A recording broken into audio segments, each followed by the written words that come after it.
Lei Yu crossed into Hong Kong Island of the 1980s, it becoming a washed-up enforcer who had taken the fall and spent 4 years behind bars. On the day of his release, his former boss issued a Jianghu kill order against him, and at his side remained only 6 destitute brothers, so poor their pockets rang hollow men who knew only how to swing butcher knives. No money, no power, no territory. Everyone thought Lei Yu was as good as dead. Until Lei Yu awakened the 10,000 Worlds fishing system, granting him 100 rounds of shells every day, allowing him to fish out people and guns from film and television worlds. Ding. 10 fishing nets consumed, capturing war god Abu. Ding. 50 tracking shells consumed, dropping 102 fully armed mercenaries. Ding. 1 full-screen bomb consumed, dropping an advanced Western armory. 3 months later, when Lei Yu led a uniformed phalanx of suited thugs and Blackwater-style mercenaries wielding submachine guns to level all of Mong Kok, every boss on Hong Kong Island was struck dumb. Jiang Tianxing roared.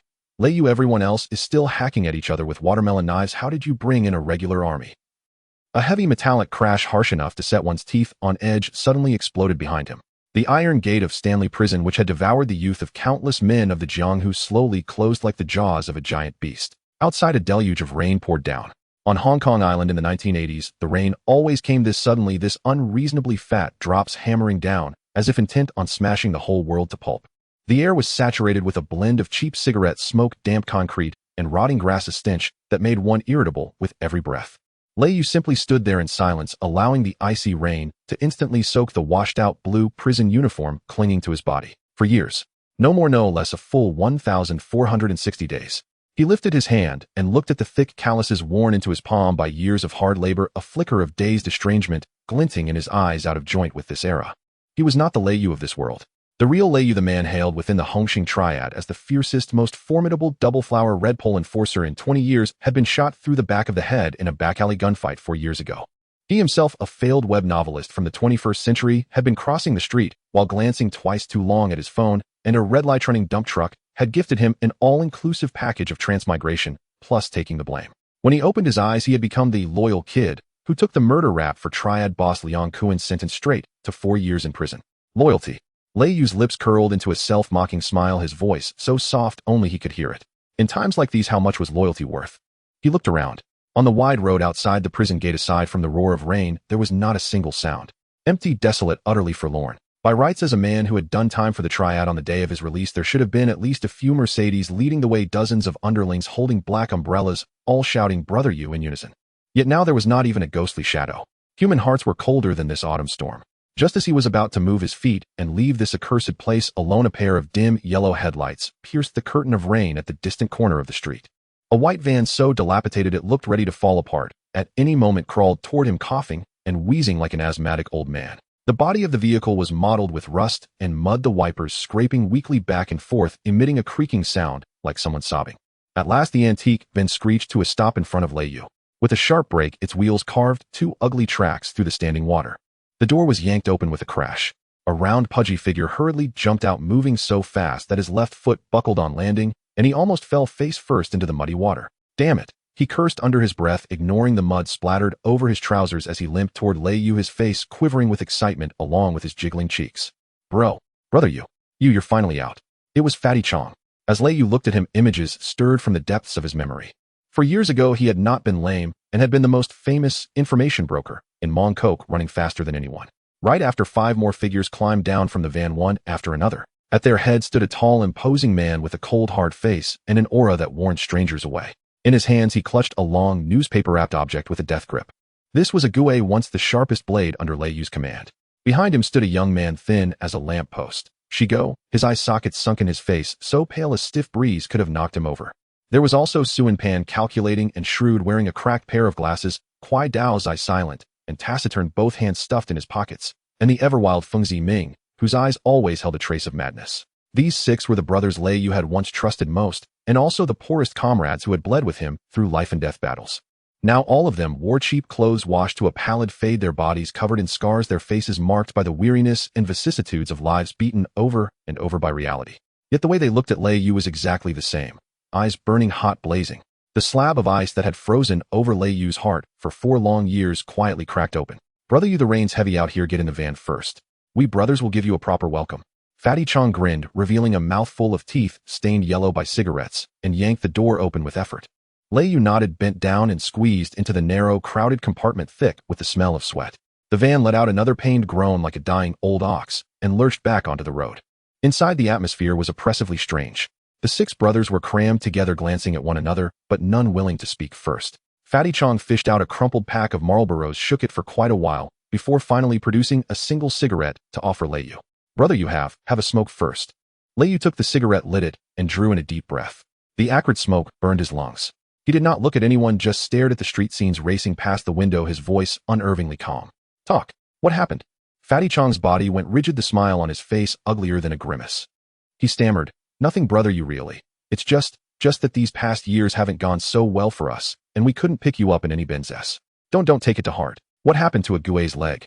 Lei Yu cut him off, his gaze falling on a Gue's left leg bent at an unnatural. The air inside the van froze solid. A Gue lowered his head without a word, only hugging the newspaper-wrapped bundle in his arms even tighter. It was Shigo who could not hold back, eyes reddening as he rasped hoarsely. "It was that bastard Liang Kuan. After you went in, he not only swallowed all your turf and Mong Kok, he targeted us every step of the way. He said we were your diehard brothers, that keeping us around was asking for trouble."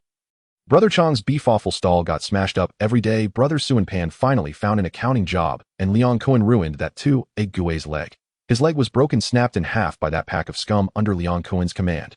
Feng Ziming slammed a fist into the van's metal wall with a dull bang, roaring, "That dog isn't even human. He's just afraid of you coming out and taking his place." Fatty Chong let out a long sigh and finally stopped trying to hide the truth, his face full of despair and unwillingness. "Brother, you all, that is nothing." He paused, voice dropping so low it was as if he feared ghosts and gods outside. "Most importantly, Liang Kuan. This morning he issued a Jianghu kill order against you across all of Hong." At that very moment, a streak of ghastly white lightning split the dark sky, illuminating the van's interior, and the terror frozen on every face. A Jianghu kill order. Those four words were like a bucket of ice water, dousing the last trace of warmth from this reunion of brothers from head to toe. It meant that from the moment he walked out of Stanley Prison, Lei Yu was no longer one of Hongxing, but the public enemy of the entire underworld of Hong Kong Island. Awaiting him would be endless flashing blades and gunfire, a fight to the death with no retreat. "That bastard really doesn't intend to leave us a single path to live." Suan Pan pushed up his cracked glasses, his voice on the verge of tears. The van fell into a deathly silence. Only the dense drumbeat of raindrops on the roof and the brothers' increasingly heavy breathing intertwined into a symphony of despair. The always silent Gue finally moved. He slowly, strip by strip, began tearing away the rain-soaked newspaper in his arms. Beneath the paper there was no gleaming machete nor a cold handgun, but a butcher knife, rusty at its edge chipped with countless gaps. Its handle had been rubbed to a greasy sheen. That was the tool he had relied on to make a living in the wet market before ever following Lei Yu into the streets. It was also now the only weapon they could still bring to hand. Lei Yu looked at the ridiculous butcher knife, then at the faces of his brothers, where loyalty, unwillingness, fury, and despair all tangled together. Suddenly he laughed. A soundless, icy laugh edged with a hint of bloodlust. He flicked the half-smoked cigarette in his hand casually out the window. The scarlet ember traced a brief arc through the rain-filled night before the frigid reality doused it completely. Facing the storm blasting through the open window, he expelled the foul air that had been trapped in his chest for 4 long years, mixed with a mouthful of bloody spittle, and spat it out with all his strength. That gob of spit was his farewell to 4 years of wrongful imprisonment, and his declaration of war against this. He turned and swept his deep gaze over the 6 brothers who were already prepared to accompany him into hell itself. His voice was not loud, but it detonated in the cramped van like thunder. "Since they refuse to leave us any path to live." Lei Yu's lips curved into a chilling grin. "Then they can't blame me for flipping the table." A battered minivan screeched to a halt at the edge of Mong Kok in a deadened alley of an unfinished building. The tires flung up muddy water half a meter high. Rain poured down in torrents. Not even a stray dog could be seen in the alley. "Yuga, we're here." Fei Zichong wiped his face, then shoved open the rusty car door with his shoulder. Lei Yu stepped out into the dirty water and lifted his head for a sweeping glance. A drafty canvas canopy stood there, barely held up by 4 rotting bamboo poles. Several large holes gaped in the top, letting the rain cascade straight through. In one corner, a gas stove held a battered iron pot. Awful soup churned and rolled inside, exuding a meaty aroma laced with cheap artificial seasoning. A few plastic stools with broken legs and 2 greasy folding tables completed the scene. This was the former refuge of a once up-and-coming enforcer, and now their only safe harbor. "It's rough, Yuga, just make do," Fei Zichong said, limping over. He scrubbed at a stool with his soaking sleeve, his smile uglier than a sob. 6 men drenched like drowned chickens stood stiffly to the side. Lei Yu sat down with careless authority, his gaze turning icy. "You all just going to stand there like door gods? Sit." Only then did the brothers sit down in a row like school children who had been caught misbehaving. Fei Zichong moved quickly, setting out 7 steaming bowls of awful soup. Drink it while it's hot, drive the chill away. Shigo lifted a chipped, cracked bowl. After a single sip, tears plopped straight into the soup. What are you crying for? Yuga's out, that's something to celebrate. Feng Ziming slapped Shigo on the back of the head, yet his own eyes were turning red.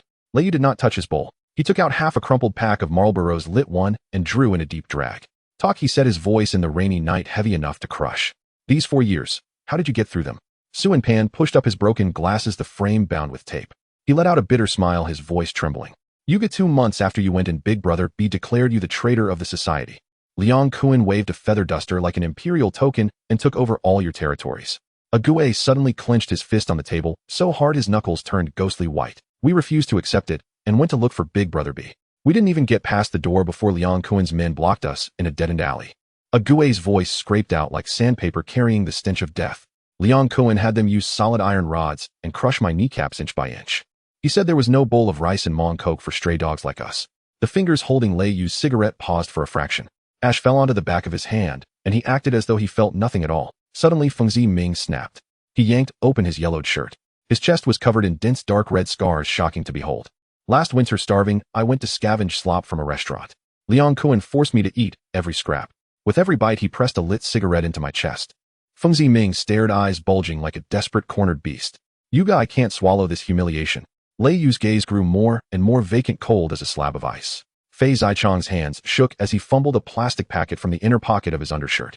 Inside was a crumpled stack of bills, the largest, only 100, still smeared with the stink of dried blood. Yuga, this is what the brothers scraped together from between their teeth. Fei Zichong pushed the money forward, despair clouding his eyes. Liang Kuan has issued a kill order. All 19 Triad factions on Hong Kong Island want your head. You can't fight them. He gritted his teeth. With this storm, the cops won't care. Go to Sai Kung, catch a speedboat, and run. Anywhere is fine, just don't come back. Suin Pan nodded hard beside him, his voice breaking into sobs. Yeah, Yuga, our lives are already ruined. You have to go. Lei Yu stared at the stack of blood and sweat-stained cash. His fingers tapped lightly on the greasy tabletop. Once, twice. The sound beneath the crashing rain pressed down on the 6 men until they could hardly breathe. Suddenly, Lei Yu slammed his palm onto the table. The flimsy folding table caved in at once, several bowls of hot soup toppled, splashing all over them. Run. Lei Yu sprang to his feet, his tall shadow instantly engulfing the 6 men. He fixed Fei Zichong with a glare as savage as a man-eating beast. In this lifetime, Lei Yu don't even know how to write the word run. He snatched up the wad of bills and hurled it hard into a muddy puddle. Keep that money to buy Liang Kuan paper offerings for his funeral. Lei Yu strode to the corner and kicked apart a broken wooden crate. With a clatter, a few rusty machetes and iron pipes spilled across the ground. Pointing at the heap of rusty metal on the floor, Lei Yu's voice drowned out even the thunder overhead. If others won't let us live, then we'll hack out a path of blood for ourselves. If Hongxing doesn't want us and Tung Sing won't take us, then we'll found our own faction. Everyone on Hong Kong Island who has ever stepped on us will kneel and sing conquer before us. The canvas shelter fell deathly silent. Suin Pan's glasses slid down the bridge of his nose as he stammered in terror. Yuga, just the 7 of us cripples. Isn't that just asking to die? Isn't that just suicide? Lei Yu bent down and picked up a nicked butcher's knife, gripping it in a reverse hold. A dull blade can be sharpened. A broken leg can be set. If you don't even have the courage to draw a blade, you'll spend your life as a dog. He suddenly whipped his head around to stare dead at Ague. Can you still hold a knife? In Ague's dead eyes, a terrifying ferocity suddenly flared.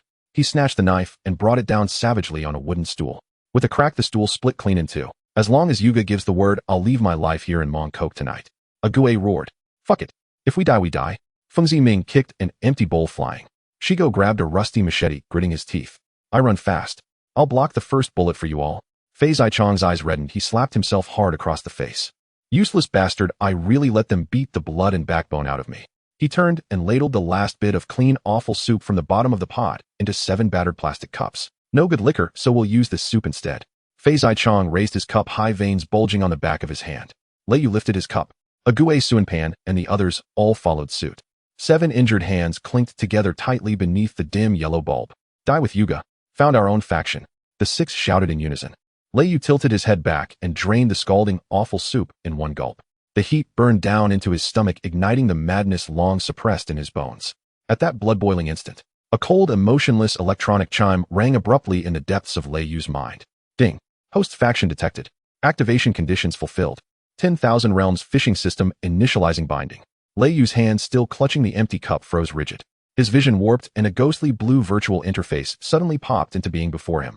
It looked almost exactly like the fishing arcade games in the game centers. Glowing orbs had become tiny fish swimming in a pool. In the upper right corner, golden characters flashed today's initial shells 100. A cheat. A fishing game. Fei Zichong watched Lei Yu suddenly freeze, his expression shifting, and fear crawled up his spine. He leaned in, cautiously waving his hand in front of Lei Yu's eyes. Yuga, what's wrong? Where are we going to hack people up now? Fei Zichong's hand shook wildly in the air, stirring up a cold breeze. Yuga, what's wrong with you? He looked at Lei Yu, who was frozen like a clay statue, holding an empty cup, feeling a chill run down his spine. Have you been locked up for too long and possessed? Swan Pan adjusted his broken glasses and gulped hard. A Gui's brow furrowed and the veins in his hand gripping the knife bulged. Don't say such nonsense. Yu Gu is really angry. Lei Yu couldn't hear their words at all. His entire focus was captivated by the ethereal blue virtual screen before him. In a deep-sea backdrop, swaying aquatic plants and swimming glowing little fish appeared. In the lower right corner was a gray-white stone cannon. In the upper right corner, golden letters flashed: today's ammunition 100100. Is this what they call a golden finger? Lei Yu's fingers trembled slightly as he held the cup. While others crossed over and signed up for 10,000 death warriors, he crossed over and started as a fishing master. He suppressed the absurdity, put down the cup, and rubbed his brow. It's nothing, just a cold breeze inside made me dizzy. Let me think for a moment. You guys talk first. He closed his eyes, crossing his arms over his chest, pretending to meditate. The brothers exchanged glances, not daring to disturb him, and could only lower their voices to continue their meager strategy meeting. Lei Yu's consciousness fully sank into the screen. Semi-transparent small letters emerged. 10,000 realms fishing system, refreshing 100 cannonballs daily at midnight. The capturing rules: the glowing fish in the pool represent resources from all worlds. White indicates money supplies, blue indicates the light weapons, purple indicates top-notch general industries, and gold indicates myths, black technology. Special note: all captured living individuals will be absolutely loyal and will have a reasonable legal identity implanted by the system without any worries. Seeing the last line, Lei Yu's heartbeat skipped a beat. Absolutely loyal. Legal identity. With good luck, he could form a special forces unit in the 1980s. Moreover, the police would find no faults at all. Lei Yu's breathing quickened as he stared intently at the glowing fish swimming in the pool. Just then, a small grass fish about the size of a palm, emitting a faint white glow, slowly swam right above the cannon. Let's try the waters. Lei Yu locked onto the target, silently chanting, fire. Bang! The stone cannon on the virtual screen shook slightly, and a white energy net shot out, accurately covering the little grass fish. The grass fish struggled a couple of times, transforming into a beam of white light that dove into the treasure chest at the bottom of the screen. A crisp mechanical sound exploded in his mind. Ding! Consumed 1 cannonball, successfully captured white ordinary supplies. Received 1000 Hong Kong dollars. In reality, Lei Yu felt a heavy foreign object in his right hand tucked inside his pants pocket. His eyelids twitched slightly as his fingers fumbled in his pocket. It was a stack of neatly bundled banknotes tied with paper. The rough paper felt textured with anti-counterfeit lines. It's real money. He quietly pulled out a corner illuminated by the dim yellow light. $1,000 bills, all brand new with serial numbers. 1 cannon for 10,000 bucks. Lei Yu took a deep breath. If all 100 shots hit, he could easily pocket $1 million in a day. In an era where the average monthly salary was $2,000, this was an insane fortune. With this outrageous cheat, Leon Cohen was nothing. The sound of intense arguing reached his ears. Stealing a knife from the hardware store is not an option. Swan Pan anxiously pounded the table. That's the territory of Dongxing Sandhorse. If caught, they'll chop us to pieces. What are you afraid of? He'll run fast, he'll smash the glass to distract people while you take the knife. The maniac Ming had bloodshot eyes filled with rage. How many can a broken watermelon knife kill? Let's get a few bottles of gasoline to make homemade bombs and burn those scum of Leon Cohen. Are you crazy? Fei Zichong covered his mouth, tightly frightened pale. Setting fire will have the police turning Mong Kok upside down. Ague lowered his head, scraping the rusty pig slaughtering knife with his rough thumb. No need to be so complicated. His voice was like stagnant water. He'll go wait outside Leon Kun's villa tonight. When he comes out, he'll stab him in the neck. Leon Kun goes out with 20 armed bodyguards. Do you think you can block bullets with a pig slaughtering knife? Swan Pan forced a smile. Inside the canvas tent, there was a deathly silence. A few big men couldn't even gather a few decent knives. How could they establish themselves? How could they contend against tens of thousands of Hongxing? Listening to this, Lei Yu felt a pang in his heart. He tucked the $10,000 into his pocket without taking it out. $10,000 enough to buy a few knives. A hearty meal. It couldn't solve any problems. What he wanted was the absolute power to turn the Hong Kong underworld upside down in an instant. His consciousness sank back into the system. The glowing fish refreshed. A large sea turtle with a ghostly blue glow slowly swam out. Blue level. Lei Yu fired 3 shots in succession. Bang, bang, bang. Under the 3 white nets, a flash of blue light appeared, and an energy shield formed on the turtle's back, shattering the nets as it swam away leisurely. Damn. Basic cannonballs can't break through defenses. Lei Yu glanced at the gear icon cannonball synthesis. 10 shots intermediate scatter net, high probability of capturing blue level. 50 shots advanced tracking cannon, low probability of capturing purple level. 99 shots special fullscreen thunderstorm net greatly increases the probability of capturing above level. Balance 96 shots. Just now he used 1 shot on the white fish and wasted 3 shots on the sea turtle. Not enough for a special net. I can only synthesize the tracking cannon and save the rest of the funds. As he calculated, an unexpected change occurred. The fishing pool shook violently and the waves roiled. The white fish and blue turtle seemed to encounter a terrifying enemy, frantically fleeing and clearing the screen. An extremely blinding dark purple light carrying a suffocating sense of oppression approached from the left. A gigantic great white shark covered in purple demonic patterns charged into view. On top of its head, purple golden characters flashed: purple level absolutely loyal general. Lei Yu's breath stopped. A purple level top-tier warrior. From the looks of it, he was definitely a formidable weapon. The great white shark was incredibly fast, transforming into a purple lightning bolt about to dash out of the right side of the screen. I'm going for it. Lei Yu's eyes turned blood red, forgetting the restriction of 99 shots. System. Synthesize all 96 remaining shots for me. Go for it. Buzz. The stone cannon instantly disassembled, reconfiguring into a super launcher, crackling with violent electricity. The red light flashed wildly. Warning: insufficient energy. Synthesizing a defective version of the special thunderstorm net.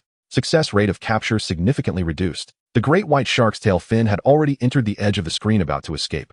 Lei Yu's forehead bulged with veins, and he bit down hard on his back teeth. Die. He slammed the launch button with all his might. Boom. The deafening sound of the virtual cannon erupted in his mind. The incomplete thunderstorm net howled out, instantly covering the right half of the screen, aimed at the purple great white shark that was about to disappear. The screen was completely filled with blinding purple light. In reality, a dazzling lightning bolt struck down outside the tent. Boom. Several brothers jumped in fright. Fei Zichong shrank his neck, looking at Lei Yu, who was drenched in cold sweat, and urgently cried with a hint of a sob. "You go, we can't even steal a knife, or what are we going to establish tonight?"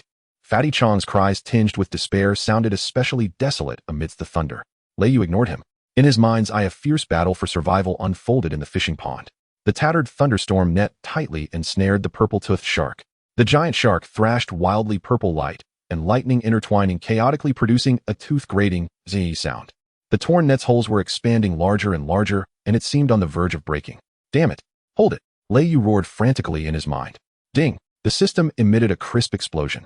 Following that, the entire screen was completely engulfed by blinding purple and gold light. Congratulations, host. A brutal strike, successful capture beyond the level.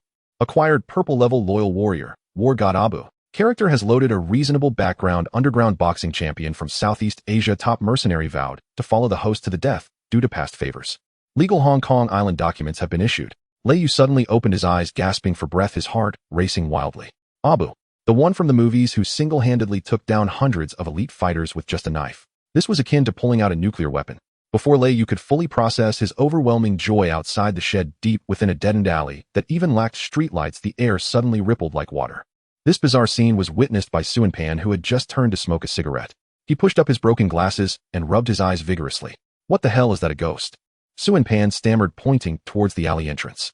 Everyone followed the direction of his finger.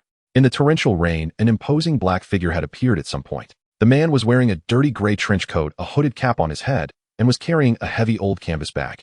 He walked slowly, his leather shoes stepping in puddles without even a splash. A suffocatingly intense scent of blood and murderous intent rushed in with the wind and rain. Damn, is he a cop or a hitman? Crazy Ming jumped up like a cat whose tail had been stepped on, grabbing the rusty kitchen knife from the table. Ague moved even faster. Limping, he stood in front of Lei Yu like a wolf protecting its cubs, holding the butcher's knife horizontally across his chest, staring intently at the newcomer. Xiaogo shrank down under the table, clutching a broken wine bottle, trembling in fear. "Don't panic, he's one of us." Lei Yu patted Agui's tense shoulder, signaling him to lower the knife. Amidst the uncertain gazes of the others, the tall man entered the shed. He removed his hood, revealing a face as cold and expressionless as granite. His eyes resembled those of a starving lone wolf, indifferent and cruel, devoid of any warmth. But when his gaze landed on Lei Yu, that fierce aura instantly vanished. Thud. Without a word, this death-like man strode directly in front of Lei Yu and knelt heavily in the muddy water on one knee. Mud splattered onto his trench coat, yet he didn't even twitch an eyebrow. "Boss, Abu has arrived late." His voice was coarse and hoarse, like two rusty iron plates scraping against each other. "Silence." The entire canvas shed fell into a deathly silence. Even the bubbling beef offal soup seemed to have been startled into stillness. The six brothers stared wide-eyed, glancing at the kneeling Abu, and then at the composed Lei Yu. You? Brother Yu who? Who is this great master? Fatty Chong swallowed hard, his voice trembling like leaves in the wind. Lei Yu felt exhilarated inside, but maintained an unflappable exterior. He bent down, helped Abu up, and casually brushed the rain off Abu's shoulder. My 4 years inside weren't. A few years ago I saved a brother from Southeast Asia. Abu was the bodyguard. He helped me find utterly trustworthy. Bodyguard. Suin Pan adjusted his glasses, sizing up Abu from head to toe. With that physique and those eyes, one could easily believe he had just crawled out of a heap of corpses in the Golden Triangle. Ague lowered the butcher's knife slightly, but his gaze remained vigilant. Brother Yu, we shouldn't use someone whose background we don't know. It's too risky. Abu turned his head and shot Ague a cold glance. Just one glance. Ague, who had licked blood at the blade's edge, suddenly felt a layer of cold sweat break out on his back. This was an instinctive fear of being targeted by a top predator. All right, Ague. Don't suspect those who use you, trust those you use. Lei Yu pointed to an empty plastic stool beside him and said to Abu, sit. From now on we are all brothers. Abu remained silent and respectfully nodded. He did not sit on the stool, but stood straight behind Lei Yu like a wooden post. His hands hung naturally at his sides, the worn canvas bag carelessly tossed at his feet, the zipper undone, revealing a segment of a cold metal knife handle. Brother Yu, how many trump cards do you really have? Fatty Chong's gaze towards Lei Yu shifted. No longer filled with desperate sympathy, it now held a hint of awe and anticipation. Lei Yu touched the 10,000 Hong Kong dollars in his pocket, a smirk on his lips. Trump cards. This is just the beginning. He intended to take the $10,000 out to treat his brothers to a better meal and by chance show off. Just then, screech. A series of ear-piercing brake sounds suddenly erupted at the alley entrance. 5 or 6 dilapidated gray vans like rabid dogs blocked the alley's only exit haphazardly. The headlights blazed brightly, the glaring high beams piercing through the rain curtain, shining directly onto the canvas shed. The faces of the 7 people inside turned pale. Crash, crash. The van doors were yanked open violently. Dozens of gangsters dressed in black vests with shoddy tattoos on their arms streamed out. They all carried 2-foot-long sharpened cleavers. The reflection of the blades was particularly dazzling in the rainy. Leading them was a chubby man with dyed yellow hair and a face full of flesh. He held a baseball bat in one hand, chewing betel nut, while arrogantly pointing at the shed, cursing loudly. Where the hell is Fatty Chong? Today I'm going to smash this damn stall, making you the cripple go beg for food. Upon recognizing the intruders, the atmosphere inside the shed dropped to freezing point. It's Shichiang.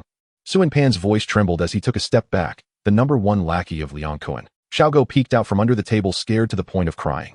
We're done for. They brought so many people, and their knives are sharpened. They're here to take lives. Crazy Ming gritted his teeth, the old scar on his chest twisted with rage. He gripped a half-gut iron pipe, tightly ready to fight at any moment. Ague silently stepped forward, once again shielding Lei Yu behind him, gripping the butcher's knife tightly. Brother Yu, if a fight breaks out, seize the chance to run. My worthless life will end here today.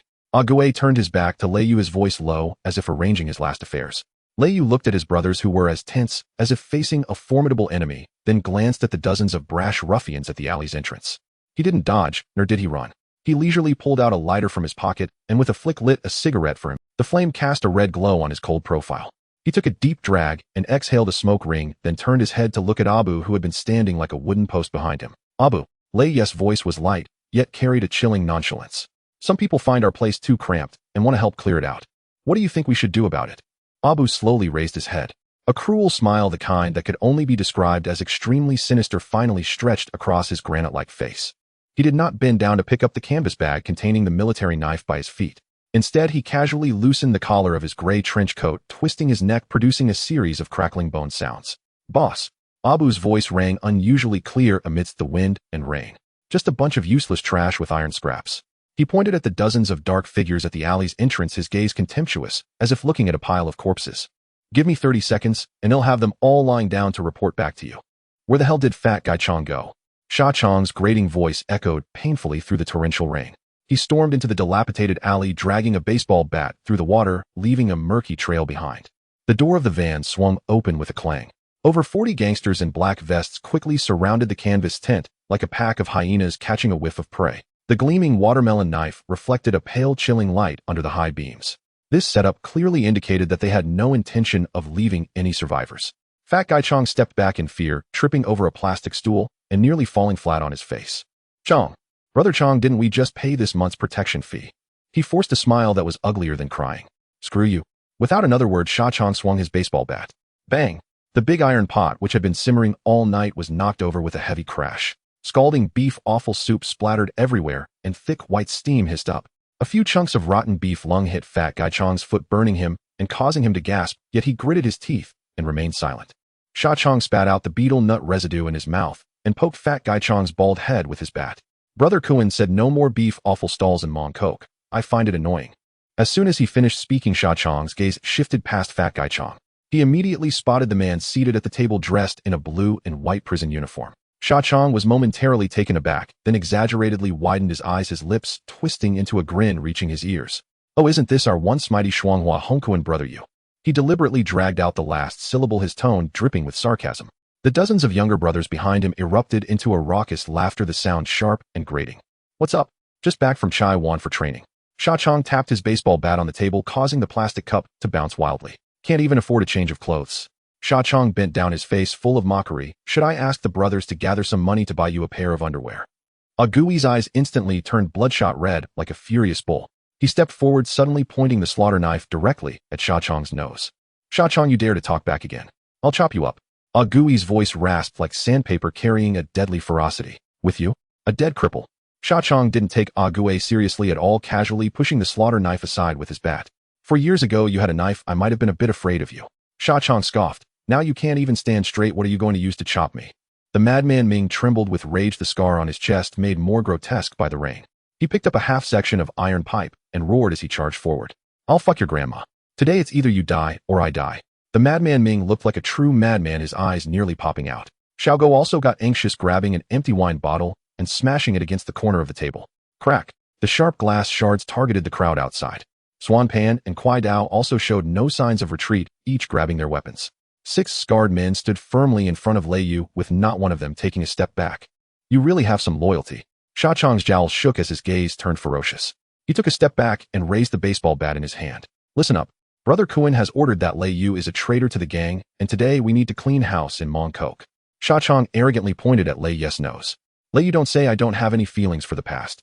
If you kneel down now, knock your head 3 times, and call me Brother Chong, I'll decide to leave you and your few crippled brothers a complete corpse."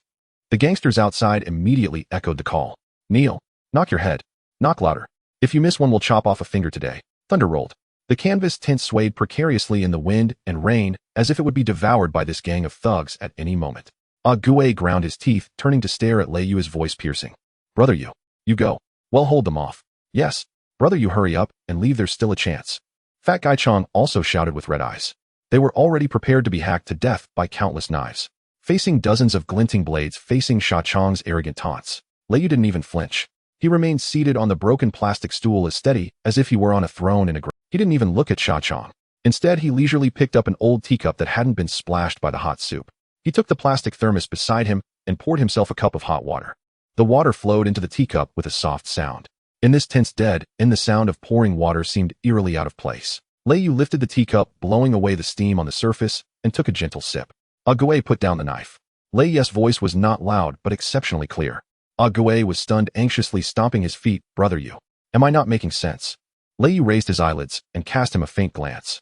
That gaze was calm as water, yet carried an undeniable authority that made one hesitate. Agui gritted his teeth, his chest heaving violently, but ultimately he reluctantly lowered the knife. The other brothers, seeing this, also grudgingly put down their weapons. Sha Chong watched this scene, thinking Lei Yu had given in, and laughed even more triumphantly. "Huh, you finally know your place." He stepped forward, stomping on the bench next to Lei Yu. "What? Finally seeing realities? Ready to kneel?" Sha Chong urged. "Hurry up, I still have to go to the nightclub for a sauna."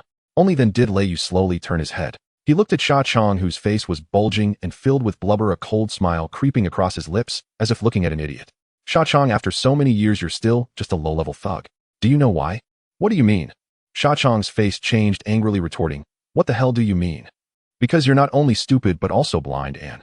Lei Yu paused, his gaze suddenly turning icy like 2 cold knives. "You don't even know what level you are." Lei Yu slammed the teacup down on the table, producing a loud thud. "What level?" Lei Yu stood up, staring intently at Sha Chong. "You dare to disrupt the scene of my 6 brothers." Sha Chong was shaken back half a step by this sudden momentum. But he quickly regained his composure, his chubby face flushing crimson with anger. "Screw you. Even at death's door you still dare to act tough."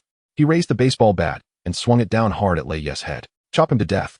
The gangsters outside heard the command and immediately raised their watermelon knives, howling as they charged into the tent. Agui's eyes were bloodshot as he raised his slaughter knife, ready to fight.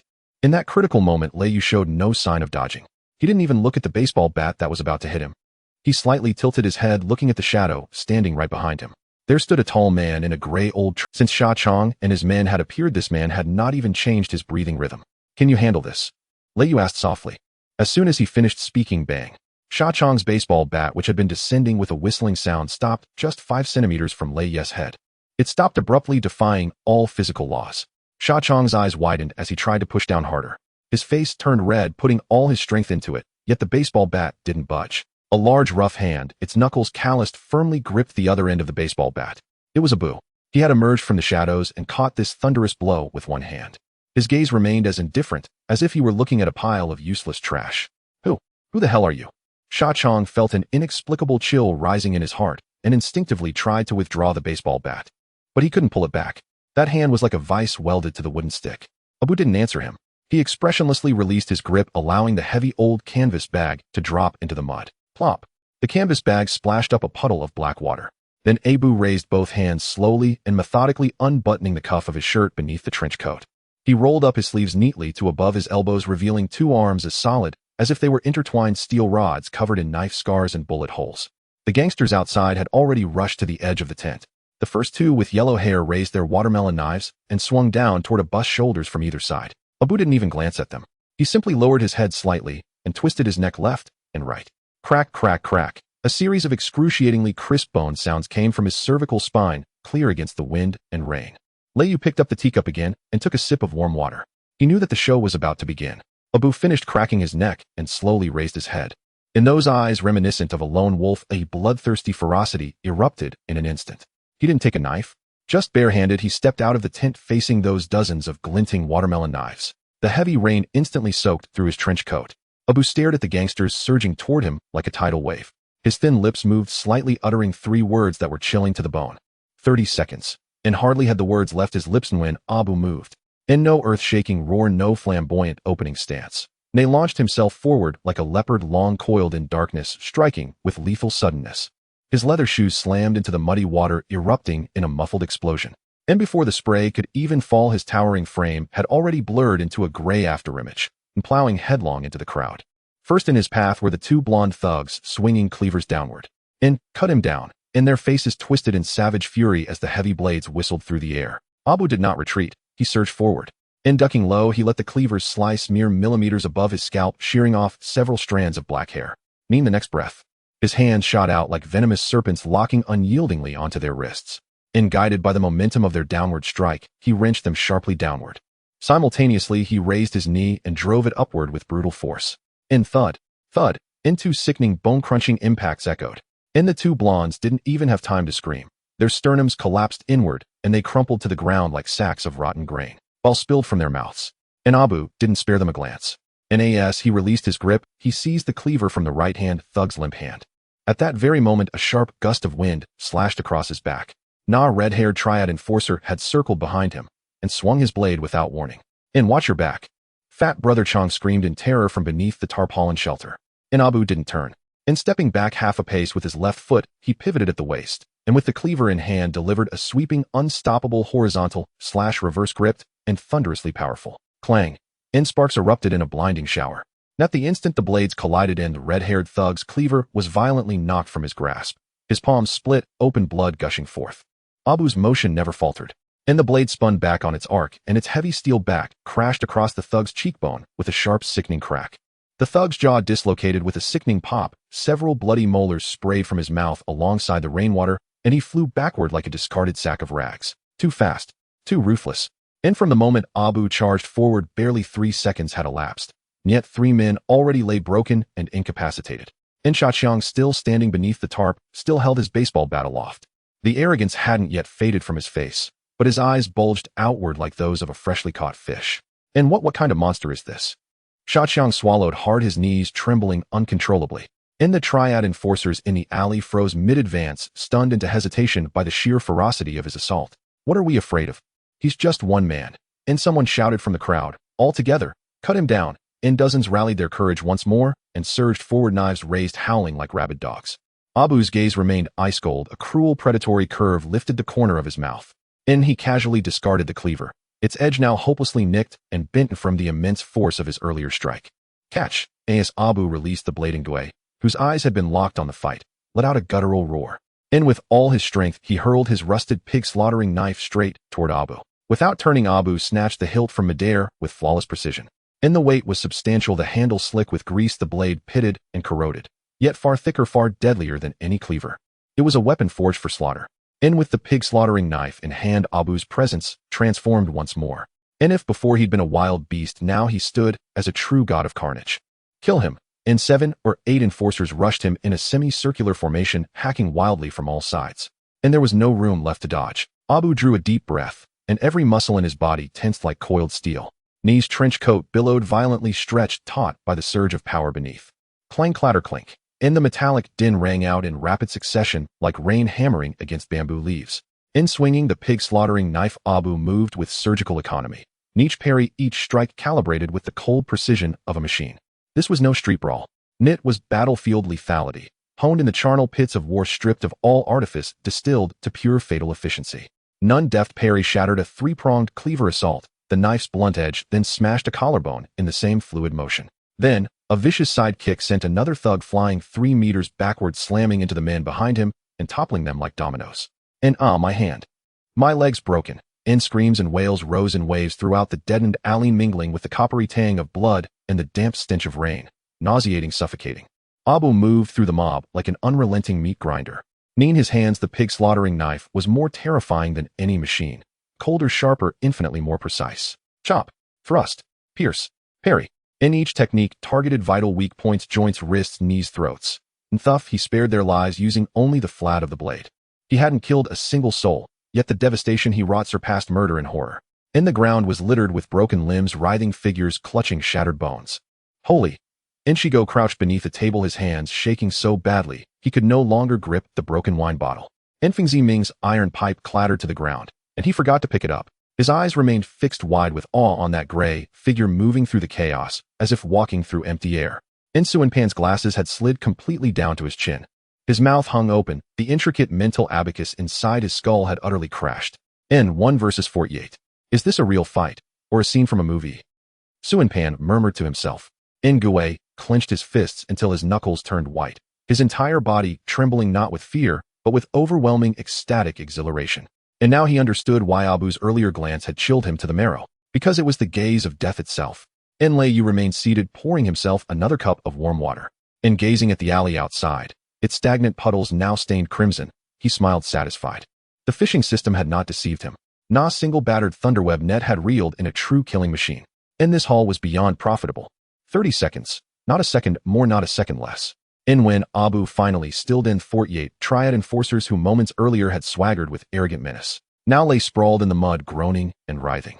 And the ground was strewn with shattered cleavers, splintered baseball bats, and rainwater dyed deep red with blood. Except for Shaqiang. And he alone remained upright, the sole figure still standing in the entire alley.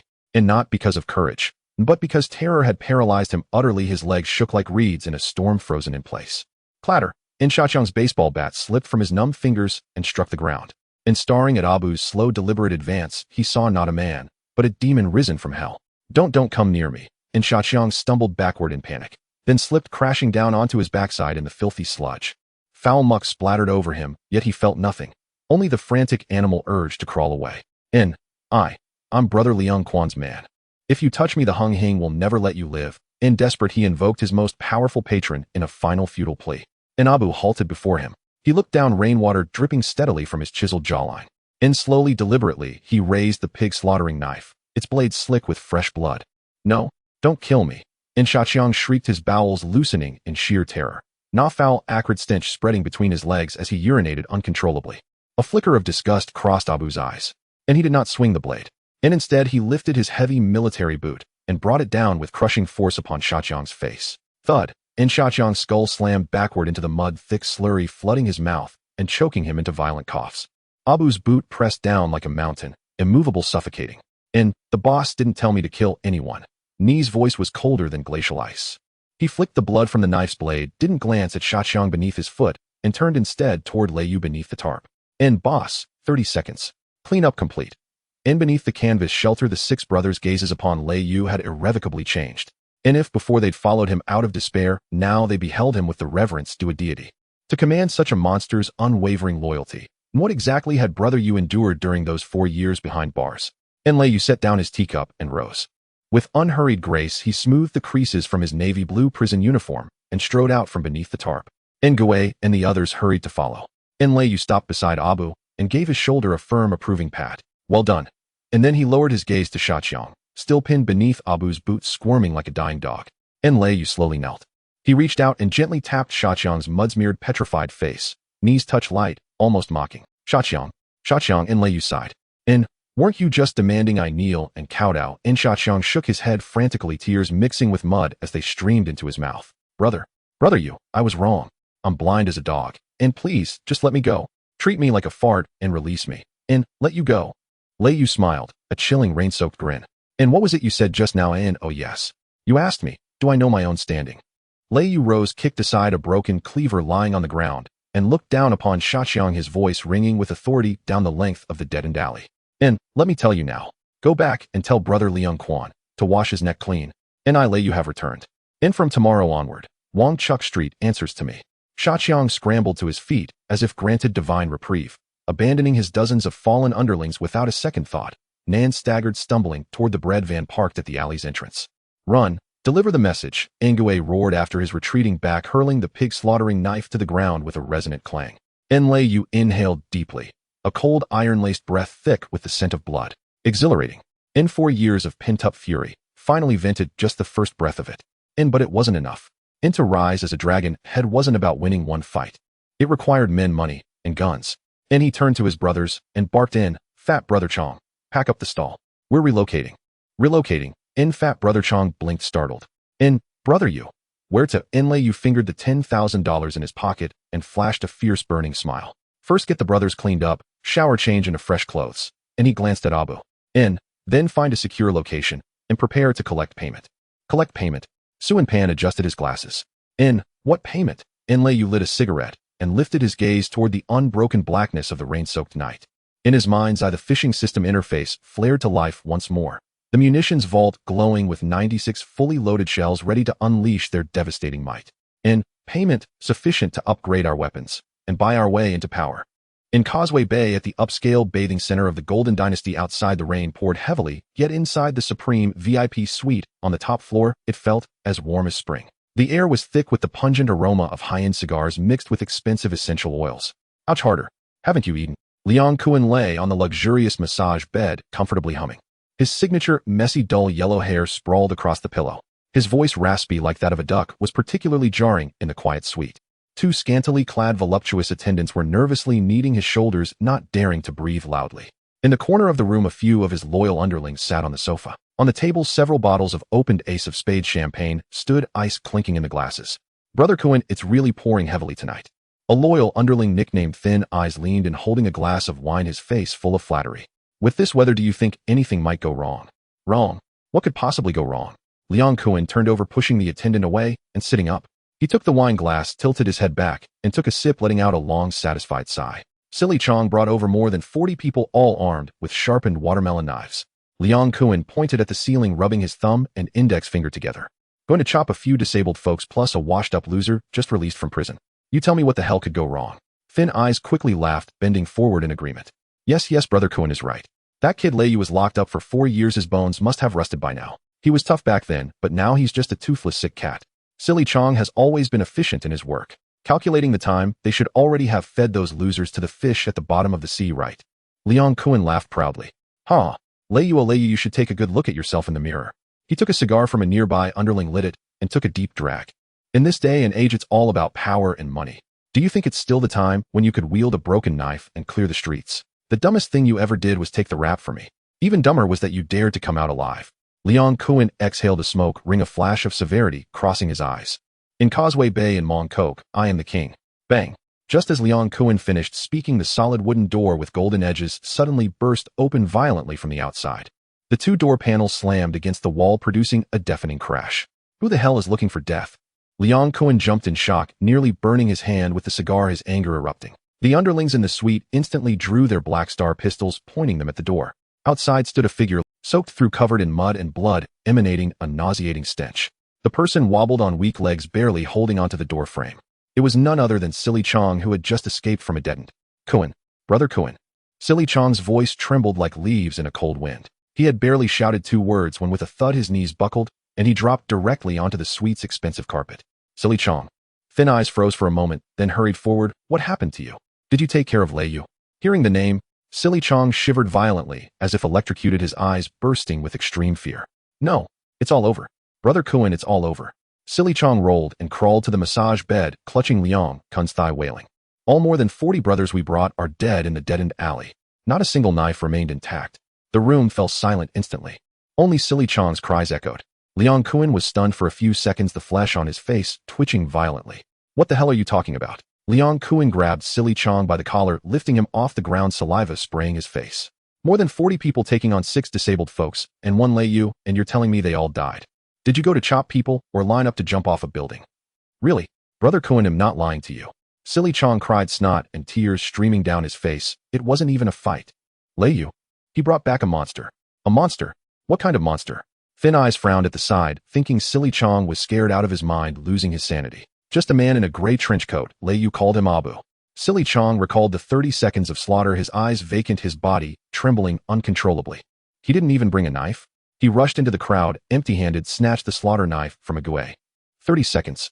Just 30 seconds, Brother Kowloon. He extended 3 fingers, gesturing incoherently.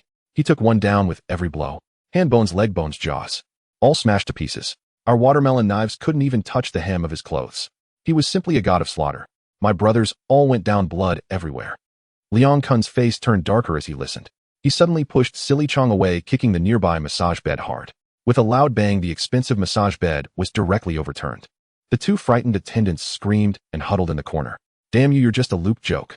Liang Kun roared hysterically, his duck-like voice breaking. 30 seconds to take down more than 40 people. Do you think you're filming a martial arts movie? Even if Bruce Lee came back, he wouldn't be that fierce. Do you think I'm a 3-year-old? Liang Kun pointed at Silly Chong's nose, cursing. Did you gamble away the family's money at the casino and come back with a made-up story to fool me? No, Brother Kowloon. I swear. Silly Chong pleaded, desperately banging his head like a pestle. There are still bodies lying in the alley. You can send someone to check. Seeing Silly Chong in such a terrified state, Liang Kun was furious on the surface, but inside, he felt a chill of unease rising. Silly Chong had followed him for so many years. What kind of scenes had he not seen? Even if they lost in a firefight, it shouldn't scare him to the point of wetting his pants. Could it be that Lei Yu had really made some formidable connections in prison? Liang Kun's eyelids twitched wildly, his anxiety reaching its peak. What else did that dead loser Lei Yu say? Liang Kun gritted his teeth and asked. Silly Chong lifted his head, covered in mud, stammering. He asked me to come back and tell you something. Speak. He said.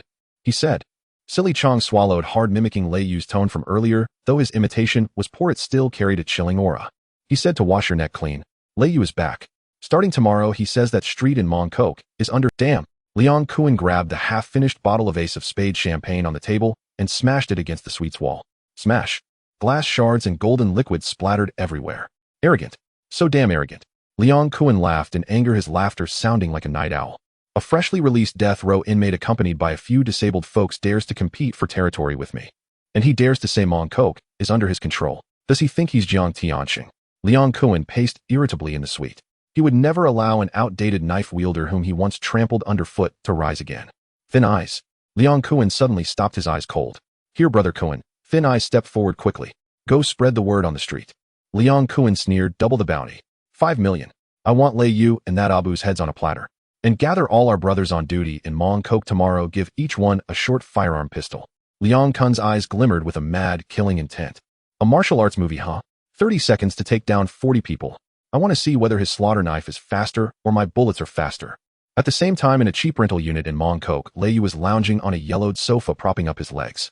Ague and several others were taking turns in the narrow bathroom, washing off 4 years of humiliation and mud. Abu sat quietly on a corner bench like a statue, carefully wiping his treasured military knife. The room was very quiet.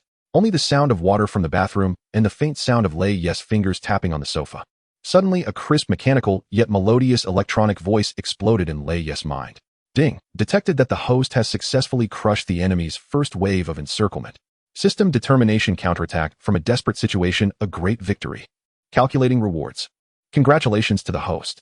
Reward for explosive points, 1,000 points. Note explosive points can be exchanged for high-level fishing tools upgrade turrets or directly converted into Hong Kong dollars at a ratio of 1100. Lei Yes eyes suddenly brightened. 1,000 explosive points.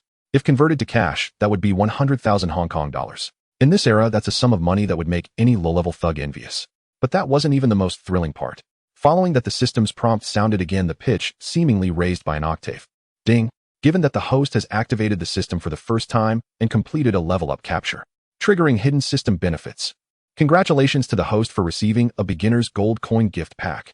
Do you want to open it immediately? Lei Yu suppressed his racing heart and shouted without hesitation in his mind. Open. On the virtual screen, a treasure chest radiating dazzling golden light appeared out of nowhere, accompanied by cheerful fireworks sound effects. The chest burst open with a bang. Countless glittering gold coins poured out of the treasure chest like a waterfall. Ding. Congratulations to the host for receiving a cash reward, 1 million Hong Kong dollars. The funds have been deposited into the system space and can be withdrawn at any time as non-consecutive legal old banknotes. 1 million. A full million. Lei Yu sat up straight, even his breathing paused for half a second. He had been worried that the previous 10,000 Hong Kong dollars were insufficient for recruiting, housing his brothers, and buying gear to confront Leon Cohen. Yet the system just handed him a gigantic pie of 1 million. This isn't a fishing system, this is a money printing machine. With this 1 million, let alone buying watermelon knives. With the right connections, he could buy a batch of authentic AK-47s in the black market. Leon Cohen was so arrogant, wasn't he? Didn't he look down on outdated knife wielders? Fine. A cruel smile curved at the corners of Lei Yes' mouth, his eyes glinting with wild ambition. Tomorrow he would let Leon Cohen know what it means when the times change.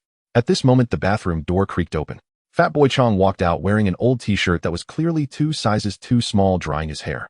Brother Yu just said to find a safe place to collect the money. Fat Boy Chong looked at Lei Yu with a puzzled expression, then glanced around the empty rental unit. Where to collect? It's the middle of the night, not even a ghost is around who's going to give us money. Lei Yu stood up, stretching his shoulders, producing a slight cracking sound. He turned to Fat Boy Chong, his smile as bright as a newly rich lottery winner. Chong, go call your brothers out. Tonight we want sleep. I'll take you guys to see a magic show. Lei Yu shouted at the top of his lungs, calling out all the men who were showering in the bathroom. The cramped rental apartment was filled with 7 burly men, and the air instantly became stifling. Except for Abu, who stood like an emotionless statue by the door, the other 6 brothers surrounded Lei Yu, exchanging wide-eyed glances. Brother Yu, what magic trick are you going to perform at this late hour? The thin dog, wiping his wet hair, curiously leaned in closer. Crazy Ming, bare-chested, had the cigarette scars on his chest appearing even redder under the light. He casually pulled out a chair and sat down, saying, a magic trick. Brother Yu, you've been inside for 4 years. Have you learned to make playing cards? Abacus adjusted his glasses, his brow slightly furrowed. Brother Yu, Leon Cohen will definitely not let this go easily. What we lack the most right now is money and weapons, and you're still thinking about magic tricks. Lei Yu remained silent. He slowly took out a lighter from his pocket and lit a shriveled Hong Shuangxi cigarette he had found in the drawer. Taking a deep breath, he exhaled a large smoke ring. Amidst the swirling smoke, a fervent smile curled at the corner of Lei Yes' mouth as his gaze swept over the 6 brothers. Lacking money, Lei Yu chuckled lightly and picked up the worn black travel bag at his feet, tossing it directly onto the yellowed coffee table in front of him. Bang! The travel bag emitted a dull thud, clearly not lightweight. Now keep your eyes wide open. Lei Yu concentrated his thoughts, connecting to the system, and directly selected cash withdrawal. With a click, he opened the zipper of the travel bag with one hand. The next second, whoosh. Stacks of cash bound with bank seals and as thick as bricks poured out of the bag like a flood breaking its dam. Colorful $1,000 Hong Kong bills carrying a unique scent of ink instantly piled up into an enticing little mountain on the small coffee table. Some stacks of bills even slipped to the floor due to the height, scattering everywhere. Damn. The thin dog's towel fell to the ground with a thud, his eyes nearly popping out as he stared at the pile of money. Crazy Ming choked on the half puff of smoke he had just inhaled, coughing repeatedly, his face turning beet red. Fatty Chong was even more exaggerated. He lunged toward the coffee table with a limp, trembling hands cradling a stack of cash. This is real money. All real money. Fatty Chong brought the bills to his nose, greedily inhaling deeply, his body shaking with excitement. Abacus' glasses fell off completely this time, and he didn't bother to pick them up. He quickly rifled through the pile of money like a machine, murmuring, 10,000, 20,000, 100,000. 1 million. A full 1 million. Abacus' voice cracked from extreme shock, sharp as a eunuch's cry. 1 million. In this era, a million could buy a decent house halfway up the mountain. For this group of low-level thugs who could barely afford meals and lived by selling beef offal and scavenging, this was an astronomical figure. Although Ague didn't lose his composure like the others, the veins in his hand gripping the cleaver bulged as if they would burst. He stared fixedly at the pile of money, his atoms, apple rolling painfully twice. Brother, did you rob a gold shop or a bank? Gue raised his head, his eyes filled with both shock and a hint of worry. This money is hot. If the cops trace it, we're all done for. Lei smiled. Casually flicking off the ash from his cigarette, he exuded an unspoken arrogance and relaxation. Rob a bank?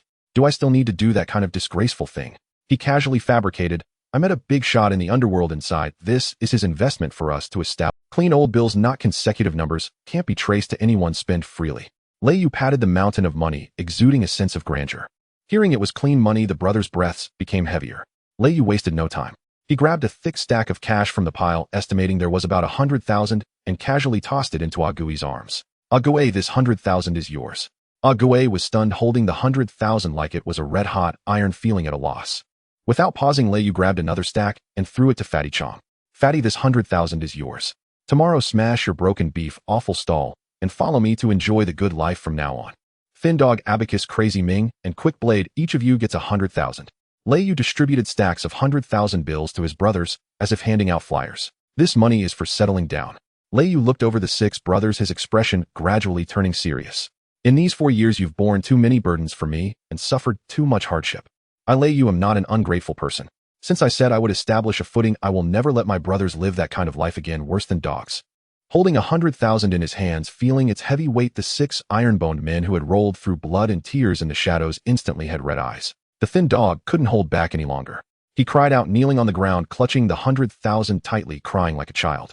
Brother, my mother's uremia can be treated now. We don't have to wait to die anymore. As he cried, the Thin Dog desperately kowtowed to Lei. Crazy Ming's tears mixed with sweat. He didn't let out a sound, but bit his lip tightly until it bled.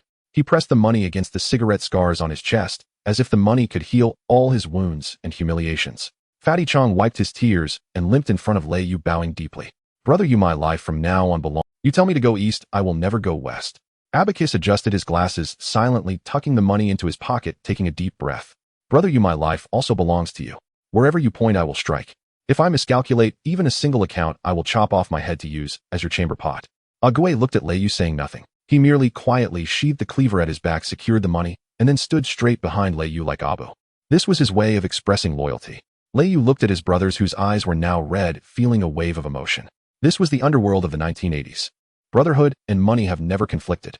With this sum of money, these 6 brothers are his most solid foundation. All right, big men shouldn't be crying like this.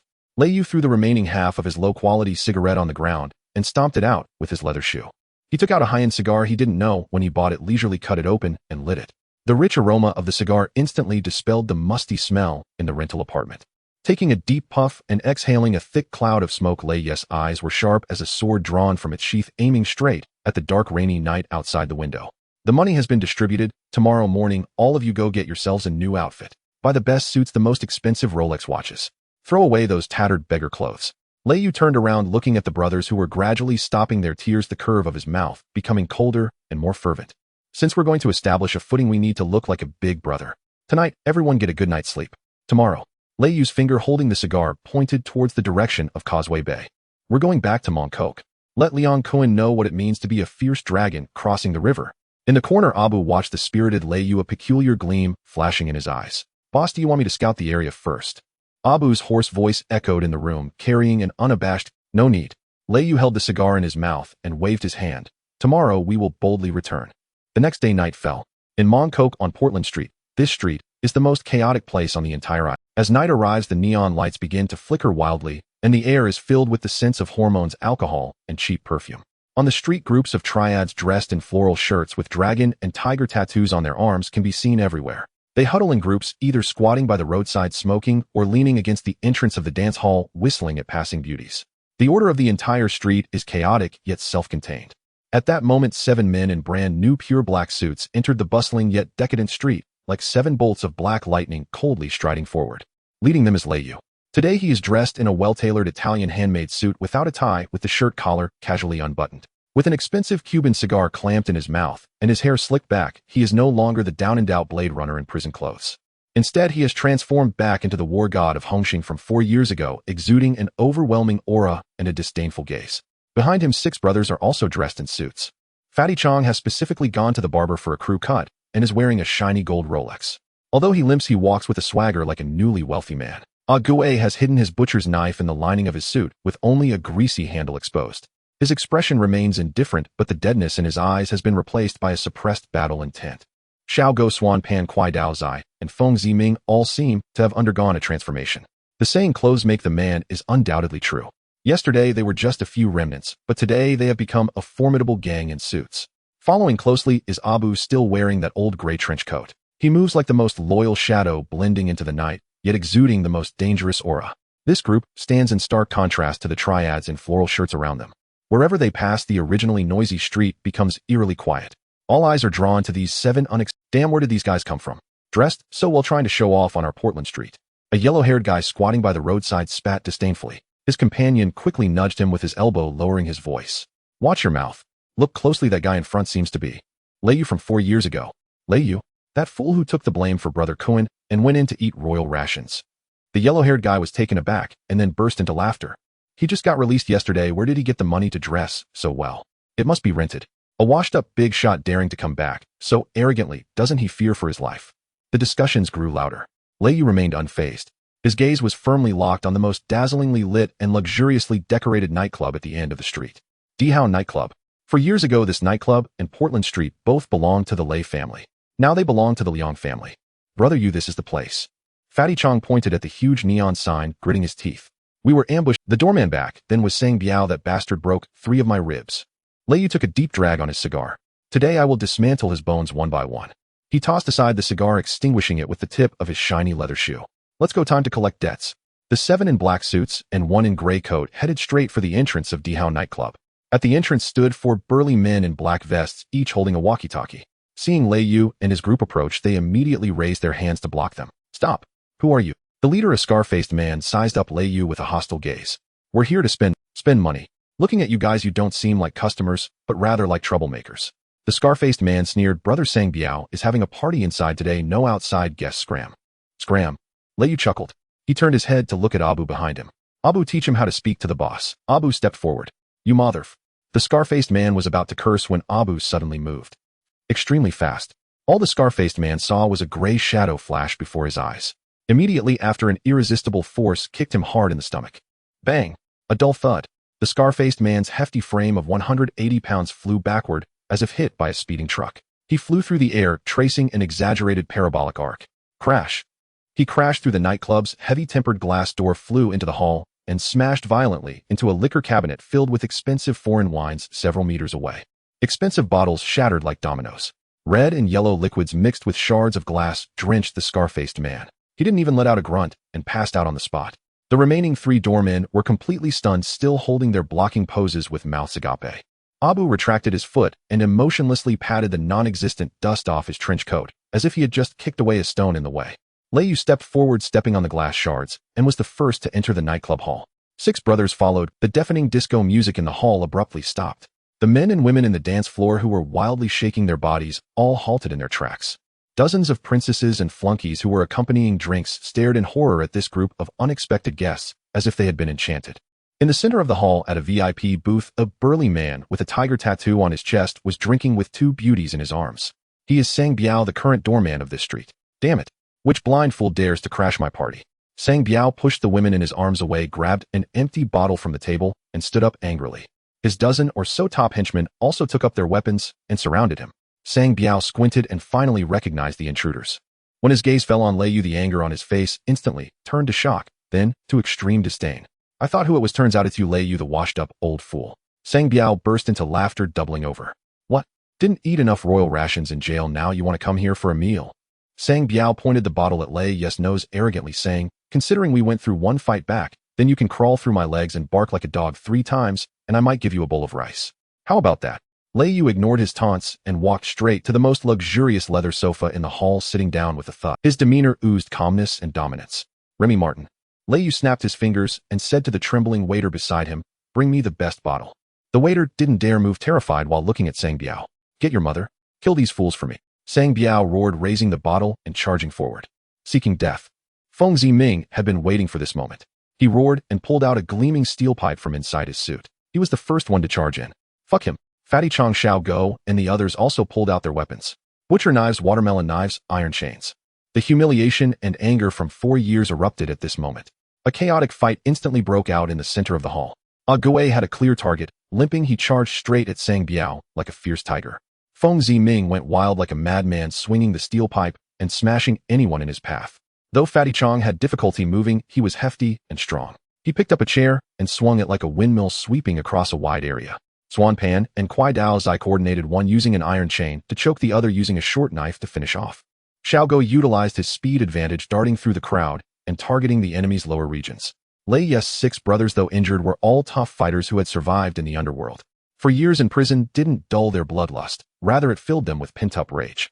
In an instant they were evenly matched against the dozen or so top henchmen. Lei Yu sat leisurely on the sofa, lighting a cigar and watching the chaos unfold before him as if he were enjoying an exciting action movie. He did not intervene. He was waiting for an opportunity. Bang! A dull sound. Sang Biao kicked at Gui's injured left leg. Gui let out a miserable cry, kneeling on one knee. Sang Biao grinned, raising the broken bottle in his hand and aiming it viciously at Gui's eyes. Die? Cripple. In that split second, a gray shadow arrived first. It was Abu. He delivered a powerful kick that landed solidly on Sang Biao's side waist. Sang Biao flew like a kite with its string cut. He knocked down 3 or 4 of his own henchmen in the process. Abu landed and supported Gui. You don't have the right to touch the boss people. Sang Biao struggled to rise from the ground, spitting out a mouthful of blood. Another one to die. Brothers, kill this guy in the trench coat first. All the henchmen immediately shifted their targets, surrounding Abu. However, what they faced was a true warrior. Abu's movements were simple, direct, and efficient. A hand blade struck one man in the neck, causing him to roll his eyes and faint on the spot. An elbow strike hit another in the chest, the crisp sound of bones cracking echoing throughout. In less than a minute, the dozen or so best henchmen under Sang Biao all lay on the ground incapacitated.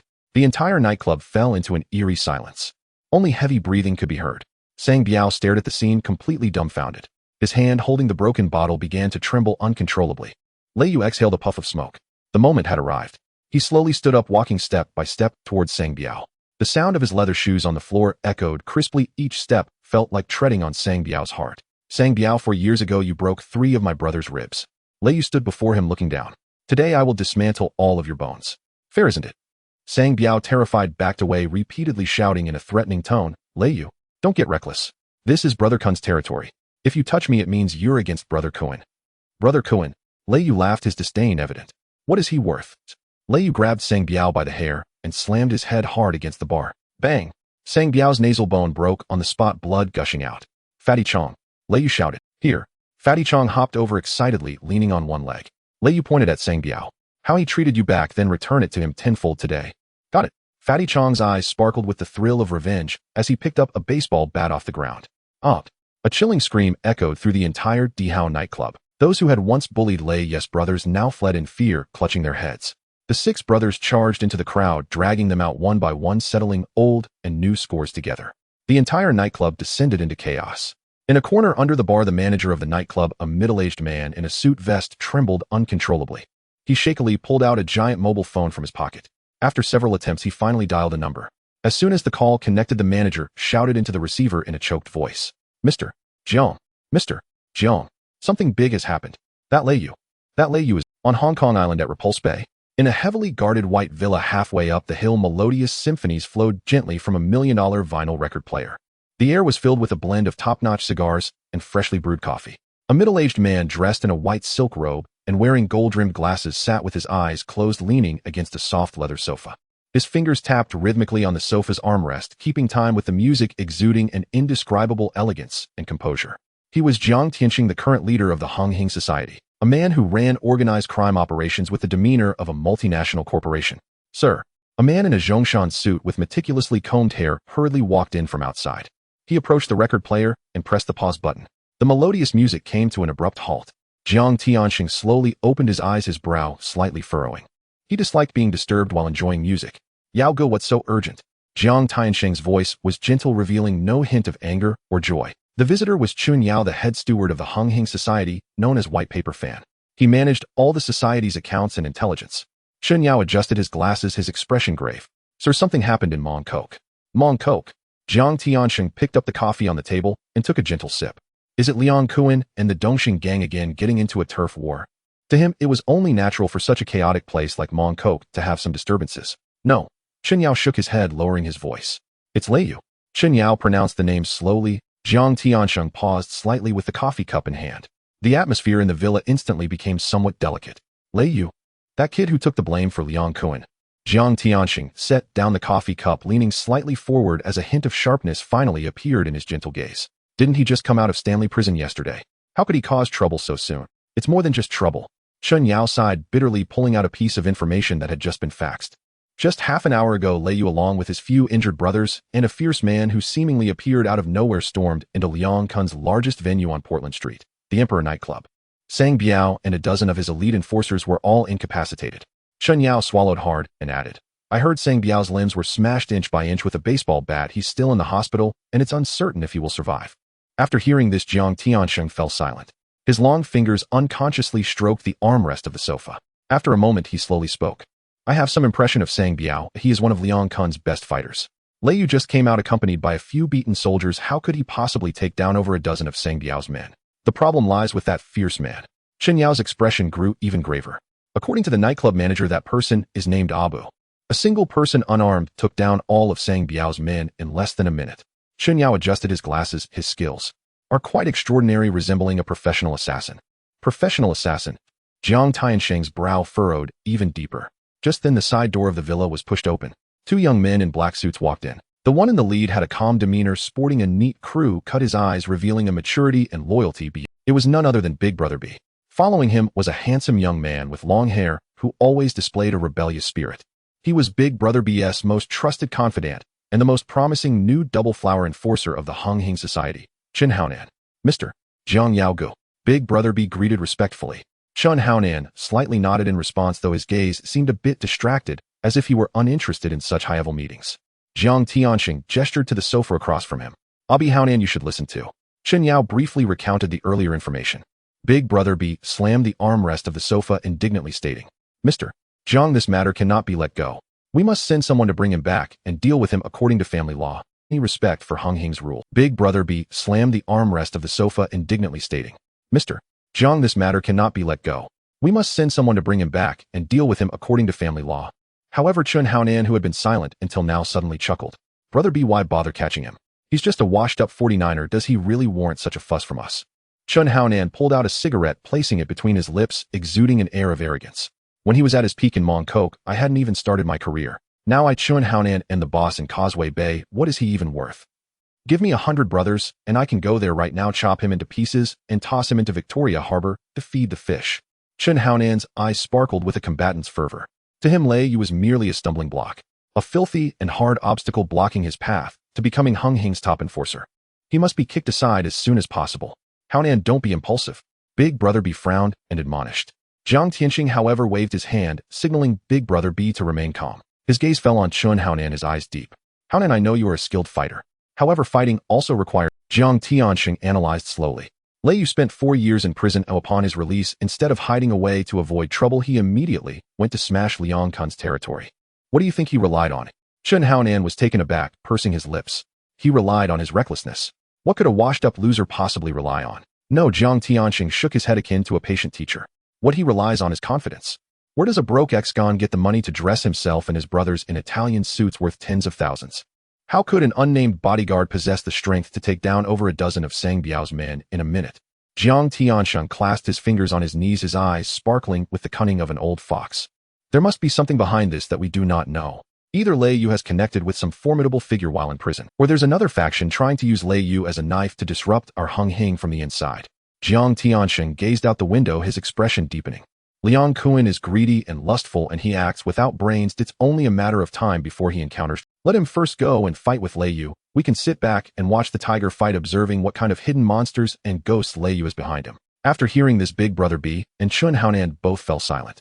They realized the significant gap in perspective between themselves and Jiang Tiansheng, the seasoned veteran. So, Mr. Jiang, do we do nothing for now?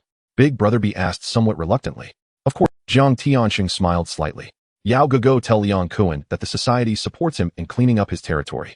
If he needs people, we will provide them. If he needs money, we will give it. However, there's a prerequisite. Jiang Tiansheng lifted his coffee cup and blew on the steam. Don't make too much noise alerting those mad dogs from the Organized Crime and Triad Bureau. It would make everyone lose face. I understand, sir. Chen Yao respectfully nodded and turned to leave. The villa fell quiet once more. Jiang Tiansheng pressed the play button on the record player again. The melodious symphony resumed. It seemed as if the earlier conversation which determined the fates of countless gangsters was merely an inconsequential afternoon tea. At the same time, Mong Kok Emperor nightclub. On the top floor in the luxurious office originally belonging, Lei Yu sat confidently in the large boss chair, his feet propped on the tiger skin-covered desk. The air still carried a trace of blood and alcohol. Yet these scents could not overshadow the aura of a king's return radiating from him. Gue and Fat Guy Chong were excitedly counting the nightclub's accounts and inventory. Watching the stacks of cash in the safe, the brothers couldn't stop grinning. Crazy Ming even hugged a bottle of expensive Remy Martin XO, directly blowing into the bottle as if drinking water. Only Abu remained like a shadow, quietly standing in the corner of the office, polishing his ever-present military. Lei Yu did not partake in his brother's revelry. He closed his eyes, his consciousness once again sinking into the fishing system in his mind. Just when they smashed into the venue, the system prompt rang incessantly. Ding. The host has successfully reclaimed lost territory, influence range 1, daily artillery quota 10. Ding. The host has completed revenge and face-slapping prestige points 100. Now his daily artillery count had risen to 110 rounds. His prestige points had also accumulated to 1100 points. Having only Abu as a muscle is still too thin. Lei Yu stroked his chin, contemplating. Having suffered such a huge loss, Liang Kuan would definitely retaliate fiercely next. It's likely he might even resort to using guns. I must quickly boost my strength. Relying solely on numbers won't suffice. I need some solid firepower. Lei Yu's gaze fell on the fishing pool of the system. At that moment, the pool refreshed, revealing a supply ship emitting a ghostly blue glow, slowly swimming. According to the system prompt, this type of ship had a high probability of dropping military arms or vehicles. This is it. Lei Yu's eyes sharpened as he decisively exchanged all 1100 prestige points for a single advanced tracking cannon. This type of artillery was specifically designed to target blue-level objectives. It was guaranteed to hit. Lei Yu firmly locked the cannon on the supply ship. He could clearly see the energy chamber of the cannon rapidly filling up, emitting a buzzing sound. To forge iron, one must be strong oneself. Lei Yu held a cigar, a cold smirk curving his lips. Having only Abu is not enough. He pressed the launch button fiercely with his mind. Boom! A thick blue energy beam accompanied by a roaring sound tore through the virtual underwater world. It accurately blasted towards that supply ship. Fat Guy Chong, standing at the door, watched as Lei Yu sat in the boss chair, frowning one moment and grinning the next, his expressions changing unpredictably. Unable to help himself, he leaned over to Abacus' side and whispered, "Abacus, do you think brother Yu has picked up some issues from being locked up? Why do I feel like he seems a bit off?" Boom. In Lei Yu's mind, that thick blue energy beam left a long trace in the virtual underwater, not a hint of deviation. It precisely struck the sluggish supply ship without a hint of explosion. The entire supply ship was directly decomposed into the most primitive data stream. The next second, a brilliant virtual firework exploded on the whole system screen. Countless golden 999 numbers cascaded down like a waterfall. Immediately after, a cold yet melodious mechanical voice, filled with unprecedented excitement, began to announce frantically. Ding. Consumed 1100 prestige points, successfully attacked using advanced tracking cannon. Triggered a critical hit. Reward doubled. Congratulations, host successfully destroyed the blue-level rare target. Awarded a complete set of 80s American Advanced Armory. The armory has been automatically delivered to the safety zone in Mong Kok coordinates, and keys have been stored in the system space. Please check it promptly. An armory. An American Advanced Armory. Lei Yu suddenly sprang up from the boss chair, his eyes bursting with a terrifying brilliance. He originally thought he would only receive a few blueprints for Black Star pistols or AK-47s. Instead, the system gave him a jackpot. A whole armory. Brother Yu, what's wrong? Is there a nail on the chair? The chubby Chong, who was counting money beside him, was startled by Lei Yu's reaction, dropping the bills all over the floor. Stop counting. Lei Yu grabbed the suit jacket draped over the chair, his face filled with uncontrollable excitement. There are more thrilling things to do than counting money. Lei Yu strode to the door and waved to the 6 brothers who were still in a state of excitement. Everyone follow me. Huh? Where are we going, brother Yu?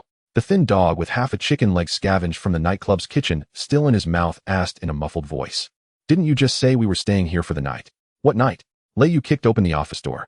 I'm taking you to get your— 10 minutes later, the dilapidated white van was once again driving through the deserted streets of Mong Kok at night. The atmosphere in the vehicle was even more tense and eerie than when they went to cause trouble. The 6 brothers squeezed in the back, looking at each other, none daring to speak first. Brother, you did that big water pipe you mentioned just now send you money again? In the end, it was still the chubby Chong who couldn't hold back, cautiously leaning towards the passenger seat, lowering his voice to ask. It's not money. Lei Yu, with a cigar in his mouth, looked at the rapidly retreating street scenery outside, smiling mysteriously. It's something even more exciting than money. Hearing this, the madman Ming's eyes instantly lit up, rubbing his hands in excitement. Something more exciting. Is it a sharpened katana or a new Black Star pistol? The abacus adjusted his glasses, pouring cold water on the excitement. Don't dream. The firearms in Hong Kong Island are strictly controlled. Getting a few homemade guns would be good enough. I guess it's mostly pipes and rebar, and at most a few sharpened watermelon knives. That would be fine. The thin dog said nonchalantly. It's better than the pig slaughtering knife of brother.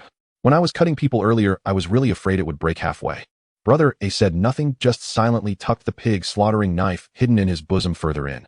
Under Lei Yes' direction, the van took several turns and finally drove into an extremely remote, abandoned industrial area. Here weeds grow wild, and everywhere are half-demolished, dilapidated factories appearing like silent behemoths in the night. Brother Yu, there isn't even a ghost here. Did your friend arrange to deliver here? The chubby Chong looked at the eerie environment outside the window, feeling a little creeped out. This is it. Lei Yu instructed the chubby Chong to park and jump down first. Following the system map's guidance, he led his brothers to an inconspicuous red brick warehouse. The iron roll-up door of the warehouse was rusty and spray-painted with two large words, demolished. It seemed to have been abandoned for many years. The stuff is inside. Lei Yu pulled out a similarly rusty copper key. Damn, brother, you don't scare me. The thin dog shrank his neck, hiding behind the chubby Chong. This place looks like a haunted house. Your friend isn't dealing drugs, right? We don't touch that stuff. Shut up. Lei Yu glared at him and inserted the key into the lock. Click. With a light sound, the big lock opened. Lei Yu took a deep breath, grasped the roll-up door handle, and yanked it upward. Clang.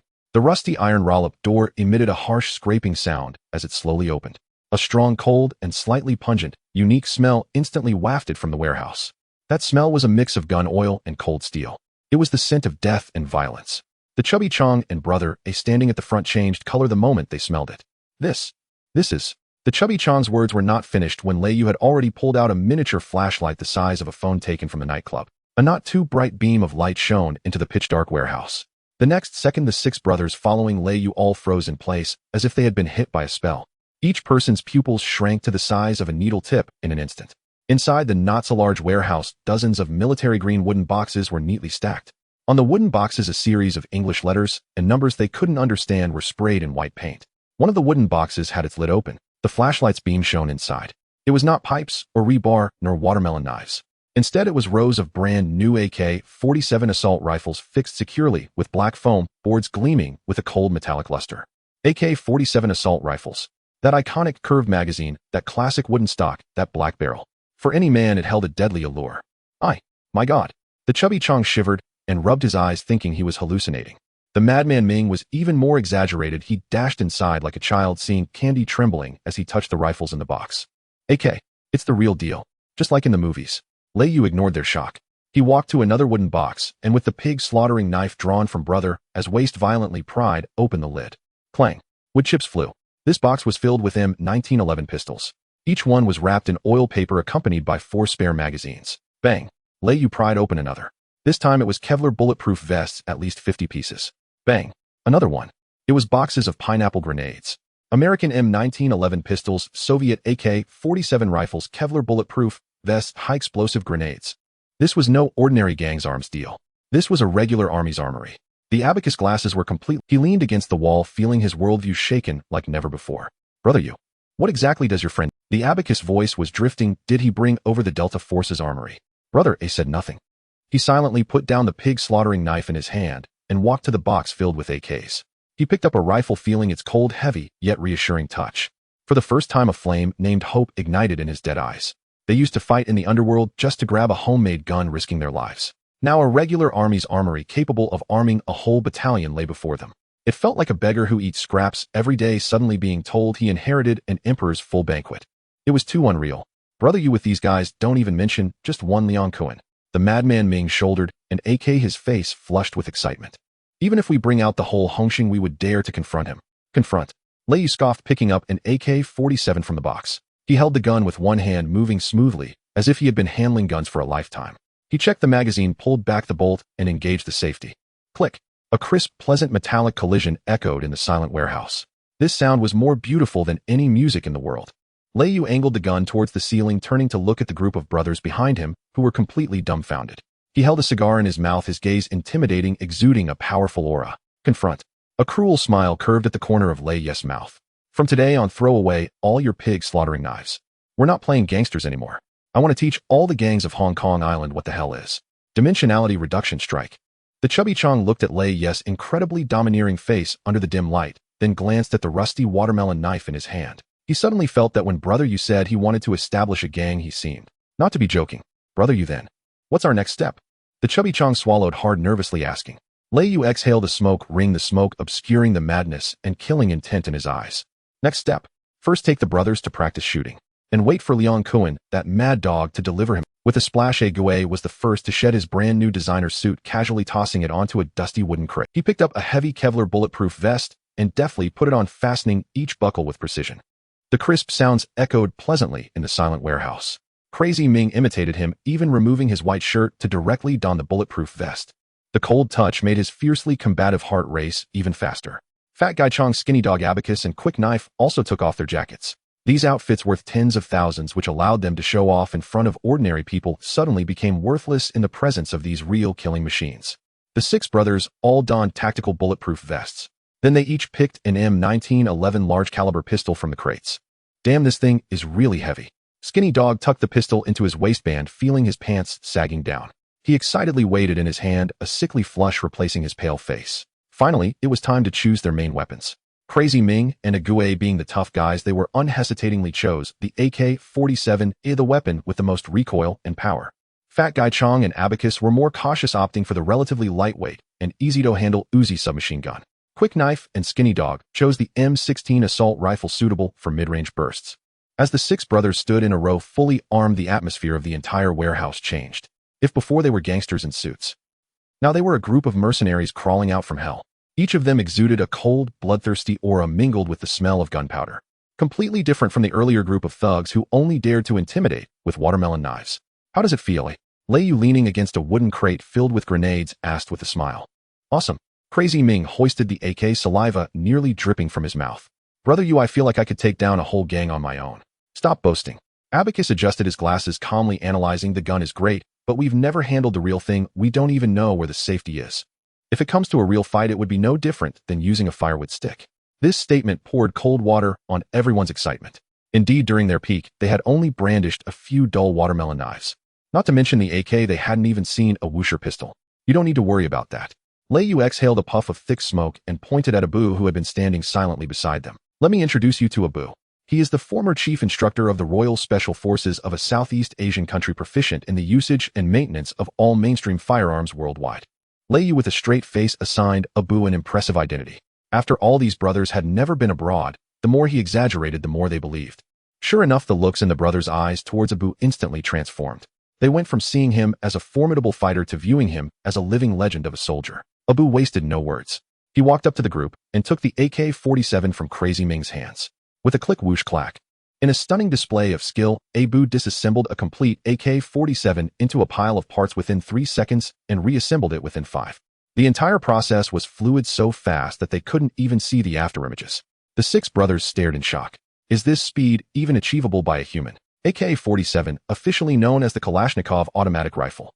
Abu's voice remained hoarse and cold, like an emotionless robot instructor. Effective range of 300 meters, theoretical rate of fire 600 rounds per minute. The advantages are its durability and immense power. The disadvantages are significant recoil and poor accuracy. The safety is here. Moving it down one notch is semi-automatic. Moving it all the way down is fully automatic. As Abu explained, he demonstrated.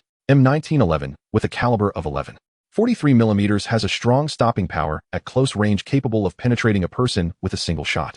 The Uzi has a high rate of fire, suitable for close-range suppressive fire. Abu was like a walking encyclopedia of firearms. In just half an hour, he succinctly and effectively taught the six novices the basic operations and shooting stances of their weapons. Though they were still far from being sharpshooters, at least they now knew how to fire a gun, change magazines, and unleash a hail of bullets on their enemies at critical moments. All right, you all have practiced enough. Lei Yu stood up and dusted off his hands. That's it for today. Let's find a place to... Tomorrow morning, we'll find an abandoned shooting range to let you guys try your hand at real shooting. The brothers excitedly nodded, preparing to load these precious weapons back into the car. At that moment, Brother Yu, something's wrong. Outside the warehouse, a sudden rush of footsteps echoed. Skinny Dog, who was on lookout duty, rushed in, rolling and crawling, panic and urgency on his face. Something big has happened. Skinny Dog gasped for breath, pointing towards the direction of the nightclub. I just snuck back to check on the situation. The Emperor Club we just took over has been surrounded by people from the East Star. East Star? Lei Yu frowned. I haven't even gone looking for trouble with them, and they've come knocking on our door. Which gang is it from? Lei Yu's voice suddenly turned cold. It's one of the 5 tigers of East Star, the Sand Wasp. Skinny Dog said, panting and speaking hurriedly. I heard from their younger brothers that Sand Wasp is a sworn brother of Leon Kuan. He thought we had destroyed the Emperor Club and assumed we were both badly hurt from the fight. So he wants to take advantage of the situation and seize the Emperor Club as a gift for Leon Kuan. Skinny Dog gestured anxiously. When I was coming back, he had already brought over 200 people and surrounded the nightclub tightly. All armed with real weapons, it looks like they're going to make a move tonight to grab the territory. Damn, these East Star scum really know how to pick their moments. Crazy Ming exploded at once. He yanked the gun bolt back and raised the AK ready to charge out. Brother, what are we waiting for? Let's charge back and take out those bastards right now. Don't be impulsive. Abacus grabbed him, his face serious. Over 200 people, and they're all East Star elites. We only have 8 fighters on our side. Abacus adjusted his glasses and said, even with guns, fists alone cannot contend with many hands. If we fight heated, we won't have enough bullets. Fat Guy Chong was also anxious, stamping his feet. Yeah, brother, that's over 200 people. They're not comparable to those dozens of thugs from before. We've worked hard to establish our base. How about we retreat for now? As long as we have the mountain, we need not fear the lack of firewood. After the storm passes, we can come back and fight again. In an instant, the atmosphere in the warehouse became tense again. Some advocated a hard fight, while others suggested avoiding confrontation. Everyone's gaze was focused on Lei Yu, waiting for this cornerstone to make the final decision. Lei Yu did not speak. He took a cold pineapple grenade from the crate and weighed it in his hand. The grenade felt heavy, and its cold metallic shell brought him an inexplicable sense of reassurance. Retreat. Lei Yu suddenly laughed, his laughter carrying a bone-chilling coldness and disdain. That word has never existed in my dictionary. He raised his head, surveying the 6 brothers with various expressions, his voice low, but each word like iron. If we retreat today, tomorrow the entire community on Hong Kong Island will treat us like soft persimmons. Why should we hand over the territory we fought so hard to claim? Lei Yu's gaze finally fell on the crate. At that moment, his eyes became incredibly frenzied and fierce. Over 200 people. Lei Yu laughed coldly, casually hanging the pineapple grenade on the loop of his bulletproof vest. Is that a lot? He turned around and was the first to stride out of the warehouse. Let's go. Take the brothers to try out the new toys. In the night, his silhouette resembled a demon god preparing to unleash a massacre. A Gue glanced at Crazy Ming, and both of their eyes erupted with fervent battle intent. Without a word, they shouldered their AKs and followed suit. Abacus shook his head with a wry smile, ultimately hugging 2 Uzi submachine guns to his chest. They've gone mad. All of them have gone mad. 8 men going heated against over 200 East Star knife fighters. Abacus adjusted his glasses, his eyes sharpening. But this feeling, it's so damn exhilarating. Fat Guy Chong watched his brothers rush out like they had been injected with adrenaline, and he gritted his teeth. He pulled out an M60 light machine gun thicker than the AK. Damn, if I die today, so be it. Fat Guy Chong, shouldering the machine gun, limped as he chased out. Brother, you wait for me. I like this thing it packs a punch. Laughter echoed around. Huh, did I hear that right? He wants us to step aside. Is this kid out of his mind after being locked up, eh? 8 of them want us, over 200 of us, to let them pass. I think he's just scared and looking for a way out. Sean Ming, stop wasting words with him, just kill him already. Sean Ming laughed so hard, he almost fell over, tears welling up in his eyes. Lei Yu, do you really think this is 4 years ago? He pointed his ghostly big knife at Lei Yu, and then at the dense crowd behind him. Open your eyes wide and see. Today I brought over 200 brothers with me. And you? Just these 6 oddballs, and 1 peasant we don't even know where he came from. Sean Ming's gaze fell on the things Lei Yu and his brothers were holding. The mockery on his face instantly intensified. What the hell? What are you guys holding? Sean Ming pointed at the AK-47 that Crazy Ming was carrying, laughing so hard he could barely stand. Is this a toy gun rented from some film set? And you? He pointed at Fatty Chong, who was struggling to hold the M60 light machine gun. You fat piece of trash, what are you doing carrying a water pipe? Planning to cosplay as Rambo? His East Star brothers joined in laughing wildly. To them, these guys must be scared silly to bring out a few fake guns to bluff. In Hong Kong Island, let alone an AK, even getting a Black Star pistol would make one a respected figure. How could these recently released poor guys ever get their hands on military-grade equipment? Crazy Ming was so furious his face turned green, ready to pull the trigger. Brother, you don't stop me. I'm going to turn this bald guy's head into a beehive today. But Lei Yu raised his hand, signaling him to calm down. He looked at Sean Ming, who was laughing like a 200-pound fool, with eyes full of pity. I'll ask one last time. Lei Yu's voice turned cold. Will you let us pass or not? Go to hell. Sean Ming's laughter abruptly ceased, his face immediately filled with a menacing aura. He suddenly raised his ghostly big knife, pointing it at the 8 people on the steps. Brothers, charge. The men will be minced into meat paste. The women. He glanced around and found there were no women. Then the men will all be minced into meat paste. Sean Ming roared. Whoever cuts off Lei Yu's head, Brother Kuan, will reward him 1 million. Kill. With a generous reward, there must be brave men. Over 200 East Star gangsters instantly surged forward like they had been given a shot of adrenaline, shouting, and wielding cleavers rushing towards the 8 on the steps like a black tide. The overwhelming momentum was enough to scare any ordinary person out of their wits. However, the 8 on the steps stood still. Not even their expressions changed in the slightest. "Brother Yu." Fatty Chong was in a panic, sweat pouring down as he struggled to hold the machine gun. Lei Yu remained unmoved. He calmly took the last puff of his cigar, feeling the pungent smoke swirl around in it. He tossed the cigarette, but on the ground, using the Empire Club. Outside the main entrance on the wide road, a crowd of over 200 pairs of black leather shoes stomped down. He raised his head and gazed at the throng of people less than 20 meters away. He looked at those faces twisted with rage, wielding machetes. A cold smirk crept at the corner of his mouth as they surrounded the nightclub tightly. The rain had stopped, but the dampness was still harsh. He slowly lifted the Uzi submachine gun he had been holding with one hand. The slick ground reflected the vibrant neon lights, as well as more than 200 gun barrels that were not aimed at the crowd. Instead, they were tilted, pointing towards the pitch-black night sky. In the chilling glare of the blade of the machete, the air was thick with the dampness that follows a heavy rain amidst the puzzled, mocking, and confused gazes of the gang members. With a sense of tension akin to an approaching storm, a tall, muscular man with a bald head gently squeezed in the next second. Da-da-da-da-da-da. Han stood at the very front of the crowd. He was bare-chested with a tattoo of a black dragon on his chest. A long, blinding tongue of fire carrying an aura of destruction suddenly erupted from the dark muzzle. The deafening gunfire was like a deathly sand python, appearing exceptionally ferocious. He was one of the 5 tigers of the Dongxing gang, known for his ruthless nature and simple-mindedness. "Those inside, listen to me." The sand insect's roar instantly tore through the night sky of Mong Kok. A whole magazine of bullets in midair pulled out a massive 9-ring machete aimed at the shattered glass door of the nightclub, shrieking as they shot towards the sky in bloody arcs. The bullets struck the walls of the building across the street, clamoring, "I don't care if you are Lei Yu or Jian Yu, if you are sensible, within half an hour hand over the deed to the Empire Club, or else." That sound was definitely not something a toy gun could produce. "Hand over the ownership documents of the Empire Club with both hands." The sand insect's voice rang out. That was the real deal. A war machine capable of easily shredding human flesh. As he charged forward, he spat out a mouthful of saliva, his voice filled with overwhelming arrogance. "Otherwise, when I bring over 100 Dongxing gang members, it will be as if they were hit by a freezing spell. With a swift motion, my brothers will burst in and turn you into meat paste, tossing you into Victoria Harbor to feed the sharks." The more than 200 Dongxing gang members behind him immediately followed suit, waving their machetes in unison, shouting in chorus, and coming to a standstill. The ferocity and madness on everyone's faces were instantly replaced by a feeling called fear, as they dared not cheer. "Come out, chop them to pieces. Dongxing, Dongxing." The atmosphere was filled with a sense of overwhelming confidence. At that moment, the entire Poland street fell into a deathly silence. The air was thick with intimidation. Many bold passers-by hid in the street corners, listening to the echoes of gunfire that still buzzed in their ears. The sand insect held up his weapon. Inside the nightclub, in a disheveled hall, there was no response at all. It was as if the people inside had been petrified by the blade. The smile on his face froze, resembling a grotesque statue. He looked at the Uzi in Lei Ye's hand, still smoked. He glanced at his own intimidating display that seemed to terrify everyone. A bunch of turtles hiding their heads. Seeing this, the sand insect's expression turned even more disdainful. He suddenly felt as if he was a bit out of touch with the times. He turned to a trusted subordinate beside him and smiled. It seems the news was correct. Lei Yu and his bunch of useless trash must have fought against Lian Kuan, surely inflicting heavy losses on themselves. Slowly, Lei Yu lowered his gun. The Uzi's barrel had become somewhat hot from continuous firing. Perhaps they were all hiding inside, licking their wounds, not daring to even fart. He blew the smoke from the gun barrel and raised his eyelids, looking at the group of Dongxing members who had become completely dumbfounded.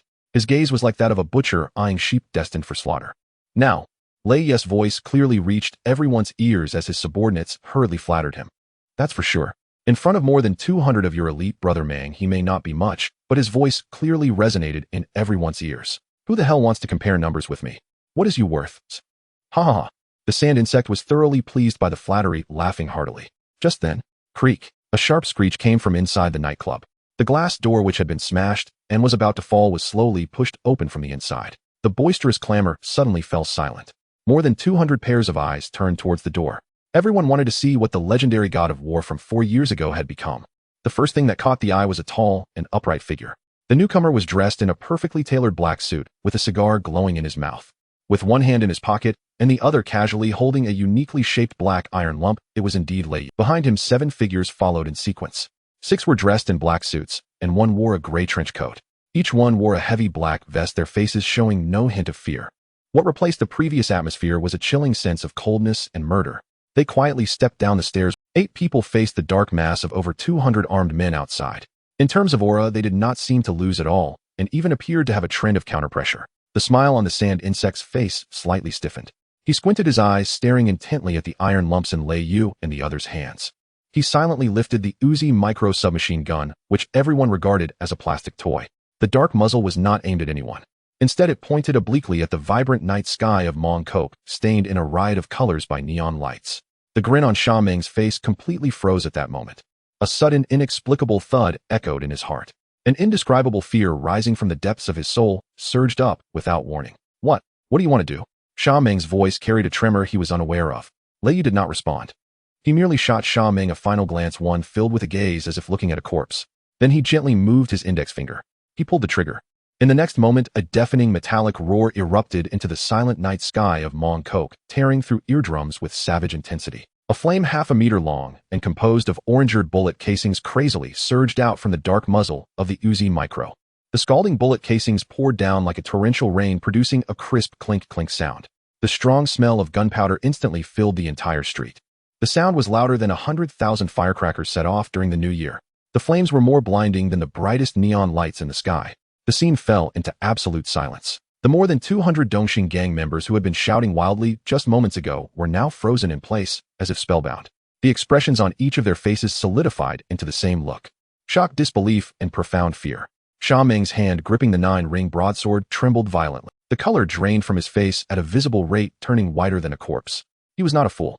The pungent smell of gunpowder, the scalding bullet casings, and the gunfire that made his eardrums ache all told him a gut-wrenching fact. This was a real gun. Moreover, it was a fully automatic firearm capable of continuous fire. This is impossible, Sha Meng murmured to himself, feeling his worldview completely collapse in that moment. Who the hell uses an Uzi in gang fights? Aren't they all just wielding watermelon knives, shouting slogans, and testing each other? When did the scene become this? Lei Yu slowly lowered the muzzle. The Uzi's barrel was still emitting wisps of smoke from the high-speed shooting. He blew away the gunpowder smoke from the muzzle, his expression as cold as ice. He looked at the group of Dongxing lackeys who were utterly terrified, his thin lips moving slightly. You think you have more people than me? A cruel smile curved at the corner of Lei Yu's mouth. Sorry. He suddenly shifted the gun, the dark muzzle pointing toward Sha Meng at the front of the crowd. I have an Uzi in my hands. Fire. Fire. Sha Meng finally snapped back from the extreme shock, letting out a hysterical scream. He only has one gun. We have over 200 people. Let's rush him and kill him. He attempted to mask his inner fear with a final act of madness. However, what responded to him was not the charge of his lackeys. Instead, click, click, click, a series of synchronized chilling sounds of firearms being chambered. Gui Crazy Ming, Fat Guy Chong, Thin Dog Abacus, and Quick Knife Boy. 6 brothers simultaneously unleashed their AK-47S, M16S, Uzi submachine guns, and even M60 light machine guns, resulting in a synchronized rat-a-tat-tat-tat. A whole magazine of bullets was emptied within just 3 seconds. The ground shook as it was lifted. The black muzzles of the guns resembled the eyes of death aimed at the group in front, who were already deafened by the gunfire, like the roar of the Reaper instantly tearing apart the frozen night sky of Mong Kok. Now who else wants to try their luck? The echo of gunfire bounced off the narrow street. It made the windows of the buildings along the street buzz. Even the nightclub 2 blocks away paused its music. Crash. The large neon sign on the second floor of the nightclub was hit by stray bullets. The colorful light tubes exploded instantly, and glass shards mixed with rain fell like hail, crashing down with a loud noise, hitting the grasshopper who stood in the front. The entire scene, with over 200 Dongxing gangsters, fell into a deathly silence in an instant. The crowd that had just been roaring forward suddenly hit the pause button, freezing in place. The ferocity and madness on everyone's faces instantly froze. In its place was extreme shock, bewilderment, and a chill that surged from their souls straight to the crown of their heads. In the air lingered a pungent smell of gunpowder. That odor was more terrifying than any scent of blood. What was that sound just now? A younger brother standing behind the crowd stammered, his voice trembling. No one answered him, because everyone's gaze was fixated on the Uzi submachine gun in Lei Yu's hand, still emitting wisps of smoke. The black muzzle looked more terrifying than the entrance to hell at that moment. It's the real deal. Another younger brother swallowed hard, his throat bobbing, his voice shaking like a sick. Damn, it's the real deal. These 4 words detonated like a heavy bomb among the crowd. The psychological defenses of the Dongxing gangsters began to show visible cracks at that moment. They were gangsters, not soldiers. They came out to make money and gain prestige, not to seek death. Using a watermelon knife to fight. Bang! 2 violent tongues of fire erupted instantaneously from the muzzle. The dense rain of bullets swept through the hall like the scythe of death, unleashing a bloody storm. The cries of anguish rose and fell. Those who had just moments ago been arrogant little brothers of Dongxing appeared, as fragile as paper dolls in the face of modern firearms. The bullets easily tore through their flesh, creating clouds of blood mist. The hall on the first floor instantly transformed into a purgatory on earth. Abu's expression was emotionless as he stepped over the scattered shell casings and bodies slowly, making his way to the second floor. His steps were steady like an elegant butcher. The enemies on the second floor reacted, trying to set up makeshift barricades with tables and chairs in a futile attempt to resist. Abu couldn't even be bothered to go around them. He simply pulled the trigger. The concentrated bullets turned the wooden obstacles along with the people hiding behind them into a sieve. The bullets ran out. Abu casually discarded his submachine gun and drew a spare magazine from his waist. In the brief moment he was changing magazines, a fearless thug rushed in from the side, roaring as he swung a cleaver directly at Abu's neck. Without looking back, Abu's left hand shot out like lightning, accurately grasping the opponent's wrist as the cleaver descended. Crack! He crushed the wrist of the man with the red stick with sheer force. Abu snatched the machete and turned it against the entrance. He was ready to fight against those carrying submachine guns. What the hell is the difference between this and suicide? A swift chop struck the opponent's neck. The man with the red stick didn't even let out a grunt before collapsing on the spot. Retreat! Retreat! Get the hell out of here! The first to react from sheer terror was the sand mantis. He had already given up. He reloaded his magazine. Abu continued up to the third floor. The third floor was where the sand mantis was. He let out a shrill, off-key scream and dropped the machete he had taken pride in. At that moment, the sand mantis was pouring himself whiskey, still in shock. He swung a large machete around, then turned and scrambled to flee behind the crowd. The boss had already run away, and the younger ones had just escaped from outside, without even catching their breath when they heard the dense gunfire coming from downstairs. How could the brothers still have any fighting spirit? Just now the more than 200 Eastern Star knife wielders were fierce, but now they were crying out in despair. He knew that the devil was coming for them. Hold your ground. Everything completely erupted at that moment. Run! The cops are coming. Run! Damn it! Hold your ground. The sand mantis roared madly at the dozen or so loyal thugs at the office door. Those scum helping Hongxing don't follow any rules and actually use firearms. The crowd was like a disturbed hornet's nest. Whoever could kill him would earn a reward of 1 million. No, 3 million. However, what greeted him was a sudden collapse. Everyone scrambled to turn around and fled desperately in the direction they came from. The gunfire became even denser. The expensive pear-wood door of the office was instantly riddled with holes. The scene had turned into a chaotic mess. Many people tripped over their own comrades in their haste to escape, causing a loud bang. Abu kicked open the already crumbling wooden door and walked in. He heard cries of agony from the ground. The formerly imposing Eastern Star Army was now like wolves with the submachine guns still emitting wisps of smoke. At the entrance, a dozen loyal thugs were all lying down, looking as pitiful as a group of homeless dogs. Brother, should we chase them?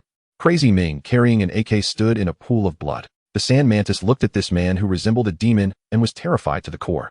His hands were trembling with no need to chase. Lei Yes' wine glass fell to the ground with a clang, shattering into pieces.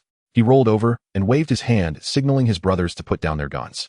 He watched the sand mantis' plump figure hiding behind the desk, tremulously pulling out a Black Star pistol from the drawer, his gaze icy as ancient ice. You can't run from Abu. Don't come any closer. I really will shoot. Abu sneered. He casually tossed away the submachine gun in his hand and walked step by step towards the sand mantis. There was no escape from this temple. Leiyu turned his head, looking at the person who had been standing beside him, completely ignoring the black muzzle. Bang, bang, bang. The sand mantis shot at Abu. Abu, here boss. Abu's voice echoed amidst the chaos as he frantically pulled the trigger. However, the bullets hitting Abu made a piercing sound, appearing strangely clear and cold. Leiyu extended his finger, pointing it at the sand mantis, who was retreating as muffled puff sounds followed. Not even his bulletproof vest was pierced. The direction Abu was running in was clear. Follow him. Leiyu paused for a moment. The curve of his lips carried a chilling cruelty. He walked to the desk, seized the sand mantis by the hair, and dragged him out from under the table. To eradicate the roots, wipe him and his territory from Mong Kok. Drag them out like a dead dog. Who? The sand mantis was utterly despairing, his voice breaking. Abu did not answer him. He simply expressionlessly delivered a heavy punch. Understood. Abu did not utter a word of nonsense, not even an unnecessary expression. He turned and delivered a heavy blow to the sand mantis' jaw. He completely knocked him out. Half an hour later, he strode into the nightclub. A few seconds later, he walked out again. In his left hand, he held a Uzi A. At the entrance of the Emperor Club, Leiyu was chatting with his brothers while smoking. There was also a Uzi in his right hand with 4 to 5 spare magazines tucked into his waist. In the darkness of the night, a tall figure was seen dragging something that looked like a burlap sack, slowly approaching. It was Abu. He was even wearing 2 pineapple grenades. A walking arsenal, that was him. Abu tossed the half-dead person at Lei Yes' feet. He had not taken the main road, but instead darted into a narrow, pitch-black alley. It was the once mighty sand mantis. Boss, I've brought him back, Abu stated succinctly like a beast that had stealthily entered the dark ready to pounce. Let's go, we should head back now, he reported. What about the Eastern Star territory? Crazy Ming asked excitedly. It's wiped out. Lei Yu dusted off his hands and called his brothers. The show for tonight isn't over yet. Abu's response was equally simple and straightforward. It's done. Alone I took down the entire territory. We'll return to the nightclub, pop, open a fine bottle of wine, and wait to see the show unfold. Half an hour later the six brothers gasped in astonishment, their eyes on Abu, now looking at him, as if he were a monster. In Mong Kok on Garden Street. This was the base of the Eastern Star Sand Mantis. A 3-story old building had a sign that read Eastern Star Entertainment hanging at its entrance. Meanwhile, Lei Yu's pocket buzzed suddenly with the large phone he had filched from the manager. It was an unfamiliar number. Lei Yu answered the call and put it on speaker. On the other end of the line was a voice that was calm, yet somewhat hypocritical. Is this Lei Yu, Mr. Lei? The atmosphere was tense to the extreme, while the sand mantis was bare-chested, his chest exposed. Lei Yu raised an eyebrow. I am. Who are you? There was a moment of silence on the other end, as if the black sand python tattoo on his arm twisted in anger. He was holding an ice-filled whiskey glass, pacing back and forth restlessly. I am the boss bee of Hongxing. This gentleman beside me is Chun Haonan. We would like to discuss some matters with you representing Mr. Jiang. Lei Yu smiled. His loyal subordinates who had returned from the nightclub stood with their heads hung low on either side. No one dared to look down, glancing at the sand mantis at their feet, who resembled a dead dog. It seemed the news had spread rather quickly. What about this? The sand mantis suddenly smashed the whiskey glass on the ground. The glass shattered into pieces, scattering everywhere. Even Hongxing couldn't sit still. Talk. Lei Yu's lips curled into a mocking smile as the ice splashed everywhere. Damn it! Damn it! Damn it! The sand mantis shouted hysterically, kicking over the mahjong table in front. Who the hell can tell me? The sand mantis glared with bloodshot eyes, pointing at his underlings and cursing at them. That useless Lei Yu, where the hell did he get so many firearms? And submachine guns that fire continuously. What's the difference between this and the Japanese invading the village? How can we fight this battle? A brave underling muttered softly. Mantis brother, I heard that. That Lei Yu seems to have made friends with a rich water tap while in prison. Rich water tapped. The sand mantis sneered and slapped the underling across the face. Slap. The crisp sound of the slap silenced the entire hall. Do you take me for a fool, eh? The sand mantis pointed at his own nose. What rich water tap can suddenly produce over 10 submachine guns? These things can't even be bought with money on the black market. I suspect it's those old geezers from Hongxing pulling strings behind the scenes. They want to use Lei Yu's hand to strike at us, Eastern Star. The more the sand mantis thought about it, the more convinced he became. He grabbed the phone on the table, ready to call his sworn brother Liang Kuan, to have him quickly bring people and guns for support to reclaim the territory. Just then, after a night of turmoil, the Dihao nightclub under Lei Yu's iron fist regained its superficial glamour. By the next morning, the nightclub's doors swung wide open. A group of gangsters dressed in floral shirts and tight pants swaggered in. Leading them was Chun Haonan with long hair and a face that combined coldness with a hint of arrogance. Behind him were his loyal followers Shanji de Tian-Er and Bao Pai, all with heads held high, as if they were not entering someone else's territory, but surveying their own domain. Is this the place that Lei Yu took over? Shanji lazily glanced around, chewing gum, his gaze flitting over a female server sweeping the floor. The environment's not bad. It's a pity this kid won't get to enjoy it for long. Shanji chuckled, coldly patting Chun Haonan on the shoulder. Brother, Nan, just say the word later. If he dares not listen, my brothers will just tear down his place. Chun Haonan ignored Shanji's arrogance, slightly lifting his chin and striding directly to the center of the hall. In front of the luxurious leather sofa that Lei Yu had occupied last night, Lei Yu sat dressed in a loose casual suit, holding a cup of morning tea. He leaned back against the sofa, watching Chun Haonan and his group enter, a smirk playing at the corners of his mouth. On either side of him stood a Gui and Feng Ziming like two sentinels. Though they weren't wearing bulletproof vests, their suit jackets were clearly concealing weapons. As for Abu, he was nowhere to be found. Lei Yu, it's been years, and you've learned to enjoy life. Chun Haonan wasted no time and sat directly on the sofa opposite Lei Yu, crossing his legs. His tone carried a condescending air, as if lecturing a disobedient junior. Bi Gu and Mr. Jiang both know about last night's incident. You made such a ruckus as soon as you came out, not only smashing Liang Kun's place, but also turning Dongxing's sandworm into a cripple. Chun Haonan exhaled a puff of smoke, his gaze sharpening. Do you realize you're causing trouble for the organization? Lei Yu took a sip of tea, remaining silent. He quietly observed Chun Haonan's performance. We are all brothers of Hongxing, let's forget the past. Chun Haonan flicked the ash from his cigarette and continued in a preaching tone, but the rules cannot be broken. Bi Gu has spoken.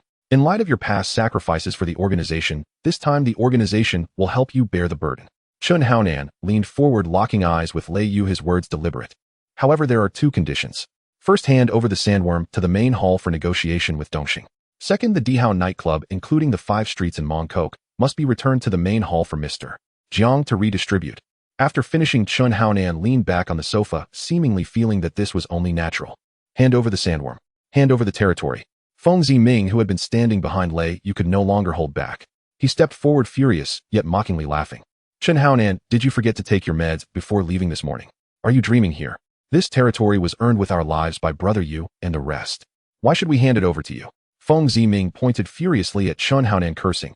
And you dare say the organization will bear it? Where was the organization when Brother Yu was framed by Liang Kun? Where was Bi Gu? Where were you, Chun Haonan? How dare you talk to Brother Nan like that? Shan Ji exploded with rage. He pushed aside a younger member and pointed at Feng Ziming, shouting, What are you? Just a little 4'9" kid under a red stick? Do you even have the right to speak here? Lei Yu, is this how you teach your juniors? Do you understand the rules? Shan Ji, brimming with arrogance, had already reached for his waist where a sharp blade was hidden. To him, even if Lei Yes group was skilled, they were just a bunch of washed-up fighters. On their side, however, they represented the Hongxing main hall, representing Bi Gu. Lei Yu placed his teacup down. The sound of it hitting the table was especially clear in the tense atmosphere. He raised his head to look at Chun Haonan and suddenly burst into laughter. Ha ha ha. His laughter grew louder, echoing in the vast, empty hall of the nightclub. The laughter was filled with unabashed mockery and disdain. Chun Haonan's expression darkened. Lei Yu, what are you? Do you find Bi Gu's words amusing? Lei Yu stopped laughing, his eyes gradually turning cold. He stared at Chun Haonan as if he were a clown. I laugh at you for thinking you're a big deal. Lei Yes' voice was low but carried an undeniable dominance. Chun Haonan, do you think just because you've been a boss in Coppergong Bay for a few days you are invincible? You think that bringing up Big Boss B and Jiang Tianshan can suppress me? Lei Yu stood up, pressing his hands on the coffee table, looking down at Chun Haonan. Tell Big Boss B that when I took the rap for Liang Kun, it was because he and Liang Kun conspired against me. I will settle this score with him eventually. Lei Yes' voice was as chilling as ice. As for the rules, he stood tall, glancing disdainfully at Shan Ji and the others. In Mong Kok, what I Lei Yu say is the rule. You're seeking death. Shan Ji could no longer contain himself. Humiliated by a washed-up loser, he couldn't bear it. Clang. With a sharp sound, Shan Ji abruptly pulled out his blade from his waist. Brothers, kill this unruly bastard. He shouted and swung his blade, charging towards Lei Yu. De Tian Air, Bao Pai and the others also drew their weapons, preparing to pounce. Chun Haonan did not intervene. He also felt it was time to give this reckless Lei Yu a profound lesson. Let him know whose world Hongxing is now. However, just as Shan Ji was less than 5 steps away from Lei Yu. Crack, crack, crack. A series of uniform, chilling, metallic scraping sounds suddenly erupted from all directions in the nightclub hall. The sound was crisp and pleasant, yet carried a deadly threat. It was the sound of guns being cocked, bullets being loaded. Shan Ji's rushing steps abruptly halted. The arrogance and anger on his face froze in an instant, as if doused with a bucket of ice water. He slowly turned his head. He saw 7 or 8 burly men in black suits appearing at the railing on the 2nd floor, at the corridor leading to the kitchen, and even behind the pillars outside the main door. At the forefront were Fat Guy Chong, Thin Dog, and Swan Pan.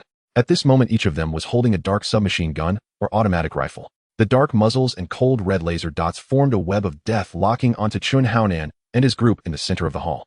Among them, at least 3 red laser dots were aimed directly at Shan Ji's forehead and chest. This is... De Tian Air looked at the armed men, terrified, and dropped his machete with a clatter. Bao Pi's legs went weak, and he collapsed directly onto the sofa. Chun Haonan's pupils suddenly constricted. He remained seated on the sofa, not daring to move. A layer of cold sweat began to bead on his forehead. He finally understood what Mr. Jiang meant by confidence last night. This is no confidence, this is a trump card. Enough to overturn the entire Hongxing. Make a move. Lei Yu sat back down on the sofa, picked up his teacup, and leisurely blew on the steam. He looked at Shan Ji, frozen in place with a face full of terror, a mocking smile creeping at the corners of his mouth. Weren't you just shouting fiercely a moment ago? Why aren't you moving now? Isn't your blade fast? Lei Yu set down his teacup, his gaze instantly turning cold. Try to cut me. Go on, try cutting me. Lei Yu's voice was soft, yet it struck like a sledgehammer straight into Shanji's heart. And try what, hell? Shanji's hand gripping the cleaver froze awkwardly in midair, and neither advancing nor retreating was possible. N6 black, gaping gun barrels emerged from hidden corners of the hall. Infrared targeting dots danced like death warrants across his forehead, chest, and thigh. And the cold metallic presence, though not yet touching his skin, already carried the chilling breath of mortality. His Adam's apple bobbed violently, a cold sweat poured down his temples like a waterfall, instantly drenching his garish shirt. In clang, Na trembling hand dropped the cleaver, the sharp, jarring sound slicing through the suffocating silence. Bao Pai sat slumped on the sofa, legs jerking uncontrollably, a dark stain spread faintly across his crotch. Nda Tian Air swallowed hard, instinctively shrinking behind Chun Haonan. Chun Haonan's face had darkened to an almost liquid gloom, and he remained seated with one leg crossed over the other, but the fingers holding his cigarette trembled unbidden.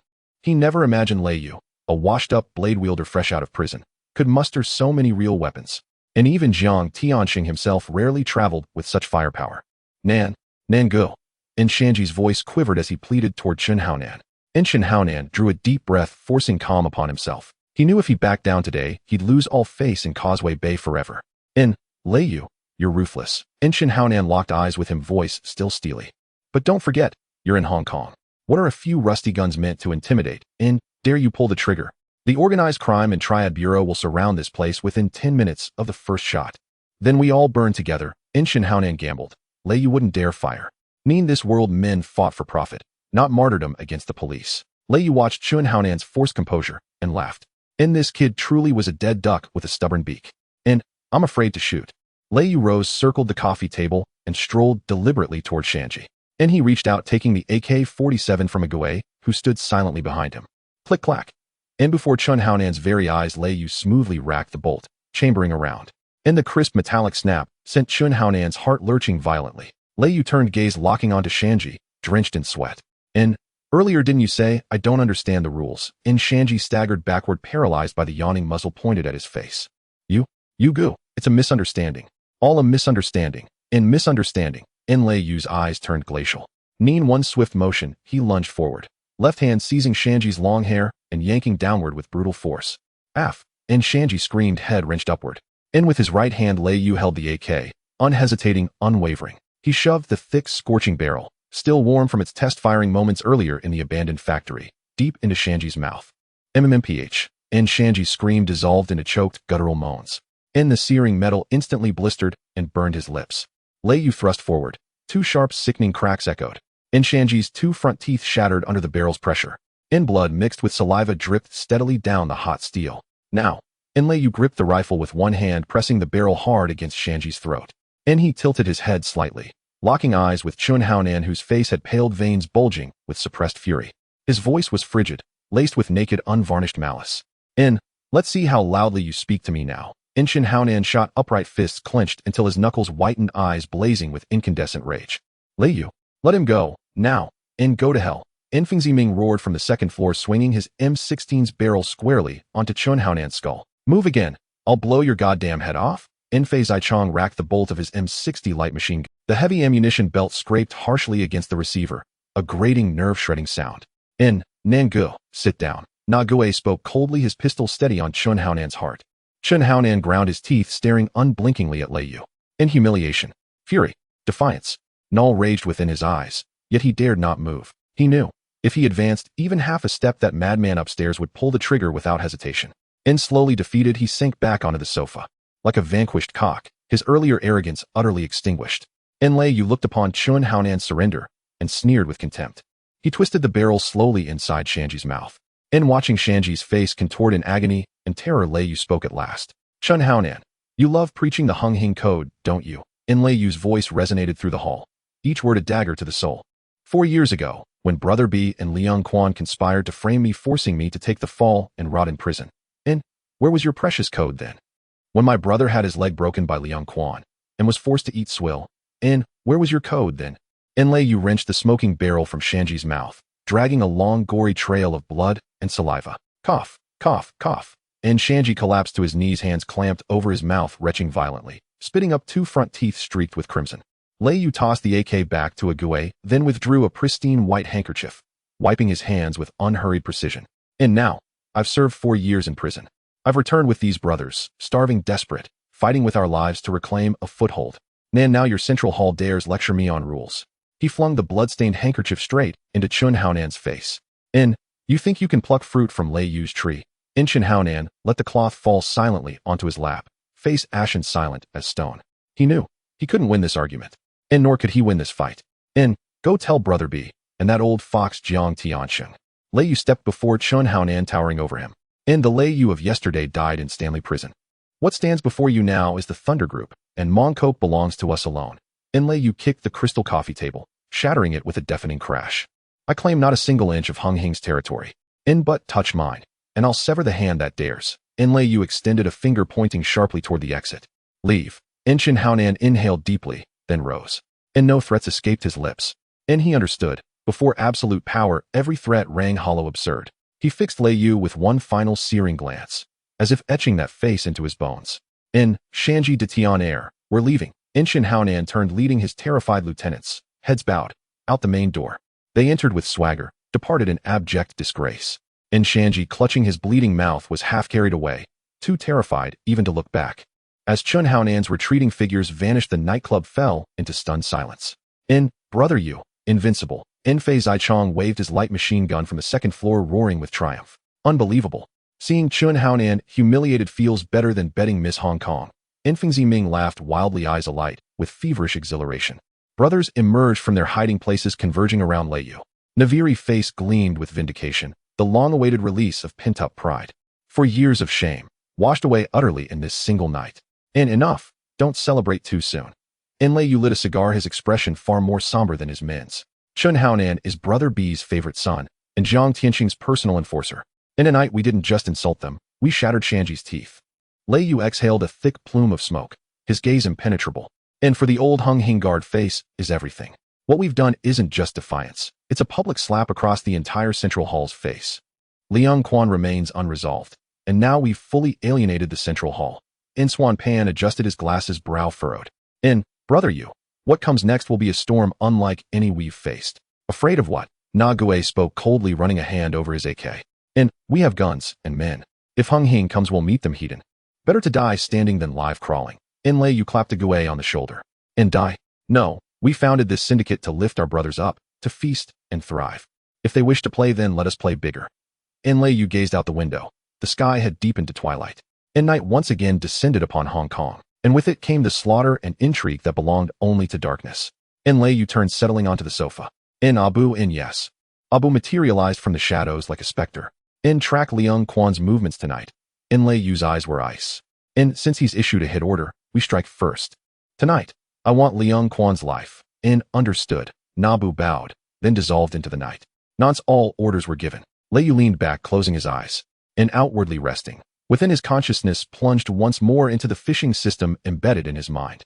2 consecutive humiliations. First East Star, then Hung Hing. Ni's system's prestige score surged, rocketing at a terrifying pace. Watching the numbers climb, a fierce ecstatic smile curled Lei Yu's lips. Liang Quan, Jiang Tianqing, do you truly believe this is all I possess? Lei Yu opened the Warriors Characters tab, entering the elite fishing zone. Before him shimmered rare fish, radiating violet, even golden light. Ni's fingertip hovered over a net pulsing with deep purple lightning. A full-scale war with Hung Hing looms. Lei Yu murmured inwardly. One lone warrior king like Abu cannot hold such vast territory. Tonight's daily fishing. Lei Yu's eyes hardened, then slammed his finger down on the launch button. It must yield something extraordinary. In Causeway Bay, at the entrance of the Hongxing Hall, the atmosphere in the hall was terrifyingly oppressive, with dozens of underlings too afraid to breathe. Bang! Boss B suddenly smashed the purple clay teacup in his hand onto the ground. Tea splashed all over Chen Haonan, and shards of porcelain flew everywhere. It's a rebellion. This kid has truly rebelled. Boss B trembled with rage, pointing at Chen Haonan and cursing loudly. Does he still see me as his elder brother? Does he still respect the rules of Hongxing? Chen Haonan stood to the side, his face pale, silent. Beside him, Shan Ji covered his swollen mouth, crying incoherently. Brother B, you must take charge for us brothers. Shan Ji spat out a mouthful of blood, writhing in pain. That bastard Lei Yu not only disregards you, but also shoved a gun barrel in my mouth. My 2 front teeth have been, he even said for you and Mr. Jiang not to touch his peaches, or head chop you up one by one if he saw you. Shan Ji exaggerated Lei Yu's arrogance. After hearing this, Boss B's chest heaved violently. He looked around the hall at the underlings with a heartbroken expression filled with disappointment. Back in the day, Lei Yu was just a beggar on Temple Street.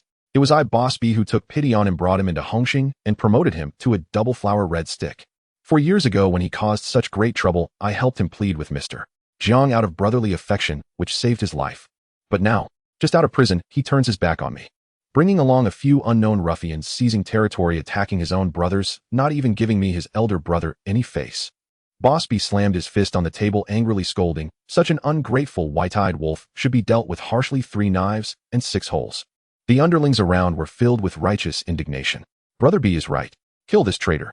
This ungrateful dog must be severely punished. In the eyes of these uninformed underlings, Boss B was simply the most righteous and protective elder brother in Hongxing, while Lei Yu was a beast who repaid kindness with enmity.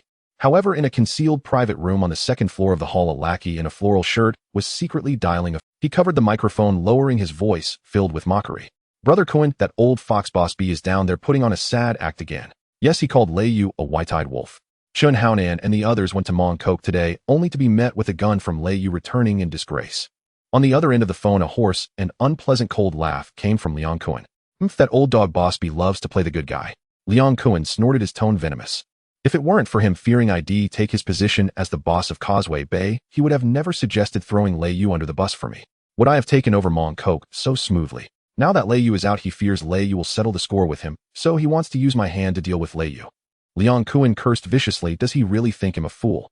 The truth from 4 years ago was revealed by Liang Cohen. There was no so-called brotherly affection or everything was merely a dirty exchange of interests. Back then, Lei Yu was too prominent in Mong Kok, vaguely overshadowing Boss B's authority. Boss B felt threatened.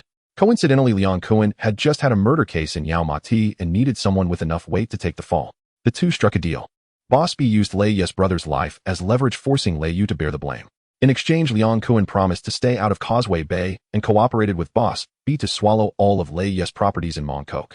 After Lei Yu went to prison, Boss B not only failed to take care of his brothers, but also silently allowed Liang Cohen to cripple Ah Gui and coerce Fat Chai Chong. This is the so-called Brotherhood of Hongxing. This is Boss B's protection of his own. Mong Kok at the Empire nightclub. Lei Yu leaned against the sofa looking at the 6 brothers before him who were willing to risk their lives for him, even to the point of sacrificing their own. His expression was more serious than ever. You all heard what Chun Haonan said just now. Lei Yu slowly began, his voice deep. They brought up Boss B and pressured me with rules, saying I'm ungrateful. Fat Chai Chong immediately exploded with anger, slamming his thigh. What the hell? What is Boss B even worth as a big brother? Brother Yu, did he ever come to see you once in these 4 years? Has he cared about the lives of us brothers?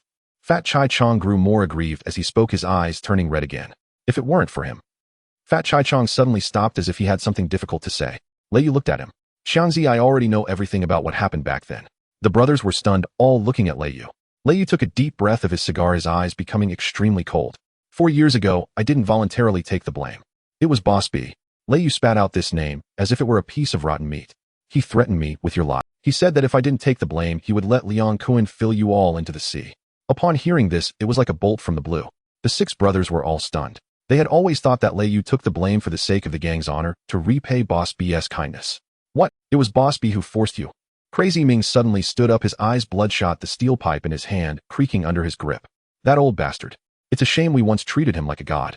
Sigo trembled with anger, gritting his teeth, and Suansuan adjusted his glasses, a cold glint flashing behind the lenses.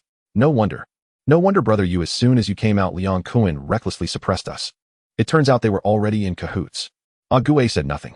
He silently drew out the pig-killing knife from his waist, vigorously wiping the blade with his sleeve. The knife gleamed, reflecting his cold face, filled with murderous intent. They think I, Lei Yu, am still that soft persimmon from 4 years ago, easily needed. Lei Yu stood up, crushing the cigar in his hand into the ashtray. They think that using the name of Hongxing can scare us away. Lei Yu glanced around at his brothers, his voice gradually rising. Today I will let them know. In Mong Kok the rules are set by us. Lei Yu's fury ignited the frustration and hatred that had been suppressed in the hearts of his brothers for 4 years. Brother, you just give the word. Well, follow your lead. Fat Chai Chong hoisted the M60 light machine gun and shouted loudly. Yes, let's take down Hongxing. Chop down that bastard Boss B and Liang Cohen. Crazy Ming raised his AK, excitedly yelling. Lei Yu looked at the brothers' soaring morale and nodded in satisfaction. He turned and walked to the floor-to-ceiling window in the office overlooking the brilliantly lit streets of Mong Kok. How many streets does Liang Cohen have left in Mong Kok? Lei Yu asked casually. 5 streets. Sigo, well informed about the area, immediately replied. We've taken over the area around Portland Street. But he still has the southern section of Portland Street, Tung Choi Street, Western Vegetable Street, Women's Street, and a few major venues on Garden Street. In total, there are at least 400 to 500 underlings watching over those places. Sigo added. 400 to 500. Lei Yu smiled a cold and confident smile. He turned around looking at his fully armed brothers. With a wave of his hand, he said, Tonight we won't wait for the Hongxing people to come looking for us. We will take the initiative. Lei Yu's eyes sparkled with a chilling madness and dominance. Bring all the weapons. Tonight we will. Lei Yu paused, enunciating each word clearly. Wipe them all out. Complete annihilation. Midnight struck 12. Above Mong Kok the sky was black as a sponge saturated with ink. 3 unlicensed black vans glided silently from the alley behind the Dihao nightclub, like 3 spectral phantoms. Inside the van, Lei Yu sat with eyes closed idly, turning a cold pineapple grenade in his palm. Abu sat beside him cradling an Uzi submachine gun, his gaze icy and unyielding. In the two trailing vehicles, Ague, Fat Brother Chong, and others were fully armed. Bullets, chambered battle aura seething. Brother, you first stop Tung Choi Street. A hushed, electrified voice crackled over the walkie-talkie. Xiao goes. Liang Kuan's top enforcer narrow-eyedly holds court there. He commands over 100 thugs, mostly extorting protection money from street vendors. Narrow-eyed, Lei Yu opened his eyes and let out a cold, mirthless laugh. It was he who led the raid to capture Ague and the others years ago. Old grudges and new blood. Tonight we settle them all. Lei Yu's voice turned glacial as he keyed the mic. No speeches. No warnings. Full frontal assault. Flatten them. Roger. The van screeched to a halt at the entrance of Tung Choi Street. At that hour, Tung Choi Street still bustled, Dai Pai dongs and night market stalls glowing under flickering lights. A gang of flamboyantly dressed triad youths strolled from stall to stall, cigarettes dangling from their lips, collecting protection fees. Hey, old man, why's this month's fee 200 short? A blonde thug kicked over the noodle seller's steaming pot and sneered. The vendor, a 50-something man, bowed frantically, palms pressed together. Big brother, business has been terrible lately. Please show mercy. Mercy, my ass. The blonde raised his steel pipe, ready to strike. Then, bang, a heavy muffled gunshot tore through the clamor of the night market. The steel pipe clattered to the ground. He clutched his shoulder, pierced clean through by a large caliber round, and shrieked like a slaughtered pig. The sudden violence froze the entire street in stunned silence. Narrow-eyedly sat inside a nearby cha-chan tongue sipping beer, until the shot sent him bolting upright. Damn it, who dares stir trouble on my turf? Before the words left his mouth, the doors of all three black vans swung open simultaneously.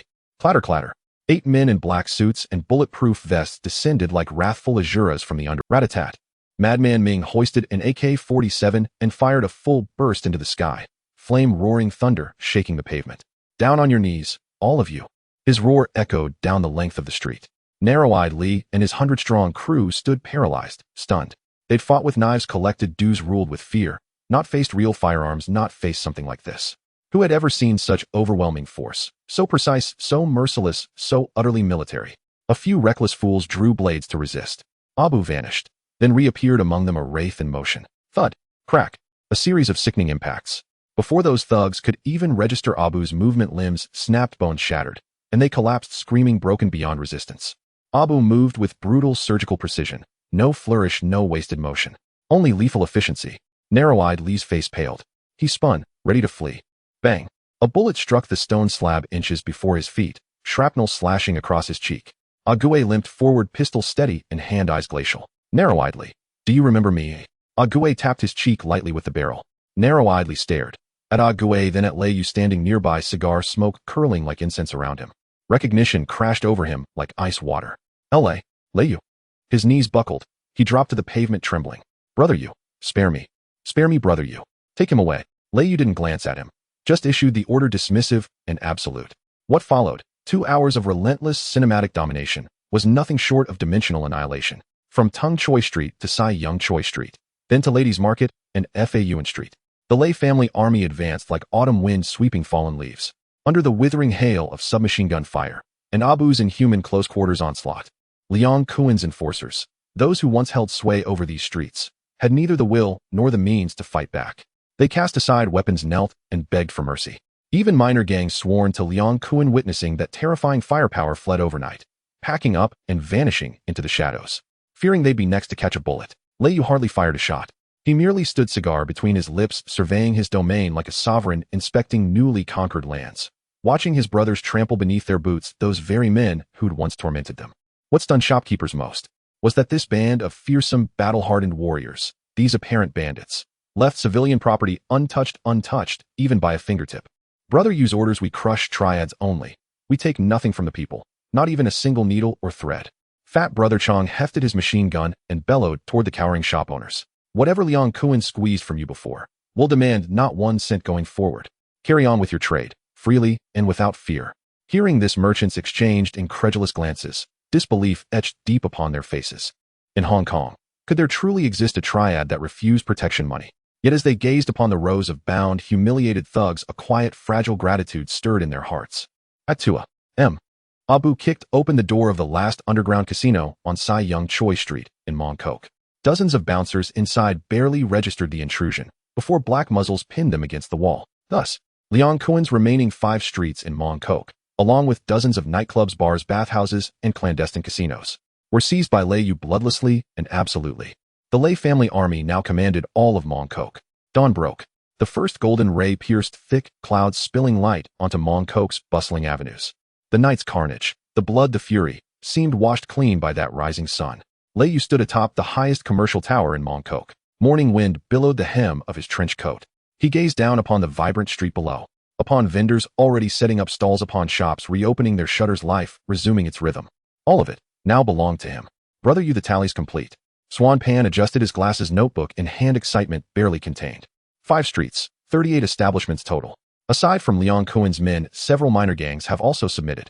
We are without question Mong Kok's undisputed sovereign power. Well done. Lei Yu nodded, then flicked his cigarette, but over the edge of the rooftop.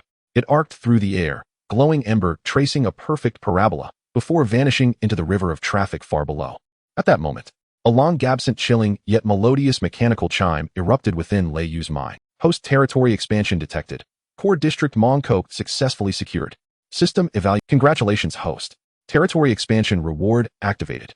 Myriad realm fishing system upgraded successfully. Daily base artillery quota increased to 200 rounds.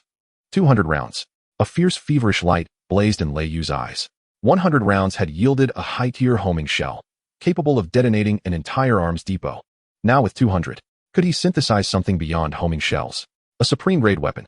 Clearly system upgrades scaled directly with territorial control and influence. The larger the domain, the greater the firepower granted. It was as if the system itself urged him onward, to unify all of Hong Kong's underworld. Brother Yu, what's next? Madman Ming shouldered his rifle, still thrumming with unspent combat fervor. Lei Yu turned, surveying the transformed men behind him, his brothers reborn in fire and victory. Secure the venues. Recruit. Expand. Liang Kuan just lost all of Mong Kok. He must feel worse than if his father had died. A cold, razor-thin smile curved Lei Yu's lips. Once he catches his breath, that's when our war with Hung Hing begins in earnest. Let's go. Time to count the money. Lei Yu strode toward the stairwell, decisive and unhurried. As Lei Yu descended, outside the building, beside a public phone booth, a man in a baseball cap and leather jacket pressed the receiver tight, voice trembling as he reported. Brother B, something catastrophic's happened. That madman Lei Yu, he swept every single one of Liang Kuan's Mong Kok operations last night. His voice cracked. They're armed, fully automatic top-tier weaponry. Excellent, excellent.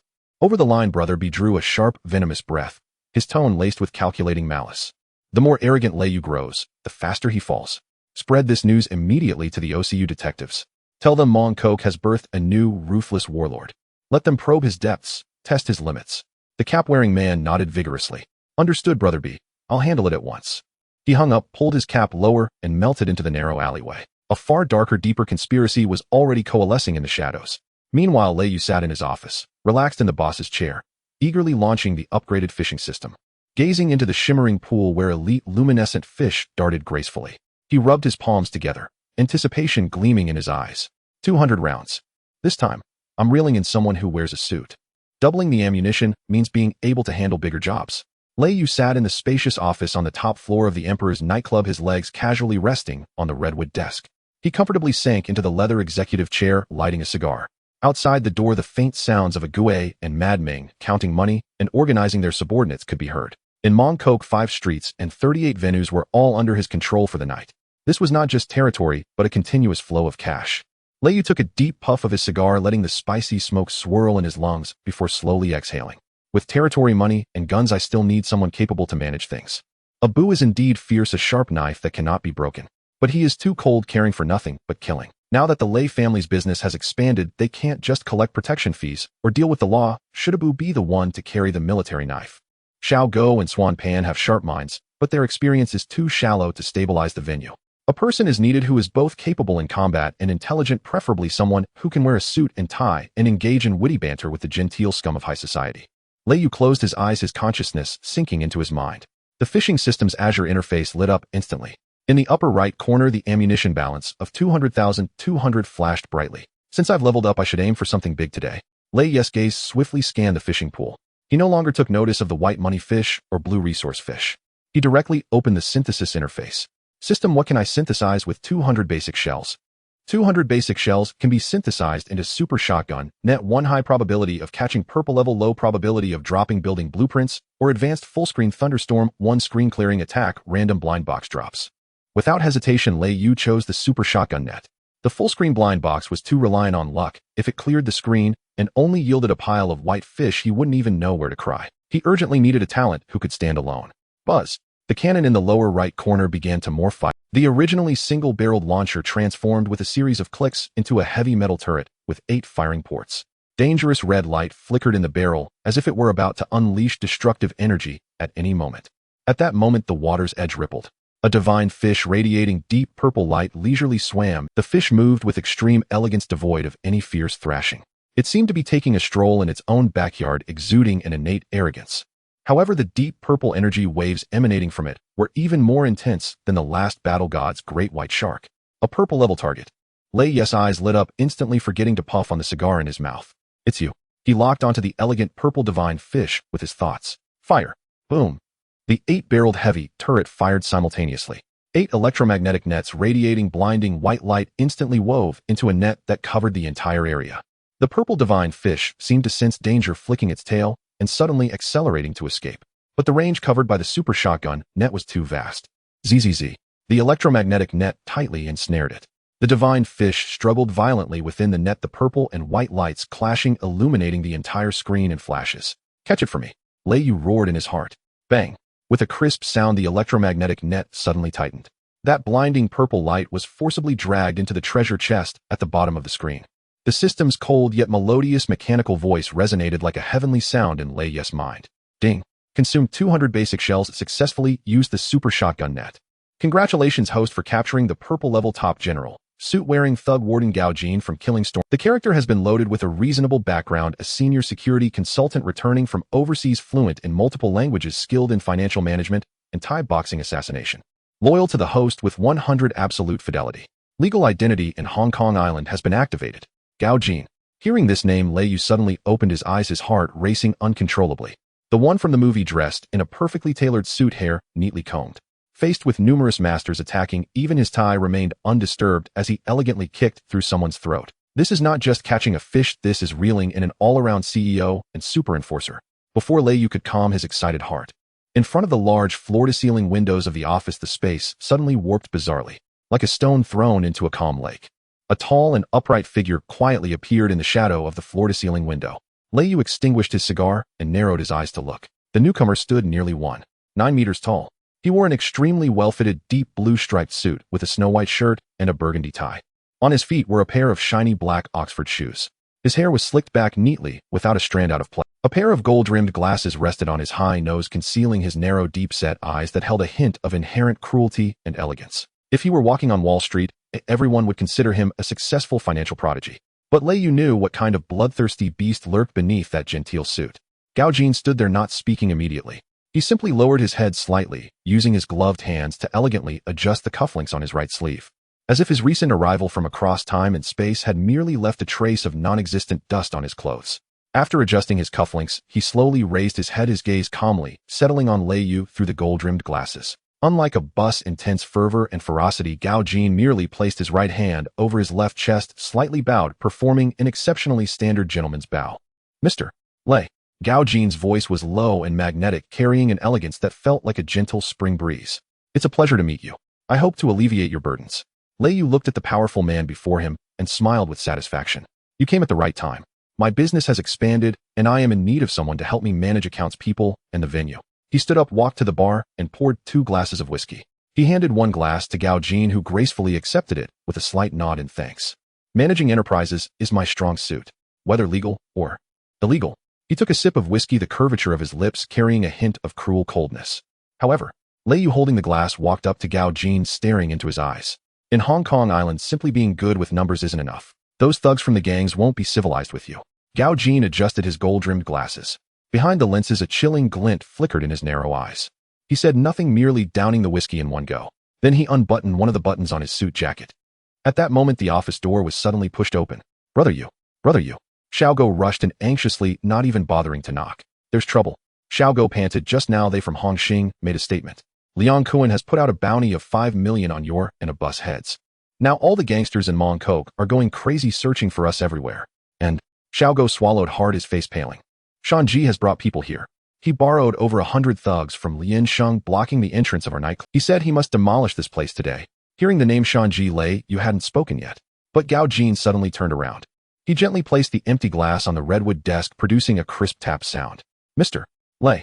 Gao Jin elegantly adjusted the suit button he had just unbuttoned and straightened his burgundy tie. He turned his head, his gaze behind the gold-rimmed glasses calm as water, even carrying a hint of gentle smile.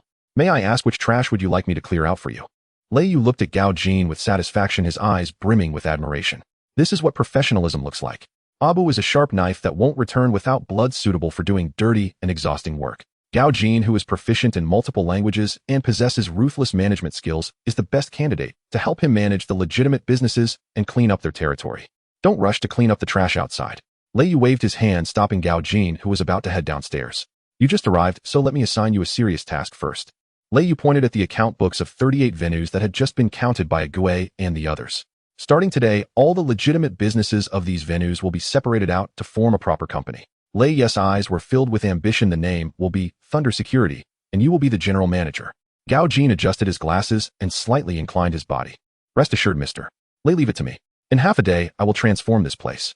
Xiaogo, listening from the side, scratched his head and muttered softly, Brother Yu, we are in the underworld. What are we doing setting up a security company? And we have to wear suits and ties, how awkward. Crazy Ming shouted, Exactly, I'm used to wearing vests, how can I fight? Gao Jin shot them a cold glance without saying a word. Shut up. Lei Yu glared at them. The times have changed. How far can we go relying solely on violence? From now on we will do legitimate business, understand? Xiaogo and Crazy Ming shrank their necks, not daring to speak. Gao Jin's efficiency was astonishing. He didn't use Lei Yu's gang of brothers, but directly called upon a sum from the initial funds granted by the system. In just 3 hours he had rented an entire floor of an office building in the bustling center of Mong Kok. He had even recruited a batch of retired soldiers and combat coaches as the first batch of security personnel. What pleased Lei Yu the most was the rules Gao Jin established. Thunder Security only speaks of rules, not ethics. Gao Jin stood in the spacious training room, coldly lecturing over 50 newly recruited security personnel. He was dressed in a meticulously tailored suit, his tone calm, yet it exuded a suffocating sense of pressure. First, uniform dress code, suits and ties are mandatory. Second, smoking, drinking, and chewing betel nut are strictly prohibited during missions. Third, treat clients with warmth like spring, while for those causing trouble. Gao Jin's lips curled into a cruel smile. Break their legs and throw them out. The 50-odd security personnel were so intimidated by Gao Jin's aura that they didn't dare to breathe. They were all hardened individuals who had seen blood, yet before Gao Jin, they felt like chicks that could be crushed at any moment. This wasn't just a security company, it was practically a well-trained private army. Lei Yu watched all of this through the surveillance, smiling with satisfaction. This was the team he wanted. The old gang methods were too lowly. Suit-clad thugs are the way to go. That afternoon, the bronze signboard of Thunder Security Company was officially hung at the entrance of the office building. Outside, it was filled with flower baskets sent from various sectors. Although most were bought by Lei Yu himself, it still made for a grand display. Gao Jin, dressed in a sharp suit, stood at the entrance ready to welcome the first batch of clients. Meanwhile, Lei Yu sat in the top-floor office sipping tea and watching the commotion below. At that moment, a deafening roar of motorcycle engines shattered the afternoon's tranquility. Dozens of old motorcycles screeched to a halt in front of the security company's entrance. More than 100 gangsters wielding machete, steel pipes, and even paint buckets dismounted from the bikes. Leading them was a masked figure in sunglasses tightly covered up, Shanji. Behind him were several fierce-looking men, clearly not from Hongxing, but from Lianxing. Shanji looked at the glittering Thunder Security sign, trembling with rage. Damn it, yesterday they shoved a gun barrel in my mouth and knocked out 2 of my teeth. Shanji tore off his mask, revealing a swollen and bruised mouth, speaking with a slight lisp. How dare they openly run a company today? Do they think I'm made of clay? Brother G, don't waste your breath, just smash it. Next to him, a thug from Lianxing eagerly waved his baseball bat. Smash it. Tear down that broken sign and use it for firewood. Shanji shouted in anger, waving his hand. More than 100 gangsters charged toward the entrance with a roar. Gao Jin stood at the door, not even lifting his eyelids. He merely tilted his head slightly, speaking into the hidden microphone on his collar calmly, saying, Trash is coming, clean it up. Just as he finished speaking, 2 rows of security personnel, in uniform black suits and sunglasses, suddenly charged out from inside the door. They carried no knives nor guns. Each person held only a shiny black police baton. This group moved in perfect unison, devoid of any of the chaos and shouting typical of gang fights. They approached the 100-odd roaring thugs like a cold machine, silently meeting the oncoming mob. Bang! The leading thug from Lianxing hadn't even raised his machete when a security personnel struck him on the knee with a baton. The crisp sound of bone breaking was painfully audible. The thug let out a cry and fell to his knees. The battle erupted in an instant. But this was not a brawl, it was a one-sided massacre. The members of Thunder Security were all elites personally selected and trained by Gao Jin. They were not only proficient in combat, but also deeply understood human anatomy. The batons in their hands were as precise and lethal as a snake's strike, targeting knees, wrists, and ribs. The sounds of screams and breaking bones echoed at the entrance. The more than 100 men brought by Shanji seemed like a group of kindergarten children playing with toys before these suited thugs. In less than 5 minutes, over half of them were already down. The remaining ones, terrified, couldn't even steady their weapons and turned to flee. Shut the door. Gao Jin pushed up his glasses, his tone still calm. Clang. The heavy iron gate of the security company was firmly shut by several security personnel and locked. In that moment, Shanji and his men became trapped. What do you want? Shanji was terrified, and the Lianxing thugs he brought were also panicking. They finally realized they had kicked a hard iron plate. Mr. Lei said. Gao Jin slowly walked down the steps, his leather shoes making crisp sounds on the ground. Each step felt like stepping on Shanji's heart. Gao Jin approached Shanji, looking down at him with a cruel smile curling at the corners of his mouth. Since you're here, don't rush to leave. Do you know who I am? I'm Chun Haonan's brother from Causeway Bay. Shanji shouted in a fierce but trembling voice, trying to intimidate his opponent with Chun Haonan's name. If you dare touch me, brother, Nan will never let you go. Gao Jin looked at him as if he were an idiot. He slowly raised his right hand, took off his gold-rimmed glasses from his nose, folded them neatly, and put them into the pocket of his suit. Chun Haonan. Gao Jin shook his head, his tone filled with disdain. Never heard of him. In the next moment, Gao Jin's figure suddenly vanished from Shanji's sight. Before Shanji could react, he felt a sharp pain in his chest, as if he had been struck head-on by a speeding train. Bang! Gao Jin's extremely fierce flying knee strike landed solidly on Shanji's chest. Shanji flew up more than 3 meters into the air like a kite with a broken string. In midair, he spat out a mouthful of blood. The sound of ribs cracking was clear and audible. Thud! Shanji crashed heavily to the ground like a puddle of mud, never to get up again. The entire scene fell into silence. Everyone was utterly stunned by Gao Jin's terrifying strike. Is this still a human? He didn't even take off his suit jacket, and a flying knee strike almost shattered a person. Gao Jin landed gracefully and adjusted his slightly disheveled tie. He put his gold-rimmed glasses back on, not even glancing at the barely moving Shanji on the ground. He turned his head to look in the direction of the surveillance camera and slightly inclined his body. Brother Lei, the trash has been cleared. May I ask who has displeased you? Brother Lei, the trash has been cleaned up. May I ask who has upset you? Gao Jin's voice came clearly through the hidden microphone to the listening speaker in the top-floor office. Lei Yu sat in the boss chair holding a cup of freshly brewed premium Tiguanyin tea, the aroma wafting through the air. He looked at the surveillance screen where a man stood among a group of wailing gangsters, appearing as elegant as a gentleman. A satisfied smile crept across his lips. Well done. Lei Yu pressed the intercom button, his tone relaxed. However, the biggest piece of trash seems to be unwilling to accept defeat. On the surveillance feed, Shanji was lying on the ground, clutching his sunken chest, gasping for air like a dying fish. Blood gushed from the corner of his mouth as if it were free. Yet his eyes remained fixed on Gao Jin, filled with malicious hatred. Shanji was truly unwilling to accept defeat. He was Chun Haonan's right-hand man in Coppercoin Bay, known as a ruthless character among the new generation of Hongxing. Today he had specially borrowed over 100 men from Lianxing, intending to smash Lei Yes' so-called security company's reputation. He wanted to reclaim the humiliation from the nightclub where he had been forced to silence yesterday. Smash it for me. Half an hour ago, Shanji had been arrogantly standing at the entrance directing his underlings. Spray that copper sign with dog feces. I want to see how Lei Yu can lift his head in Mong Kok from now on. He had thought that with sheer numbers he could flatten this place without a doubt. But what happened?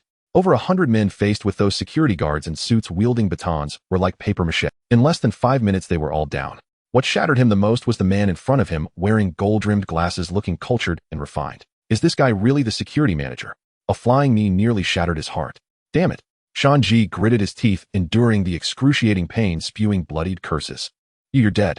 Brother Nan will definitely butcher you into pieces. Gao Jin had already been preparing to turn. Hearing this, he paused. He slowly turned around, adjusting his gold-rimmed glasses. A chilling glint flashed in his narrow eyes. Mr. Lei said. Gao Jin's voice was soft, yet it cut through Shanji's ear like a cold knife. Treat customers with the warmth of spring, but for troublesome trash, break their legs. What do you want to do? Shanji watched as Gao Jin approached step by step, finally feeling fear. He wanted to retreat, but the pain in his chest rendered him immobile. Gao Jin did not respond. He stood before Shanji, looking down at him. Crack. Gao Jin lifted his right foot, his black Oxford shoe precisely stepping on Shanji's right knee. Without the slightest hesitation, he exerted force. Oh! A piercing scream instantly shattered the sky over Mong Kok. It was 10 times worse than the sound of a pig being slaughtered. Shanji's kneecap was crushed under Gao Jin's foot. Cold sweat gushed like a waterfall from his forehead, and he was in so much pain that his eyes rolled back, nearly fainting. Those Lianqing gangsters lying on the ground wailing saw this scene, and all covered their mouths, not daring to scream. So ruthless. This guy in a suit is simply a devil. Gao Jin retracted his foot, not even glancing at the puddle of mush on the ground. He pulled out a snow-white silk handkerchief from his suit pocket. With graceful movements, he wiped the bloodstains off his shoe. Speak in your next life. Gao Jin casually tossed the soiled handkerchief on Ishan Jaya's face. His tone, remember to brush your teeth. After saying this, he turned around, and along with the dozens of equally expressionless security personnel, returned to the building. With a clang, the iron gate was locked again, leaving behind a ground of wailing gangsters, and Shan Ji on the top floor office. Brother, you manager Gao's skills are incredible. Xiaogo watched the whole process on the surveillance and excitedly slapped his thigh. He didn't even take off his suit, and he took down Shan Ji in one move. I give him full marks for the act. Crazy Ming also put down his AK, marveling. Damn, I thought Brother Abu was already fierce enough. I didn't expect this guy in a suit to be so brutal in a fight. Brother, where do you find these monsters? Where did I find them? Lei Yu smiled without answering. Where did he find them? Of course they were fished out from the system's big. But Brother Yu. Su and Pan pushed up his glasses, frowning, slightly looking worried. Shan Ji is after all Chun Haonan's right-hand man. We knocked out 2 of his teeth yesterday, and today we crippled his leg and 5 ribs. Chun Haonan will definitely not let this go. Moreover, I heard that Liang Kuan has already offered 5 million in the underground market for your head. Su and Pan swallowed hard. Hongxing is going to be relentless against us. What are you afraid of?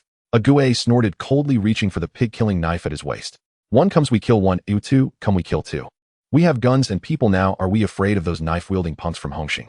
Lei Yu put down his teacup and walked to the floor-to-ceiling window overlooking the bloodstains still lingering on the street below. A Gue is right. Lei Yu took a deep breath of his cigar, his gaze icy.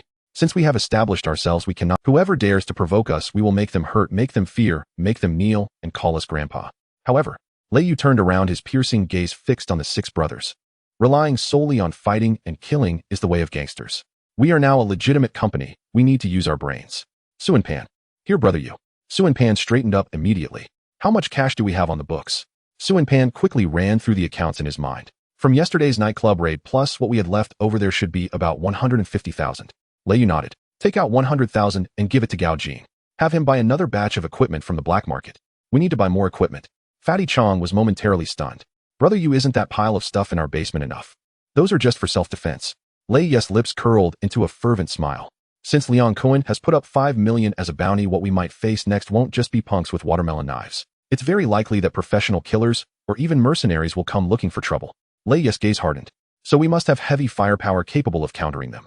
Micro-assault rifles and bulletproof vests are just standard equipment. I need grenade sniper rifles, and even. Lei Yu let out a cold laugh. I need RPG rocket launchers. Hearing this, the 6 brothers all gasped in shock. RPG rocket? Is Brother Yu preparing for war in Mong Kok? Also, Lei Yu ignored their astonishment and continued to instruct. Xiaogo, spread the word on the street. Tell them Lei Yu will be hosting a head drink at the Emperor nightclub tonight. Head drink? Xiaogo was baffled. Brother Yu, who are we drinking head drink with? With the entire Hongxing. Lei Yu exhaled a puff of thick smoke, his eyes deep and inscrutable. Invitations should be delivered directly to Jiang Tiansheng's villa. Tell him that at 8 o'clock tonight, if he dares not come, or send some random nobody to fool me. Lei Yu snorted cold. Then starting tomorrow, wherever I see Hongxing on the island, I will smash it. Xiaogo's blood was boiling, and he understood. Brother Yu, I'll take care of it right now. Lei Yu stood by the floor-to-ceiling window watching Xiaogo's departing figure, his expression gradually darkening. Jiang Tianxing Liang Kuan Chen Haonan. He silently recited these names in his heart. Tonight, let me see just how much confidence you Hongxing have to challenge me, the Thunder Group. Just then the office door was gently knocked. Come in. Lei Yu pulled back his thoughts. The door was pushed open. Gao Jin, dressed in a meticulously tailored suit, walked in elegantly, adjusting his gold-rimmed glasses, and respectfully handed a document to Lei Yu. Mr. Lei, the people downstairs just reported. Gao Jin's voice remained gentle, but there was a hint of a murderous aura. The camel from Dongxing has heard that we crippled Sha Ming and is furious. He has summoned all the remaining 4 tigers of Dongxing. Tonight they are preparing to bring 5,000 men to flatten our Mong Kok. Upon hearing this, a Gue, Crazy Ming, and others all changed their expressions. 5,000 men. That's almost more than half of Dongxing's elite. However, Lei Yu showed no signs of panic. He took the document, casually tossed it on the table, without even glancing at it. He walked up to Gao Jin, patted his shoulder, and smiled brilliantly. 5,000 men. That's too few. Lei Yu turned his head to look out at the increasingly darkening sky. Tell the brothers to work overtime tonight. I want to use these 5,000 men as a sacrifice. The news of Shanji being kicked to death by Gao Jin spread through the entire underground world of the port island like wildfire, reaching every corner in less than an hour. Chun Haonan, the leader of the gang in Causeway Bay, made a trip to Mong Kok. Not only did he fail to subdue Lei Yu, but also his top horse was crippled, thrown outside the security company's door like a dead dog. This undoubtedly dealt a resounding slap to the Hongxing society. The internal situation within Hongxing was in turmoil. Those hall masters who were originally eager to watch Liang Kun's joke now felt an unprecedented sense of crisis and humiliation. As the catalyst of the incident, Liang Kun felt worse than losing his father. Inside the Causeway Bay Hall, Liang Kun anxiously tugged at his messy, dry yellow hair like a crazed dog driven to the brink, pacing back and forth in the hall. Damn, damn, damn. Liang Kun kicked over several chairs in succession, screaming hysterically. That bastard Lei Yu. How dare he? How dare he cripple even Chun Haonan's men? Liang Kun's voice was hoarse like nails scraping against a blackboard, filled with extreme panic and rage. Brother Kun, what do we do now? A timid figure in the corner asked nervously. Mr. Zhang just called, and his tone was very heavy. He said this incident was caused by you, and if you can't take care of Lei Yu within 3 days, the position of the Mong Kok leader will have to be replaced. Replace? Replace my ass. Liang Kun's eyes turned red like a gambler who had lost all his chips. He knew that if he lost Mong Kok, he would become a complete joke and Hongxing, easy prey for anyone. What was worse was that Lei Yu's power was growing stronger, even daring to cripple those from Lianqing. If this dragged on, it would truly be Liang Kun's end. Go. Send out the invitation. Liang Kun suddenly stopped, a glint of venomous resolve flashing in his eyes. The location will be at the abandoned film set in Saikong. Set the time for 8 o'clock tomorrow night. He gritted his teeth, instructing the timid figure. Tell Lei Yu that I want to meet him for tea and settle our past grievances. We will split the territory of Mong Kok. The timid figure was momentarily stunned and hesitant. Brother Kun, that guy Lei Yu is quite sinister. His bodyguard Abu and that bespectacled manager are not to be trifled with. Can he believe that we genuinely want to make peace? Believe my ass. Liang Kun sneered, grabbing the teacup on the table and smashing it violently. Whether he believes it or not is irrelevant. What's important is that he is so arrogant that he surely won't lower himself to come. Liang Kun's eyes were filled with a mad, killing intent. As long as he dares to step into the Saikong film set, I'll make sure he dies without a whole corpse. You go. Gather all our capable brothers and add in those big guys I hired with money and ambush them at the film set. Liang Kun made a throat-cutting gesture. I need to prepare 300 axemen. Even if Lei Yu has 3 heads and 6 arms, I'll chop him into meat paste. Later that evening, a large red, gold-embossed invitation arrived at the top office of the Thunder Security Company in Mong Kok. Lei Yu leaned back against the leather sofa, holding the invitation between 2 fingers, looking at it with a half-smile. Tea and reconciliation. Splitting Mong Kok. Lei Yu tossed the invitation onto the coffee table with a mocking sneer. His 6 brothers surrounding him had grim expressions. Brother Yu, this is clearly a banquet of death. Swan Pan adjusted his glasses, his brows furrowed. That bastard Liang Kun is notoriously treacherous. How could he willingly share Mong Kok with us? This invitation is clearly a death warrant. The timid dog nodded in agreement. Yeah, brother, you am familiar with that film set in Saikong. That place is very secluded, surrounded by walls with only one big gate. The timid dog swallowed. Once we enter, and that gate closes. Even if there are 500 axemen lying in ambush inside, we would find it impossible to escape. Hearing this, the crazy Ming became excited instead. He slammed the table and shouted, "What are we afraid of, axemen? Don't we have guns?" Crazy Ming rushed to the corner cabinet and pulled out an AK-47, loading it with a snap. Brother, you just give the word. We'll bring all our brothers tonight along with the submachine guns and grenades. Crazy Ming's eyes flickered with a bloodthirsty glow. Let's kill them. Blow that damned film set to smithereens. Let's see if Liang Kun dares to act tough. Ague silently unsheathed his pig-killing knife, wiping the blade with his sleeve, his gaze icy. I agree. Since it's a banquet of death, let's turn the tables on him. Watching his brothers pumped with enthusiasm and ready to fight, Lei Yu smiled and shook his head. A few hundred axemen. Lei Yu picked up the coffee on the table, taking a gentle sip, his tone dripping with condescension. That's too outdated. Lei Yu set down the coffee cup, his eyes growing deep and frenzied.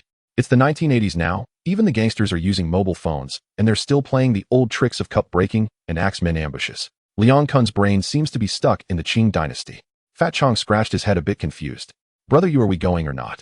If we don't go, it'll surely spread that we are afraid of Liang Kun, and that would tarnish our newly established reputation. Go, why not? Lei Yu stood up, walking to the floor-to-ceiling window, gazing at the gradually brightening neon lights outside. Since Liang Kun has set the stage, how can we as the protagonists miss it? However, going in with guns is too unoriginal. Lei Yu's lips curled into a chilling arc. Since Liang Kun wants to play big, I'll give him a grand gift from the sky. His brothers exchanged glances, unsure of what scheme Lei Yu was concocting. Only Gao Jin, who had been standing by, adjusted his gold-rimmed glasses, revealing a knowing smile. He knew that Mr. Lei was about to commence his unreasonable dimension reduction strike again. Lei Yu ignored his brother's confusion. He closed his eyes, and his consciousness sank directly into the fishing system in his mind. He opened the system panel. The ammunition balance in the lower right corner displayed 0. The regular shells from the past few days had all been used to catch small fish and accumulate funds. However, Lei Yes' gaze fell on the explosive points balance in the upper left corner. That was the prestige and explosive points he had accumulated by causing havoc, ruining San Biao and stepping on Shanji over the past few days. There were more than 20,000 points. System. Lei Yu silently chanted in his heart, his voice tinged with an uncontrollable fervor. Open the Special Exchange Mall. Ding. The Special Exchange Mall has been opened. Detected that the host's explosive points balance is sufficient. Would you like to browse special consumable items? Yes. A brand new virtual interface unfolded before Lei Yes' eyes. Inside were a dazzling array of special items that left him awestruck. Lei Yes' gaze rapidly swept past low-level items like Advanced Bulletproof Vest Blueprint and Beginner Combat Proficiency Potion. Ultimately, his eyes locked onto an item icon at the very top of the mall, radiating brilliant golden light. Black Hawk Down Special Airdrop Summoning Card Singless Consumable. Item description: after use, it can briefly tear space, summoning an armed Black Hawk helicopter along with 12 fully armed top-tier Special Operations team members to execute a perfect descent. Duration 30 minutes. After the mission ends, the helicopter and special team members will be automatically recalled. Exchange price 20,000 explosive points. 20,000 explosive points. This would almost deplete all of Lei Yu's current savings. But Lei Yu looked at this item without even blinking. Exchange. Lei Yu shouted inwardly. Ding. Consumed 20,000 explosive points. Exchange. The Black Hawk Down Special Airdrop Summoning Card has been stored in the system space and can be used at any time in an outdoor open area. Lei Yu suddenly opened his eyes, his deep gaze shimmering with light, even more dazzling than the neon lights outside. He turned around to face his 6 brothers and Gao Jin. Xiangzi e Gue. Lei Yu instructed. Let the brothers below rest well today. For tomorrow night's banquet of death, you don't need to bring a large team. Just as few along with Abu and Gao Jin. The timid dog nearly jumped up in shock upon hearing this. Brother Yu, just the 9 of us. Are we heading into that dead end in Saikong? Liang Kuan has ambushed over 300 people. Aren't we going to deliver ourselves as vegetables? Lei Yu walked to the coat rack and picked up a fitted black coat, putting it on leisurely. He adjusted the collar of the coat with elegant composure. Deliver vegetables? Lei Yu looked out at the starry sky, coldly smiling. Tomorrow night, I will let Liang Kuan know that in this world, there are some people he can't provoke. Does he really think I want dare to kill, eh? The next evening at 8 o'clock, outside Saigon, an old movie set that had been abandoned for 7 or 8 years. Weeds grew wildly around with not a single streetlight in sight, cloaked in darkness. Only the massive dilapidated factory in the center of the set used for indoor shoots was lit by a few dim floodlights. The periphery of the set appeared eerily silent. However, if someone were to take a closer look, they would surely break into a cold sweat. Behind the abandoned containers on either side of the collapsed prop wall, a crowd of hundreds of people crouched in the shadows. Over 300 gangsters, all shirtless with red cloth tied around their waists. In their hands, they held machetes, hatchets, and iron rods. The blades glimmered with a chilling sheen under the weak light. They were the cutters that Liang Kuan had assembled at great. In the center of the dilapidated factory stood a solitary 8 immortals table. On it sat a steaming pot of premium Da Hong Pao tea. Liang Kuan sat grandly in a master chair, fiddling with 2 glossy walnut shells. Today he had deliberately donned a flamboyant red suit, his hair slicked back with gel. He exuded an air of confidence, as if victory was already in his grasp. Brother Kuan, it's already 8:15, and we haven't even seen a shadow of that kid Lei Yu. The thine-eyed man stood behind Liang Kuan, anxiously glancing around. Could he have heard something, and dared not come? Dared not come. Liang Kuan snorted coldly, his fingers still twirling the walnuts, making a clicking sound. If he dares to stand me up, he'll bring people tomorrow to flatten that pathetic security company of his. I know Lei Yu. That kid is inherently stubborn, and he can't stand being provoked. With such a courteous invitation from me, if he doesn't show up, how will he survive in this line of work? Don't worry, he will definitely come. Besides, he must think I wouldn't dare to act in such a remote place as Saigon. Liang Kuan leaned closer to the thine-eyed man, lowering his voice and chuckling coldly. Once he steps through that factory door, signal immediately. With 300 blades attacking together, even if he's the reincarnation of Bruce Lee, you'll chop him into minced meat and feed him to the dogs today. The thine-eyed man broke into a cold sweat, nodding repeatedly. Yes, Brother Kuan. The brothers are all in position outside, not even a fly can escape. Time ticked by. 8:30. Outside the factory, it remained eerily silent, with only occasional insect chirps. Just as Liang Kuan was growing impatient and ready to smash his cup in anger. Suddenly, vroom vroom vroom. A deep muffled roar echoing from afar began to approach from the sky. What sound is that? The thine-eyed man was momentarily stunned, looking up at the roofless, dilapidated factory. Is it thunder? Liang Kuan frowned, glancing at the sky. Boom boom boom. The sound grew louder and closer. In less than 10 seconds, that deep vroom transformed into a deafening roar. It was as if a prehistoric beast was racing through the night sky, diving down towards the set. Accompanying it was an extremely violent hurricane. What the hell is this wind? The gangsters hiding outside the set were blown off balance by the sudden gale. The discarded cardboard boxes and tattered tents used for cover were instantly swept into the sky, torn to shreds. The wind whipped up the sand and stones from the ground, stinging their faces. The gangsters could hardly open their eyes, desperately covering their heads, resembling a flock of quails ravaged by the storm. Inside the factory, the pot of tea on the 8 Immortals table was blown away and shattered. His flamboyant red suit flapped wildly in the wind, and the gelled hair on his head transformed into a mess. Where did this demon wind come from? Vinite, go take a look. Leon Kuan grasped the armrests of the master chair tightly, with one hand covering his eyes, with the other screaming in a frenzy. The Vinite man hadn't had the chance to move. The deafening roar had already reached directly above his head. The fierce wind was almost tearing the supporting columns of the dilapidated factory from their roots. Leon Kuan struggled to open a narrow slit in his eyes, looking up. In the next second, the arrogance, pride, and malice on his face froze instantly, replaced by an indescribable sense of extreme shock and fear. In the night sky, less than 30 meters, a completely black sci-fi styled and menacing heavy-armed helicopter was silently hovering there. Its enormous rotor blades spun furiously, shredding the clouds in the night sky. Beneath the cockpit, an exaggeratedly designed Gatling 6-barrel machine gun glinted with a cold, deadly metallic sheen under the floodlight's glare. A Black Hawk helicopter. This was a real military helicopter. At that moment, Leon Kun's mind completely crashed. The 2 walnut shells in his hand fell to the ground with a clatter. His legs felt like cooked noodles, shaking uncontrollably. Helicopter. The Vinite man was so frightened he fell to the ground, pointing at the sky with a voice as shrill as a eunuch's. Brother Kuan, that's a helicopter. More than 300 gangsters lying in ambush around also finally saw the steel beast above them. Everyone was dumbfounded. They had been used to brawling with watermelon knives, thinking it was quite impressive. A few Black Star pistols were considered top-tier weaponry. But who the hell had ever seen a gang fight where an armed helicopter directly dove in to unleash firepower? Run! Run! It was unclear who shouted first. This fight can't be fought. The cops have sent in the flying tigers. Run quickly. If we don't run now, we'll lose our lives. Fear spread through the crowd like an epidemic. The more than 300 gangsters with machetes instantly collapsed. They dropped their weapons, crying out for their mothers, racing towards the walls surrounding the set, wishing they could grow 2 more legs. Whatever secret plans and orders they had, all of it turned to worthless trash under the intimidation of the armed helicopter. However, before they could reach the walls, the Black Hawk helicopter hovering in midair had its cabin door flung open with a loud clang. 2 blinding high-intensity floodlights shot out from the cabin, illuminating the entire set as brightly as day, leaving those fleeing gangsters nowhere to hide. Next, whoosh, whoosh, whoosh. A dozen thick black tactical fast-tripping ropes simultaneously descended from both sides of the cabin. Click. The synchronized sound of the fastening of the ropes was still clear amidst the howling wind. 12 figures clad in full black tactical gear, wearing bulletproof helmets and night vision goggles, armed with silenced assault rifles, descended like divine soldiers. Sliding down the ropes with astonishing speed, they landed in the center of the set. Bang, bang, bang. The sound of tactical boots hitting the ground was heavy and powerful. The moment these 12 Special Forces soldiers landed, they made no unnecessary movements. They quickly spread out, forming a perfect circular tactical defensive formation. The dark gun muzzles, infrared aiming dots locked onto every fleeing gangster around. That aura steeped in blood from countless battles seemed to drop the temperature around them by several degrees. The fleeing gangsters were utterly terrified by this display. No one dared to move anymore, all huddled on the ground, trembling in fear. Inside the factory, Leon Kuan watched this unbelievable scene unfold, feeling as if he were trapped in an absurd nightmare. This is impossible. Leon Kuan was drenched in cold sweat. He looked at the Special Forces soldiers who didn't even blink, then back at the massive Black Hawk helicopter hovering above. A warm liquid began to flow uncontrollably down his inner thigh.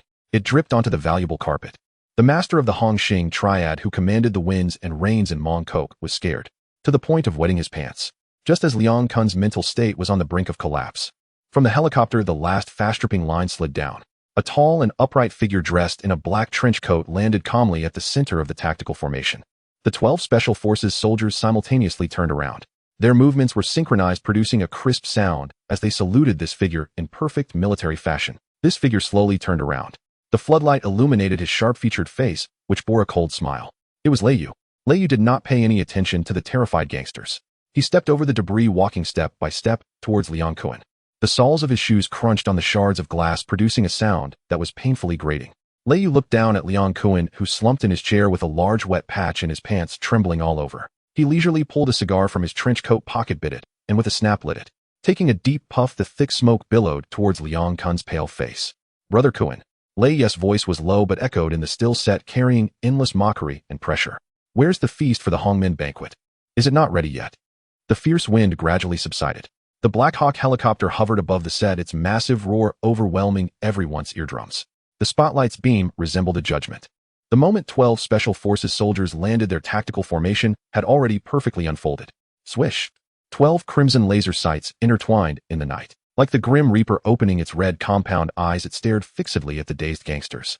A thug with a large tattoo of Guangdong on his arm held his neck high, refusing to believe in evil. He tightened his grip on the mountain axe and quietly moved half a step forward. Puff, puff, puff. The silencer emitted a muted sound. 3 bullets accurately struck the muddy ground an inch in front of the thug's toes. The gravel splattered, hitting his calf painfully. The thug jumped in fright, the axe clattering to the ground, and he fell to his knees, clutching his head. Now over 300 thugs were completely cowed. No one dared to move, all pressed against the corner of the dilapidated factory by the assault rifles. Like a group of pigs awaiting slaughter, they huddled together, shivering. Lei Yu slid down the last rope. The black trench coat cut a sharp arc in the night wind. He landed silently. The 12 Special Forces soldiers saluted in unison. Their movements were crisp and decisive, without a word wasted. Lei Yu ignored the terrified gazes around him. He leisurely walked towards the center of the factory, to the solitary 8 Immortals table. His leather shoes crunched on the shards of glass and muddy water, making a squeaky sound. At the main table, Liang Kun slumped on the armchair. His flashy bright red suit now made him look like a ridiculous. 3 Special Forces soldiers had quietly closed in. 3 assault rifles with infrared sights were aimed at Liang Kun's forehead, temple, and the back of his head. As long as he dared to move, his head would instantly turn into a rotten watermelon. The thigh-kneed thug had already collapsed in fear on the ground, hands on his head, not daring to even breathe. Liang Kun trembled like a sieve. His previously imperious face was now as pale as paper. Cold sweat dripped down his withered yellow hair. A large wet spot appeared in his pants, a foul stench spreading through the air. Lei Yu walked to the 8 Immortals table.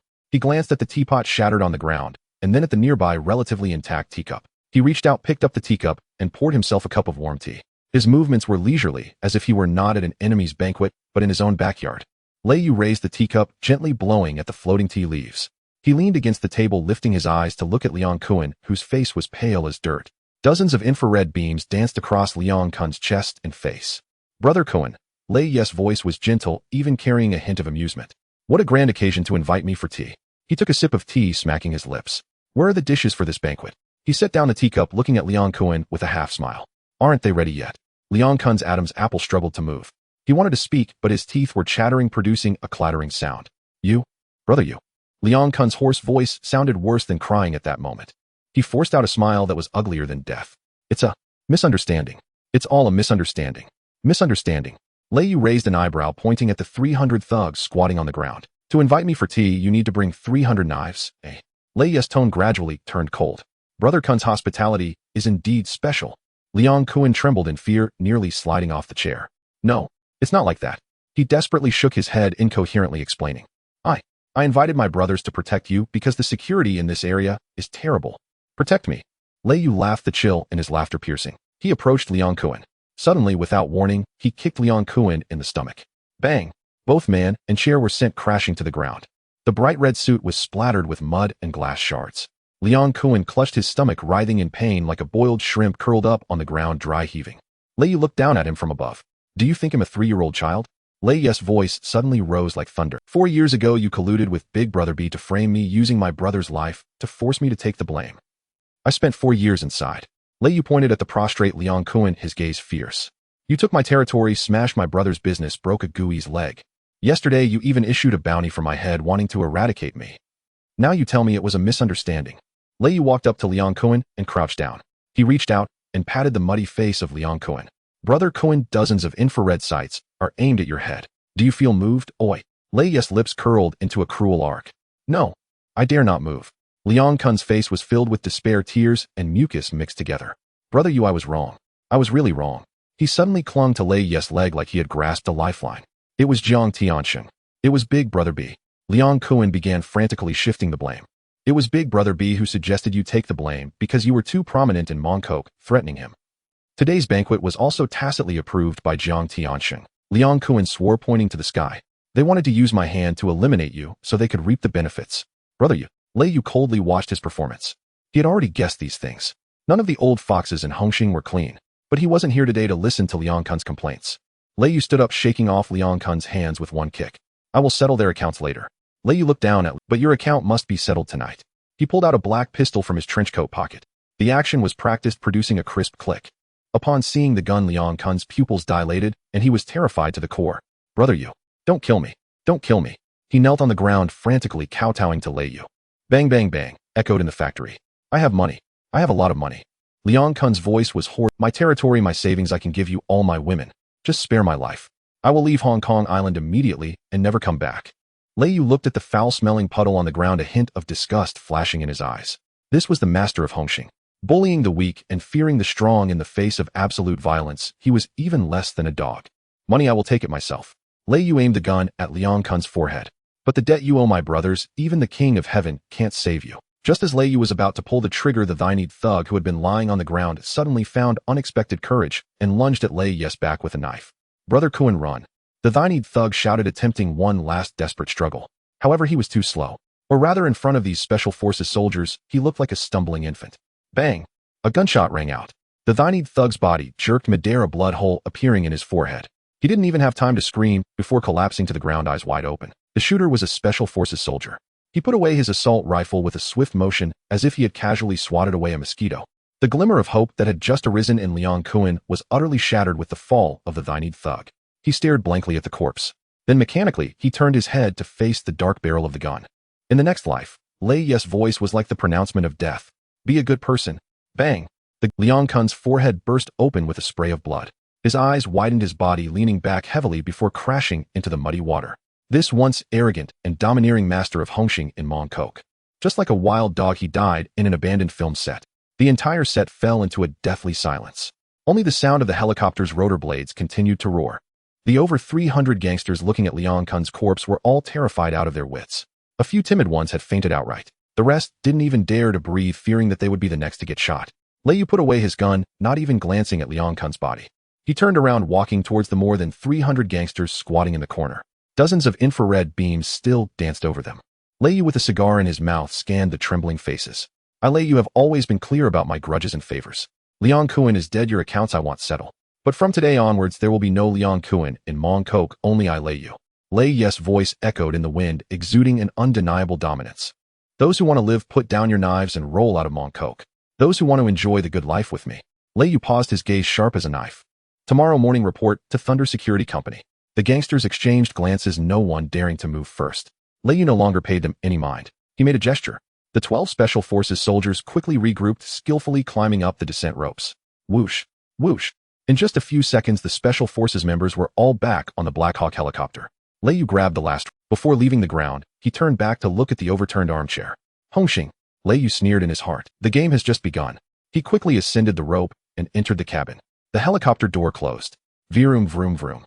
The Black Hawk helicopter suddenly shot up, roaring away into the pitch-black night sky, leaving behind a chaos and over 300 gangsters frozen like statues. The helicopter landed on the rooftop of a building in Mong Kok. As Lei Yu stepped out of the cabin, the cold system prompt echoed in his mind. Ding! Special Airborne Summon card time ended. The helicopter and Special Forces soldiers are being retrieved. Behind him, the Black Hawk helicopter and the 12 Special Forces soldiers transformed into specks of blue light dissipating in the night wind. As if they had never been there. Lei Yu paid no mind.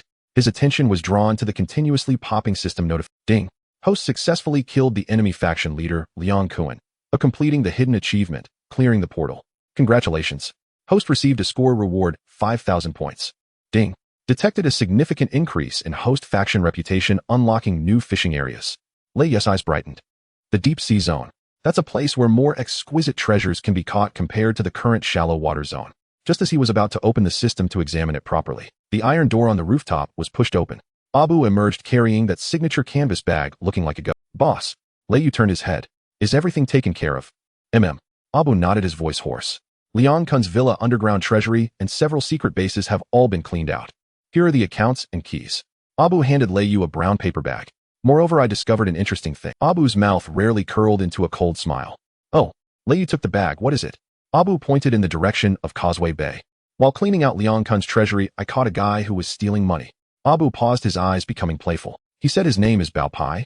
He was sent by Chun Haonan to seize Liang Kun's territory amidst the chaos. Brother Cohen, where are the dishes for this Hongmin banquet? Lei Yu held his teacup, gently blowing softly on the steam, his voice calm and warm, as if chatting with an old friend. This seemingly casual greeting struck like a sledgehammer upon Liang Kuen's fraying nerves, shattering his last psychological defense completely. Thud. Liang Kuen's knees buckled. He slumped from the imperial armchair like a sack of rotten mud, collapsing rigidly onto the floor littered with broken glass and muddy water. Brother Yu, I was wrong. I truly was wrong. He kowtowed frantically, his forehead smashing against jagged shards, blood gushing instantly. His flamboyant crimson suit had long lost its original hue. A pungent stench of urine mingled with coppery blood wafted through the film set. Lei Yu watched him coldly, no trace of pity in his gaze. Weren't you quite formidable just moments ago? He slammed the teacup down onto the octagonal table with a sharp ringing clang that pierced the warehouse's silence. Didn't you claim you'd station 300 sword-wielding enforcers right here in this wretched Saigon district to hack me into minced meat? Lei Yu leaned down, his eyes fixed on Liang Kuen's bloated, tear-streaked face. And didn't you also boast you'd drown me in spit, one mouthful per man, from your thousands of underlings? A cruel, icy smile curled at the edge of Lei Yu's lips. So then, where are those thousands now? Bring them forth. Let me see them with my own eyes. Liang Kuen trembled violently, unable to utter a single coherent word. Dozens of infrared targeting dots flickered like spectral flames across his body. Above, the Black Hawk helicopter's thunderous roar tolled like a death knell, hammering relentlessly upon his heart. Brother Yu, those were just words spoken in anger, mere hot air. Liang Kuen stammered feebly, scrambling for excuses. I came today in absolute sincerity, to make peace with you. I'll return all of Mong Kok's territory to you, without demanding a single cent. And I'll give you 10 million, no 20 million, as compensation for these past 4 years. Please, spare my life. Compensation? Lei Yu barked, a mirthless, derisive laugh escaping his throat. Then with sudden violence he lifted his custom-made leather boot and drove it hard into Liang Kuen's chest. Boom. Liang Kuen screamed, flung backward like a fleshy cannonball, tumbling head over heels before finally coming to rest. What do you think you're compensating me with? Lei Yu strode forward, looming over him with searing fury. 4 years ago you colluded with Brother B to frame me, using my brother's life as leverage, forcing me to take the fall and rot in Stanley Prison for 4 long years. Do you truly believe 20 million can erase that debt? Liang Kuen clutched his chest, writhing in agony. Brother Yu, back then I was young and foolish. I haven't finished speaking yet. Lei Yu seized Liang Kuen's collar and yanked him halfway up from the muck. And what did you do to my brothers after I went inside? Rage burned white hot in Lei Yu's eyes, as if he would tear Liang Kuen limb from limb. You forced Ah Gue into underground bare-knuckle fights, and secretly bribed his opponent to shatter his left leg. Fat Boy Chong supported his entire family with nothing but a cart selling beef offal. You sent men to overturn his stall and force him to drink swill. Suan Pan Shao Go Mad Ming Fast Knife Z. Which one among them escaped your torment? Whose body bears no scar, no masterpiece, etched by your hand? Lei Yu's voice rose, veins pulsing like serpents across his temples. You seized my turf, stole my money, and drove my brothers straight toward death's door. He hurled Liang Kuen back onto the ground with brutal force. Now you dare speak of reconciliation? Are you even worthy? Liang Kuen lay dazed and bloodied, his face a ruin of gore. He knew this confrontation would end only in blood. At the apex of terror, a sliver of primal ferocity surged within his marrow. Suddenly he lunged upward like a rabid dog, roaring at Lei Yu. Lei Yu, don't push me too far. His teeth clenched, his face twisted into a mask of raw animal hatred. Do you really think hiring a few mercenaries and landing a battered helicopter gives you license to strut across Hong Kong like a warlord? Let me remind you, I am Liang Kuen, Hall Master of the Hung Hing Triad, appointed personally by Mr. Jiang Tiansheng as the sovereign of Mong Kok. Liang Kuen grasped at this final lifeline, desperately shifting blame. When you took the fall 4 years ago, Mr. Jiang gave his silent consent. Brother B merely arranged the meeting. Did I truly wish to harm your brothers? That order came from Brother B himself. He said, if you cut the grass, but leave the roots, spring wind will revive it anew. Liang Kuen pointed wildly at the ceiling, screaming hoarsely. If you kill me today, the Hung Hing's 50,000 brothers will never let you live. Jiang Tiansheng will issue a blood oath edict, hunting you to the ends of the earth. Liang Kuen tried to wield the Triad's full might as a shield against Lei Yu. In his mind, even a man as audacious as Lei Yu would never dare defy the entire Hung Hing. Yet Lei Yu, observing his bluster and hollow bravado, felt only contemptuous amusement. Finished speaking, Lei Yu brushed dust from his trench coat, his tone eerily placid. Then it's time to depart. He had no further patience for words. From the inner lining of his coat, he withdrew a large caliber M1911 pistol, drawing it with slow, deliberate elegance, then racking the slide. Click. The crisp metallic sound of chambering around became the final straw, snapping Liang Kuen's resolve. Despair flooded his veins. He realized, Lei Yu cared not a whit for the Hung Hing, nor for Jiang Tiansheng. This was no ordinary man. This was a true madman. A devil who played by no rules. Boom. Lei Yu did not aim the gun at Liang Kuan. Instead, he slammed the loaded pistol down hard onto the octagonal table. A shallow dent appeared in the wooden surface. Lei Yu glanced sideways at Abu, standing nearby like a silent Abu. Lei Yu spoke quietly. Yes, sir. Abu murmured, bowing slightly, the rasp of his voice cutting through the night wind. It's yours. Lei Yu retrieved a spotless white handkerchief from his pocket and wiped his hands, scrubbing as though he had touched something foul. The debts owed to my brothers. Not even the heavenly king himself could shield him. He snapped his fingers, then turned and strode resolutely toward the warehouse exit. No, brother Yu. Grandfather Lei. I don't want to die. Liang Kuan shrieked like a slaughtered pig watching Lei Yu's retreating figure, then scrambled desperately after him. But after 2 frantic crawls, a gray shadow blocked his path. It was Abu. He looked down upon Liang Kuan, not with pity nor rage, but with the detached indifference reserved for a lifeless object. Slowly he bent at the waist. Shoo! A flash of cold steel gleamed. The signature black combat knife, drawn smoothly from its tactical sheath, strapped to his calf. Lei Yu, even as a ghost I'll hunt you down forever. Knowing death was inevitable, Liang Kuan unleashed his final curse. Abu ignored the ran entirely. Expressionless, he raised the blade. Thwack! A dull, wet sound echoed, the sickening bite of steel parting flesh. Crimson blood erupted, staining the cracked concrete, floor deep red. Liang Kuan's scream died mid-breath. Eyes wide with shock, he clutched his throat, body convulsing violently, before collapsing lifelessly into the mud. Thus ended the wretched tyrannical reign of the Hung Hing's Mong Kok Hall master, a life steeped in cruelty and corruption. Outside the warehouse, 300 Triad youths crouched motionless on the ground, bearing witness to it all, listening to Liang Kuan's dying shrieks, watching Abu's emotionless slaughter. Trembling uncontrollably, sweat drenching their brows, they understood one truth from this day onward. Mong Kok skies had irrevocably changed. Lei Yu paused in the open expanse of the film set. Night wind billowed his black trench coat like dark wings. He tilted his head, gazing up at the stardust heavens, when the system's chime sounded once more in his mind. Ding! Host has successfully dismantled Liang Kuan's faction, completing main quest, establish dominance in Mong Kok. Reputation points calculation in progress. Lei Yu drew a deep breath, inhaling air thick with iron-rich scent, and a satisfied curve lifted the corner of his mouth. Liang Kuan was dead, but the real game had only just begun. At that moment, Abu approached from behind, his combat knife still dripping crimson. Boss, the cleanup is complete. He wiped the blade clean against his trench coat and slid it back into its sheath. Lei Yu nodded without turning. By the way, boss. Abu paused, a rare faint irony threading his voice. While clearing Liang Kuan's vault, I happened to catch a little mouse. A mouse? Lei Yu turned puzzled. Abu gestured toward a corner of the set, where a portly man in a garish shirt lay bound and pinned to the ground by special forces operatives, his face ashen, thrashing wildly. He calls himself Bao Pai. Abu's lips curled in a glacial smirk. Sent by Chun Haonan of Causeway Bay. He claims brother Nan dispatched him, during the clash between Liang Kuan and us, to infiltrate Liang Kuan's hall.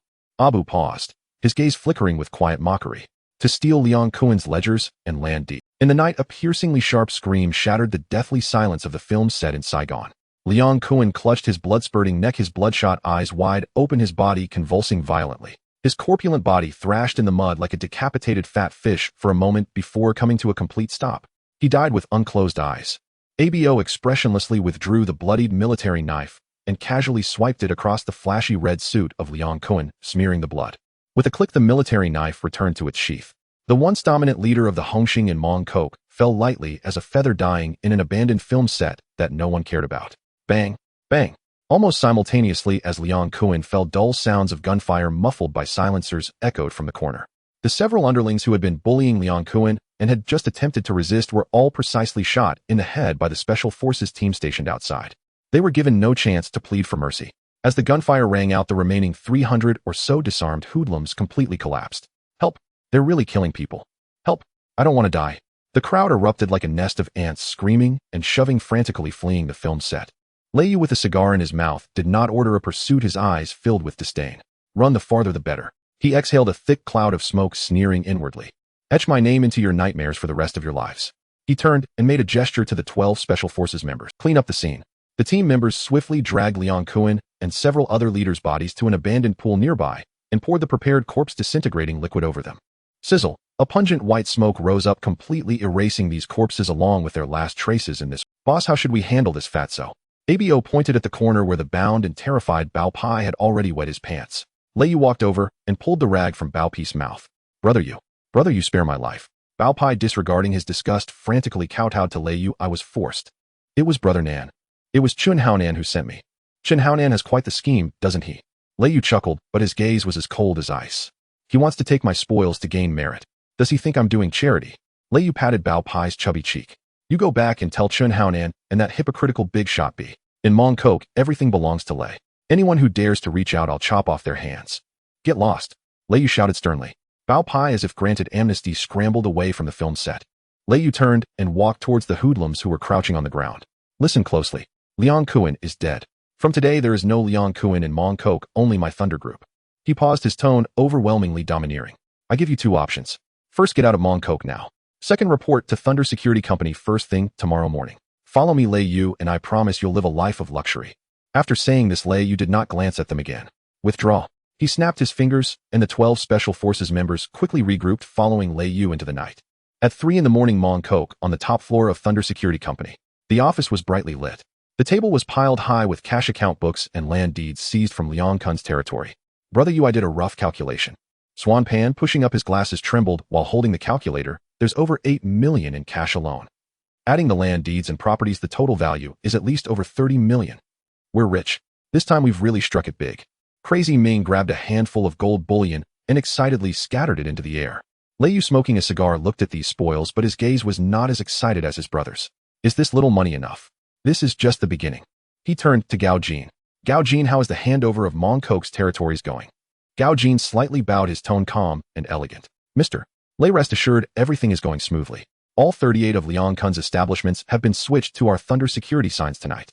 However, some of the accounts are very messy and involve some illegal transactions.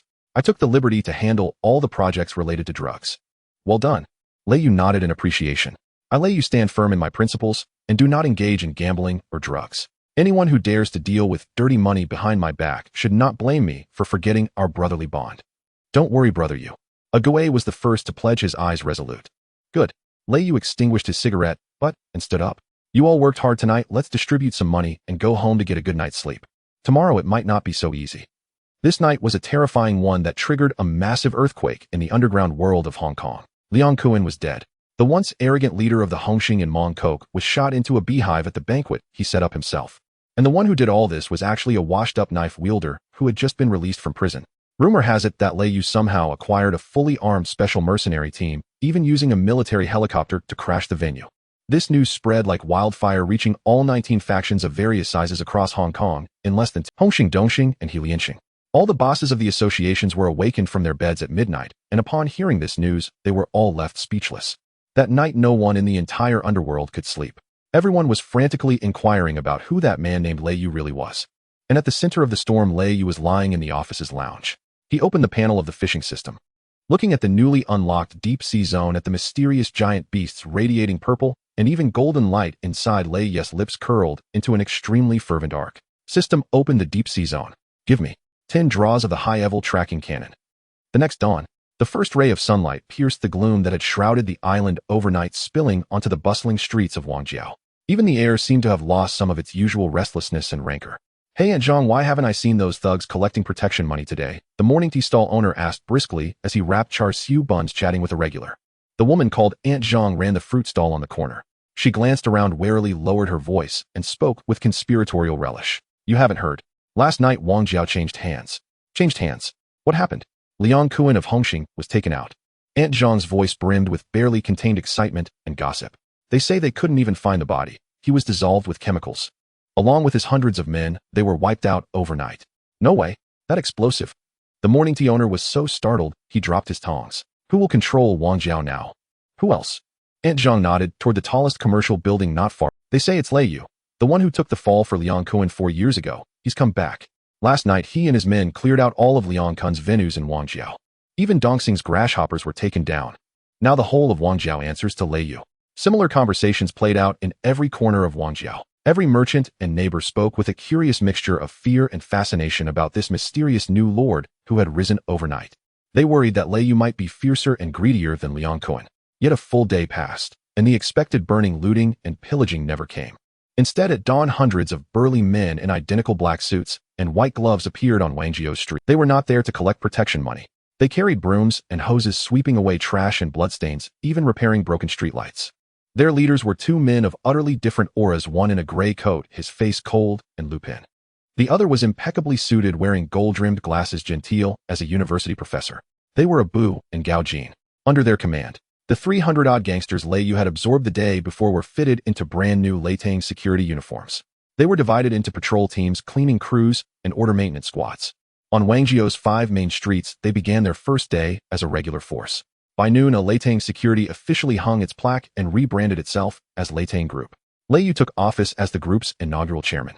The company's first act was to convene a conference of representatives from every Wangjiao merchant. In the meeting room, hundreds of shopkeepers who had long been bullied sat trembling as they gazed at the man in the seat of honor, a man shockingly young for such a role.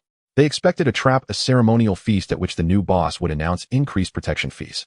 Instead, Lei Yu's opening words stunned the assembly. "Ladies and gentlemen, I am Lei Yu," he said, his voice small yet perfectly clear in every ear. "From today, Wangjiao is under the stewardship of Leitang Group. I am here to announce only 3 rules." He held up 3 fingers. "First, from this day forth, all shops in Wangjiao are permanently exempt from any protection fees. My men will not take a single stitch from the people. Second, Leitang Group strictly forbids vice, prostitution, gambling, and drugs. All venues must conduct legitimate business. Whoever traffics drugs, runs casinos, or forces women into prostitution on my turf, I will personally sink them into Waidulia gang. Third," Lei Yu scanned the room, and his gaze grew sharp. "Security in Wangjiao will be the responsibility of Leitang Group. Anyone who causes trouble, starts fights, or steals, and is caught by my men, will have their hands and feet broken and be thrown out of Wangjiao," Lei Yu sneered. The 3 rules were earth-shattering. The merchants sat dumbfounded. No protection fees. No vice.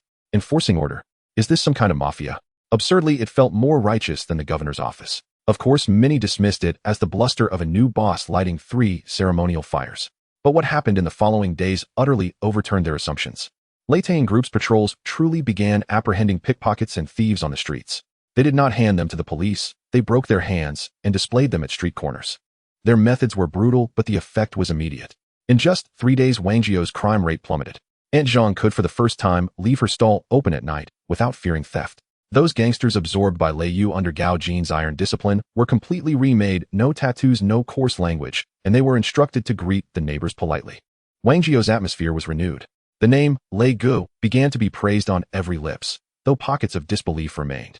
With Liang Kun's fall, Wangjiao became a substantial prize. Several nearby small gangs sought to take advantage of the turmoil and stake their claim. On the first day, a small gang called Hexing brought over 50 men swaggering to seize the venues on Nuren Street. They never even saw Lei Yu. Abu led a dozen security men and didn't fire a single shot. Barehanded, in under 10 minutes, they broke the legs of all 50-odd attackers and dumped them like refuse at the gate. They left a note. "Wangjiao answers to Lei. Reach out again and you die." The next day, another gang, Yichun, attempted to infiltrate the underground casinos on Xiangkai Street. Their men had barely entered when Gao Jin and his team intercepted them. Gao Jin did not strike. He smiled and invited Yichun's boss to a cup of tea. Then before his eyes, Gao Jin read aloud every illicit ledger in that man's books, item by item, and kindly informed him that copies had already been delivered to the door of the Commission Against Corruption. Yichun's boss was so terrified, he himself disbanded the gang that night and fled to Southeast Asia. After those 2 exemplary punishments, no other small tuan dared to wreak havoc in Wangjiao. Lei Yu had fully achieved the first decisive step of it. He had become the undisputed ruler of Wangjiao. In his office, Lei Yu sat in his chair looking out over the territory that now belonged wholly to him. A contentment he could hardly name spread through him. He opened the fishing system. As his turf stabilized, his backstage prestige points skyrocketed at a terrifying speed. Hundreds of points flowed in nearly every minute. At this rate, he would amass another 20,000 burst points in days, enough to trigger a Black Eagle's fall, or exchange for something even more formidable. Let Liang Kun's death fester a few more days, the old men of Hongxing and Dongxing won't be able to sit still, Lei Yu murmured, stroking his chin as he schemed his next move. Then it will be time for Leitang Group to formally declare war on the entire underworld of Gangdao. Just as Lei Yu brimmed with ambition, ready to welcome the deluge of system points. Ring. The internal phone on the desk began to ring urgently. Lei Yu frowned and answered. On the other end, the receptionist downstairs spoke in a voice trembling with panic. Boss, it's bad." Her words were shaking. "Downstairs. There are so many cops. They've completely sealed our building's entrance. The female superintendent leading them is terrifying. She says they're going to arrest you on suspicion of multiple murders and unlawful assembly." "Arrest me?" Lei Yu frowned, a cold sneer forming in his heart. The old dog boss B is surprisingly quick. Unable to confront him openly, he resorts to underhanded tactics, using the police to provoke him. Lei Yu walked to the floor-to-ceiling window and glanced down. Outside the office building, a fleet of police cars with flashing red and blue lights was already parked. Yellow police tape was stretched out, dispersing the crowd of curious onlookers. Dozens of department agents, organized crime, and Triad investigation unit clad in bulletproof vests and armed to the teeth charged towards the building. At the forefront was a woman in a smart police uniform, sporting a sharp short haircut. She was tall and commanding, yet her face bore a frost that kept others at bay. It was none other than the notorious department's Iron Flower senior inspector, Yizi. Gao Jin. Lei Yu pressed the intercom, his tone calm. Tell the brothers downstairs to stay still and let them come up. Understood, mister. Let. Gao Jin's voice came through the intercom, equally unperturbed. Soon. Bang. The expensive redwood door of the CEO's office was violently kicked open. The lock was instantly rendered useless. Yizi, leading 7 or 8 agents armed with submachine guns, stormed in like a fierce tiger descending the mountain. The dark muzzles of their guns immediately aimed at everyone in the office. Don't move. Police. Put your hands up. Keep them where I can see them. A Gue, Crazy Ming, and the others changed color, instinctively reaching for their waists. Everyone stay still. Lei Yu's voice was soft, yet it carried an undeniable authority. Only then did his brothers suppress their urge to act, slowly raising their hands. Yizi's sharp phoenix eyes, as keen as a hawk's, locked onto Lei Yu, who was sitting in the boss chair. She had expected to see a burly black gang leader with a face full of flesh and tattoos of dragons and tigers. Instead, she was taken aback. Sitting in the boss chair was an unexpectedly young man. He wore a well-tailored Armani suit, his hair meticulously styled, exuding a composed yet somewhat languid aura. He did not raise his hands like the others. Instead, he remained leisurely in his chair, holding a cup of steaming hand brew. His relaxed demeanor suggested that the armed police in front of him were merely tourists intruding into his backyard. You are Lei Yu? Yizi furrowed her brow, quickly walking to the desk, her gaze filled with scrutiny and disdain. Lei Yu lifted his eyelids and glanced at her. I must say this girl is quite striking. Her skin is a healthy wheat color, her features well-defined, especially her bright wild eyes resembling a fierce little leopard. Beautiful lady, are you looking for me? Lei Yu set down his coffee cup, a playful smile curling at the corners of his mouth. Are you interested in investing in my company, or perhaps inviting me for tea? Stop with the teasing. Yizi despised such slick-tongued thugs. She slammed a pair of cold handcuffs heavily on the redwood desk. Lei Yu, you are suspected of multiple murders, illegal assembly, and extortion. Yizi pointed at Lei Yu, her voice cold and commanding. Liang Kuan, the head of the Hongxing, Sha Meng, the head of the Dongxing, and over 300 gang members who disappeared last night at the Saikung film set are all linked to you. Now I am officially arresting you. Come with us to the police station. Lei Yu looked at the handcuffs on the desk, then glanced at Yizi's face, which was filled with a sense of justice. He couldn't help but laugh. So you can mess with food, but not with words.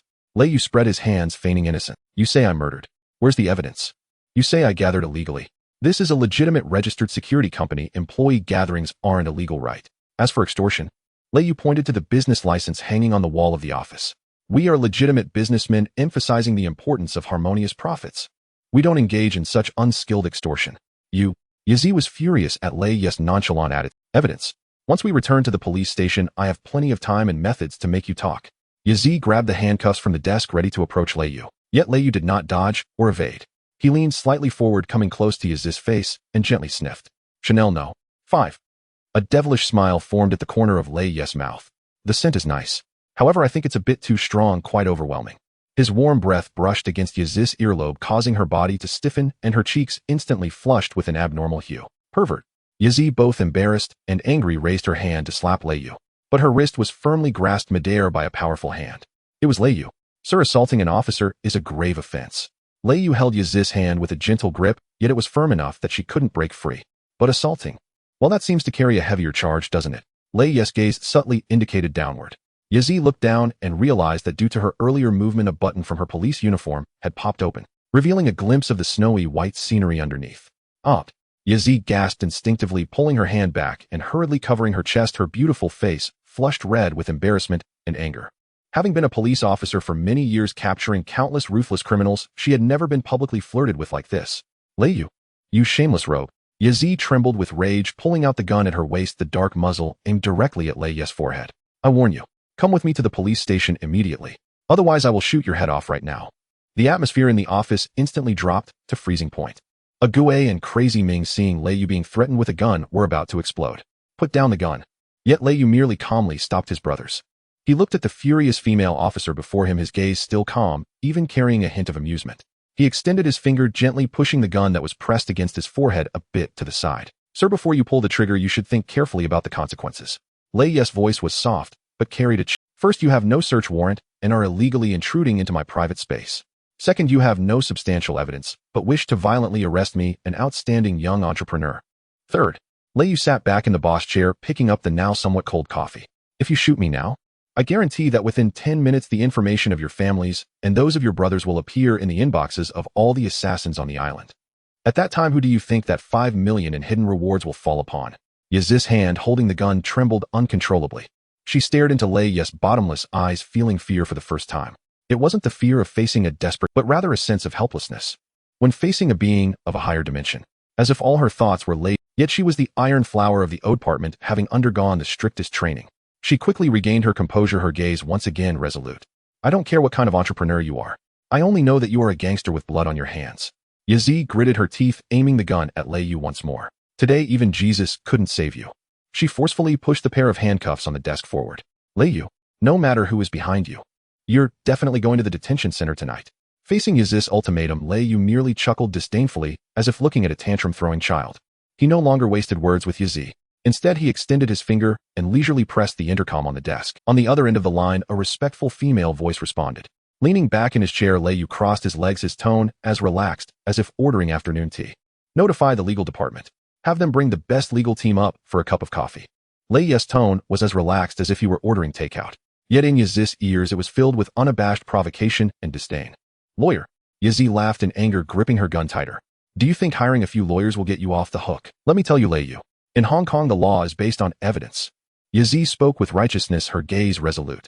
As long as I find even the slightest evidence of your crime, not even Jesus can save you. Oh, is that so? A playful arc curled at the corner of Lei Yu's mouth. Then I'm afraid I'll have to Knock, knock, knock. Outside the office, the sound of urgent and forceful footsteps echoed. The phone had been hung up for less than a minute. 3 foreign lawyers dressed in expensive Armani suits with slicked back hair and heavy briefcases in hand strode into the office. The leader, a blonde-haired, blue-eyed lawyer with a hawk nose, appeared to be in his 40s. He scanned the tense atmosphere in the office and the dark muzzles of the guns. Without a hint of fear on his face, he adjusted his gold-rimmed glasses, revealing a professional smirk. These 3 were exactly the bonus from the newbie gold package that Lei Yu had drawn last night through the system. They were the top legal advisory team trial version from Wall Street. Though there were only 3 of them, these 3 were formidable figures in the legal world that could make multinational corporations tremble in fear. Just one of them charged hourly fees in US dollars for courtroom appearances. Having them handle a mere gang dispute in Hong Kong was simply a dimensional strike. Good morning, Mr. Let. The blonde lawyer walked up to Lei Yu, slightly bowing and performing a standard British gentleman's salute. Then he straightened up and turned to face Yazi.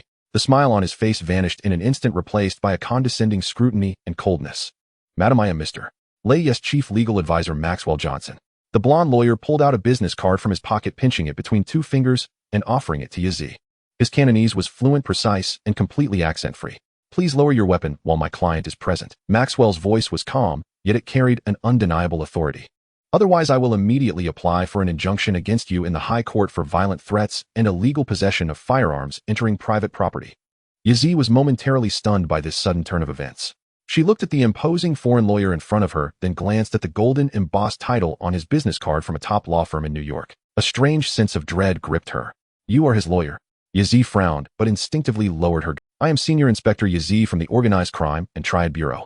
I now suspect your client of being involved in multiple serious crimes and need to take him back to the station for questioning.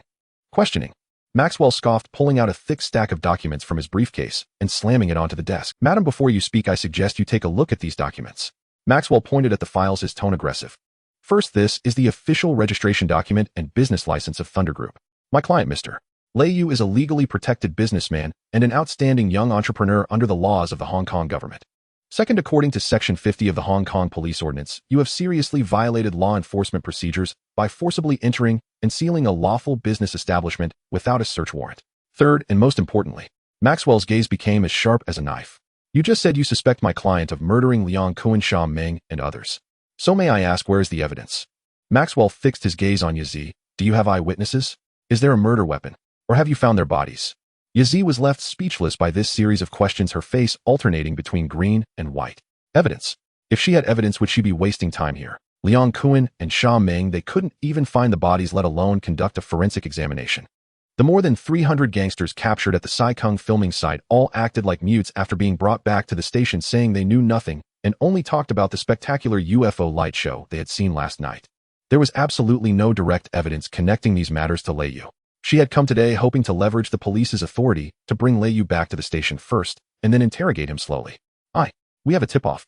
Yazi forced out a sentence through clenched teeth. Tip-off.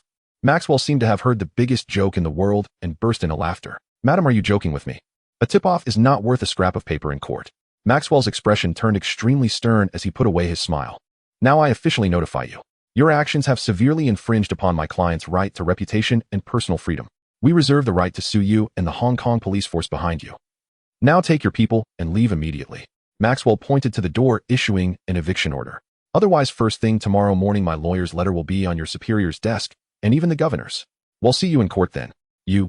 Yazi trembled with anger, her pretty face flushed red. After so many years as a police officer capturing thugs and battling drug lords, she had never been publicly humiliated like this, especially by a foreigner.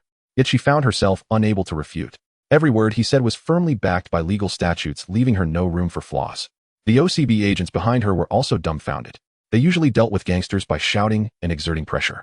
They had never encountered someone who played with legal clauses directly. Is this really the underworld? This lawyer is even more professional than the legal advisors at the governor's office.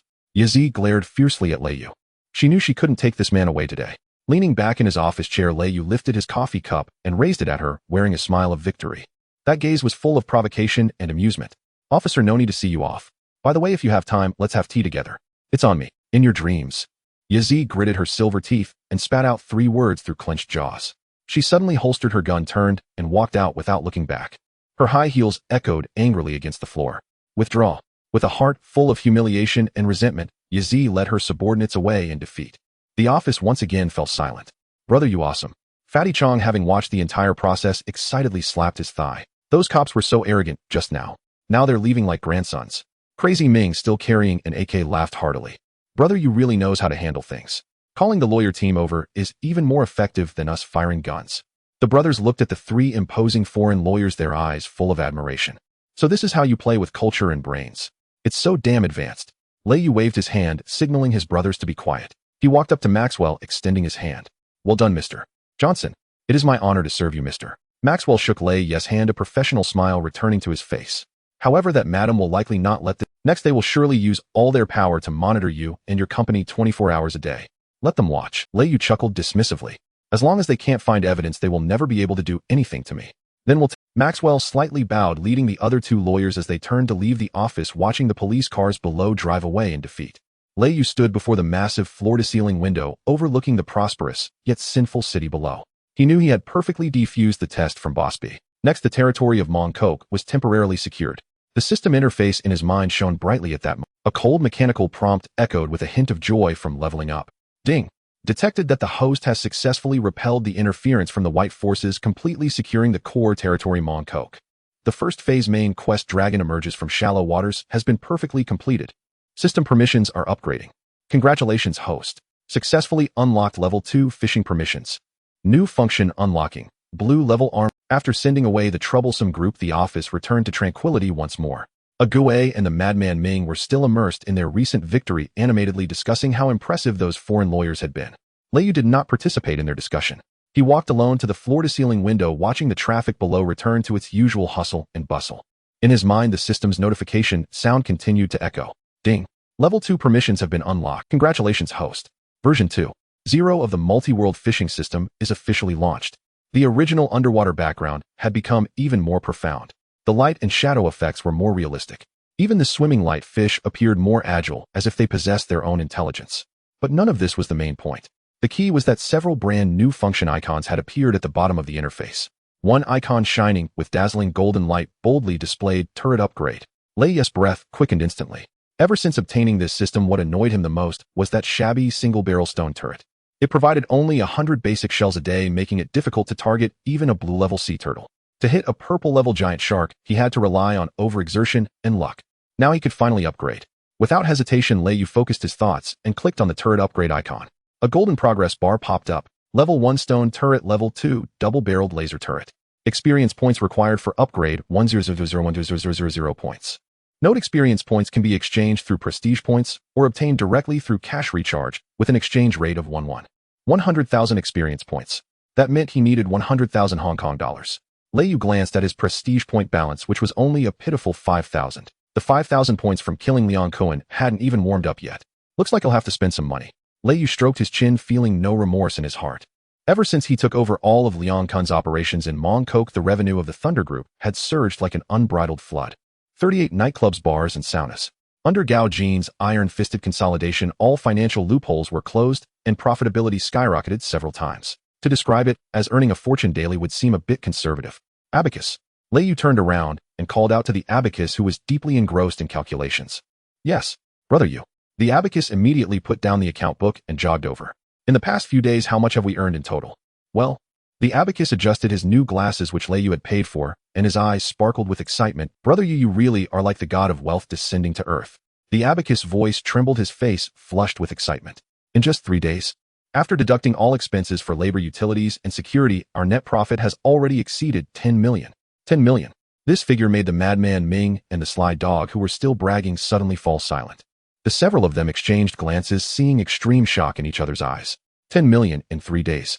An average of over 300,000 a day. The speed of making money was faster than a money printing machine. When they used to follow the boss, be working hard for a year, the money they received wouldn't even cover a fraction of what they earned here. Got it. Lei Yu's reaction was surprisingly calm. To him, all this money was merely experience packages for system upgrades. You need to go to the bank right now and withdraw 10 million in cash. Lei Yu ordered. Remember, I want old bills, and the serial numbers shouldn't be consecutive. Withdraw 10 million in cash. The abacus was stunned, thinking he had misheard. Brother Yu, we have just established a foothold and urgently need money now. The abacus cautiously advised. Hiring requires money, establishing connections with the authorities requires money, and purchasing equipment from Manager Gao requires money. If we drain all the liquid funds at once, what if Leon Cohen or Dongxing pull some tricks? We could. If I tell you to go, then go. Why so much nonsense? Lei Yu glared at him. I know how to handle the money. Yes, bro. The abacus didn't dare to ask further and hurriedly took his leave. An hour later, 10 bulging black travel bags were brought into Lei Yu's office. Lei Yu ordered everyone to leave and locked the door. He looked at the 10 bags full of cash on the floor, a frenzied smile creeping onto his lips. System, recharge me. Ding. Detecting a large amount of cash near the host. Would you like to convert it all into upgrade experience points? Yes. Just as he finished speaking, the 10 travel bags on the ground suddenly ignited as if touched by an invisible flame. The banknotes inside transformed into glimmers of gold light at a visible speed, wildly pouring into Lei Yu's body. Lei Yu only felt a buzzing in his mind. On the fishing system interface, the golden experience bar was instantly ding. Experience points are full. Turret is beginning to upgrade. Boom. In the virtual fishing pool, it was as if a massive earthquake had occurred. The underwater volcano began to erupt, and the scorching lava turned the entire screen red. The once shabby gray stone turret started to disintegrate and melt inch by inch under the lava's flow. Next, a double-barreled laser turret crafted from dark golden metal, exuding a sense of sci-fi and violent aesthetics, slowly rose from the magma. Intricate and mysterious golden patterns were engraved on the cannon tubes. At the cannon's mouth, 2 pulsating blue electric lights gathered, sending chills down one's spine. Ding. Turret upgrade successful. Level 2 double-barreled laser turret is now equipped. Turret attributes: daily basic shell refresh amount 500 rounds. Rate of fire increased 300. Capture rate against blue-level targets increased 50. New function unlocked: shell synthesis. 500 rounds. That was a full 5-fold increase. Lei Yu's heart raced wildly with extreme excitement. But it wasn't over yet. He immediately clicked on the brand new shell synthesis function. An interface similar to an alchemy furnace popped up. Shell synthesis formula, level 2. 10 basic shells, 1 intermediate scatter, net high chance of capturing blue level. 50 basic shells, 1 advanced tracking shell, guaranteed hit on blue level, low chance of capturing purple level. 100 basic shells, 1 elite full-screen thunderstorm, net greatly increases the probability of capturing beyond level. 500 basic shells, 1 annihilation class nuclear torpedo, screen clearing attack, guaranteed to yield purple level or golden rewards. Nuclear torpedo, guaranteed purple level or golden. Lei Yu's eyes turned red in an instant. This was the real trump card. With this thing, could he not summon a devastating weapon like Abu every day? Or even fish out something more powerful than Abu, a golden legend? Awesome. This is just too awesome. Lei Yu couldn't help but roar, slamming his fist on the mahogany desk, just as he was lost in the immense joy of upgrading from a bird gun to a cannon. In the upgraded fishing pool, brilliant light erupted. The fish schools respawned. This time the pool was no longer filled with scattered small fish and shrimp. Instead, there were schools of ocean creatures emitting blue light. massive blue whales resembling moving fortresses. There were also schools of swordfish swift as lightning, and several fearsome tiger sharks radiating deep blue. Lei Yu knew that each of these blue-level targets represented either a fine weapon or a well-trained elite fighter. In the past, he wouldn't have dared to even think about it. But now, Lei Yu looked at his imposing double-barreled laser turret, and then glanced at the top right corner where the ammo balance read 500,500. A smile resembling that of a capitalist looking at a field of leeks appeared on his face. Time to test the power of the new weapon. Lei Yu excitedly rubbed his hands together, aiming the cannon at the lively experience packages in the pool. System. Lei Yu's eyes gleamed with greed. Synthesize for me. Let's start with 10 rounds of scatter net to whet my appetite. Start with 10 scatter nets to whet the appetite. Lei Yu gave the command, and the synthesis furnace in his mind flared with brilliant light. The ammo counter in the upper right corner rocketed from 500 to 0. Immediately after, a low hum and a dazzling white flash accompanied by a pleasant chime filled his head. 5 brand new icons had appeared in Lei Yu's inventory. 4 of the icons were fishing nets crackling with blue electricity, each labeled intermediate scatter net. The final icon was a pitch-black mini-nuclear warhead radiating a chilling aura of annihilation, labeled Annihilation-grade nuclear torpedo. Ding. Shell synthesis complete. Acquired 4 intermediate scatter nets. Acquired 1 Annihilation-grade nuclear torpedo. Lei Yu stared at the nuclear torpedo and felt his heart pound uncontrollably. That thing was a guaranteed chance at a purple tire or even golden legendary drop. It was a trump card to be saved for a decisive moment. He suppressed the urge to fire the nuke immediately and turned his attention to the 4 scatter nets. This, after all, was today's real appetizer. Intermediate scatter net, when launched, it blankets a fan-shaped frontal area with wide coverage capture, boasting an extremely high capture rate against blue-grade and lower targets. Wide area coverage. Lei Yu's eyes lit up. Isn't this the heavenly maiden scattering flowers move from the fishing minigame? One cast, and the screen would erupt with coins. He watched the blue light fish swimming in schools, unaware they were about to become experience packets, and the corner of his mouth curled into a ruthless smile. Little one's grandpa's here. Lei Yu switched rounds without hesitation and loaded an intermediate scatter net into the dual-barrel laser cannon. A dazzling field of blue electricity coalesced at the muzzle.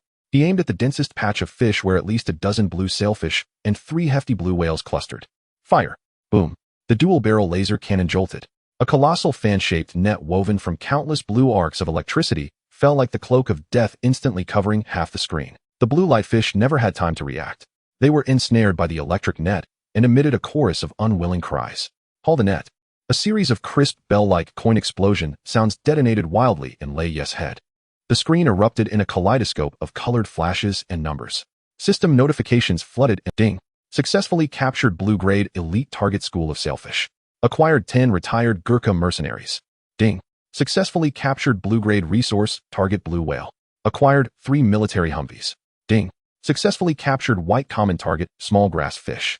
Acquired HK20000. Ding. In one net, 10 elites, 3 military Humvees, and 200,000 in cash. The efficiency was absurd. Lei Yu stared at the treasure chest overflowing with spoils, so pleased he almost— this is what a golden finger should feel like. Keep going. He tasted the sweetness and reloaded another scatter net without hesitation. Boom. 1 more net cast. Ding. Successfully captured blue-grade weapon target tiger shark. Acquired 2 American M2 Browning heavy machine guns. Ding. Successfully captured blue-grade elite target swordfish. Acquired 1 retired sniper from the Guangdao Flying Tigers. Heavy machine guns. A sniper. Lei Yu's eyes shone even brighter. With these people, never mind Liang Cohen. Head face down the OG assault team without flinching. Again, Lei Yu went all in, firing the remaining 2 scatter nets in rapid succession. Boom. Ding. Acquired 5 bulletproof Mercedes sedans. Ding. Acquired 1 top-tier computer hacker. Ding. Acquired HK500000. After 4 casts, Lei Yu counted his spoils and could hardly close his mouth from grinning. In just a few minutes, he had gained over 20 capable elites, a small motorcade, 2 heavy machine guns, a sniper. That force was enough to let him run rushshot through Wangjiao. Nice. Lei Yu leaned back in his boss chair and exhaled deeply. Is this the power of spending money? He loved it. He glanced at the Annihilation-grade nuclear torpedo lying quietly in his inventory and felt an itch to use it. Just as he hesitated, the fishing pool that had fallen quiet after the looting began to shudder violently again. This commotion was 10 times more ferocious than when the war god Megalodon had appeared.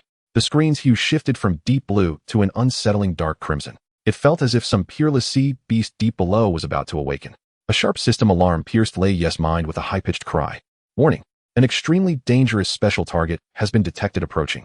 This target exhibits high aggression and instability. Host, please proceed with caution. Lei Yu's expression turned instantly grave. What kind of beast could trigger the system's warning?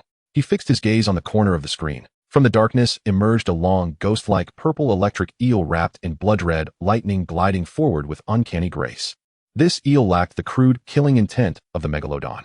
In its place was a madness, violent, feral, and utterly chaotic. It seemed to exist purely for combat and destruction. Most terrifying of all was its speed. Absurdly, it flashed across the screen like a purplured bolt of lightning teleporting out of sight faster than the eye could track. Special purple-grade target Wuchi electric eel. Characteristics: extreme speed, fierce aggression, exceedingly difficult to capture. Note: take a gamble, and you might turn a bicycle into a motorcycle. Take a gamble, and turn a bicycle into a motorcycle. Leiyu laughed at the system's cheeky remark. The system had attitude, but the eel was too fast. Not even the scatter net, and likely not even an advanced tracking cannon could lock onto it. There was only one way to catch it. Leiyu's gaze fell on the black mini warhead in his inventory. Annihilation-grade nuclear torpedo clears the screen, ignores speed and defense, guaranteed 100 hit. Using a nuclear warhead to kill a fish was an over-the-top move. Yet he watched the purple eel rampage through the pool, stirring chaos, and knew this was a game-changing quarry. It was worth risking everything. It's decided, Leiyu said, his eyes turning steely and feverish at once. He no longer hesitated. With sheer will, he selected the precious annihilation-grade nuclear torpedo. Fire it. The dual-barrel laser cannon's muzzle contracted and became a single luminous firing tube. A pitch-black mini warhead brimming with a sense of doom was slowly chambered. A crimson countdown began to appear on the screen. 3, 2, 1. When the countdown hit 0, Leiyu slammed the launch button. There was no ear-splitting blast and no flamboyant beam. The black nuclear torpedo slid out silently and then became an invisible ripple that instantly spread across the entire screen. The next instant, the system interface was consumed by a soundless, blinding white light. Complete whiteout. Ding. A system prompt as if from the heavens thundered in the depths of Leiyu's mind. Congratulations, host. First use of annihilation-grade nuclear torpedo. Triggered hidden Easter egg, double yolk egg. Congratulations, host, successfully captured special purple-grade Marshal General. Congratulations, host, you have successfully captured the special purple-grade Marshal General Wu Chi Feng Yuxiu. He admired the host's martial prowess and came to seek refuge. His legal Hong Kong identity has been activated. The legendary martial fanatic who declared to separate high and low and to decide life and death. Leiyu's heart twitched wildly from intense excitement. If Abu is a killing machine honed on the battlefield, calm, precise, and deadly, then Gao Jin is an elegant, yet brutal suit-clad thug suitable for handling the dirty work of high society. Then this Feng Yuxiu is a beast born purely for battle. A legendary blade that has tasted blood and will not return to its sheath until it tears the enemy apart. With him, the Thunder Group has gained a trump card specifically for assault and assassination. Leiyu suppressed the wild joy within him and fixed his gaze on the fading white light. What the system just mentioned was a double jackpot. And there's another one. The hidden egg has been settled. Congratulations, host, you have additionally obtained the golden legendary item Ding Xia Gratitude Card X1. This is a one-time consumable. After use, it can summon the legendary disaster star of the Hong Kong stock market Ding Xia to do one thing for you. Whether it's for gratitude or revenge, he will use his magical Ding Xia effect to make your opponent lose everything in the stock market. Ding Xia, the ultimate dark lamp that caused the Hong Kong stock market to tremble in fear and made Wall Street. Leiyu looked at the card radiating ominous golden light in the item bar and couldn't help but gasp in astonishment. This is no ordinary item. This is a financial weapon of mass destruction. If you provoke me, you'll summon Ding Xia to buy your stocks. Even Jesus can't save you. Just as Leiyu was immersed in the enormous surprise of the double jackpot, a chill wind suddenly swept through the office. Gao Jin, who had been meditating with his eyes closed, suddenly opened them. He adjusted his gold-rimmed glasses, and a rare seriousness flashed in his narrow eyes. He could sense a pure and violent killing aura gathering in this room. The white light slowly dissipated. On the expensive leather sofa in the center of the office, a thin man appeared. The man wore a faded gray hoodie, the hood pulled low, obscuring much of his face. He curled up on the sofa like a wounded lone wolf, exuding an aura that warned others to stay away. His left leg was bent at an unnatural angle. Clearly he was a cripple. Gao Jin's body tensed up instantly. He discreetly unfastened the buttons of his suit jacket, his right hand slowly reaching towards his lower back, where a sharp dagger was concealed. There's no need to be tense, he's one of us. Leiyu's voice sounded just in time. He stood up from the boss chair and walked slowly towards the mysterious man. The man on the sofa seemed to hear Leiyu's footsteps. He slowly lifted his head. What kind of face was that? Pale, emaciated, covered in fine scars. But the most striking feature was his eyes. Those eyes held no fear, no awe, and lacked any emotions a normal person should have. What filled them instead was an extreme fanaticism for martial arts and a pure thirst for battle. It was a gaze that could make any martial artist tremble. You are Leiyu. Feng Yuxiu rasped, his voice like two rusty iron sheets scraping against each other. His frenzied eyes fixed on Leiyu as if he wanted to see through him completely. That's me. Leiyu stood firm before him, unflinching, and met his gaze with keen interest. I've heard about you. One man, one knife in 30 seconds took down over 40 of Hong Xing's knife wielders. Feng Yuxiu's lips curled into a cruel arc. The bodyguard beside you is quite strong. His gaze passed over Lei Yu and landed on Gao Jin. You too are strong. Gao Jin's pupils suddenly constricted. He could feel the other's gaze dissecting every weakness in his body like two invisible blades. This was an extremely dangerous opponent. But neither of you is the strongest. Feng Yuxiu turned back and aimed his frenzied gaze at Lei Yu. His eyes became incredibly fiery. I can sense that within your body lies a power that even you cannot control. Feng Yuxiu's voice brimmed with an excitement and tremor he could not suppress. That power is the ultimate martial path I have pursued my entire life. Lei Yu's heart stirred. He knew that Feng Yuxiu was referring to the instinct that remained in this body from Red Stick Lei Yu after his crossing. So what? Lei Yu chuckled, watching him with keen interest. Do you want to fight me? No.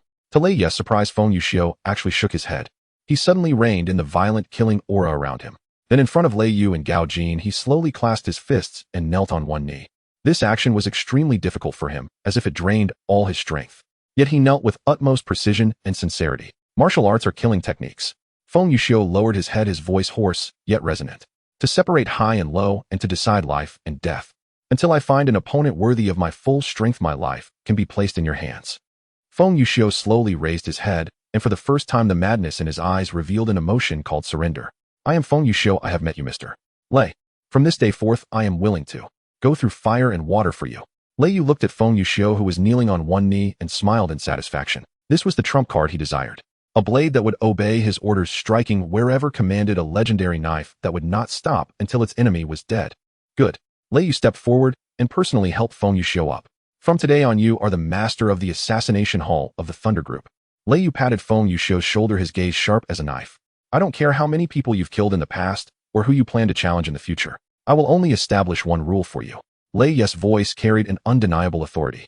My brothers are, as for my enemies, kill them all. Lei Yu paused, a cruel smirk curling at the corner of his mouth. Understood. Feng Yuxiu nodded succinctly. Gao Jin watched this scene silently, moving his hand away from the dagger at his lower back.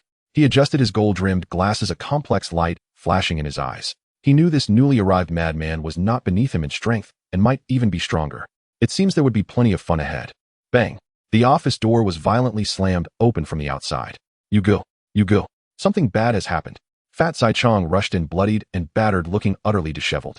Blood still stained the corner of his mouth, and his brand new suit jacket had been torn open with a large gash. Xiangzi, how did you end up like this? Something happened. Fat Zai Chong gasped for breath, his face filled with urgency and anger. The people from Dongxing have crossed the line. Fat Zai Chong pointed outside, his voice trembling. It's that arrogant crow from the Dongxing Five Tigers. He brought dozens of people and is currently trashing our newly acquired bar. He said we are infighting in Hongxing, and Dongxing wants to take a piece of the pie. Our people tried to stop them, but they all got injured. Crow. A glint of ferocity flashed in Lei Yu's eyes. The Eastern Star's descending tiger was notoriously a mad dog. This brat must have seen Liang Kuan dead and thought that Mong Kok was a piece of unclaimed fat meat wanting to take advantage of the chaos, completely disregarding the lessons from past experiences like that of the Sand Locust, truly valuing money over life. Lei Yu extended his hand and adjusted the torn collar of Fatty Chong's suit. Are you seriously hurt? Just superficial wounds, nothing broken. Fatty Chong spat out a mouthful of blood, gritting his teeth. It's just that I can't swallow this anger. Brother Yu Crow has quite a few people, at least 70 or 80, and they're all armed. Armed? Lei Yu sneered. In the face of absolute power, whatever they brought was merely a fire stick. Let's go meet this mad bird. Lei Yu turned around and said to Gao Jin, you stay here to watch the house. Abu comes with me. Mister, lady, you need me to bring the brothers to clear the scene. Gao Jin adjusted his glasses, his tone still elegant. No need. Lei Yu waved his hand. Such small fry aren't worth our thunder security mobilizing. Feng Yuxiu. Lei Yu called out. Feng Yuxiu, who had just been huddling like a lone wolf on the sofa, suddenly stood up. In his crazed eyes, a terrifying light burst forth. Here, come warm up with me. Mong Kok, Sai Yung Choi Street. Knight's Color Bar. This was one of Liang Kun's most profitable venues, just taken over by the Lei family army last night. At this moment, the bar was in disarray. The deafening heavy metal music had been turned off.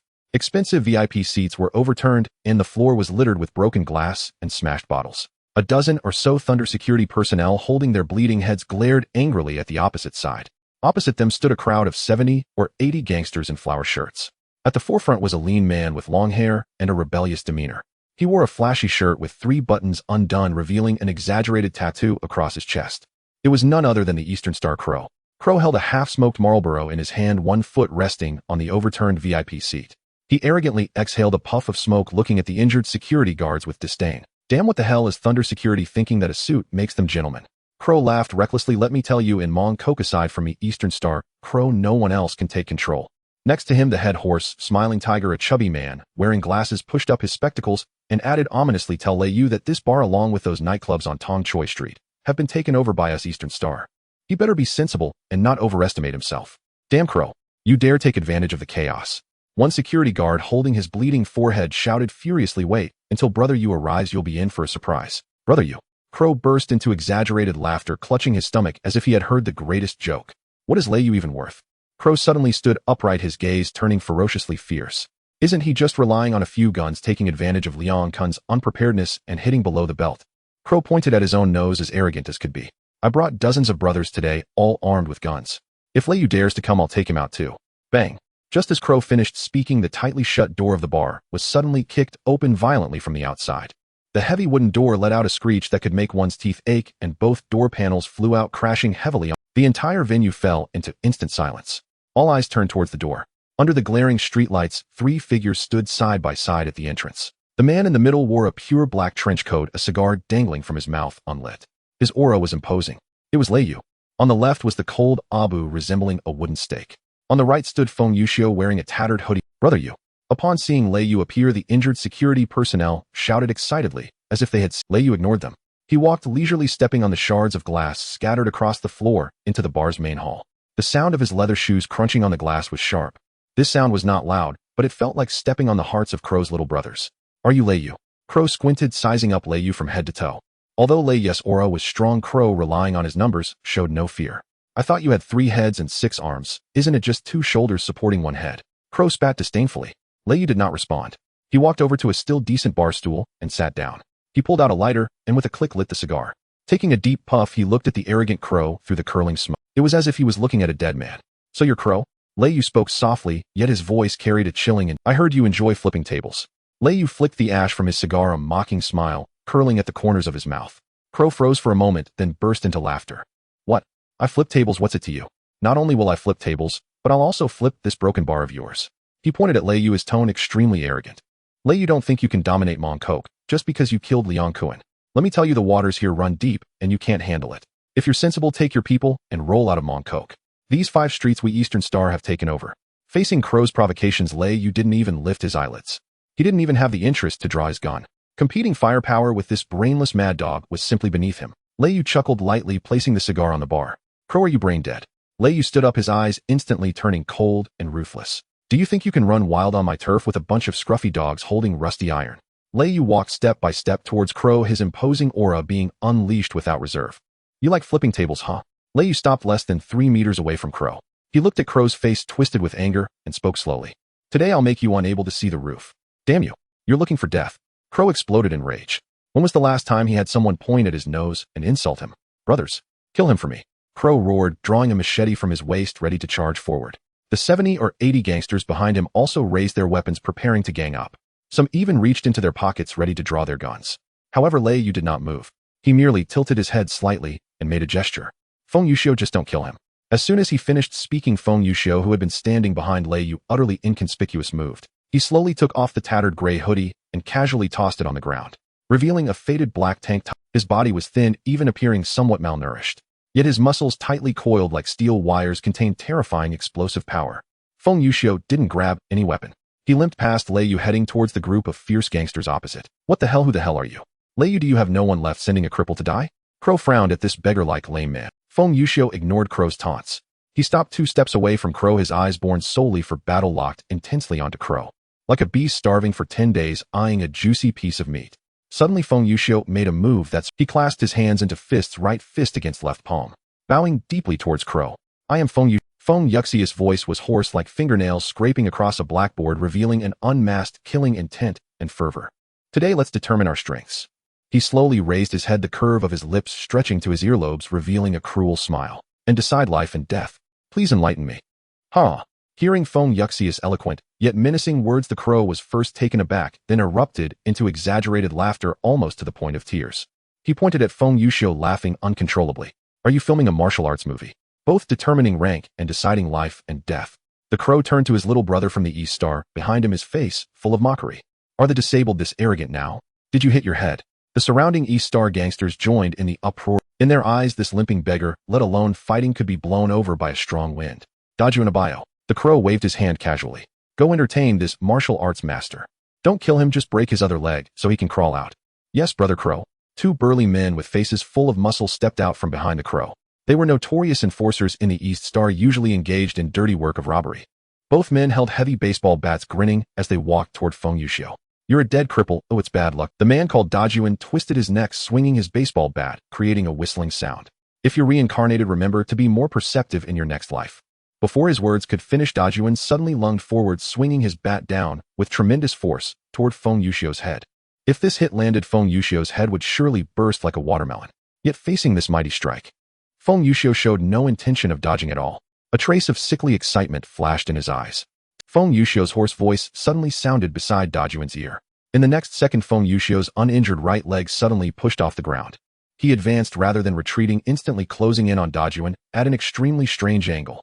Dajuan merely saw a blur before his bat struck emptiness, crashing loudly onto the bar. Immediately, he felt a cold, killing intent pressing against his chest. What? Dajuan was startled, not having time to retract his bat. Feng Yuxiu's hands coiled around Dajuan's right arm like two venomous snakes. Capture, divide the tendons and bones. Feng Yuxiu whispered. With a sudden twist and a turn of his hands, a crisp, sickening crack echoed throughout the Dajuan's arm, as thick as a bull's leg, was twisted into an extremely contorted shape by Feng Yuxiu. White bone shards even pierced through the skin, exposed to the air. Dajuan let out a heart-wrenching scream. The baseball bat slipped from his hand as he knelt on the ground, writhing in pain. The entire venue fell into a sudden silence. The East Star gangsters, who had been laughing just moments ago, had their smiles freeze on their faces. It took just one move. Not even a second. The East Star's renowned enforcer was taken out by a cripple. Another enforcer named Abayo was also shocked into a stupor by this bloody scene. He stood frozen, holding his bat, unable to move forward or backward. Meanwhile, Feng Yuxiu gave him no time to dawdle. After incapacitating Dajuan, he showed no signs of slowing down. His lame leg dragged on the ground, leveraging with a spinning kick. This leg moved with lightning speed, accompanied by a whistling sound, striking Abayo's cheek fiercely. Bang! A muffled thud. Abayo didn't even have time to scream, and his body flew out like he had been hit by a speeding truck, landing 4 to 5 meters away. He spewed out a mouthful of blood, mixed with a few teeth in midair. He crashed heavily against the wall and passed out on the spot. Silence. A dead silence. In the bar, only the sound of Dajuan's painful wails remained. Everyone looked at Feng Yuxiu, who stood in the center of the hall, expressionless, as if he were a monster. The brothers from Thunder Security swallowed hard. Although they knew that everyone around Yugo was ruthless, this was just too outrageous. Lei Yu sat on the bar stool, nodding in satisfaction. Feng Yuxiu's killing technique was truly pleasing to the eye. No flashy moves, each strike aimed straight for the vital points, emphasizing speed, accuracy, and brutality. Warm-up is over. Feng Yuxiu cracked his neck with a pop sound. He lifted his head, and those crazed eyes locked onto the Crow standing in the crowd. He grinned, revealing a cruel smile. Now it's your turn. The Crow's expression finally changed. The arrogance and contempt on his face had completely faded, replaced by deep apprehension and a hint of unmistakable panic. As a trained fighter himself, he could tell that this limping man was a true ruthless character who wouldn't hesitate to kill. This is problematic. The Crow gritted his teeth and shouted angrily. Everyone attacked together. I refuse to believe he can take on 70 or 80 of us alone. Chop him into pieces. The Crow was also a tough character.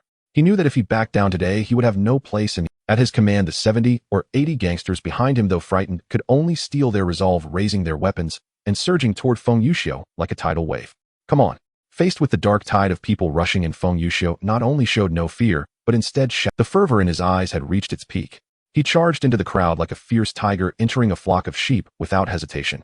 The next few minutes were a nightmare for the gangsters of East Star, one from which they could not awaken. Feng Yuxiu's movements were so fast that they dazzled the eyes.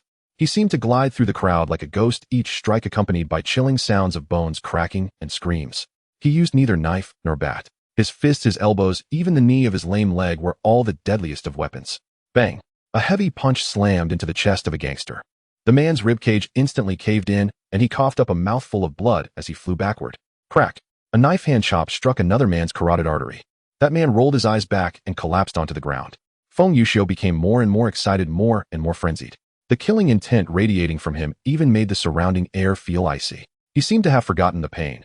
Even as he sustained several cuts from a knife, he cared not. Instead, the smell of blood only intensified his bloodlust. The gangsters from East Star were completely broken down. This was not a fight, it was unilateral slaughter. He is a monster. Run. I don't want to die. The gangsters who had been so aggressive just moments ago now only wanted to escape this hell. They threw down their weapons, scrambling desperately towards the bar's exit. The Crow watched as his elite crew fell one by one like cut wheat. His heart sank completely. He finally understood why Lei Yu dared to sit here, smoking a cigar alone.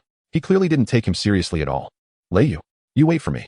The Crow gritted his teeth knowing he had met his match today. He glanced at Feng Yuxiu who was still crazily killing in the crowd. His expression hardened and his hand crept into the inner pocket of his leather jacket. Inside was a Black Star pistol. Capture the leader first. As long as he killed that madman, he could still turn the tables today. The Crow drew his pistol, the black muzzle swiftly aimed at Feng Yuxiu's back. Die, you cripple. The Crow shouted viciously, his finger tightening on the trigger. However, at this critical moment, a sharp sound of breaking air suddenly rang out. Feng Yuxiu seemed to have eyes in the back of his head. At the moment the Crow drew his gun, he suddenly turned around.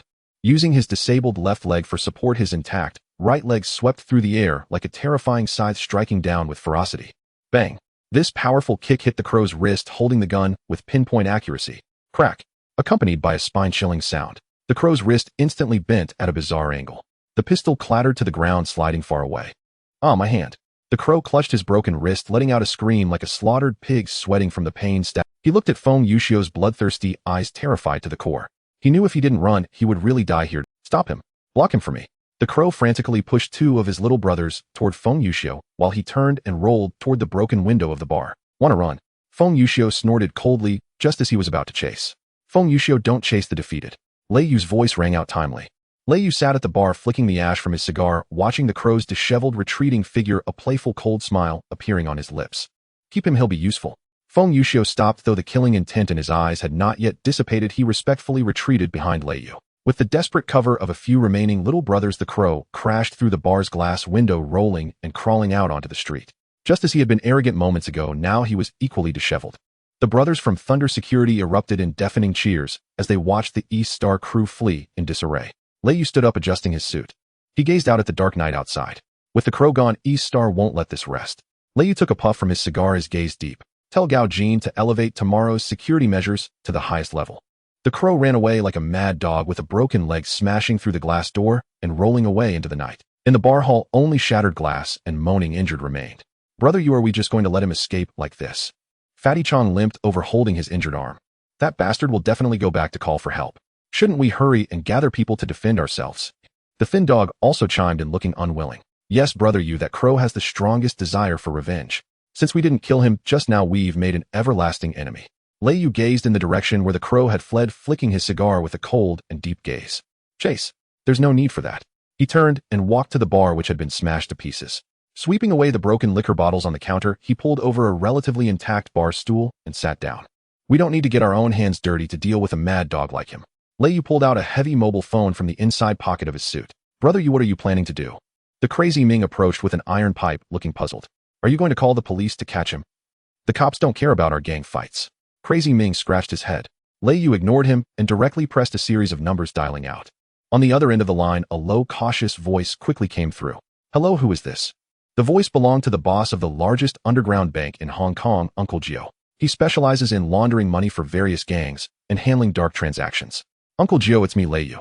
Lei Yu exhaled a puff of smoke, his tone flat, as if he were buying cabbage in a market.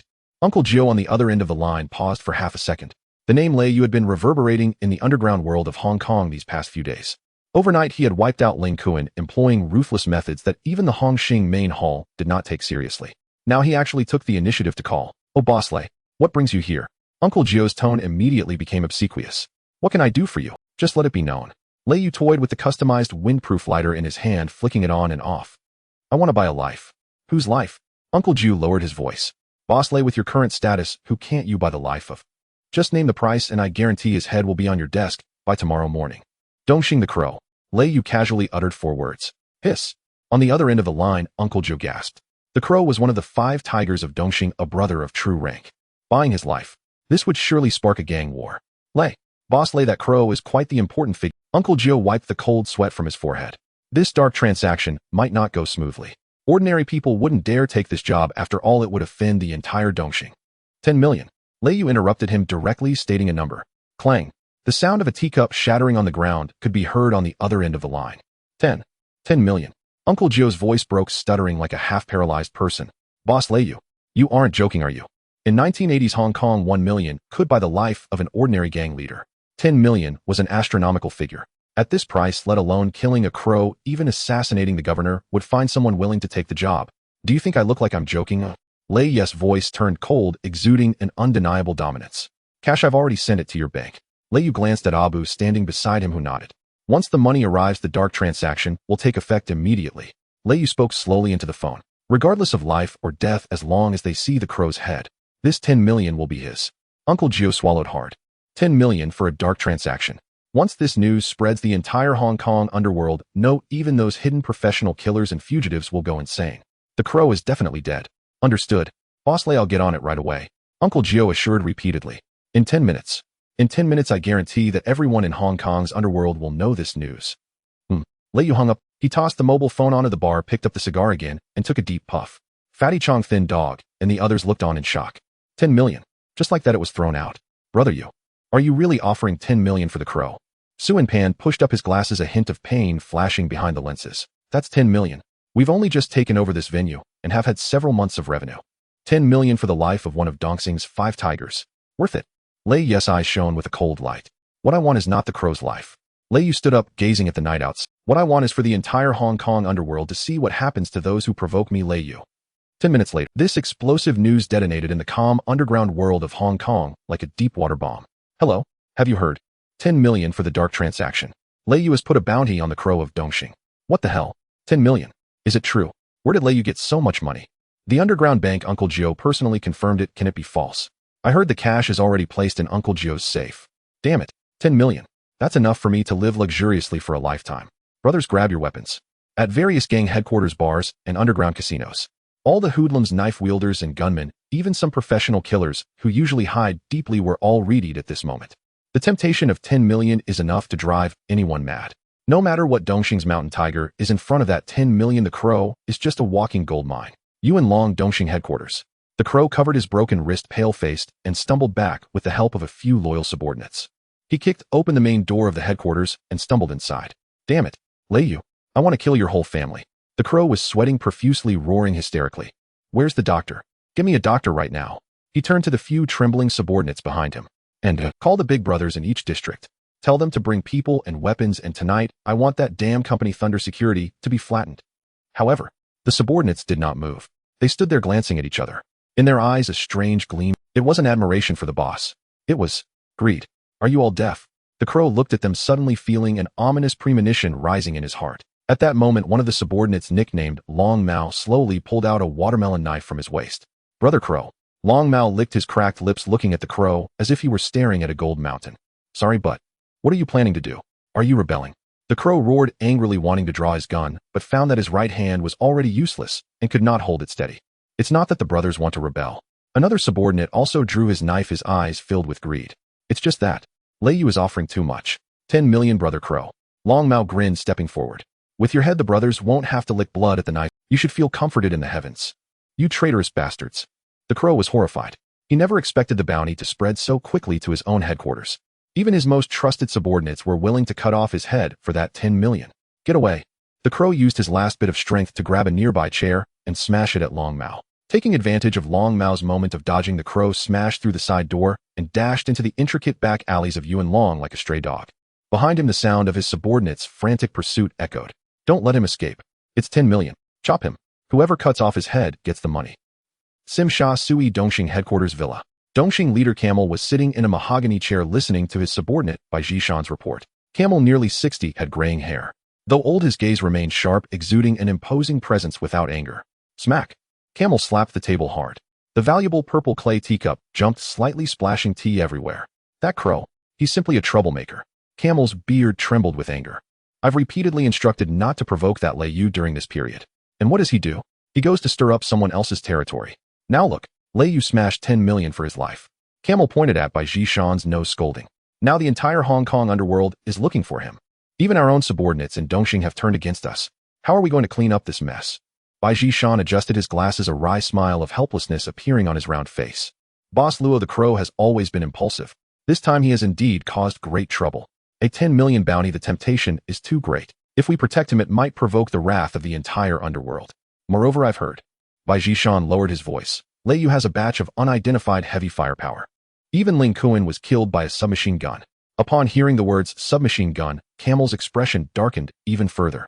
He pondered for a moment. A hint of ruthless determination flashed in his eyes. Pass my words down. Camel closed his eyes, letting out a long sigh. The crow acted on his own, stirring up trouble, seriously violating gang rules. Camel's voice echoed in the hall. From now on, expel the crow from Dongxing. His life or death has no further connection with us, Dongxing. Bai Jishan felt a shiver in his heart, quickly bowing his head. Yes, Boss Luo. I'll take care of it right away. With Camel's command. The once mighty crow, one of Dongxing's 5 tigers, instantly became a hunted stray dog throughout Hong Kong. Nowhere to go, no one dared to protect him. The next morning, Mong Kok, Thunder Security Company top floor office. Lei Yu sat in the boss chair, leisurely sipping his morning tea. Gao Jin pushed the door and walked in. Mr. Let. Gao Jin slightly bowed, holding a black plastic bag in his hand. Any results? Lei Yu put down his teacup and looked up at him. Yes. Gao Jin gently placed the plastic bag on the desk. The bottom of the bag was still seeping dark red blood. Last night at the landfill in Yuan Long. Gao Jin adjusted his gold-rimmed glasses, speaking in a flat tone as if reporting an insignificant matter. The crow was surrounded by a few small-time punks wanting to claim the bounty. He fought desperately, but in the end was picked off by an unknown assassin. This is his head.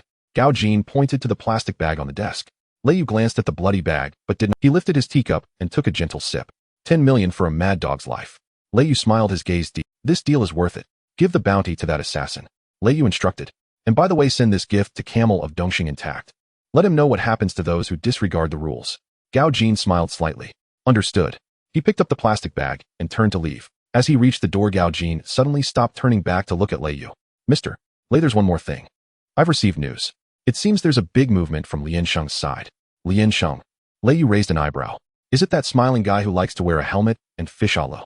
Not him. Gao Jin shook his head, his tone serious. It's the strongest and most arrogant one from Lian Sheng. The D has declared that he will come to Mong Kok to demand an explanation from you. The news of the crow's death, along with its bloody head, was sent to the Eastern Star headquarters. Luo Tua stared at the black plastic bag, his hand trembling with the teacup. This news was like a deep-sea bomb, instantly blowing the entire underground world of the port island to pieces. 10 million dark money just to buy a Hall Master's life. Where did Lei Yu get such terrifying financial resources? In Sim Sha Sui, inside a high-end secret tea house, not open to the public, smoke swirled. The big shots of the 19 triads on the port island sat unprecedentedly at the same table. Usually they would fight to the death over a parking spot, but now each had a serious expression, as if mourning a death. Damn it. 10 million. A spokesperson from a small gang slammed the table, his eyes filled with unmasked greed and fear. Did Lei Yu rob HSBC, or did he print counterfeit money? Rob a bank. Do you think the O team is sitting opposite a big-bellied Hall Master sneered? I've heard this kid Lei Yu hasn't been idle for the past 4 years in there. He has hooked up with an overseas big shot. Overseas big shot. The crowd's eyes all turned toward him. Exactly. The big-bellied man lowered his voice mysteriously. I heard he is backed by a super warlord who has amassed troops in Southeast Asia. Nonsense. Someone doubted and retorted, an outdated hitman can hook up with an overseas warlord. Don't dismiss it too quickly. The big-bellied man grew anxious and said, don't you think about how Liang Kuan died? 300 plus. He was taken down by armed helicopters descending from the sky, directly wrapping him up like a dumpling. Hearing the words, armed helicopters, the air in the tea house seemed to freeze instantly. And another big shot with a mustache continued. I heard the few men under him are simply monsters. That Abu in the gray trench coat took on over 200 sand locusts, chopping them down like vegetables. That Gao Jin in a suit delivered a flying knee that almost shattered Chun Haonan's heart. The most bizarre is that limping guy who crippled the Eastern Star Army last night at the bar. As the mustached man spoke, he couldn't help but shiver. One of my little brothers was there at the time. He said that limping guy was simply a madman twisting people's arms like a pretzel. The big shots exchanged glances, seeing deep apprehension in each other's eyes. Monsters are not scary. Sitting at the head of the table, an old man who had been silent slowly spoke. He was the oldest uncle figure on the island, and his words carried weight. What is terrifying is the weapons they have. The old man tapped his pipe, his voice hoarse. I had someone investigate. The people under Lei Yu don't even carry watermelon knives anymore. They all wear bulletproof vests and carry submachine guns, and AK-47s. What?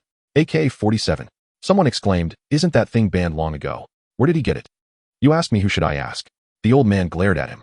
I only know that with the junk we have, encountering them means delivering vegetables. So what do we do now? A panicked big shot with numerous younger brothers said, many of our venues are around Mong Kok, if he casually takes us down too. If we can't provoke him, can't we hide? The old man snorted coldly. He stood up, his cane striking heavily on the ground. Pass my words down. From today on, if anyone from the 19 Triads dares to approach Mong Kok, even a step, a fierce glint flashed in the old man's murky eyes. Without Lei Yu lifting a finger, I will personally enforce the family law.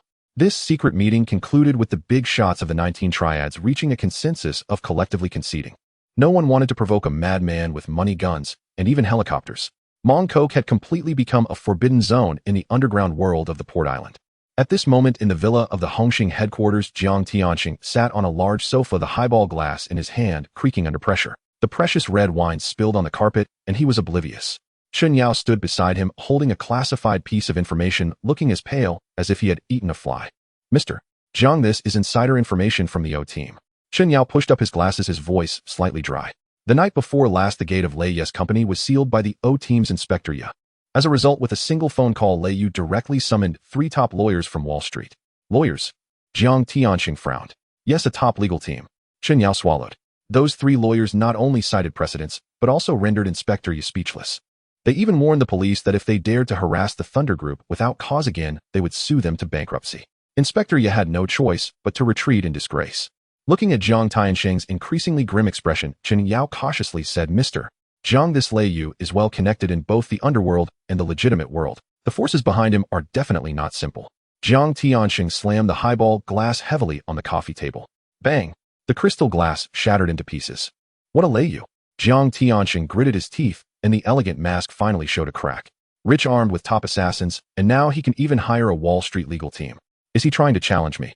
Jiang Tianxing stood up, pacing anxiously in the living room. With Liang Kuan dead, although he didn't lose much, the face of Hongxing was completely lost. What made him even more uneasy was that Lei Yu clearly knew about the events of that year. For years ago, he had tacitly allowed Big Brother B to force Lei Yu to take the blame. Now that Lei Yu had grown powerful and even declared he would clean up the house, this fire would eventually burn to his head. We can't wait any longer. Jiang Tianxing stopped, a fierce determination flashing in his eyes. This wolf Lei Yu can no longer be tamed. Jiang Tianxing turned to Chen Yao. But if we clash with him, Heaton, now our Hongxing, will surely suffer heavy losses. We might even be exploited by other gangs. What do you mean, sir? Chen Yao asked cautiously.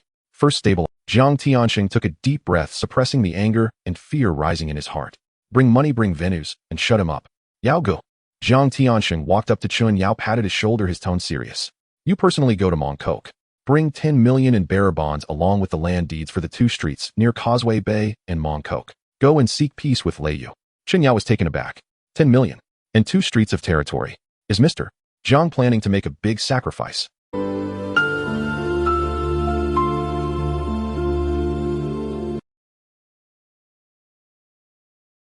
From now on in the port island, Lei Yu will be my guest, Jiang Tianxing.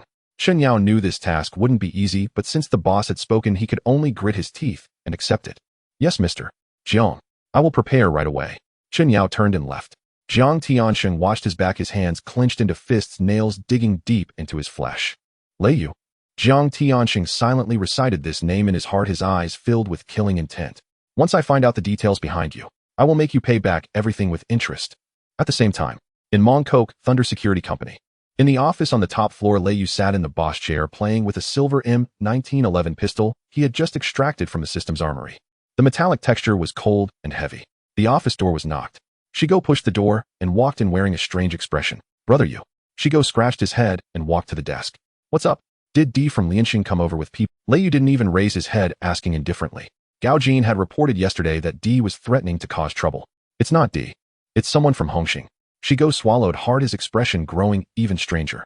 It's Chen Yao, the white paper fan by Jiang Tianxing's side. He brought 2 bodyguards and is waiting in the lobby downstairs with a silver briefcase.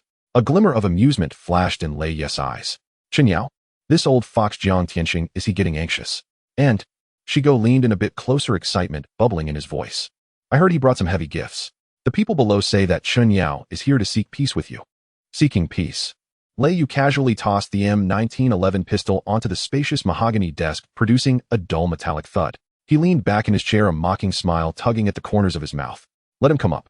I want to see what chips that old fox Jiang Tianxing can offer. Yes, brother Yu. The little dog nodded excitedly and ran out. A few minutes later, the office door was pushed open. Chen Yao, dressed in a gray tang suit, entered holding a silver briefcase.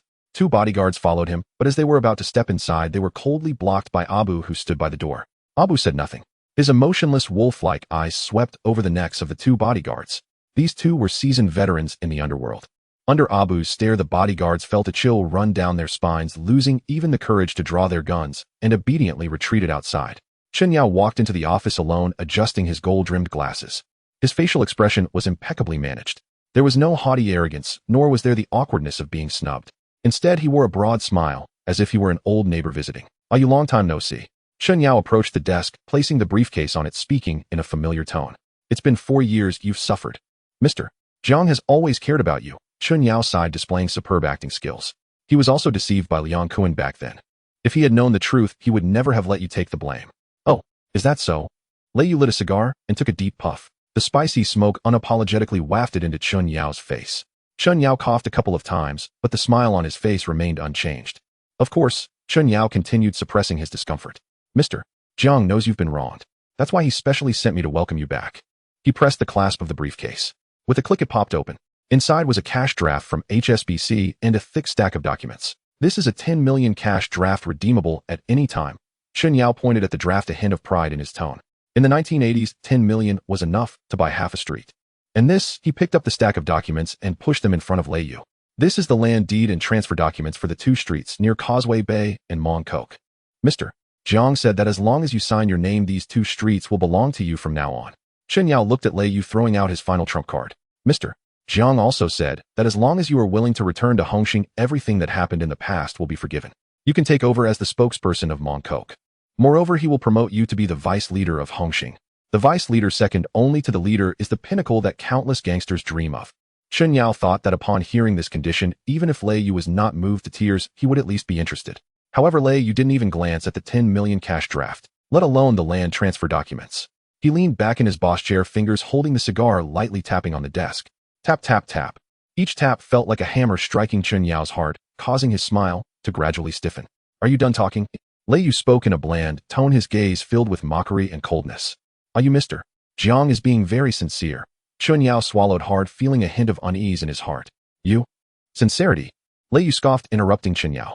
He suddenly stood up, leaning over the desk, looking down at Chen Yao. His imposing aura was like a tiger descending from the mountain, instantly suffocating Chen Yao. "You think 10 million and 2 broken streets can buy the blood debt of my brother for 4 years? You think you can buy my life, Lei Yu?" Lei Yu's eyes were like 2 sharp knives piercing into Chen Yao's heart. "Is Jiang Tianxing getting old and confused, thinking that I, Lei Yu, have never seen money?" Lei Yu casually grabbed the 10 million cash draft from the table and crumpled it like a piece of scrap paper. Then in front of Chen Yao, he tossed it into the nearby trash can. "You?" Chen Yao's expression finally changed. He did not expect Lei Yu to be so audacious. He even dared to look down on the condition of being the vice leader offered by Jiang Tianxing. "Lei Yu, don't be ungrateful."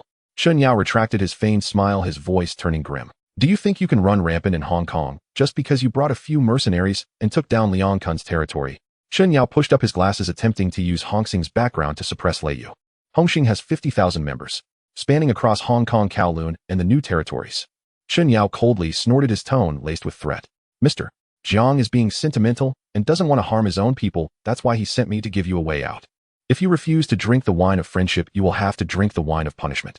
50,000 members of Hongxing, each spitting a mouthful of saliva, can drown your broken company."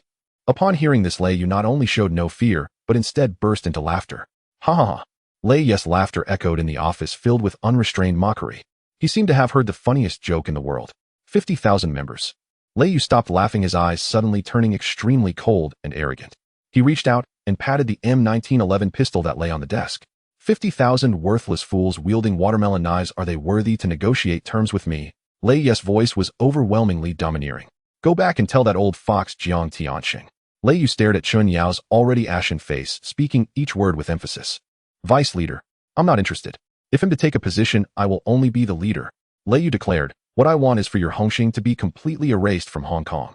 Chen Yao was stunned into a blank state by Lei Yu's words. Erased? A washed-up knife wielder just out of prison dared to claim he would erase the largest gang in Hong Kong. This kid was either insane or had absolute confidence.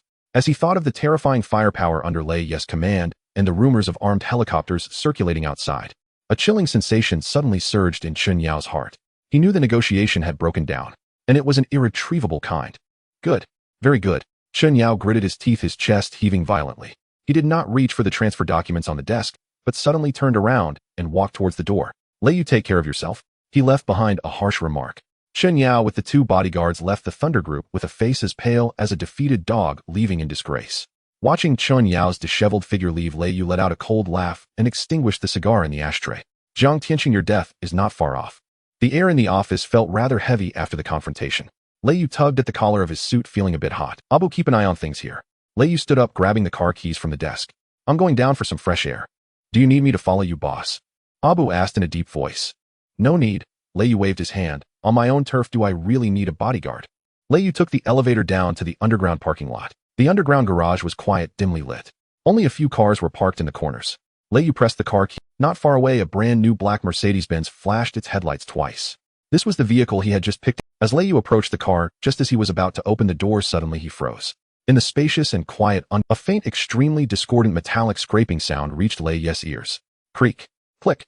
The sound came from the other end of the garage behind a thick, load-bearing pillar. It sounded like someone was trying. Lei Yu's brow furrowed.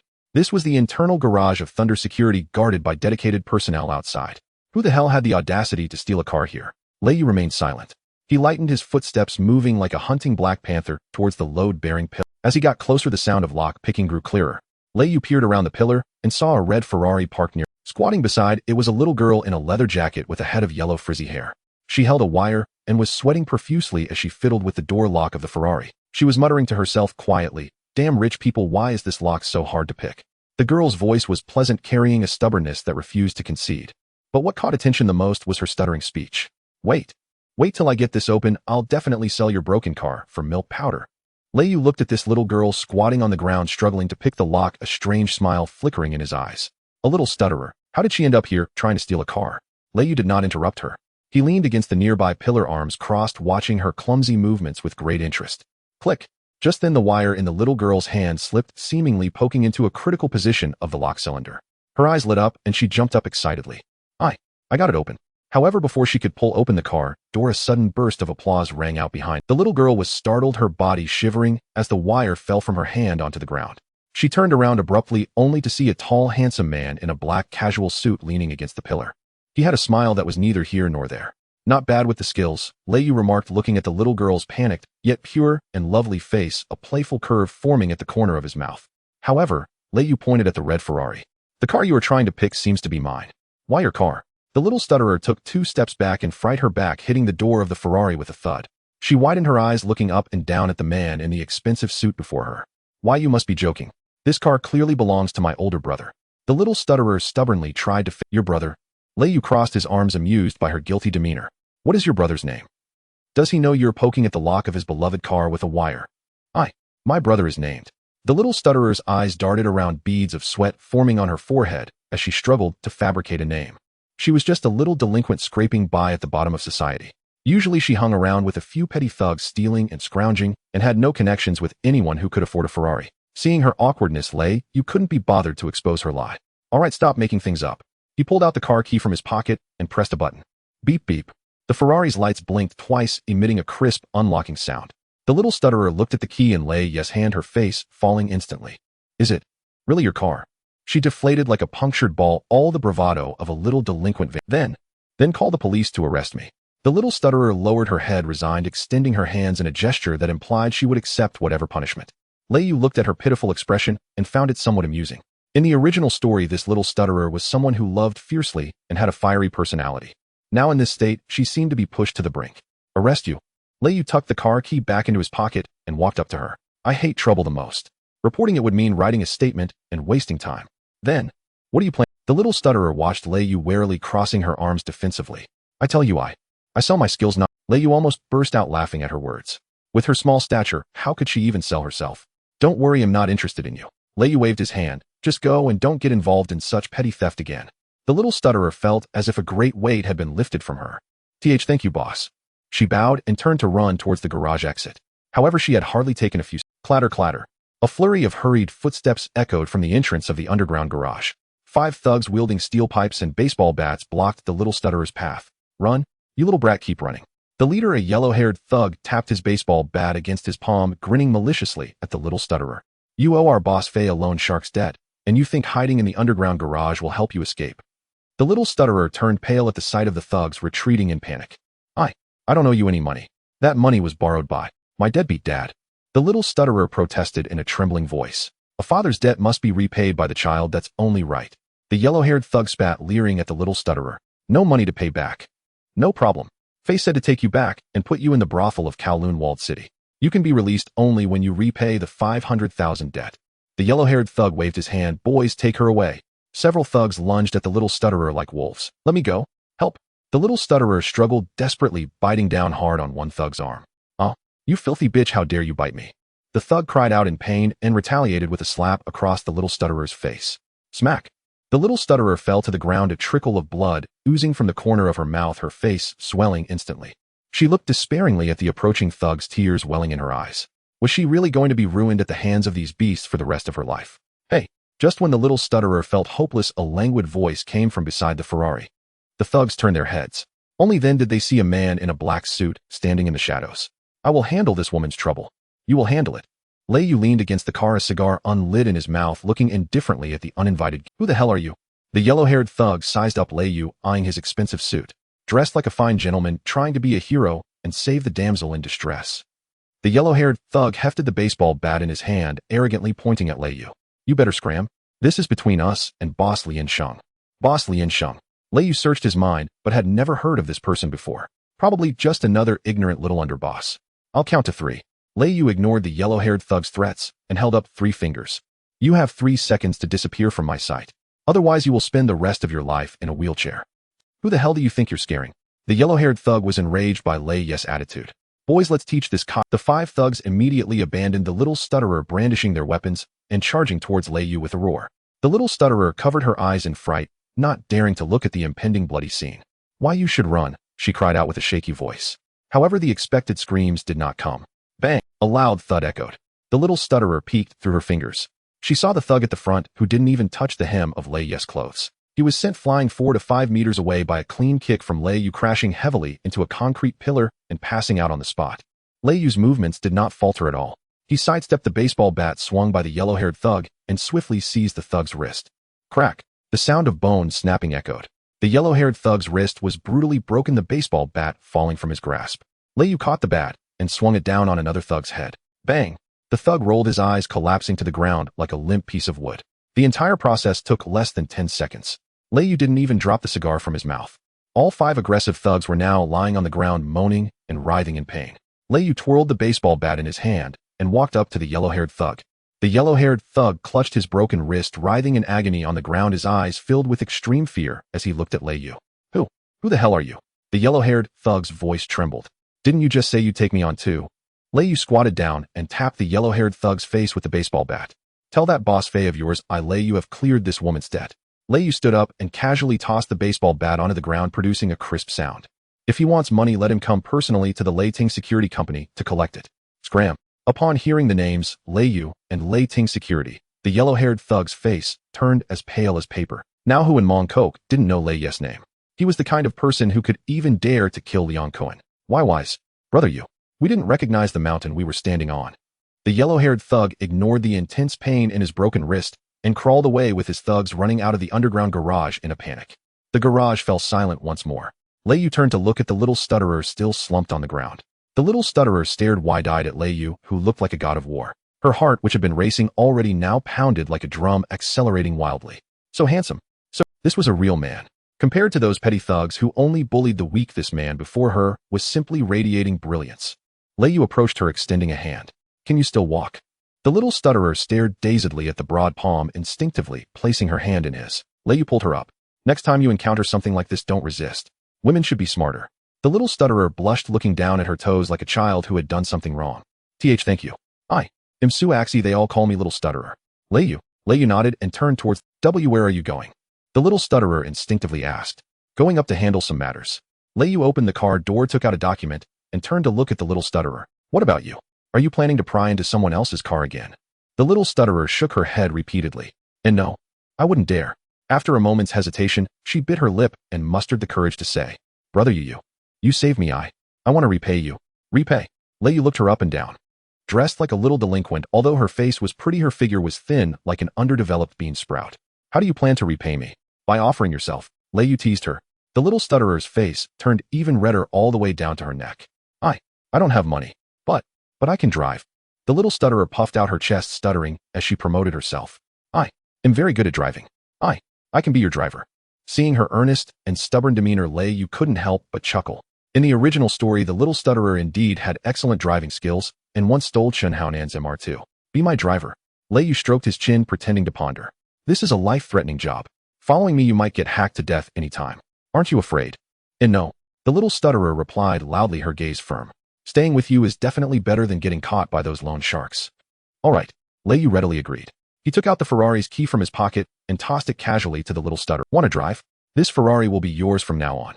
The little stutterer fumbled to catch the key, her eyes wide with disbelief. Oh, really? On the condition that you do a good job as a driver. Lei Yu turned and walked towards the elevator. Go wash your face and change out of these non-mainstream clothes. Tomorrow come with me to run some errands. The little stutterer clutched the car key tightly, watching Lei Yu's tall figure. An unprecedented light sparkled in her eyes. Brother Yu, you can count on me. I will definitely be the best driver for you. After handing the stuttering little one over to the company's logistics lady to have a bath and change into clean clothes, Lei Yu returned alone to the secret lounge on the top floor that belonged solely to him. He locked the door behind him and threw himself heavily onto the soft leather sofa. Lighting a cigar, Lei Yu closed his eyes and took a deep puff. The smoke swirled in his chest, quickly calming his mind. In the past 2 days, his expansion speed could only be described as rocket-like. He had swept away Liang Kuan, taken over Mong Kok, severely injured Dongxing's Red Stick, and even offended the Hongxing Alliance. The name Thunder Group had completely made its mark in Hong Kong Island. However, Lei Yu was well aware that relying solely on violence and collecting protection fees would forever confine him to the status of a lowly gangster. In the 1980s Hong Kong Island, the true tycoons were those who sat in the central office buildings manipulating the stock market and real estate. With a single word, they could shatter the livelihoods of thousands of gangsters. With a stamp of their feet, both the underworld and legitimate businesses would have to heed their whims. If I want to truly unify Hong Kong Island, even reaching out to the world, Lei Yu opened his eyes, his gaze shimmering with extreme ambition and desire. I must have legitimate industries that can compete with those tycoons. I need the ability to make big money. Although his cash flow was substantial, most came from the gray income of nightclubs and bars. Trying to use this money to buy land or speculate in stocks would attract the attention of the Independent Commission Against Corruption and the Commercial Crime Bureau. I need to find someone knowledgeable to launder money and help me generate profit from it. Lei Yu immediately summoned the phishing system in his mind.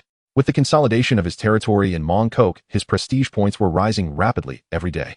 After the system upgraded to version 2.0, not only had the artillery become more powerful, but the items in the shop were dazzlingly abundant. He did not bother to look at the exchange for weapons and thugs. Instead, he directly focused on the special talent pool. System filter for top talents in business finance. Ding. Screening complete. Detected hosts current needs, recommending special item business talent, targeted phishing net purple grade. Item description: using this net you can 100 capture a top genius in the business finance field above purple grade. It will automatically load the most suitable legal identity and resume for the current era. Exchange price 10000 prestige points. 10,000 prestige points. This price is equivalent to half the cost of Black Hawk Down. But Lei Yu didn't even furrow his brows. Wealth is easy to obtain, but a general is hard to find. In this capital-driven era, a top financial operator is worth more than 1,000 gangsters wielding watermelon knives. Exchange. Ding. Deducting 10000 prestige points. Exchange successful. A virtual net radiating purple light appeared in Lei Yu's item bar.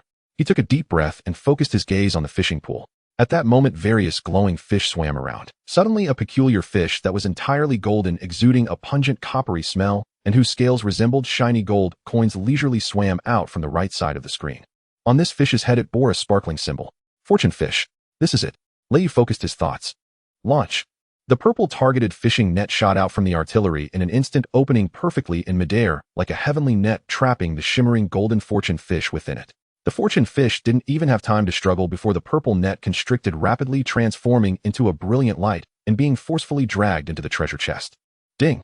A crisp and pleasant notification sound reminiscent of countless gold coins clashing erupted in Lei Yu's mind. Congratulations, host. Successfully used the targeted phishing net. Captured purple grade business genius. Wall Street cold-blooded operator Golden Finger Markley. Character has loaded a reasonable background, dual PhD from Stanford Business School, formerly employed at Goldman Sachs core trading department. Disillusioned with Wall Street's hypocrisy, attracted by the host's ideology, he decisively resigned to ally with him. Legal Hong Kong documents and resume have been delivered. As the system notification faded, a flash of white light appeared in the center of the lounge. A man carrying a black high-grade briefcase suddenly appeared before Lei Yu. This man was in his early 30s, tall and slender, wearing a perfectly tailored dark gray Seville Row custom suit. His hair was impeccably styled, not a single strand out of place. He wore a pair of gold-rimmed frameless glasses. Most striking were his eyes concealed behind the lenses. Sharp, cold, and devoid of emotion. It was as if he were a precise calculator wildly calculating the value of everything around him. This aura was different from the somewhat violent elegance of Gao Jin. He was a purely cold-blooded creature born for capital and numbers. "Markley, nice to meet you, boss." The man approached Lei Yu and slightly bowed. His voice was steady, exuding a trustworthy professionalism.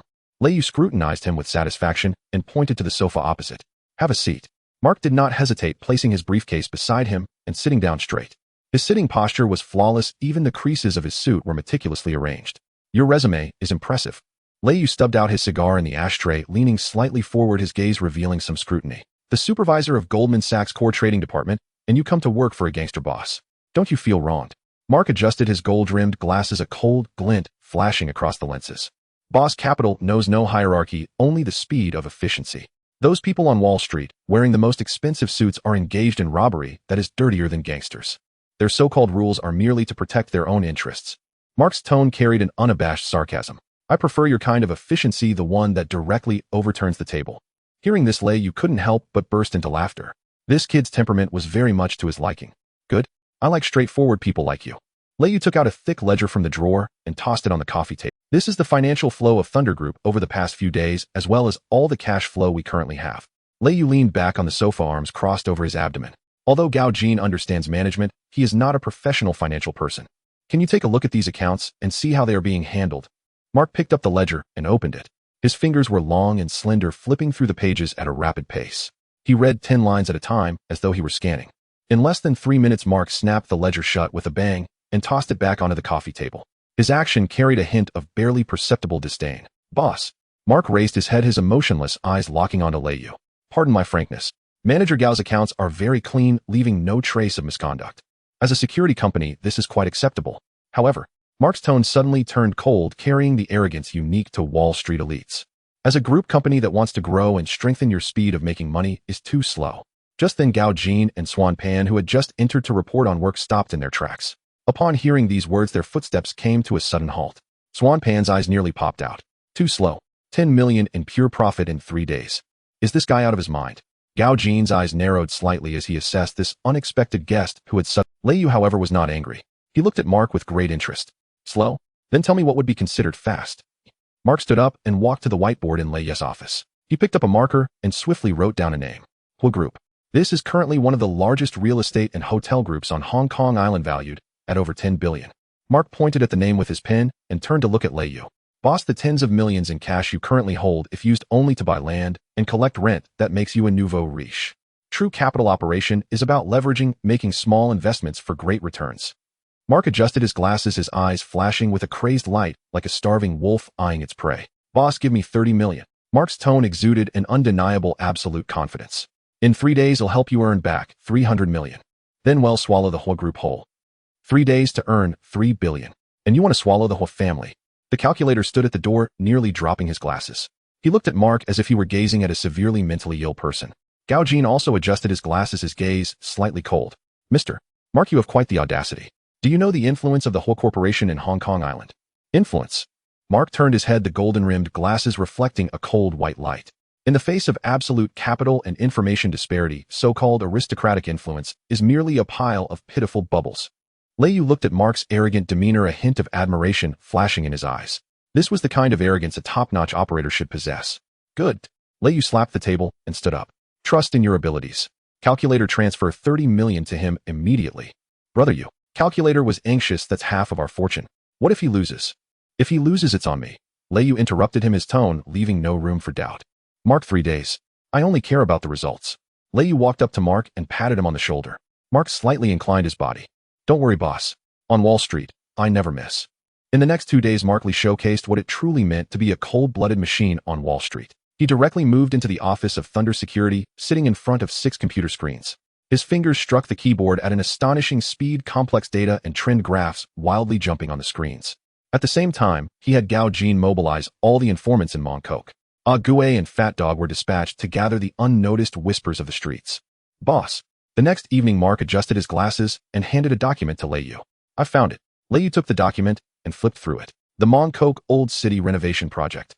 "Exactly." Mark pointed at a section of the map on the document. Hua family's eldest son, Hua Jingliang, has recently been secretly acquiring a piece of old buildings east of Mong Kok. His plan is to demolish them and build a large commercial complex. Once completed, the profit will exceed at least 500 million. But to lower the acquisition price, he has been very discreet using shell companies. A cold smile graced Mark's. However, he overlooked the most crucial part. What? Lei Yu raised an eyebrow. Right here. Mark pointed at two dilapidated Tong Lao in the center of the map. The ownership of these two buildings is held by a dozen stubborn old neighbors.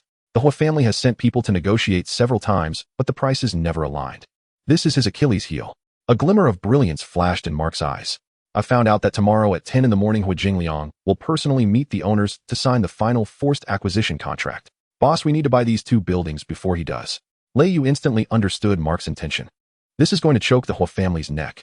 Though the two buildings seem small in the entire project, without them Hua Jingliang's commercial plaza would be missing a significant corner, and even the blueprints wouldn't pass approval.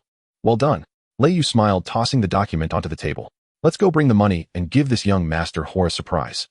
The next morning at 9:30 in a dilapidated tea restaurant east of Mong Kok, a dozen elderly men and women sat with worried expressions, tightly clutching their property deeds.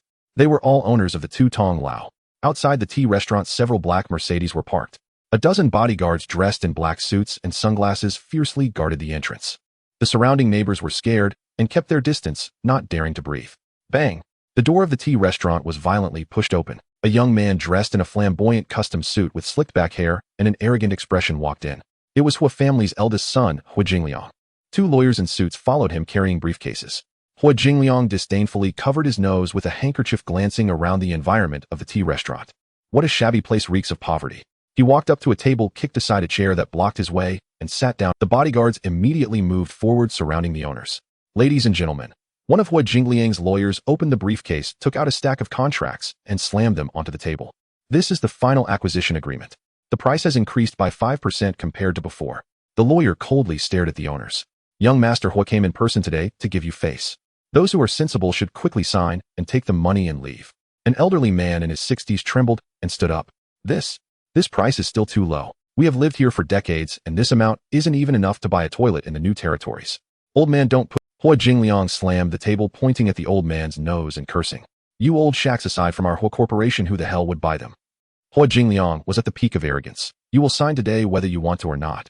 Otherwise tomorrow, I will send bulldozers to flatten your buildings. The bodyguards immediately stepped forward, menacingly closing in on the owners. The elderly men and women trembled in fear, with a few faint-hearted ones even bursting into tears. Who the hell are you to threaten to flatten my building? At that moment, a lazy voice came from outside the tea restaurant. Hua Jingliang frowned. Whoever is blind enough to meddle in my Hua family's affairs. A few bodyguards outside were just about to stop them. Bang, bang, bang. Several muffled sounds followed. The bodyguards had no time to scream before they were thrown in like sacks, crashing heavily onto the ground. Immediately after, Lei Yu, dressed in a black casual suit, a cigar in his mouth and hands in his pockets, leisurely. Gao Jin followed him, still in his scholarly yet rogue appearance, adjusting his golden-rimmed glasses. Mark carried a briefcase behind him, his expression cold. Behind them were Ah Gui and Fat Chong, leading a dozen elite members from Thunder Security. Their aura was exponentially stronger than the bodyguards Hua Jingliang had brought. Who the hell are you? Hua Jingliang looked at Lei Yu, a flicker of apprehension in his eyes, yet he remained defiant. Do you know who I am? I know. The eldest son of the Hua family, Hua Jingliang. Lei Yu walked across from Hua Jingliang, pulled out a chair, and sat down. He exhaled a puff of smoke, which blew right in Hua Jingliang's face. However, from today onwards, you should change your name to Hua Big Fish. You dare insult me? Hua Jingliang jumped to his feet, furious. Waste him, Hua Jingliang shouted as the bodyguards behind him immediately prepared to strike. However, swish. Gao Jin took half a step forward. He didn't even raise his hand. He merely shot a cold glance at the bodyguards. The terrifying killing intent that seemed to rise from a pile of corpses instantly pressed down on them. The bodyguards instantly felt as if they had fallen into an ice cave, their hair standing on end, rooted to the spot, too terrified to move. They could feel that if they dared to step forward, the next moment would end in a gruesome death. Waste. Hua Jingliang, seeing the bodyguards not daring to move, cursed angrily. Lei Yu ignored his furious outburst and turned to the trembling owners, revealing a friendly smile. Dear neighbors, there's no need to be afraid. Lei Yu snapped his fingers. Mark stepped forward, opened the briefcase, and took out a thick stack of cash checks. I am Lei Yu from Thunder Group. I have bought the two buildings here. Lei Yu pointed at the checks on the table, his voice resonated. No matter how much young Master Hua offers, my Thunder Group will offer double. As soon as this was said, the entire tea restaurant erupted. Double. That was a price difference of several million. The elderly men and women stared at the stack of cash checks on the table, their eyes turning green. Are you crazy? Hua Jingliang's eyes widened as he looked at Lei Yu as if he were a lunatic. Double the price for this shabby building. I like it. What business is it of yours?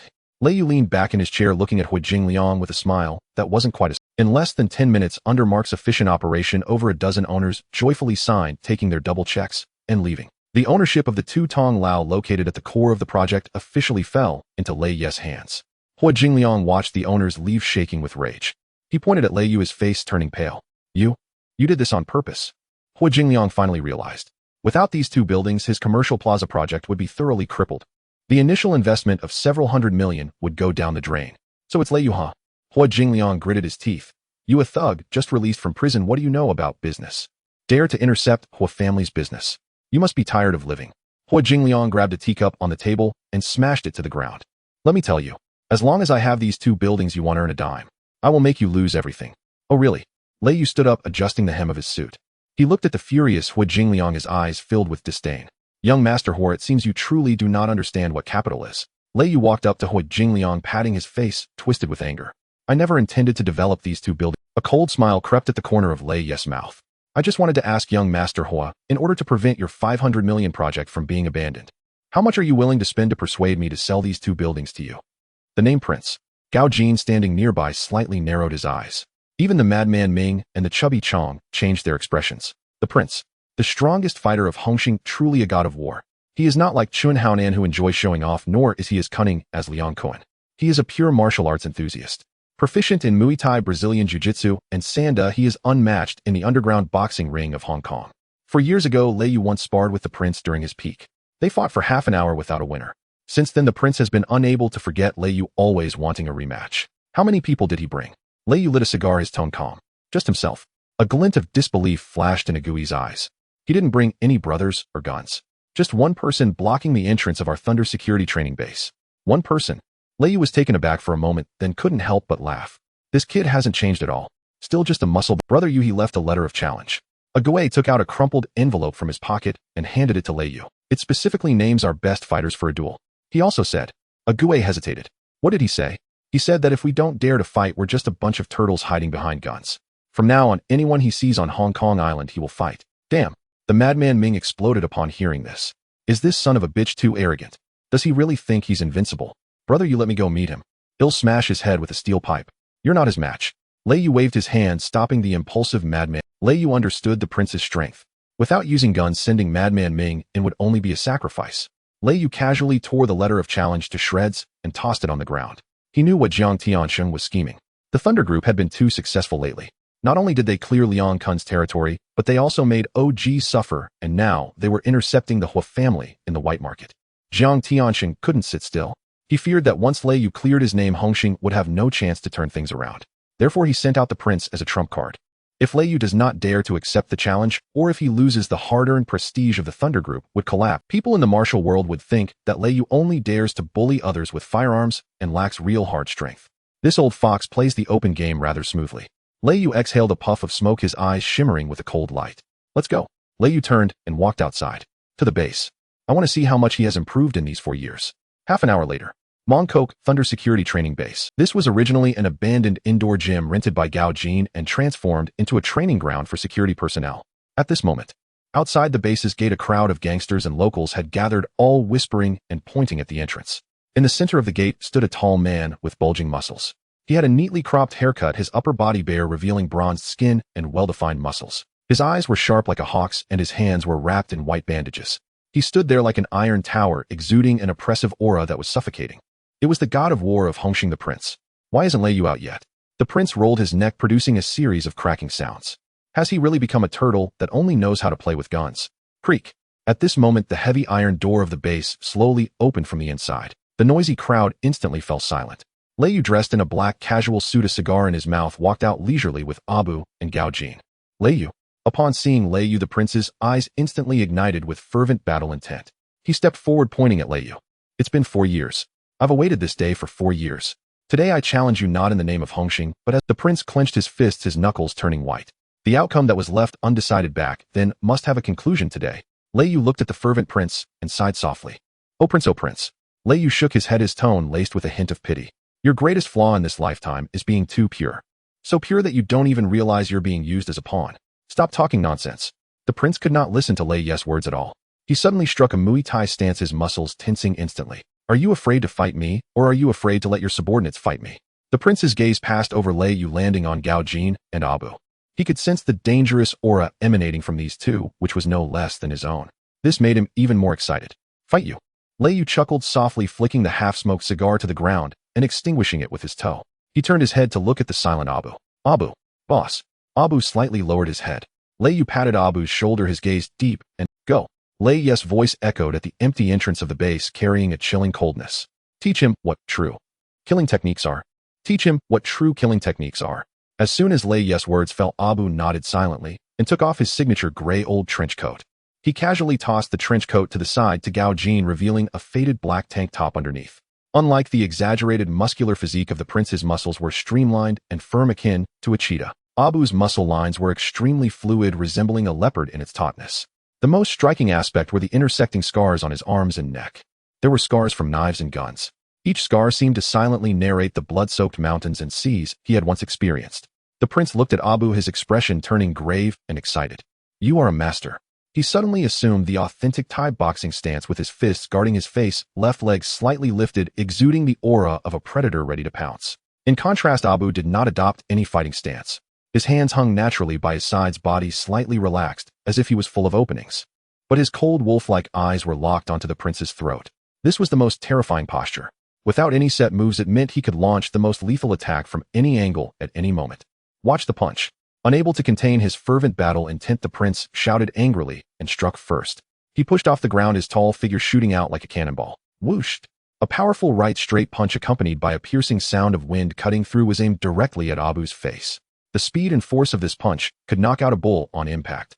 The onlooking gangsters gasped in astonishment. So fast. However, facing this certain blow, Abu, just as the fist was about to strike his nose, Abu's body leaned slightly to the left at an incredible angle. Swish! The prince's fist grazed past Abu's cheek, creating a gust of wind. He dodged. The prince was startled, but as a seasoned warrior of the Hongxing, his combat experience was exceptionally rich. With one strike missing, he did not pause for a moment. His right fist swept horizontally, while his left leg executed a low whip kick, fiercely targeting Abu's knee joint. A simultaneous upper and lower assault, cutting off all of Abu's retreat routes. Good.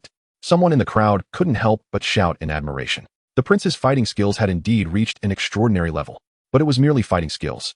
Facing the prince's continuous attacks, a glint of mocking coldness flashed in Abu's eyes. Instead of retreating, he advanced. Abu suddenly raised his right arm, and with a dull sound, he forcefully blocked the prince's sweeping attack. At the same time, his left foot shot up like lightning. Before the prince's low whip kick could reach him, Abu's toes accurately struck the prince's shin. Crack! The sound of bones colliding echoed painfully. The prince grunted, his face turning pale. He felt a piercing pain radiating from his calf, as if he had kicked a steel plate. His offensive momentum was instantly shattered. But this was not over. Abu's movements were so fast they were dazzling. The moment he kicked back the prince, Abu closed in. His right hand came together like a knife, resembling a snake emerging from its hole, filled with lethal intent, driving straight for the prince's throat. No flashy moves, every strike was deadly. The prince was horrified, ignoring the intense pain in his calf, desperately leaned back to evade. Hiss! Abu's knife hand grazed the prince's chin, leaving a long trail of blood. If the prince had reacted even a fraction of a second slower, his throat would have been sliced open. Gulp! The surrounding gangsters collectively swallowed hard. Those who had just cheered for the prince now looked like ducks caught by the throat, unable to make a sound. Too fast. Too ruthless. This was not a competition, it was a fight for life. The prince staggered back 3 or 4 steps before barely stabilizing himself. He touched the blood on his chin, and the look in his eyes towards Abu shifted from excitement to deep apprehension. Just one exchange. He had already danced on the edge of the grave. What martial art are you using? The prince gasped for breath, his voice killing fist. Abu expressionlessly spat out 3 words. Without further ado, Abu took the initiative to attack. He exerted force under his feet, resembling a gray lightning bolt swiftly closing in on the prince. The prince roared in anger, crossing his arms to protect his head, trying to block Abu's attack with his hard elbows. But the angle of Abu's strikes was infuriatingly deceitful.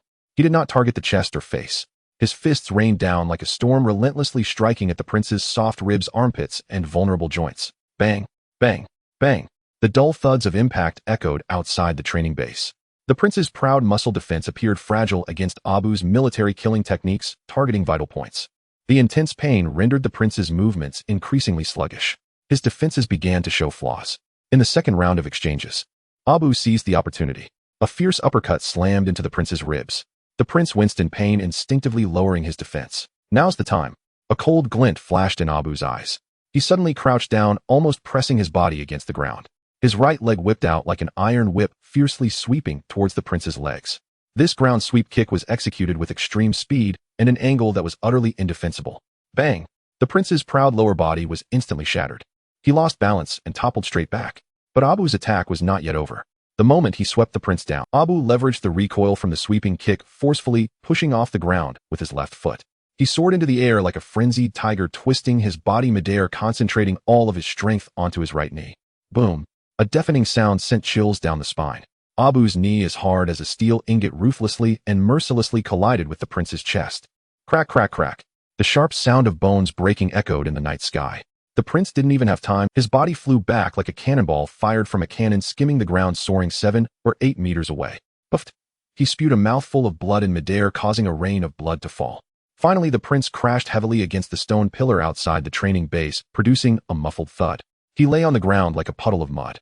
His eyes rolled back, his chest caved in deeply, spitting out blood foam. He had completely lost his fighting ability. Just 3 rounds of exchanges. In less than a minute, the so-called strongest warrior of Hongxing, unbeaten in the underground boxing ring of Hong Kong Island, was thoroughly crushed by this seemingly unremarkable man in a near-overwhelming manner. The entire venue was deathly silent. The sound of a needle dropping could be heard clearly. All the onlooking gangsters and bystanders widened their eyes and gaped. They looked at Abu as if he were a monster. Is he even human? This is simply a heartless killing machine. Abu landed steadily on the ground. He dusted off his tank top, not even glancing at the prince lying on the ground. He turned around and walked to Lei Yu, slightly bowing his head. Boss, warm-up is complete. Lei Yu took the cigar passed to him by Gao Jin, lit it, and took a deep puff. He looked at the half-dead prince on the ground, a mocking cold smile curling at the corner of his mouth. Hongxing's god of war. Lei Yu's voice was not loud, but it clearly reached the ears of everyone present. Easily defeated. He turned to look at Chun Haonan's line of sight, which had already been scared silly. Go back and tell Jiang Tiansheng. Lei Yu's eyes glinted with a chilling dominance. If you want to play, send some decent people. Sending such rubbish is simply wasting my time. Lei Yu's voice was not loud, yet it resonated clearly across the silent street. The gangsters who had been watching from the crowd all inhaled sharply. The strongest war god of Hongxing could barely last 3 rounds against a bodyguard under Lei Yu. Is this the true strength of the Thunder Group? This is no longer just a dragon crossing the river. This is a prehistoric beast. Cough. Cough. By the stone pillar, the prince coughed painfully. With each cough, a large amount of bloody foam mixed with bubbles spilled from the corner of his mouth. His chest caved in, and it was unclear how many ribs were broken. Each breath felt like countless knives stirring within his lungs. Yet there was no trace of fear of death in his eyes. There was only a sense of resignation to being outmatched and a deep shock at Abu's terrifying killing technique. The prince struggled to lift his head, watching Lei Yu approach him step by step. I lost. The prince's voice was weak and intermittent, yet it carried a warrior's grit. Go ahead. I came here knowing this day would come. He closed his eyes, calmly accepting death. In this way of the martial world, losing meant losing. Moreover, today, he had come specifically to challenge. To be killed on the spot, and Hongxing could not even make a sound. However, the anticipated fatal blow did not come. Swish. A clean damp towel was gently placed on the prince's face. He was stunned. He suddenly opened his eyes, incredulously staring at Lei Yu standing before him. Wipe the blood off your face. Lei Yu looked down at him, his tone calm, devoid of the arrogance of a victor, and without why. The prince gritted his teeth, enduring the excruciating pain as he asked, You want kill me? Kill you? Lei Yu chuckled, pulling a cigar box from his pocket and lighting one. I Lei Yu only kill enemies, and those who block my path. He took a deep puff of the cigar, the smoke swirling in the night wind. Though you are a member of Hongxing, in my eyes you are not a dog. You are a pure warrior. Lei Yu's voice echoed down the empty street. You came here alone today, without any lackeys or firearms. You merely sought a fair duel. I respect this purity in you, which is why I want kill you. Lei Yu turned to face the gangsters watching from the sidelines and the various spies hidden in the shadows. His voice suddenly rose, filled with an undeniable dominance. Listen carefully. Today I spared the prince because he is a martial artist who abides by the rules. But apart from him, Lei Yu's gaze turned icy, exuding a murderous aura. To anyone else from Hongxing, dare not step into my territory in Mong Kok. Kill. No mercy. Leave not a single one alive. These words struck like thunder in everyone's ear. So arrogant. Too arrogant. To publicly defeat the war god of Hongxing, and not only spare him, but to humiliate the entire Hongxing headquarters in this manner. He was telling everyone I Lei Yu do not fear killing, but rather that the others from Hongxing are simply unworthy of my hand. The prince lay on the ground watching Lei Ye's tall and imposing figure. His heart, which had always been loyal to Hong Xing, suddenly wavered violently at this moment. Jiang Tianxing sent him here to reclaim his dignity. But Lei Yu had completely won him over with his magnanimous approach. In comparison, Jiang Tianxing's treacherous schemes from the shadows were utterly nauseating. Brother Yu is righteous. Someone in the crowd shouted first, and soon more voices joined in agreement. In the underworld, worshipping the strong is an eternal truth. Lei Ye's performance tonight in both strength and demeanor completely conquered everyone present. Gao Jin. Lei Yu snapped his fingers. Here. Gao Jin pushed up his glasses and stepped forward. Arrange a car to take the prince to the best private hospital. The medical expenses will be covered by our Thunder Group. Lei Yu instructed. Yes, mister. Let. Gao Jin waved his hand. Immediately, 2 security personnel in black suits stepped forward, carefully lifting the prince into a nearby Mercedes-Benz. The prince lay in the back seat, looking deeply at Lei Yu through the car window. That glance contained too many complex emotions. There was shock, reverence, and a hint of gratitude. As the Mercedes drove away, the crowd of onlookers gradually However, the news of Lei Ye's defeat of the prince and his domineering declaration was destined to spread throughout the entire Hong Kong underworld in no time, as if it had grown wings. The name of the Thunder Group would resound throughout Hong Kong. Back in the top-floor office, Lei Yu threw himself into the soft. He unbuttoned his suit and let out a long breath. Tonight's performance had been executed perfectly. Letting the prince go was not out of compassion from Lei Yu. Rather, it was a ploy aimed at the heart. The prince was the emblem of Hong Xing, the war god. Now that this emblem had been shattered, he had chosen to let him go generously. What would the internal factions of Hong Xing think? Those hall masters who were already dissatisfied with Jiang Tianxing would certainly take this opportunity to stir the pot. The radicals like Chun Haonan would feel utterly humiliated. The morale of Hong Xing was beginning to crumble. With just a little more fuel, this largest gang in Hong Kong would collapse entirely from within. Brother Yu, you were so cool just now. The excited Xiao Go rushed in his face, filled with admiration. I just saw Chun Haonan's spies, their faces turned green, running faster than rabbits. Lei Yu smiled without replying. His attention was completely absorbed in the fishing system in his mind. Today, after repeatedly slapping Hong Xing's face combined with the shocking effect of publicly subduing the prince, the prestige points in the system skyrocketed as if propelled by a rocket. Ding. The host publicly defeated the war god of Hong Xing, intimidating the entire underworld. Gained explosive prestige points, 8,000 points. Ding. The host displayed the demeanor of a hero, successfully undermining the enemy's morale. Gained explosive prestige points, 5,000 points. Looking at the dazzling numbers in the top right corner, Lei Ye's breathing grew heavier. At this moment, the balance of explosive points had already exceeded 20,000. It reached an astonishing 23,000 points. After such a long build-up, Lei Yu stared at the screen, his lips curling into a wild smile, his eyes sparkling with uncontrollable fervor and ambition. Jiang Tianxing, do you not enjoy playing dirty? Do you not think that the people of Hong Xing are numerous and powerful? Lei Yu opened the system shop, his finger hovering over the ultimate item, radiating dazzling golden light. Today I will let you see what true dimensionality reduction strike looks like. System, activate that ultimate summon for me. 23,000 points of prestige exploded. This was undoubtedly the richest battle Lei Yu had fought since binding his system. Without the slightest hesitation, he cleared all his daily artillery quota along with the more than 20,000 points of explosion. System exchange for golden full-screen nuclear bomb.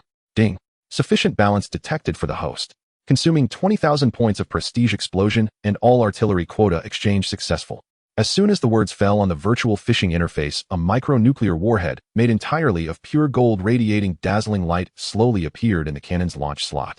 This is the legendary Golden Legend. A perverse grade item that can transcend dimensions and forcibly summon an army. Looking at this nuclear bomb, Lei Ye's breath became heavier than ever.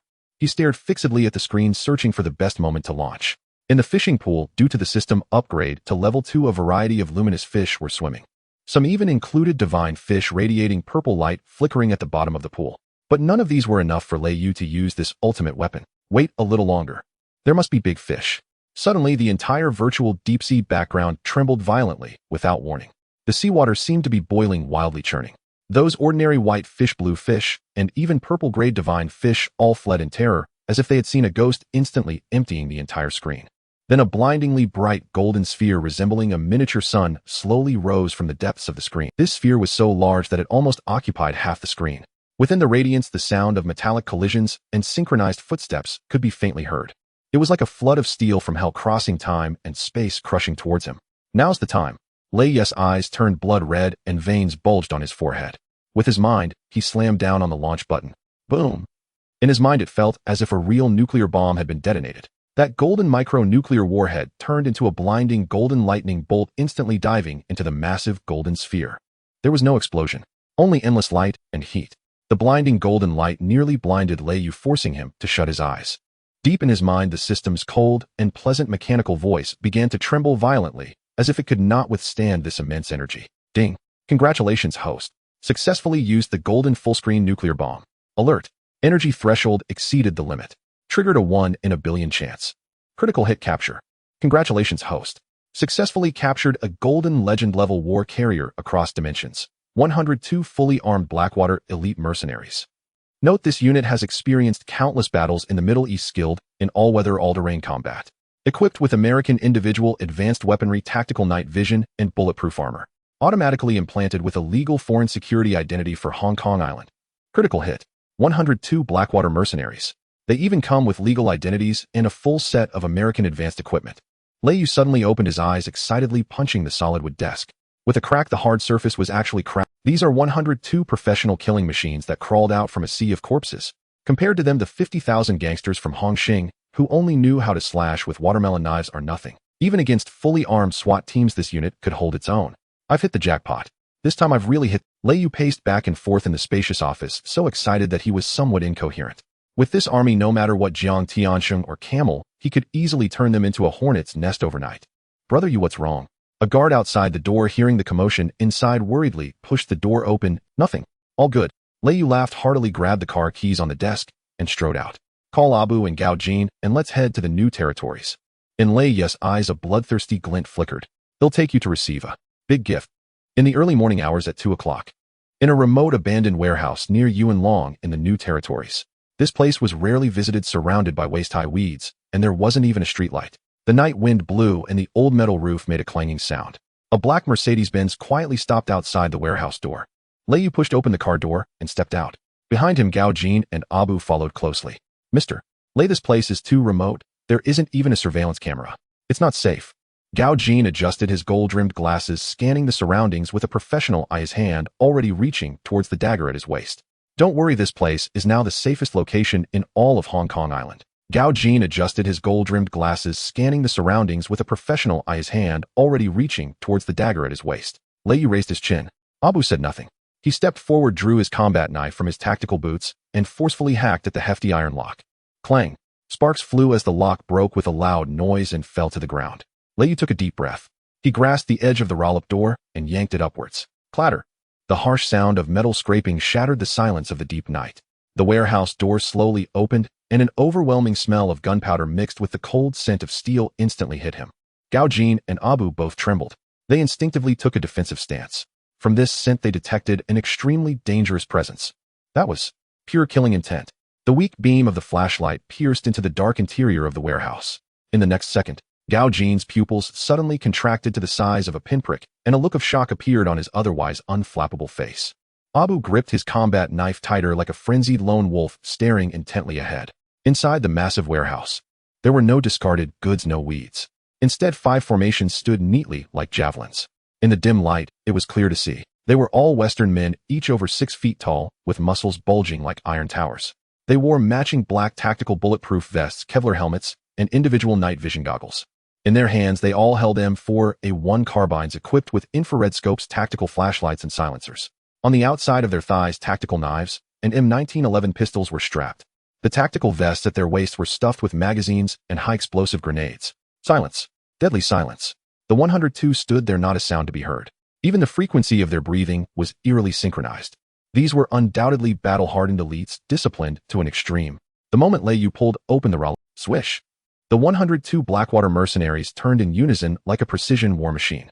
Their movements were so synchronized it was as if they were one. 102 pairs of cold eyes hidden behind tactical masks simultaneously locked onto Lei Yu at the door. Then bang! 102 heavy tactical boots stomped down on the concrete floor. This produced a dull, thunderous sound that shook the entire warehouse. Immediately after, they leveled their assault rifles across their chests. In the most standard military salute, they all saluted Lei Yu with a solemn gun salute. Boss! The 102 sturdy men shouted in unison. Their voices resonated like thunder, shaking the building. With a fierce and bloodthirsty aura that pierced the heavens, they looked like a steel army descended from the gods. Gao Jin and Abu were completely stunned. Lei Yu, with a cigar in his mouth, slowly walked forward. He looked at the 102 cold faces listening to the deafening shout of boss. An indescribable sense of pride and dominance surged within him. Lei Yu extended both hands, slowly pressing them down. Welcome to Hong Kong Island. Lei Yu gazed at the 102 Blackwater mercenaries as solid as steel. He took a deep breath of the air thick with the smell of gun oil, suppressing the urge to immediately crush the joy of Hong Xing. This unit was incredibly fierce. Each member was armed with a silenced M4A1 carbine. At the very back of the formation, he even spotted 4 snipers carrying M82A1 Barrett anti-material rifles. There were also 2 demolition experts carrying light mortars. This configuration was more than sufficient for a small-scale localized war. But Lei Yu knew very well. This is Hong Kong Island, not the Middle East or Africa. If these 102 big men clad in camouflage and wielding assault rifles were seen roaming the streets, the stationed British forces would definitely think they were terrorists invading and would immediately dispatch armored vehicles to sweep the area. Gao Jin. Lei Yu turned to look at manager Gao, who was still calming his shocked emotions. Mr. Lei am here. Gao Jin adjusted his glasses, quickly regaining his professional demeanor. These 102 brothers will from now on be incorporated into the Special Operations Group of Thunder Security. But their appearance is too conspicuous. I understand. Gao Jin immediately grasped Lei Yes, meaning Mr. Lei wants to give them a makeover. Exactly. A smile curled at the corners of Lei Yes' mouth. Get rid of the camouflage and put on suits. I want the finest Italian handmade suits, pure black. Have them wear their bulletproof vests underneath and hide all weapons under black long trench coats. Lei Yu approached a mercenary and patted his solid chest. I want this team to become the most terrifying nightmare in the underground world of Hong Kong Island. A group of elegant suited thugs. A glimmer of light flashed in Gao Jin's eyes, and he couldn't help but smile. He himself was a suit enthusiast, and Lei Yes' proposal was simply to his taste. Rest assured, Mr. Lei, leave it to me. In 3 days at most, I will make this team look completely new. Over the next 3 days, the entire Thunder Group operated like a precision machine running at high speed. Mark was stirring up the financial markets using the 2 buildings he seized from the Hua family as leverage to negotiate with other real estate tycoons seeking huge profits. Su Ansuan and the others were busy taking over the legitimate businesses left behind by Liang Kuan laundering and reorganizing them. Everything was steadily moving towards the direction of a legitimate financial conglomerate. What frightened the underground world of Hong Kong Island the most was the extremely strange sight that appeared on the streets of Mong Kok during these 3 days. Every night a group of Western giants, each over 6 feet tall, under the leadership of Abu, were engaged in extremely brutal physical training and urban warfare drills. The most outrageous part was that these giants were training in perfectly tailored black suits. 3 days later, at the Thunder Security Company's underground training base, Lei Yu sat in the observation deck on the 2nd floor holding a glass of red wine. He looked down at the spacious training ground. Bang, bang, bang. The sound of tactical military boots hitting the ground echoed in the spacious venue. The 102 Blackwater mercenaries had completely transformed. They all wore high-end black suits hastily made overnight by Gao Jin. White shirts, black ties. They wore matching black sunglasses hiding their murderous intent. On the outside, they wore stylish long black trench coats. The 102 stood together in silence. The chilling professional and violent aura emanating from them was suffocating. Mr. Lei, the insides of these custom suits have been specially tailored. Gao Jin stood beside Lei Yu, elegantly introducing. Not only are the linings made with lightweight Kevlar bulletproof materials, but they also feature concealed weapon mounting points. Gao Jin gestured. In the formation below, the mercenary captain suddenly flipped open the hem of his trench coat. Whoosh. Inside the trench coat, a sleek black submachine gun was hung upside down, and 2 large caliber handguns were tucked into holsters under his arms with flashbangs and knives hanging from his belt. This was practically a mobile armory. But as long as he closed his trench coat from the outside, he looked like a burly elite bodyguard. Who would have thought that beneath that refined suit lay firepower capable of shredding everything? Good. That's great.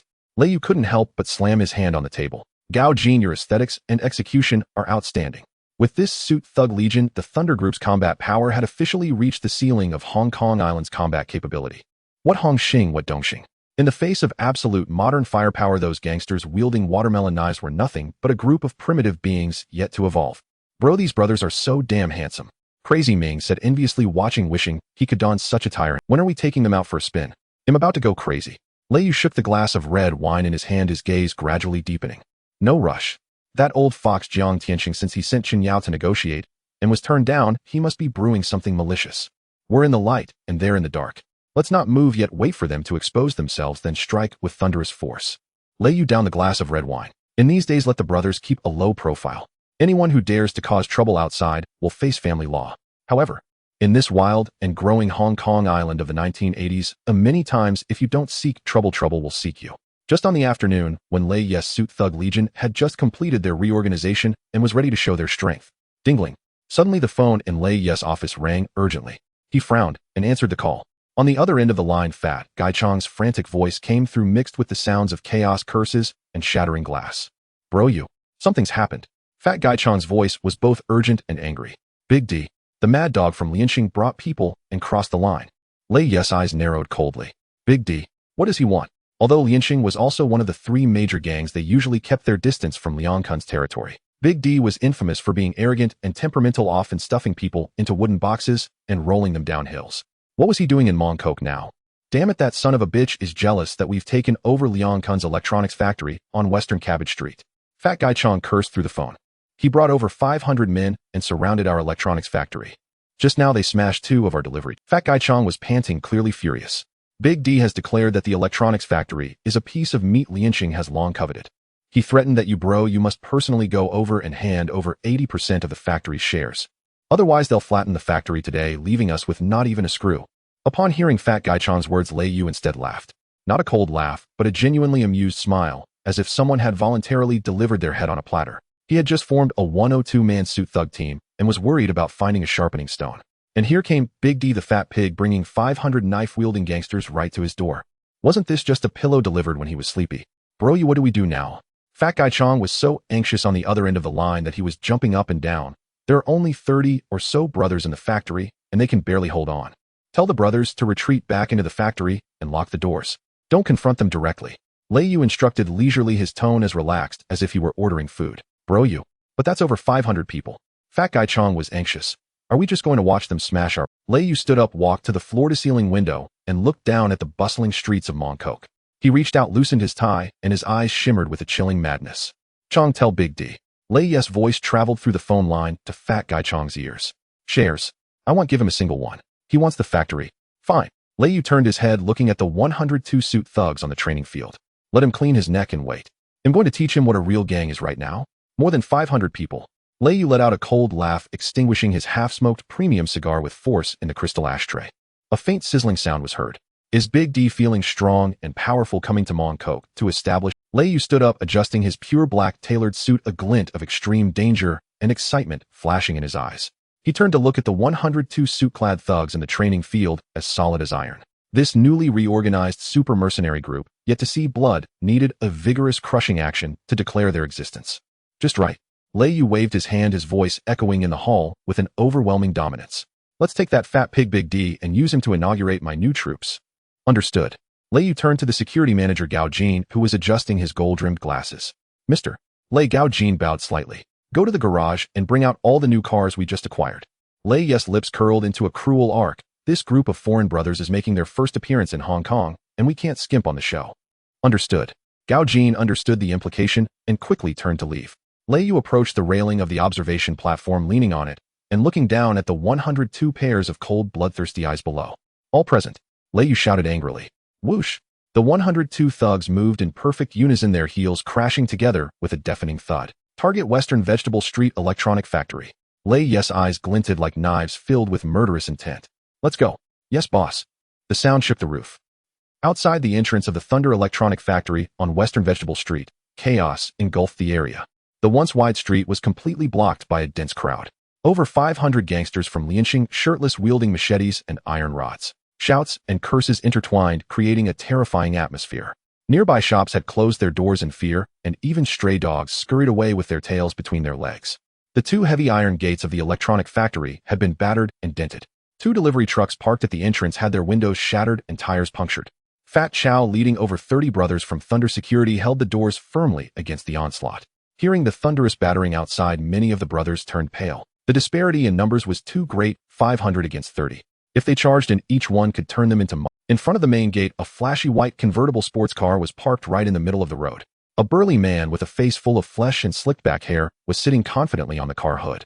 He was the strongest and most volatile hall master of Lianxing, Big D. Big D held a red plastic megaphone in his hand. Chewing gum, he arrogantly yelled at the electronic factory's gate. You inside, turtleheads, listen up. Big D's voice boomed through the megaphone, piercing through the eardrums. I am Big D from Lianxing. I've had my eyes on this electronic factory for a long time. With Liang Kuan dead, this factory should belong to us, Lianxing. Big D laughed arrogantly. You've got 10 minutes. Tell that washed-up waste Lei Yu to come see me in person. Hand over 80 of the company's shares. I might even consider taking him on as a little brother. If not, Big D suddenly jumped off the sports car and kicked one of his subordinates. When the time's up, I'll flatten this broken factory. I'll tear your bones apart and feed you to the dogs. Big D is mighty. Flatten the Thunder Group. Take over Mong Kok. The Lianqing gangsters immediately joined in waving their machetes, their arrogance reaching new heights. In their view, even if Lei Yu was powerful, he had only managed to kill Liang Kuan through a sneak attack. Facing over 500 men from Lianqing, he would definitely not dare to show up. They had this piece of fat meat secured for themselves. Inside the factory, Fat Chaos body trembled with rage as he gripped his riot baton tightly. Damn, Big D. Do you really think our Lei family army is made of clay? One brother said through gritted teeth. Chow, go, let's charge out and fight them. Fight my ass. Brother, you told us to hold the line and keep the gate shut. Fat Chow glared at him. Brother Yu is on his way. When he arrives, these bastards will be crying. Big D shouted until his throat was dry. Seeing no response from inside, he impatiently threw down the megaphone. Damn it, giving face and not taking it. Big D's eyes flashed with a fierce light. Chong Mao, bring the brothers and break down the door. Break the legs of any men and smash everything. Yes, Big D, a long-haired thug responded, raising his hatchet. Brothers, charge with me. Whoever charges in first, Big D will reward with 100,000. Under such a heavy reward, courage is guaranteed. Over 500 gangsters hearing 100,000 had their eyes turn red. Like hungry wolves, they surged towards the electronic factory gate.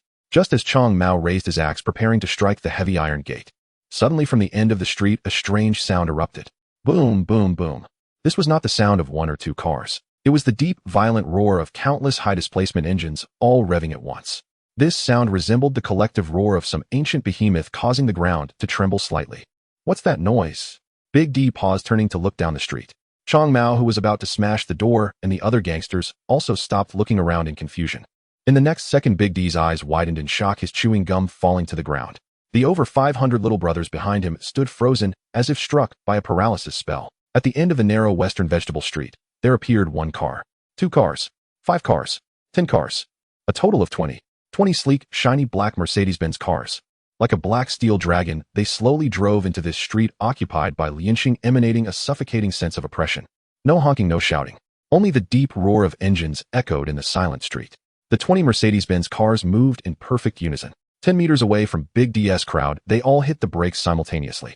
Screech. 20 synchronized brake sounds struck like a hammer on Big D's heart. What a spectacle. What a momentum. Big D had been in the Underworld for so many years. When had he ever seen such a display? Even when their Lianqing's leader traveled, there were at most 3 or 4 cars for protection. 20 brand new black Mercedes-Benz cars. How much did that cost? Who is this god? Chong Mao swallowed hard, struggling to steady the hatchet in his hand. Could it be Lei Yu? The name flashed through Big D's mind, but he immediately denied it. Impossible. A broke fool just out of prison, even if he took over Liang Kun's territory, could not possibly gather such an exaggerated convoy in just a few days. This must be a young master from some top-tier family in Hong Kong, or a super tycoon from overseas. Just as Big D was bewildered and his mind raced with speculations. Click. The doors of the 20 Mercedes-Benz cars were pushed open simultaneously from the inside. At that moment, Big D witnessed the most shocking and despairing scene of his life. The doors opened and long legs clad in straight trousers stepped out one after another. Next, 102 towering Western giants, all over 9 meters tall, descended from the vehicles like Terminators arriving on the scene. They were dressed in custom-tailored high-end black suits, white shirts, and black ties. Wearing cold black sunglasses, their emotionless eyes were concealed. The 102 men. Not a single word was spoken. They moved with extreme proficiency, forming a perfect semicircular tactical encirclement on the street in an instant. They completely surrounded Big D and his over 500 thugs wielding machetes in front of the electronic factory. A gentle breeze blew. It lifted the long coats of these 102 giants. Big D Sharpied immediately noticed the dark interior of the coats, filled with rifles loaded with magazines and glistening tactical knives. What the hell, these are not bodyguards. This was clearly a fully armed regular army. Just moments ago, the Lianqing gangsters who had been so arrogant, shouting and threatening. Now looking at this group of cold, silent, suit-clad thugs, everyone felt a chill run from the soles of their feet to the crown of their heads. Even their hands holding knives trembled wildly. Some were so scared that the iron rods in their hands clattered to the ground. Silence. A deathly silence. On Western Vegetable Street, only the heavy panicked breaths of the Lianqing gangsters could be heard. Big D's hand holding the megaphone froze in midair, his mouth agape, as if it could fit a fist. At that moment, the middle extended Mercedes-Benz car slowly opened its door. A pair of polished, handcrafted leather shoes stepped onto the ground. Lei Yu, dressed in an all-black casual suit with a cigar in his mouth, descended leisurely with Abu and Gao Jin accompanying him. He didn't even glance at Big D. He simply exhaled a thick plume of smoke, his disdainful gaze sweeping over the more than 500 trembling gangsters.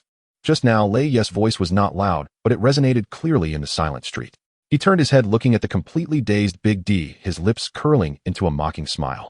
Who said Lei Yu should come over to see him? Who said that Lei Yu should come here to see him? Lei Yu's voice was not loud, yet it thundered through the silent Xiankai street like a muffled roar. This voice abruptly pulled Didi back from his shock into reality. Didi swallowed hard, his atoms, apple moving with difficulty. He looked at the young man in a casual suit with a cigar in his mouth, and could not connect him with the rumored washed-up assassin who took the blame for others. What drove him to despair were the towering Western giants behind Lei Yu. These 102 sunglass-wearing thugs just standing there exuded a bloody aura that felt like they had crawled out of a pile of corpses enough to suffocate anyone. Behind Didi were over 500 previously arrogant brothers from Lianxing. At this moment, they resembled sheep targeted by hungry wolves. Clang! Thud! One by one, people dropped their watermelon knives and iron rods to the ground due to shaking. No one dared to pick them up. Some had already started to quietly retreat. How the hell do we fight this? Their grand presence, their momentum, it was like a professional army had descended. With their broken weapons, they were not even enough to fill the gaps in their opponent's teeth. Lei Yu. Didi, being a formidable hall master of Lianxing, still cared about his face. He took a deep breath, forcing himself to remain calm. He casually tossed the red plastic loudspeaker onto the hood and jumped down from the convertible. He puffed out his chest, trying to make himself appear more imposing. It was I who said it. What about it? Didi pointed at his more than 500 little brothers and shouted with a fierce but timid tone. Lei Yu, don't think that just because you brought a bunch of foreigners to fill the scene, you can scare me, Didi. I brought over 500 brothers today. One spit from each of us could drown you. I am the hall master of Lianxing. This electronics factory is already in my hands today. The more Didi spoke, the more agitated he became, seemingly trying to use his voice to cover up his inner fear. If you are sensible, obediently hand over the shares. Otherwise, they'll make it impossible for you to survive in Mong Kok.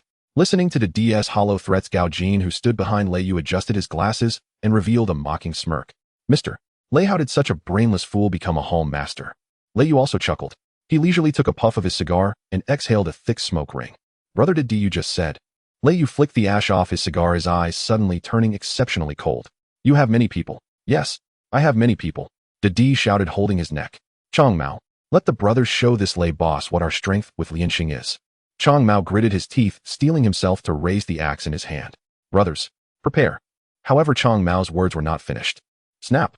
Lei Yu raised his right hand and snapped his fingers in midair with a crisp sound. This snap was like pressing the start button of a terrifying machine. Swish! The next second, 102 Blackwater mercenaries moved with extreme precision. They simultaneously pulled open the hems of their long black coats. No unnecessary movements. 102 gleaming cold metal M4A1 carbines were instantly drawn from inside the coats, leveled and aimed. Click, click, click. Over 100 automatic rifles made the sound of bolts being pulled and bullets being chambered simultaneously. The sounds intertwined, merging into a metal frenzy that sent chills down the spine. This noise was more terrifying than the Grim Reaper's scythe scraping against bones. Immediately after, buzz. Dozens of crimson laser sights pierced through the night. Like a dense red spider web, they instantly ensnared Didi and the red stick leaders behind him. Among them, at least a dozen red beams focused directly on Didi's slicked-back head. They left glaring red spots on his forehead, between his eyebrows, and on his throat. As long as Lei Yu gives the order, these 102 submachine guns could turn Didi and the dozens of people in front of him into a sieve within 3 seconds. Hiss! The entire scene inhaled sharply. A deathly silence. This time, even Chong Mao, who had been holding on, completely collapsed. The axe in his hand clattered to the ground, his legs went weak, and he directly knelt down. Guns. They are all automatic rifles. More than 500 gangsters from Lianxing looked at the over 100 black muzzles. They heard the synchronized sound of everyone's psychological defenses were utterly shattered at that moment. Holy crap. Run. They have guns. All submachine guns. I'm out. I want to go home. The crowd instantly exploded. The gangsters, like madmen, dropped their watermelon knives and iron rods, scrambling away down the street. In the chaos, they trampled over each other. Screams echoed. The 500-strong army that had been so imposing just moments ago crumbled in an instant, leaving only a few unlucky souls trembling on the ground. Didi stood frozen in place. He maintained the pose of pointing at Lei Yu, his whole being like an ice sculpture. He could clearly feel the deathly chill radiating from the dozens of red laser sights on his forehead. Cold sweat streamed down his cheeks like a waterfall. His heart felt as if it were being gripped by an invisible hand, making each beat incredibly difficult. Gulp. Didi struggled to swallow. His mind was blank. He finally understood why Liang Kuan had met such a miserable end. Why the sand locusts of Dongxing were dragged away like dead dogs. This was not a gang fight at all, it was clearly a one-sided massacre. Lei Yu stepped over the scattered watermelon knives, slowly walking up to Didi under the protection of Abu's guards. Brother Didi. Lei Yu's voice was soft, yet carried an undeniable dominance. He extended his hand and took an M4A1 carbine from a nearby mercenary. Holding the gun, Lei Yu gently tapped the barrel against Didi's face, which was twisted in extreme fear. Tap tap. The sound of the barrel hitting his cheek was exceptionally crisp in the silent street. You just said. Lei Yu leaned close to Didi, a mocking smirk curling at his lips. Who has more people? Didi looked into the black muzzle close at hand and smelled the pungent odor of gun oil. The arrogance and pride in his eyes had completely vanished. What replaced it was profound despair and pleading. Thud. This once arrogant and domineering hall master of Lianxing finally surrendered all dignity in the face of absolute firepower. His legs buckled, and he heavily knelt before Lei Yu.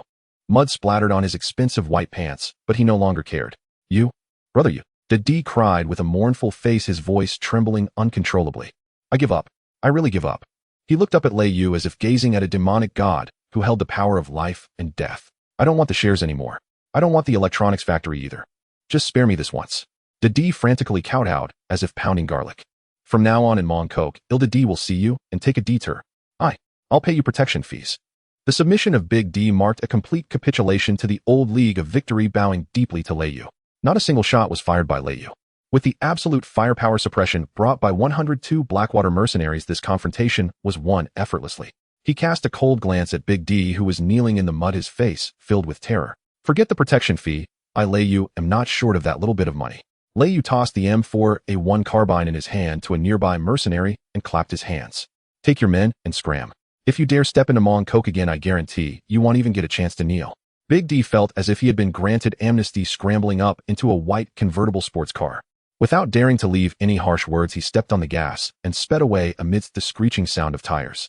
The remaining dozens of weak-legged gangsters helped each other as they fled in panic. Western Vegetable Street returned to its calm once more. Only 20 black Mercedes-Benz cars and 102 suit-clad thugs stood like iron statues.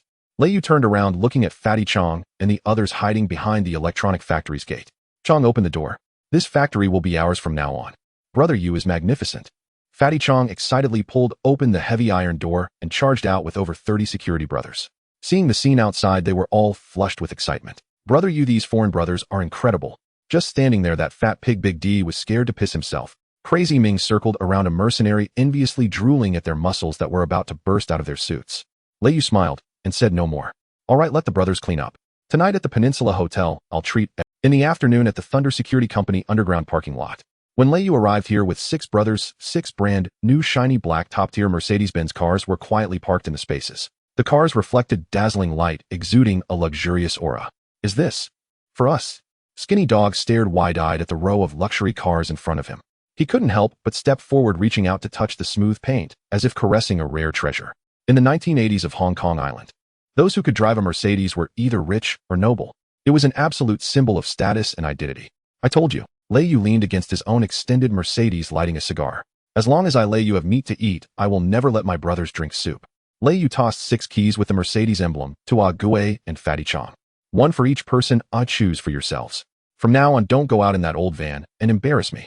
The 6 brothers trembled as they received the keys. A few days ago, they were still hiding in a derelict alley, surviving by selling beef offal and scavenging. Daily chased and attacked, they couldn't even have a full meal. And now, they had not only become the core backbone of the largest force in Mong Kok, but were also driving Mercedes and wearing Armani. It was like a dream come true. Not just cars. Gao Jin pushed up his gold-rimmed glasses and stepped forward. Mr. Lei has also arranged exclusive drivers and bodyguards for everyone. From today onward, you all will be directors of the Thunder Group. As Gao Jin's words fell, 12 elite security personnel in black suits and sunglasses marched in unison to the 6 Mercedes cars, respectfully opening the doors. Brother Yu. Agui looked at Lei Yu, his eyes slightly red. He said nothing more, simply gripping the car key. Crazy Ming was even more exaggerated, directly kissing the hood of the Mercedes. I finally have my day driving a Mercedes. Let's see who dares to call me a pauper again. Lei Yu looked at his brother's excited expressions, feeling a bit emotional. All right, stop fooling around here. Go back and change into some good clothes. Lei Yu glanced at his watch. Tonight's celebration banquet at the Peninsula Hotel is our Thunder Group's official debut to the entire Hong Kong Island.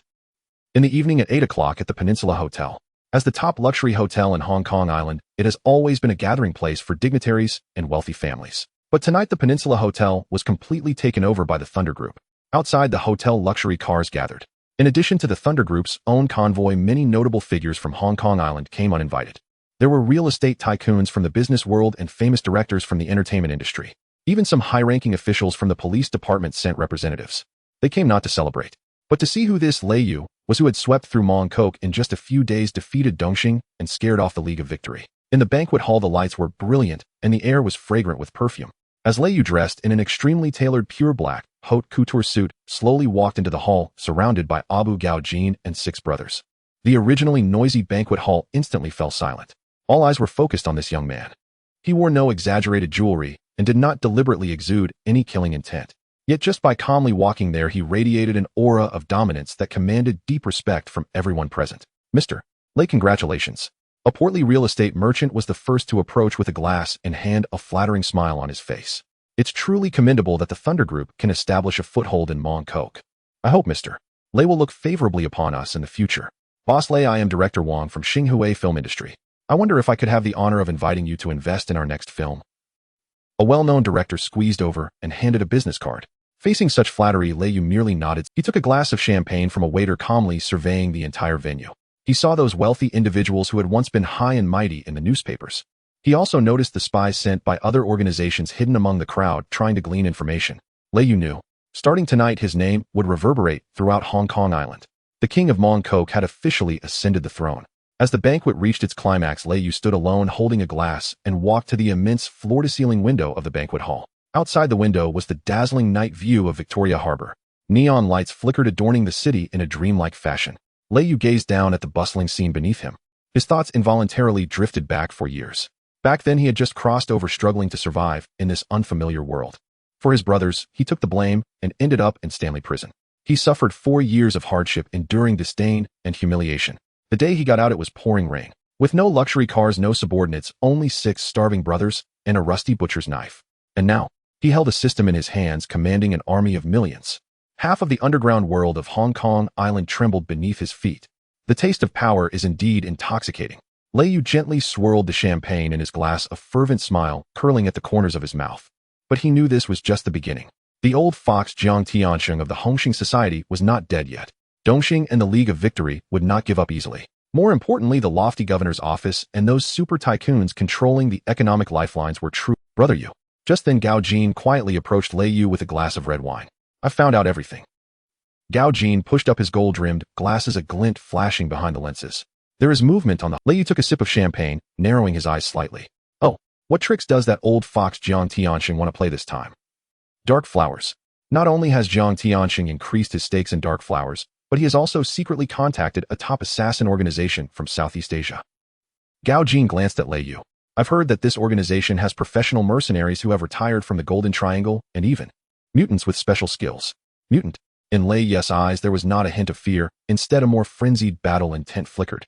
He chuckled lightly and gulped down the champagne in his glass. That old fox really knows how to spend money.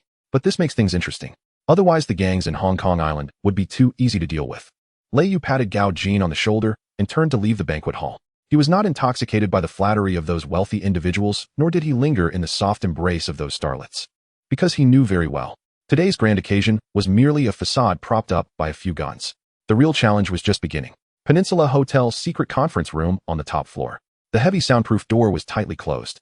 The air was thick with the pungent scent of cigars. Lei Yu sat at the head of the oval conference table.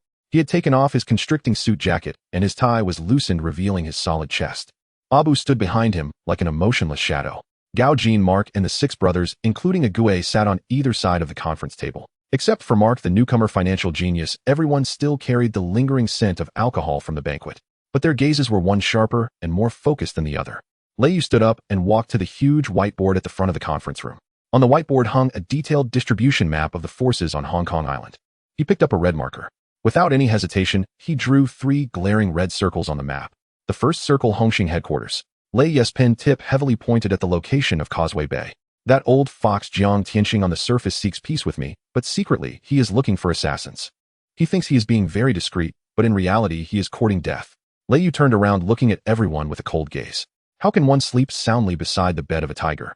Hongxing must be completely eliminated from Hong Kong Island. The second circle Dongxing and Helianxing. The red pin drew two shocking lines across the map. Though the camel has driven the crow out of the head, Big D has also knelt. But these two old gangs still have deep roots. They are like two venomous snakes that as soon as we show a flaw they will pounce and bite us.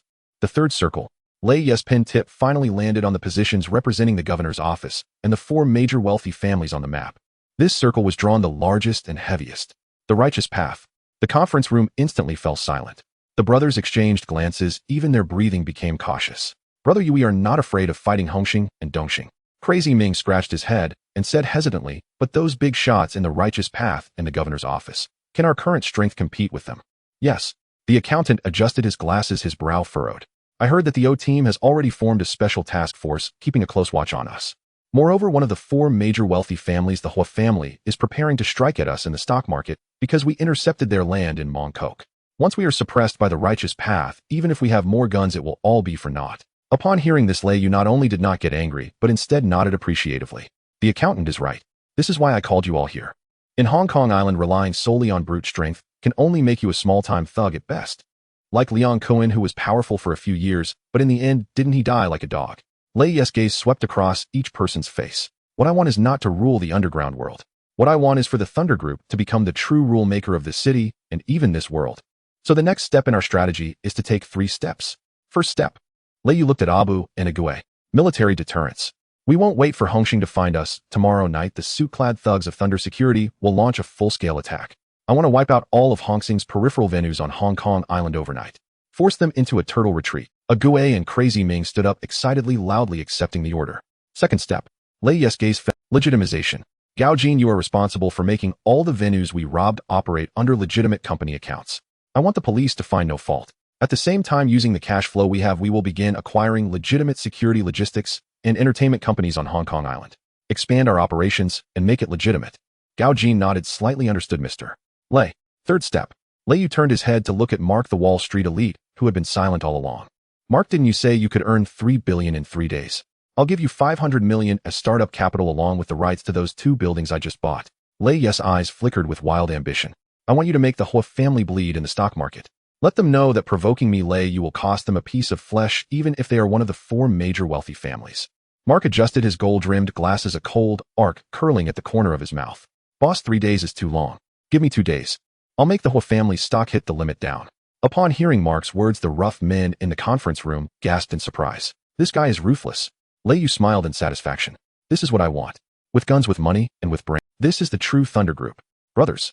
Lei Yu picked up a glass of red wine from the table and raised it high. Those lofty wealthy families and self-righteous police officers all think we are a bunch of lowly thugs who cannot rise to the occasion. They believe that with a little pressure they can pin us down in the mud. Lei Yes' gaze at this moment was as sharp as a knife. But they have forgotten. Don't underestimate the underdogs. Lei Yu suddenly downed the red wine and smashed the empty glass heavily onto the carpet. It made a dull thud. He walked to the whiteboard and picked up a dart. Without any hesitation. Whoosh. The dart turned into a cold flash. It fiercely embedded itself in the location marked Hongxing headquarters on the map, deeply penetrating. Everyone get ready. Lei Yu turned around and looked at the team, all standing up and filled with passionate fervor. His voice roared like thunder exploding in the conference room. Starting tomorrow, we will make the entire Hong Kong Island. Change its surname to Lei. With a crisp crack, the Bordeaux crystal goblet in Jiang Tiansheng's hand shattered. Vivid red wine mixed with the blood flowing from his palm, dripping onto the precious Persian carpet. The mask of gentle smiles that had been on his face for years was completely shattered. His features twisted together and his eyes twitched violently. Kneeling. D is here with 500 men, and they didn't even draw their knives, yet were already kneeling. Jiang Tiansheng kicked over the marble coffee table in front of him. The tea set shattered everywhere, with tea splattering onto Chun Yao's pants, leaving him frozen in place. Chun Yao pulled out a crumpled handkerchief, desperately wiping the sweat from his forehead. His eyes behind the lenses darted around, and his speech trembled. Mr. Jiang. It's not that D lacks courage. There are over 100 foreigners, all armed with M4A1 assault rifles. The infrared sights are all pointing at DS' forehead. Chun Yao swallowed hard as atoms, apple bobbing up and down. Those people don't even blink. They're all seasoned veterans from the battlefield. Lei Yu. The heavy weaponry he has we simply can't compete with. Jiang Tiansheng gasped for breath, his chest heaving violently. He looked down at his right hand, now covered in glass shards, and casually wrapped it in a paper towel. The blood soaked through the tissue, but he seemed to feel no pain. Can't compete. Jiang Tiansheng sneered, his laughter sounding like a screeching owl that hurt the ears. This Hong Kong island is about brains. Oh, what can you do with hundreds of guns? He walked to the liquor cabinet, pulled open a bottle of whiskey with one hand, and took a big swig. After the liquor went down, Jiang Tiansheng's gaze turned as cold as a viper. Yao, go open my Swiss bank account. Chen Yao suddenly looked up, the handkerchief falling to the ground. Sir, do you want to access that hidden money?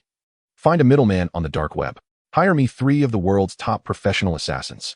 Jiang Tiansheng slammed the whiskey bottle down on the counter. Doesn't he want to clear his name? Doesn't he want to develop real estate? Jiang Tiansheng bit down on his back molars, each word bursting forth. Let him die in his new building.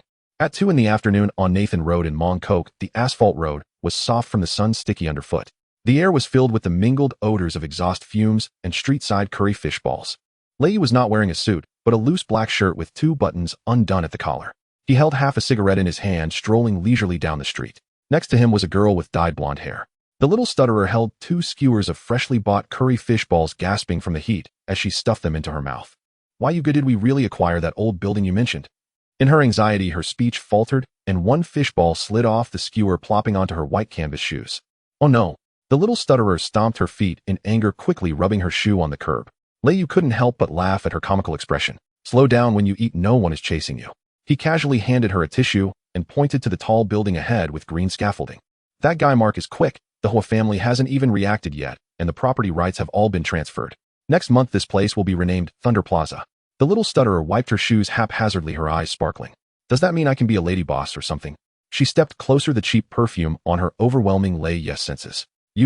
Lei flicked her forehead with his finger. You should just be my driver, or we'll talk about it when you can drive the Ferrari. The little stutterer covered her forehead, pouting. I'm stingy. Lei chuckled, just about to take a puff of his cigarette. Suddenly the hairs on the back of his neck stood on end.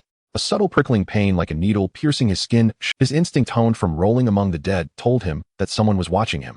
It wasn't the gaze of a passerby, but a cold stare through a scope. Lei's fingers, which held the cigarette, paused for half a second. He didn't turn his head, nor did his pace change, maintaining that casual smile.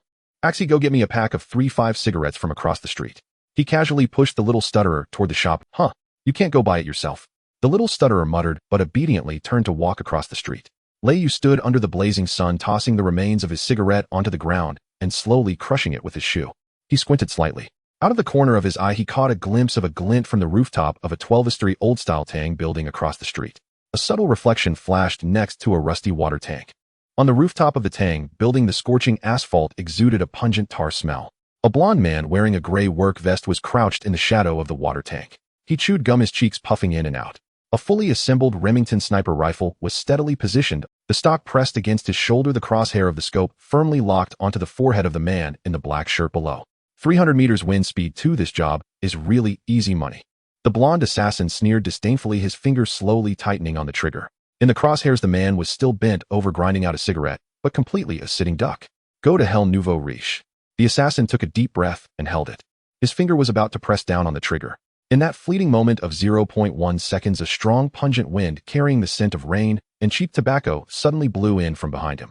Then a hand, calloused and icy, unexpectedly rested on his right shoulder. There was no force behind that hand, but the blonde assassin's pupils instantly constricted to the size of pinheads, his heart feeling as if gripped by an invisible claw. Every muscle in his body tensed, unable to even squeeze the trigger.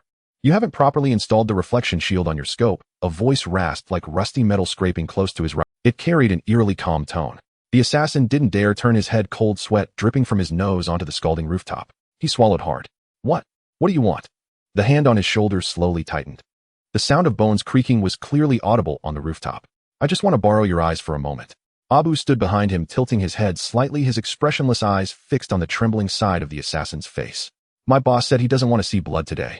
Abu's other hand slowly pulled out a darkened military knife from his... So which one should I dig first? The crisp sound echoed sharply across the rooftop. The golden-haired assassin's head drooped limply back, his eyes wide open like copper bells, having failed to let out a single scream. Abu expressionlessly released his grip, allowing the still warm corpse to slump onto the asphalt. He hadn't gouged out the eyes. The boss had just said he didn't want to see blood. Breaking the neck was the cleanest way, leaving no dirty marks. Abu crouched down, his calloused fingers rummaging through the dead man's pockets. He pulled out a miniature intercom flashing a red light and casually pressed it to his ear. The static crackled twice. Position 1 report, visibility. The woman next to the target is obstructing the shooting line. Do you copy? Hello. Position 1. The intercom crackled with English laced with a Russian accent accompanied by a nervous electric hum. Abu pressed the talk button, remaining silent. He leisurely pulled the bolt of the Remington lying next to the corpse. Click. The crisp sound of metal engaging transmitted through the airwaves. A sudden silence fell on the other end.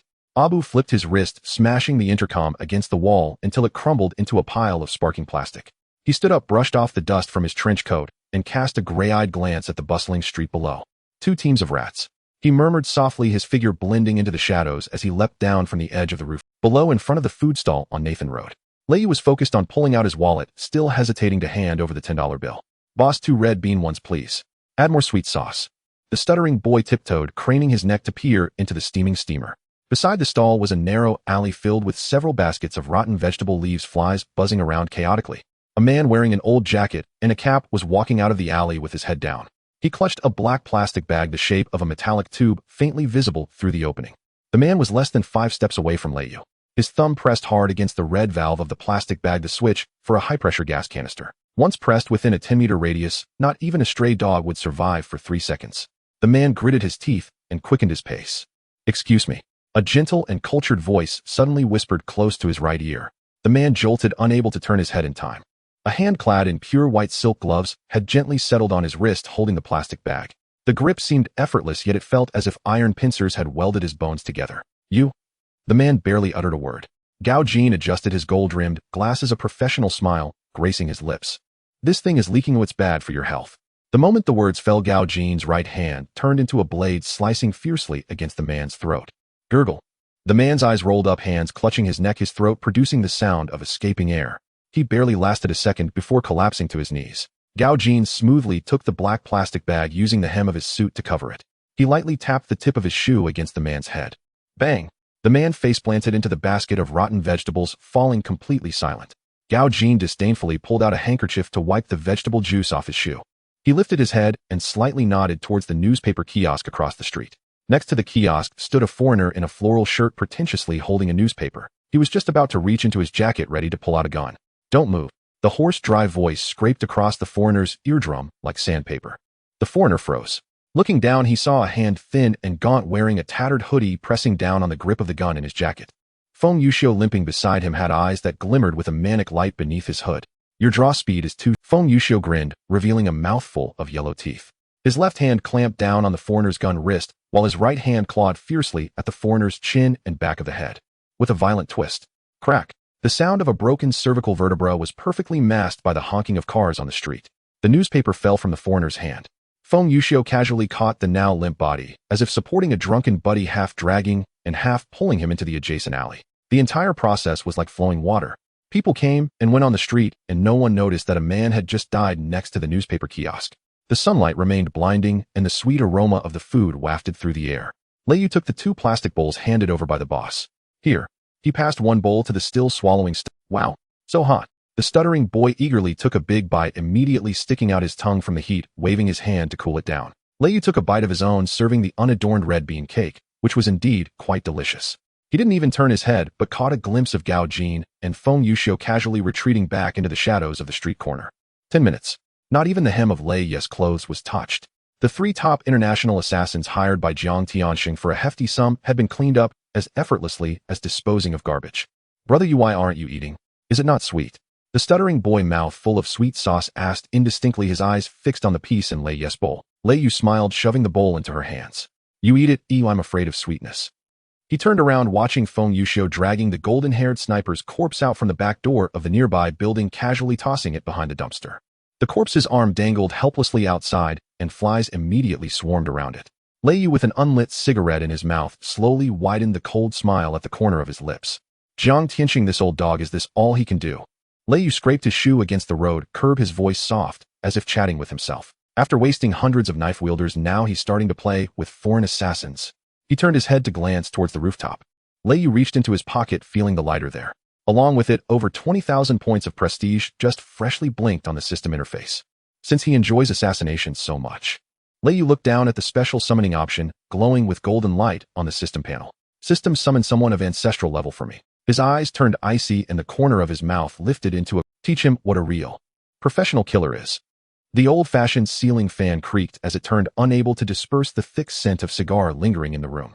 This was a top-floor apartment recently acquired by Thunder Security, with the curtains drawn tightly shut. Leyu sat on the peeling faux leather sofa, sending the stuttering boy to the kitchen to cut fruits. Gao Jin and Abu stood guard outside the door, while 30 fully armed suit-clad thugs waited downstairs. Since Jiang Tianqing, that old fox, harbored murderous intent, this was no longer a simple street brawl. They were playing for keeps. Lei Yu reached up to loosen the collar of his black shirt. It was stifling hot. He closed his eyes, his consciousness skillfully sinking into the azure virtual panel. The water in the fishing pool rippled back and forth, and the light and shadow were more dazzling than before. The prestige points in the upper right corner halted at 25,000. Exchange. Lei Yu silently chanted in his mind, tapping the virtual screen's store interface with his fingertip. Ding. 20,000 points deducted. Acquired special item dark level tracking bullet 1. A bullet entirely black with crimson electric arcs coursing across its surface snugly fit into the barrel of the double-barreled laser cannon. This thing didn't have the apocalyptic effects of a golden nuclear bomb, but it specifically targeted the most venomous and vicious fish. Lei Yu focused on the pool. Several purple light fish cautiously swam at the edge, but he ignored them. He was waiting. Suddenly a series of bubbles erupted from the depths of the pool. The water became murky, as if a drop of indelible ink had been dropped in. A long, thin shadow, almost merging with the aquatic plants, glided along the bottom of the pool. It did not emit any light. Its body was covered in dull gray scales with hollow, lifeless eyes, and not a single white bubble dared to approach. Any small fish targeted by it instantly shattered into light points. You're the one. Lei Yu licked his dry lips and decisively pressed the launch button. Buzz. The dark tracking bullet was fired silently, shooting out of the barrel like a black mamba. It accurately bit into the back of that gray light fish. The red electric arcs exploded with a crack. Ding. Level up capture successful. Congratulations, host, for capturing the gold level killer, Suit Gun Ga John Wick. A cold mechanical voice exploded in his mind. Lei Yu suddenly opened his eyes, his heart racing, and the sofa cushion was gripped so tightly that 5 finger marks were left behind. Character loaded with a reasonable background, a retired top professional killer who retreated to Hong Kong Island after his wife's death. Because the host once helped him in his downfall, memory modified, he now re-enters the world sworn to loyalty. Items included a set of tactical bulletproof suit, a key to an endless arsenal, and a Ford Mustang Boss 420. Gold level. Lei Yu gasped. He thought he would be lucky to catch a purple level trump card, but this dark bullet struck gold directly. This was the legendary night demon who could tear through the entire Russian mafia because of a dog. The man who could kill 3 people with a pencil and took gun fu to the extreme. The air in the room suddenly grew cold. Even though the air conditioning was off, Lei Yu felt goosebumps rising on the back of his neck. In the open space directly opposite the sofa, the air distorted like rippling water. The sound of leather shoes on the floor produced an almost inaudible tap. A man appeared out of nowhere. He stood about 6 feet tall, dressed in an extremely fitted black 3-piece suit. The suit looked high-end, but the collar was slightly wrinkled as if it had been worn for days on end. Long black hair fell casually around his shoulders, and he had a stubbled beard. What stood out most were his eyes. Deep and melancholic, they resembled a pool of stagnant water. There was no murderous intent, nothing at all. It was as if nothing in this world could pique his interest. But as long as he stood there, an oppressive sensation enveloped the room, as if the very air had been precisely locked. Wick did not look at the surrounding environment, nor did he glance at Lei Yu on the sofa. He lowered his head, pulled out a severely worn pocket watch from inside his suit, and glanced briefly at the time. Then he put the watch away. Boss. His voice was deep, tinged with a heavy nasal tone, as if he hadn't had one. What do you need me to do? Lei Yu stood up. The pressure was too intense. He had to stand up to steady his breath. He walked over to the nearby bar, grabbed an unopened bottle of Macallan whiskey. With a bang, he popped the cork. The amber liquid poured into 2 glasses filled with ice. Lei Yu carried 2 glasses over. He offered one to Wick. Wick did not take it. His lifeless eyes were fixed on the glass, and his fingers unconsciously tapped on the crease of his suit pants. This was a reflex of vigilance. Drink, it's not poisoned. Lei Yu smiled and tilted his head back, downing half a glass, the ice clinking against his teeth. Only then did Wick extend his long fingers to take the glass. He did not drink, merely swirled it in his hand. Jiang Tianqing. Lei Yu sat back down on the sofa and lit a cigar. The blue smoke obscured half his face. The leader of the Hongxing gang. That old dog doesn't play fair. He hired international killers to come after me. This afternoon, 300 meters away, there's a Remington aimed at me. Wick's brow twitched slightly. Finally, a hint of expression appeared. He glanced down at the whiskey in his hand, tilted his head back, and swallowed the fiery liquor in one go. He casually placed the empty glass on the wooden coffee table beside him. The bottom of the glass thudded against the surface. Address. Wick's voice remained deep, devoid of any emotional fluctuations. Saigon, the old shipyard near Baisha Bay. Jiang Tianqing's dark line contact is there. Lei Yu tossed a pre-prepared brown paper bag onto the coffee table. That was the information Gao Jin had just uncovered that afternoon. Wick did not look at the document. He only asked one question. Do you want to leave any survivors? Lei Yu bit his cigar, grinning to reveal his white teeth. Survivors. Keep them for the new year. He leaned down, looking at Wick's lifeless face. Doesn't he like playing assassin? Go teach him a lesson. Uproot him completely. Wick nodded. He turned around, his gaze falling on the coffee table where the stuttering boy had just brought out the cut fruits, placing them on a half-used pencil meant for accounting. The pencil tip was sharpened to a fine point, and the barrel had a row of bite marks from an abacus. Wick extended his hand. His long fingers pinched the half-pencil and slipped it into the inner pocket of his suit. He did not take a gun or ask for layers information. He walked straight towards the door. "Hey!" The stuttering boy emerged from the kitchen with a plate of watermelons, startled by the bearded stranger, and instinctively took a step back. "You brother, you. Who is this? What is he doing with our pencil?" Wick's hand paused as he opened the door. He did not turn back, merely facing away from Lei Yu, whispering understood. The door closed. Lei Yu leaned back against the sofa, staring at the securely shut security door. He grabbed the remaining half-glass of whiskey and downed it in one go. Now the Hongxing rats probably won't be able to Saigon, the old shipyard at Baisha Bay.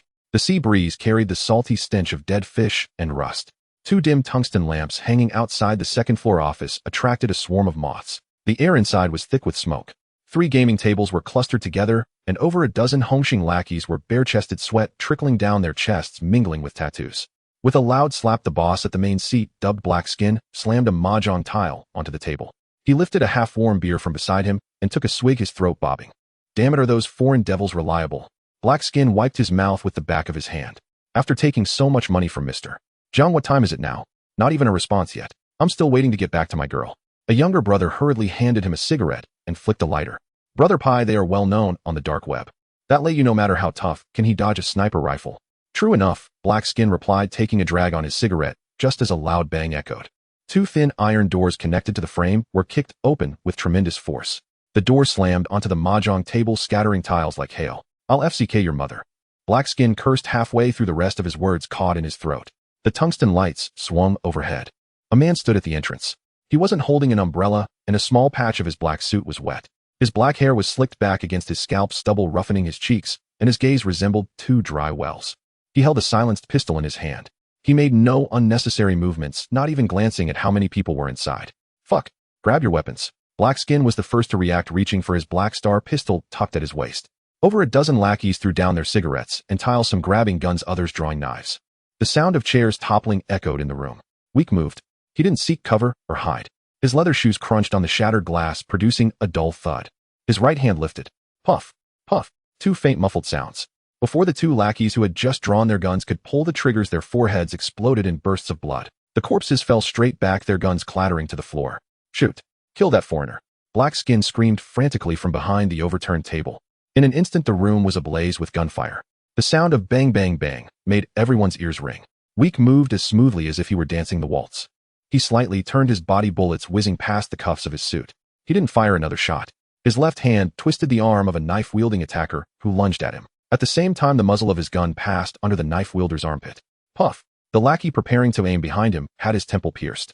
The knife-wielder screamed in agony, and Wick swiftly seized the blade from his hand, bringing the hilt down on the attacker's carotid artery.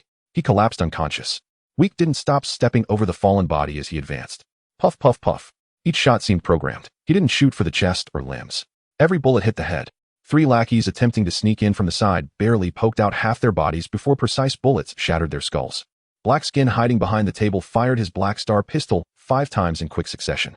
The bullets hit the wall, sending white dust flying. He peeked out. Cold sweat soaked the tattoos on his back. In less than 20 seconds, he was the only one left standing. That long-haired foreigner hadn't even taken a step to run. He just walked at a steady pace. The barrel of his gun emitted faint wisps of smoke. Click! The crisp sound of an empty chamber echoed. He was out of bullets.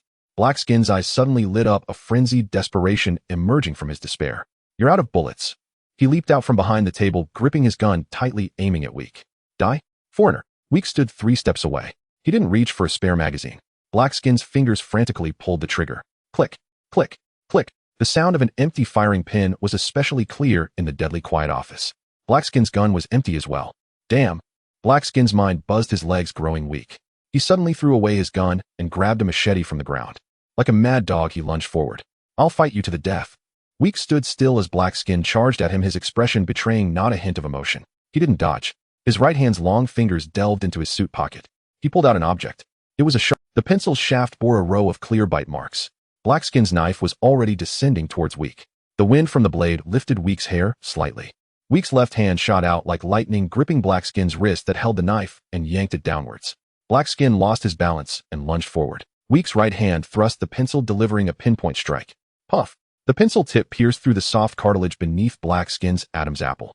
Halfway through, Black Skin's eyes bulged, nearly popping from their sockets. His mouth gaped, emitting a series of hissing gasps. The knife fell from his hand onto the floor. He clutched his neck desperately, blood bubbling out along the pencil's edge, gurgling loudly. Weak released his grip. Black Skin knelt, his body swaying twice before collapsing straight into the pool of blood. The back half of the pencil protruded from his neck. The room fell utterly silent. Only the ceiling fan continued to spin tirelessly. Weak didn't look at the corpses on the floor. He crouched down and pulled a metal nameplate engraved with the characters Hongxing from Black Skin's pocket. Then he moved to the other bodies one by one, tearing off their nameplates. He found an old plastic bag stained with blood. He stuffed a dozen nameplates into it.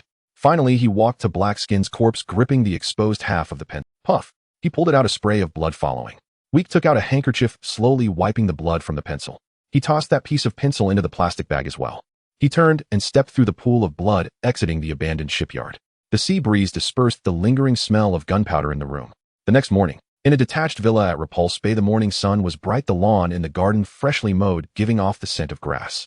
Jiang Tiansheng, dressed in a silk robe, sat at the dining table, holding a cup of warm black coffee. Chen Yao rushed in from outside, his face ashen. He held a dripping black plastic bag, his hands trembling. Mr. Jiang. Chen Yao's voice was as dry as if he had walked through a desert for 3 days. The contact point at the shipyard in Saigon. There's been an incident.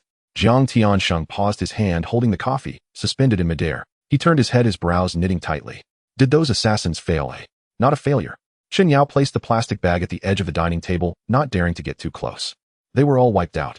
Along with Black Skin and the dozen or so people we had at the shipyard, not a single one survived. Jiang Tiansheng's hand suddenly trembled. Scalding black coffee spilled onto his robe, but he seemed unaware. He stared intently at the plastic bag. What's inside? Chen Yao with gloved fingers unfastened the bag. With a rustle, a dozen metal nameplates, stained with dried blood, scattered across the pristine tablecloth. Amid the pile of nameplates lay a bloodied pencil. Beneath the pencil was a crumpled note, with several words scrawled in red marker. The handwriting was wild, penetrating the paper. Jiang Tiansheng extended a trembling hand to pick up the note. Clean your neck, I'm coming for you. Bang! Jiang Tiansheng slammed the note onto the table, his chest heaving violently. His typically refined face twisted in extreme fear and anger. A pencil. Killing with a pencil. Jiang Tiansheng's Adam's apple bobbed painfully. Where did Lei Yu find such a madman? Chen Yao lowered his head, not daring to meet Jiang Tiansheng's eyes. Sir, about this assassination. Investigate.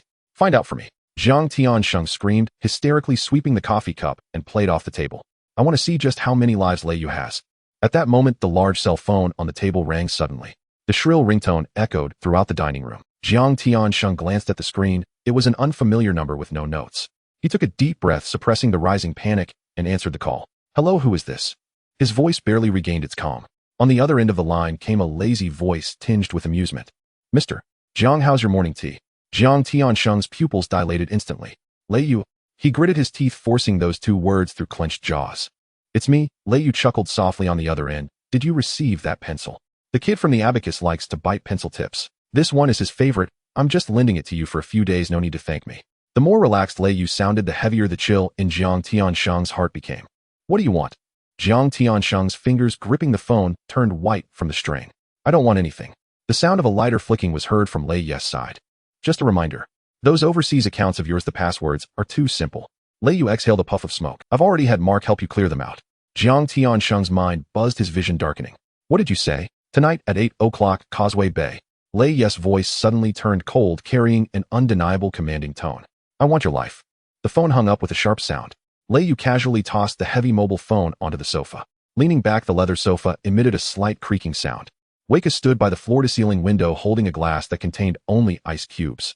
The morning sunlight of the harbor island filtered through the slats of the blinds, casting a few intersecting stripes of light and shadow across his unshaven face. He did not look at Lei Yu, only lowering his head to swirl the glass in his hand. The ice cubes clinked against the glass, producing a clear sound. Your technique is quite slick. Lei Yu, holding an unlit cigarette, surveyed the man up and down. The suit showed no signs of blood, and his breathing was steady. If it weren't for the crime scene photos that Gao Jin had just handed over, who would dare to believe that this guy had single-handedly taken down a room full of ruthless bandits in just 15 seconds last night? And he even used a pencil to fix his knife. Boss, this is basic operation. Wake Up placed the glass on the windowsill, his voice dry.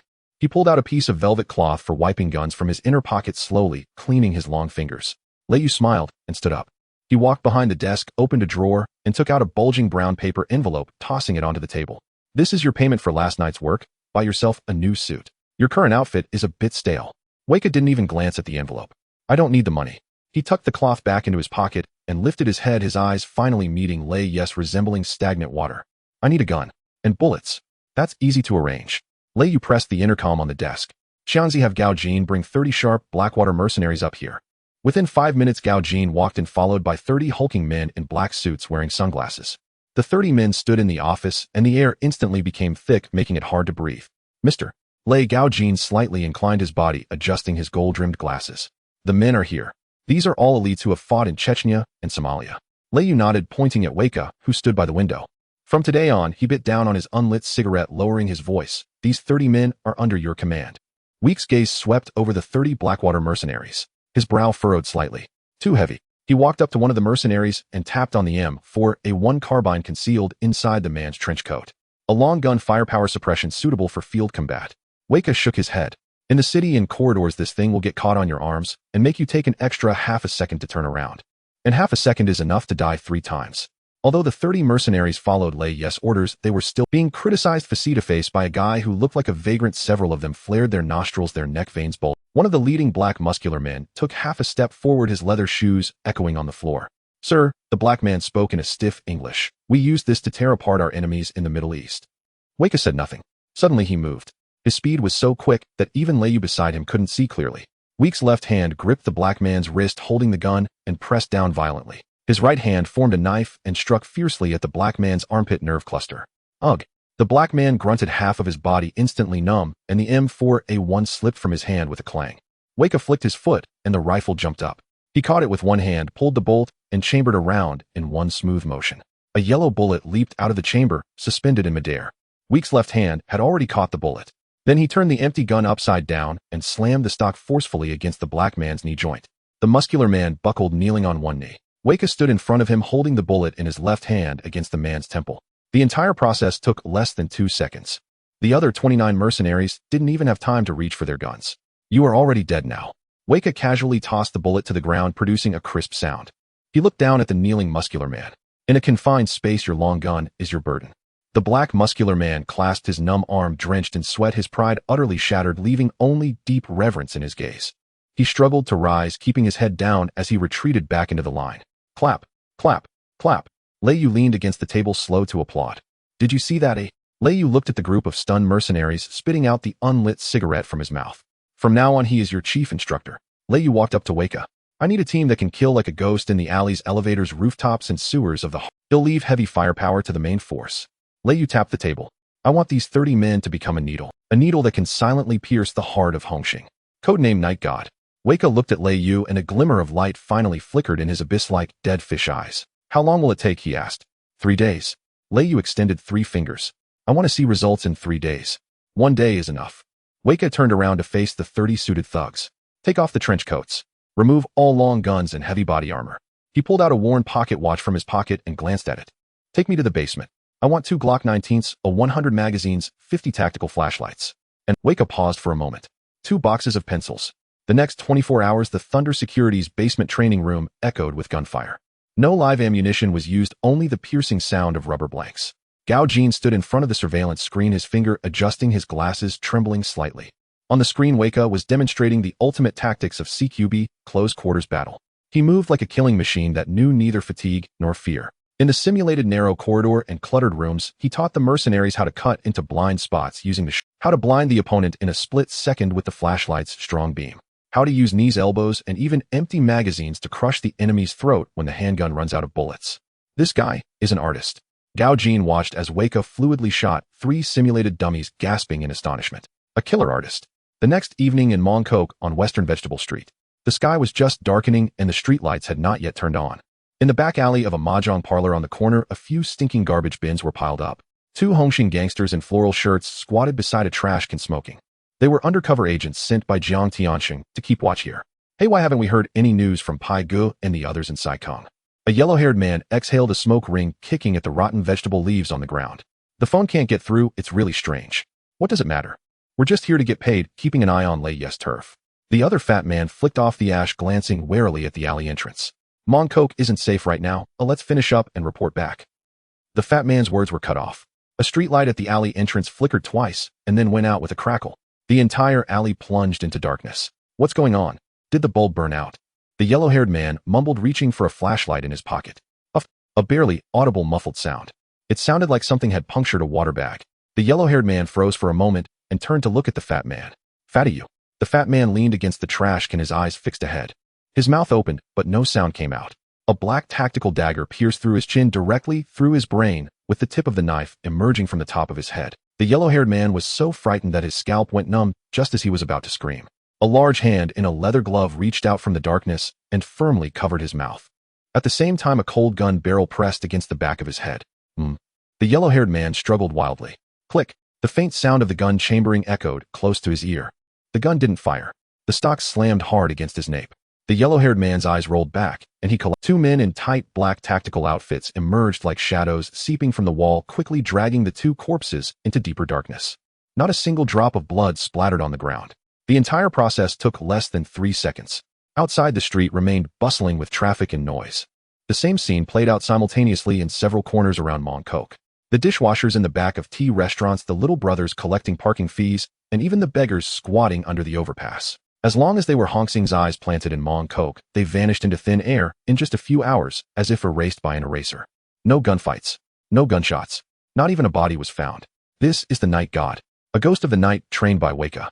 At 9 o'clock in the evening in the Thunder Security top-floor office, Lei Yu sat in a large leather boss chair, his feet propped up on the desk. He was fiddling with a black windproof lighter. Click. Click. The office door swung open. Gao Jin and Abu walked in, followed by Weka, who had changed into a clean black suit. Weka still carried the lingering chill of the cold wind and the scent of blood. He approached the desk without saying a word, simply pulling out a bloodied Hong Xing badge from his pocket and letting it fall onto the table. It clinked. 23 of them. Week's voice remained dry, within 2 kilometers of Mong Kok. Well done. Lei Yu stopped twirling the lighter, looking at the pile of badges on the table. He placed his feet down from the desk, leaning slightly forward. The lazy demeanor in his eyes vanished, entirely replaced by a sharp, cold glint, like a blade. Eyes gouged. Lei Yu gently tapped the solid wood tabletop. Thud, thud, thud. It's time to start dismantling bones. He turned his head to look at Gao Jin and Abu. Notify the brothers below. Everyone don't sleep tonight. Lei Yu stood up, picked up the black windbreaker draped over the chair, and threw it over his shoulder. Target Causeway Bay. We're going to settle the score with Mr. Jiang. The convoy stopped at the street corner. The tires of the Benz spun in the muddy water. Splashing water hit a tattered cardboard box. North Point at the street corner. The sea breeze blew in cold and carrying the stench of rotten seaweed. Lei Yu sat in the back seat of the car. His palms were drenched in cold sweat. He held a green plastic lighter. It was out of gas. He rubbed his thumb hard. Sizzle. Only a spark appeared. No flame. Lei Yu lowered his head and spat out a mouthful of ash mixed with saliva. Damn. He cursed softly and threw the lighter to the ground beneath his feet. A crack was opened in the car window. Cold wind rushed in. The Lei family's troops split into 3 routes. Gao Jin and Abu each led a team.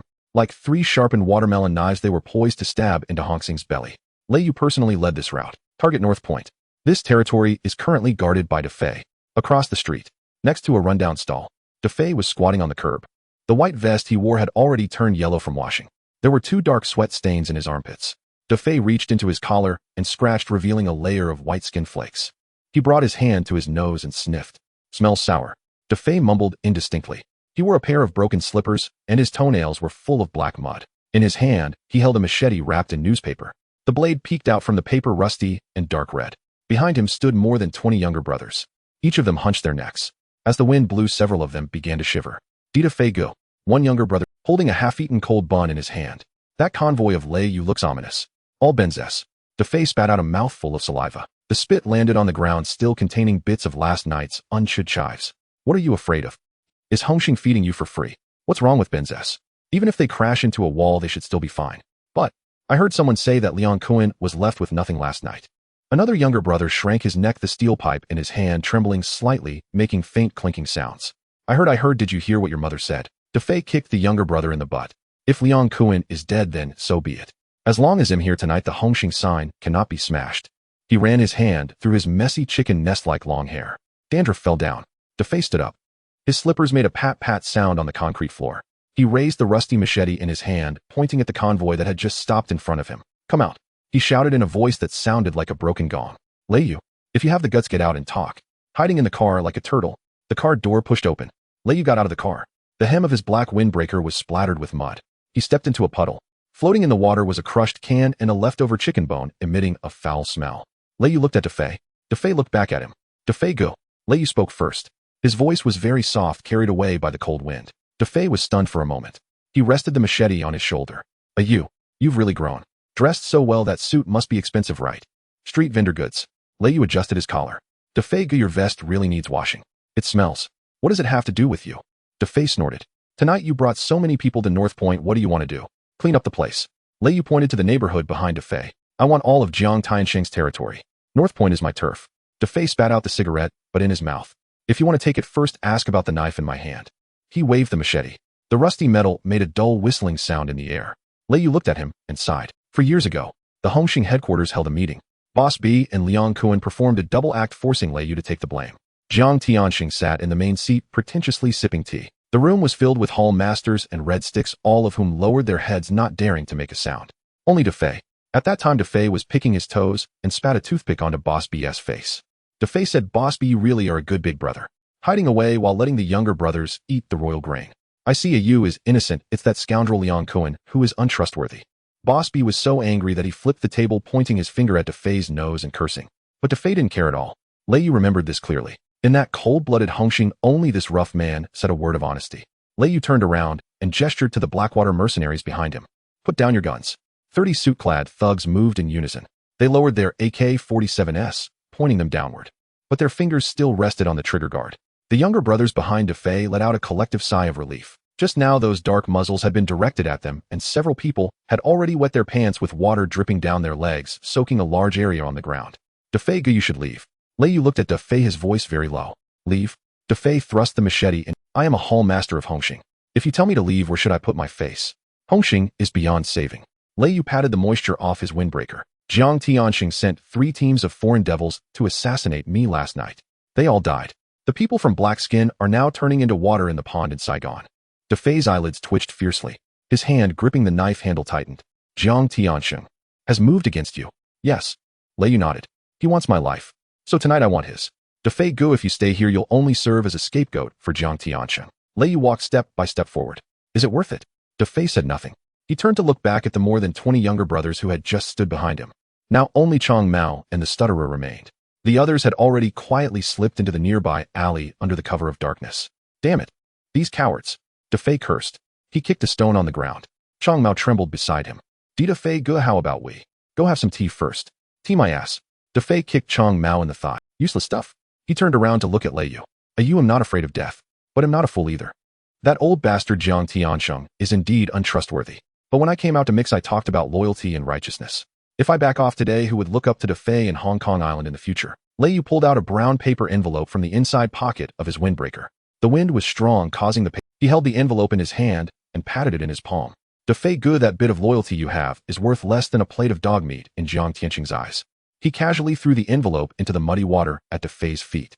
The envelope got soaked by the rain and fell apart, revealing a snow-white HSBC banknote. It prominently stated 10 million Hong Kong dollars. Beneath the banknote, there was also a one-way ticket to Australia. Defei was stunned. He looked down at the envelope on the ground, then lifted his gaze to Lei Yu. What does this mean? 10 million. And a one-way ticket to Australia. Lei Yu tucked his hand back into his windbreaker pocket and spoke softly. Defei, you spoke up for me back at the headquarters. That word has traded your life today and a way out for these 6 brothers. Lei Yu stepped back, stepping through the water. Go to Australia. Buy a ranch and raise a few sheep. Don't mess around in Hong Kong Island anymore. Defei looked at the check on the ground. His throat felt like it was blocked by a stone. His eyes turned red. He sniffed and wiped his face with his hand, unsure if it was rainwater or tears. You've really grown. Defei's voice lowered. He bent down, picked up the ticket and check. He wiped the mud off with his clothes and carefully tucked them into his pocket. I want raised sheep. Defei said. Go learn. Lei Yu turned around and strode toward the bins. Tomorrow morning, I don't want to see anyone wearing Hongxing clothes in North Point. Understood. Defei threw the rusty machete violently to the ground. The metal clanged against the stone slab, making a piercing sound. Chong Mao, stutterer, pack your things and come with me to Australia to eat lamb. Defei shouted at the remaining 2 younger brothers. Chong Mao and the stutterer felt as if they had been pardoned and hurried to pick up the knife that Defei had thrown, scrambling to catch up. Defei left. The sound of his slippers padding against the ground gradually faded into the cold wind. Lei Yu opened the car door and sat back in the back seat. He watched Defei's departing figure, his expression complex. You go. Gao Jin in the passenger seat turned his head. Defei has retreated. North Point is empty now. Lei Yu closed his eyes and leaned his head against the back of the seat. Let the brothers push through. Notify Abu to meet at the Copper Loaf headquarters in 10 minutes. He took a deep breath of the cold air mixed with leather inside the car. Tonight, I will take Jiang Tiansheng's dragon. Defei has left. North Corner is empty. This news swept through the rain-soaked streets like a cold wind. In front of the Mahjong Hall, at the street corner, the light bulb swung in the sea breeze, emitting a dim yellow glow. Scarface, is it true that Defei really left? Agio squatted on the stone steps, picking at his toes. He picked out a foul smell, taking a sniff. Scarface spat sideways. He ran away. He went to Australia to become a Chinese expatriate. What? What should we do? Yu Tiao shrank back, gripping a water pipe in his hand. The pipe was covered in yellow rust. Should we also retreat? Retreat my ass. Scarface slapped him. With a loud smack. 5 finger marks appeared on Yu Tiao's face. We are from Hongxing. He ran away. Do you think Mr. Jiang will let you go? But what about those people from Lei Yu? Yu Tiao covered his face, tears welling in his eyes. I've heard they have firearms. What about firearms? Scarface rested a knife against his shoulder. This is north. The territory is narrow. They can't maneuver with firearms. As long as they dare to come, I'll take them down one by one. Just as he finished speaking, an ear-piercing screech of brakes echoed at the street corner. 3 heavy armored vans blocked the street completely. The paint was matte black with no lights on. They're coming, they're coming. Yu Tiao shouted. The water pipe fell to the ground with a clatter. He turned and ran. Scarface barely had time to grab him. Bang! A muffled thud. It wasn't gunfire. It was a stun grenade. Blinding white light and deafening noise exploded in front of the Mahjong Hall. The shockwave swept up gravel and rotten vegetable, leaves hitting Scarface in the face. Ow! My eyes! Agio screamed. He covered his eyes with both hands, rolling on the ground. Tears burst forth in an instant. Scarface was also stunned, his ears ringing. It felt like hundreds of cicadas were chirping in his head. He shook his head vigorously, the world before him spinning. Before he could see clearly, a black tactical riot shield was already thrust in front of him. Behind the shield was a cold, foreign face. Wearing sunglasses, the suit buttons were pulled tight. Bang! The riot shield struck Scarface's face violently. His nasal bone collapsed instantly. Blood mixed with his front teeth sprayed directly onto the riot shield. Scarface screamed and fell to the ground. He was about to grab the knife on the ground. A black rubber baton, whooshing through the air, struck heavily on his thigh. Crack! A bone broke. Ugh! Scarface rolled his eyes, convulsing in pain, and passed out. No, only the dull sound of the baton striking flesh and the riot shield advancing. This was a professional, ruthless tactical advance. A dozen Blackwater mercenaries in groups of 3. One held the shield in front and crouched, one held the baton behind, and another had a riot launcher. Puff! Puff! 2 muffled sounds. Green tear gas exploded in the street food stall. The pungent smoke quickly filled the entire street. Cough, cough, cough. Oh my god. What the hell is this thing? It's stinging my eyes. Cough. Dozens of Hongxing thugs, just rushing out from the alley, couldn't even see the people from the Lei family. They were choked by the tear gas, unable to open their eyes. Each knelt on the ground, retching yellow liquid. Tears, mucus mixed with saliva, smeared all over their faces. The mercenaries remained expressionless. Stepping over the scattered vegetable leaves and rolling thugs, they pushed forward step by step. The baton rose and fell. Crack! Crack! The sound of breaking bones filled the air. Anyone holding a weapon, whether a knife or a stick, would have their wrist shattered with a single blow. There was not a word wasted. Lei Yu, wearing a trench coat, walked at the back of the line. His palms were sweaty, his thumb nervously scratching at the unlit lighter. Zzz. Still no flame. Damn, he muttered softly.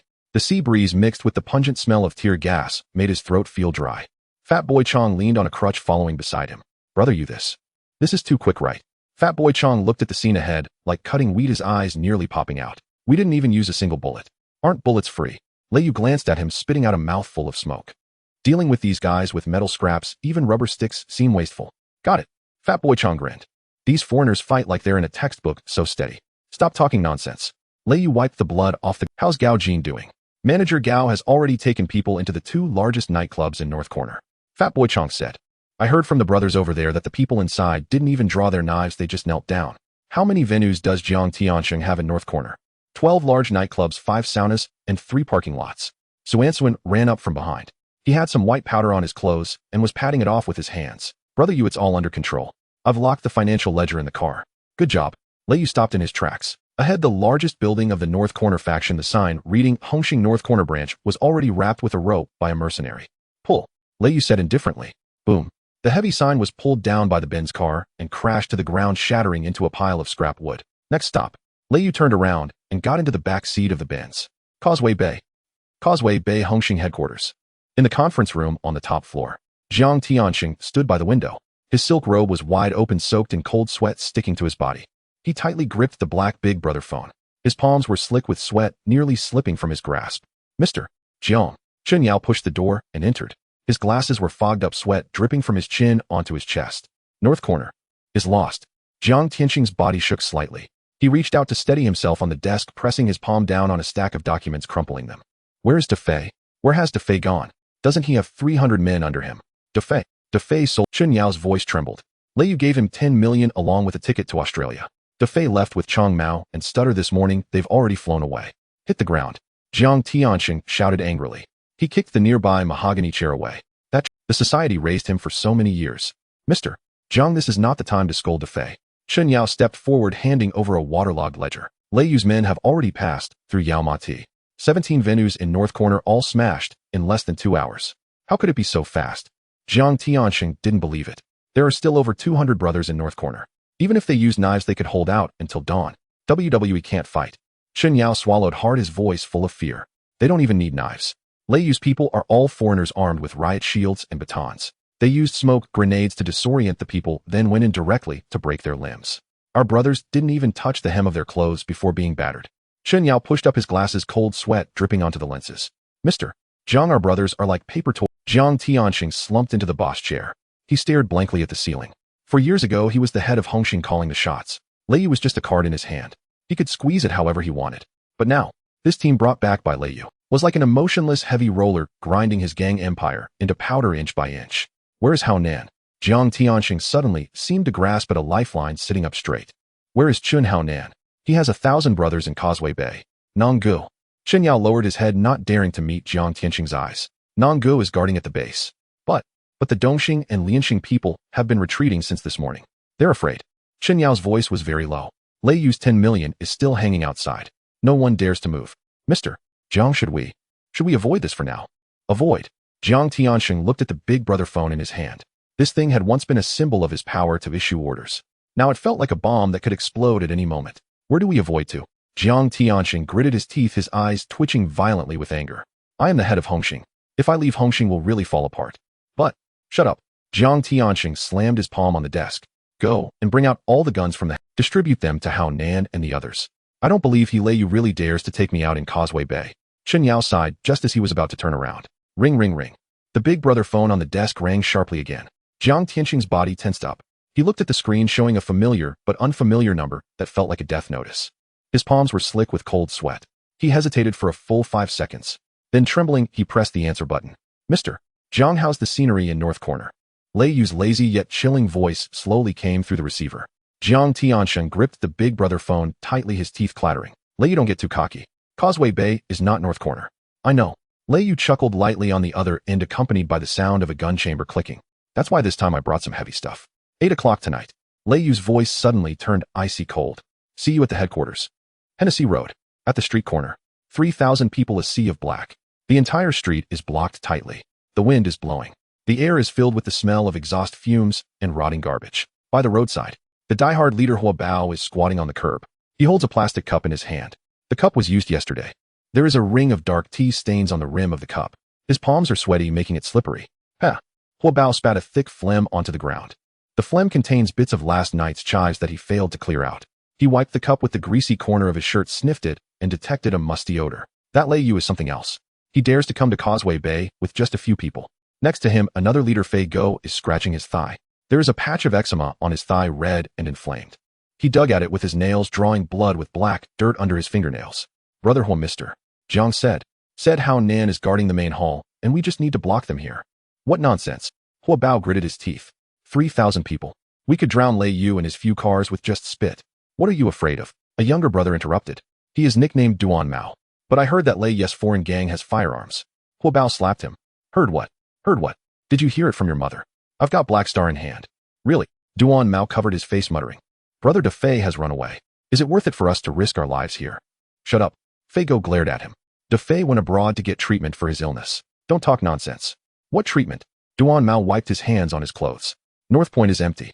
I just saw at the street corner that all the signs in North Point were taken down by Lei Yu's people. Really? Really? A few gangsters nearby gathered around. They were holding steel pipes, their palms sweaty. So tonight we fight them. Hua Bao stood up. He crushed the plastic cup fiercely and threw it on. Mr. Jiang said that whoever cuts off Lei Yu's head will be rewarded 10 million. 10 million. Upon hearing this amount, the gangsters' eyes turned green. The previously hesitant crowd stirred again. Greed suppressed fear. "They're coming," Duan Mao suddenly shouted, pointing at the street corner. His voice trembled, his Adam's apple bobbing. In the distance, 20 black Mercedes-Benz cars like a long black snake slowly drove into Hennessy Road. There were no headlights. Only the low rumble of engines echoed in the silent street. In the frontmost car, Lei Yu sat in the back seat. The window lowered a crack, and cold wind mixed with exhaust fumes, and the scent of earth rushed in. He stroked his chin, his palms, sweating, rubbing against the leather seat. "Where are we?" "At Hennessy Road in trance." Gao Jin was driving. His suit's buttons were straining tight as he pushed up his gold-rimmed glasses. "Mr. Lei, all of Hung Hing's people are here. About 3,000 of them." "Chong Zi." Lei Yu pressed the intercom. "Are the guys ready?" "Sure thing. You go." The intercom crackled with Fei Zichang's excited breathing, accompanied by the crisp sound of a gun being chambered in the background. "All the rubber magazines are swapped in. These bullets are soft like beanbags. Can they really hurt people, eh?" "Nonsense." Lei Yu spat out a mouthful of smoke-flavored spit. "Rubber bullets hit the body and bones still break. We are here to take over Causeway Bay. If we kill everyone who will work for me." "Understood." Crazy Ming interjected from the side. "Listen to you go. Brothers, keep the guns low and aim for the legs." Bang. The Mercedes-Benz cars stopped 30 meters away from Hung Hing's defense line. The doors swung open. 102 suited thugs stepped out of the 20 Mercedes-Benz cars in perfect unison. Their movements were extremely swift. No unnecessary words were exchanged. They carried M4A1 rifles, but the magazines were blue. Those were specialized anti-riot rubber magazines. "Kill them." Hua Bao suddenly drew out the machete from his waist and pointed it at Lei Yu's car. "We can get 10 million as a relocation fee." "Kill." 3,000 gangsters, a sea of black. Like a tide, they charged forward, waving machetes and steel pipes, howling loudly. The blade glinted under the streetlights, reflecting a ghastly white light that dazzled the eyes. The ground trembled slightly. Lei Yu leaned against the car door, lighting a cigarette. "Open fire." He gave the order calmly. Tat, tat, tat, tat, tat. The dense gunfire erupted instantly. It was not the crisp sound of gunfire. Instead, it was a dull, continuous, puff-puff sound. Countless black rubber bullets poured down like a torrent. My leg. Bones shattered. Damn it. The first several gangsters charging at the front were instant. The tremendous force of the rubber bullets struck their knees, producing a painful cracking sound.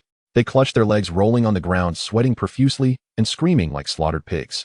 But there were too many people behind. Inertia carried them forward. "They aren't using real bullets." Fago noticed something was off and shouted in the crowd. "They are afraid of causing fatalities. Charge forward. Kill them." A few fearless lackeys with red eyes charged through the hail of bullets and reached the suited thugs. One lackey raised his machete, using all his strength to strike hard at a mercenary's shoulder. Sizzle. The expensive handmade suit was slashed open with a big gash, revealing the black Kevlar vest underneath. Thud. A muffled sound. The blade rebounded, and the tremendous recoil burst the lackey's palm, blood gushing out. The knife also slipped from his hand and flew away. "What? Why can't I cut through this?" The lackey was dumbfounded. He stared blankly at the bulletproof vest that left no mark. The suited thug remained expressionless. He didn't even mess up his sunglasses.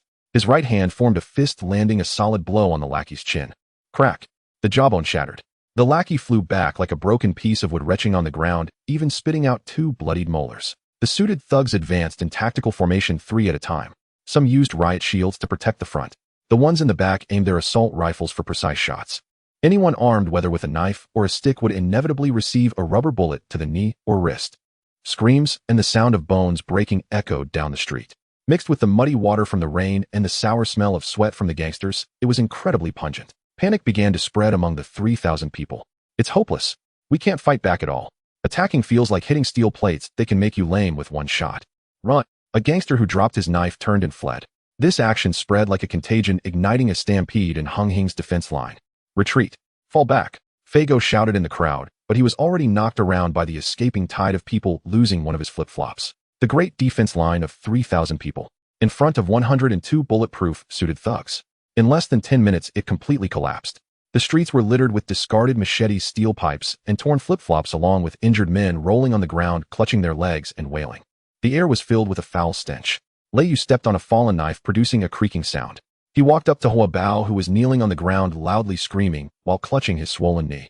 Hua Bao's suit was drenched, sweat and mud smeared across his face. He looked up at Lei Yu, who towered over him, his eyes filled with extreme fear. Lei Yu crouched down.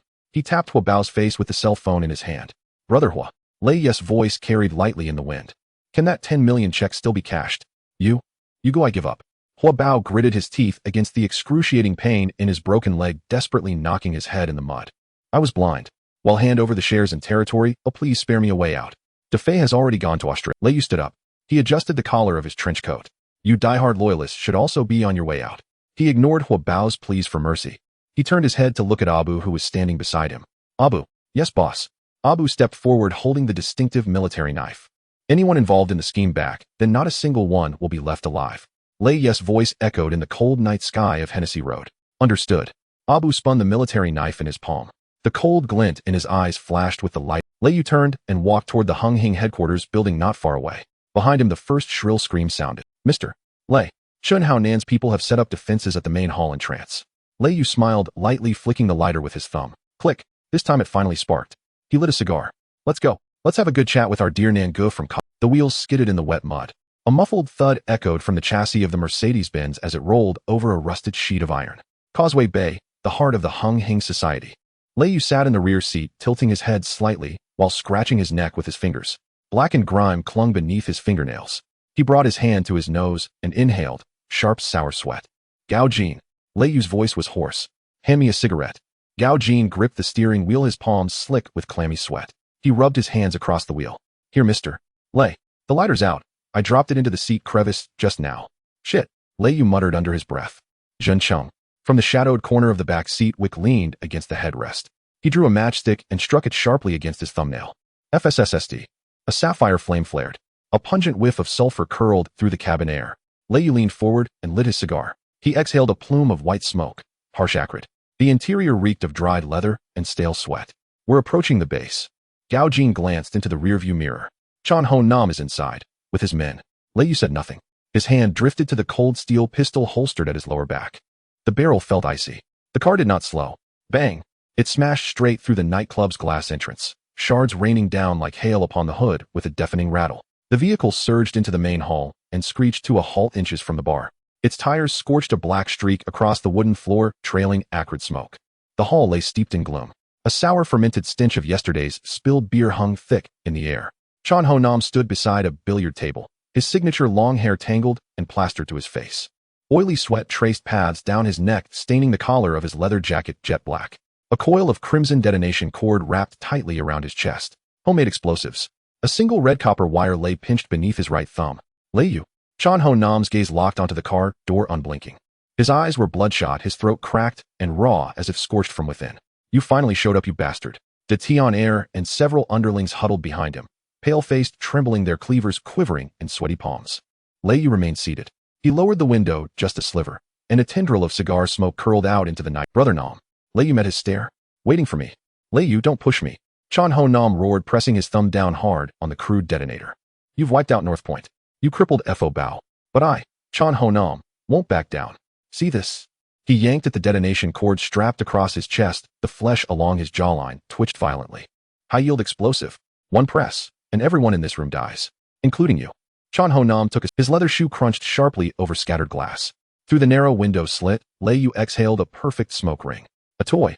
His voice was soft, almost tender. Toy my ass. Chan Ho Nam bellowed. Dare you come closer and test it? $1 million worth of life. For yours. A fair trade. De Tion Air tugged nervously at Chan Ho Nam's sleeve. Brother Nam. Maybe we could talk it over again with Mr. Jiang. His voice trembled uncontrollably. Shut up. Chan Ho Nam slapped him hard. His long hair whipped. Inside the car, Wick sat cloaked in shadow, idly rolling a bullet between his fingers. He flicked his eyelids. Lei Yu sighed softly from the rear seat. Brother Nam. What separates you from Liang Quan now? Same cowardice.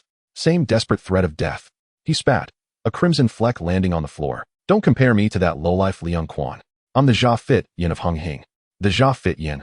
Lei Yu pushed open the door and stepped out. His polished shoe pressed into the damp floorboards. What kind of Jia Fit Yin is a corpse? He stood tall, unwavering, his gaze fixed on Chan Ho Nam. Chan Ho Nam's breath came ragged, like bellows straining to draw air. His eyes burned into Lei Yu's, his right thumb whitened with pressure at the detonator's trigger. Let's all die together. He screamed, just as Wick moved. Without opening the door, he lunged halfway through. His wrist flicked. A silver glint sliced through the dim hall. A footfile blade bought casually from a street vendor for $5 Hong Kong. Schwa. The blade parted the air. Click. A whisper soft snap. The crimson detonation wire across Chan Ho Nam's chest parted cleanly, severed with surgical precision. A tiny spark spat from the severed copper wires. Chan Ho Nam's thumb slammed down, but the detonator clicked hollowly. Nothing exploded. What a... Chan Ho Nam's mind blanked. He stared dumbfounded at the severed wire, eyes bulging disbelief paralyzing him. Before he could react, Wick was already upon him, silent as a wraith. A brutal kick slammed into Chan Ho Nam's gut. Thud. A deep meaty impact. Chan Ho Nam flew backward, crashing hard onto the billiard table. Balls scattered wildly, clattering across the floor in chaotic disarray. The detonator clattered to the ground and shattered into plastic shards. Brother Nam. De Tion Air cried out, but before he could draw his blade, Abu's Uzi was already pressed to his temple. Abu held the weapon steady, eyes glacial. Move, and you die? De Tion Air froze, then dropped his cleaver with a metallic clang. The remaining underlings dropped their weapons and knelt, heads bowed. Lei Yu walked forward, his shoes crushing scattered billiard balls with faint brittle clicks. Chan Ho Nam lay sprawled across the table, coughing up frothy blood. He clutched his abdomen, body curled tight like a boiled shrimp. Lei Yu, Brother Nam. Lei Yu stopped before him, gazing down at the man who once ruled Causeway Bay with absolute authority.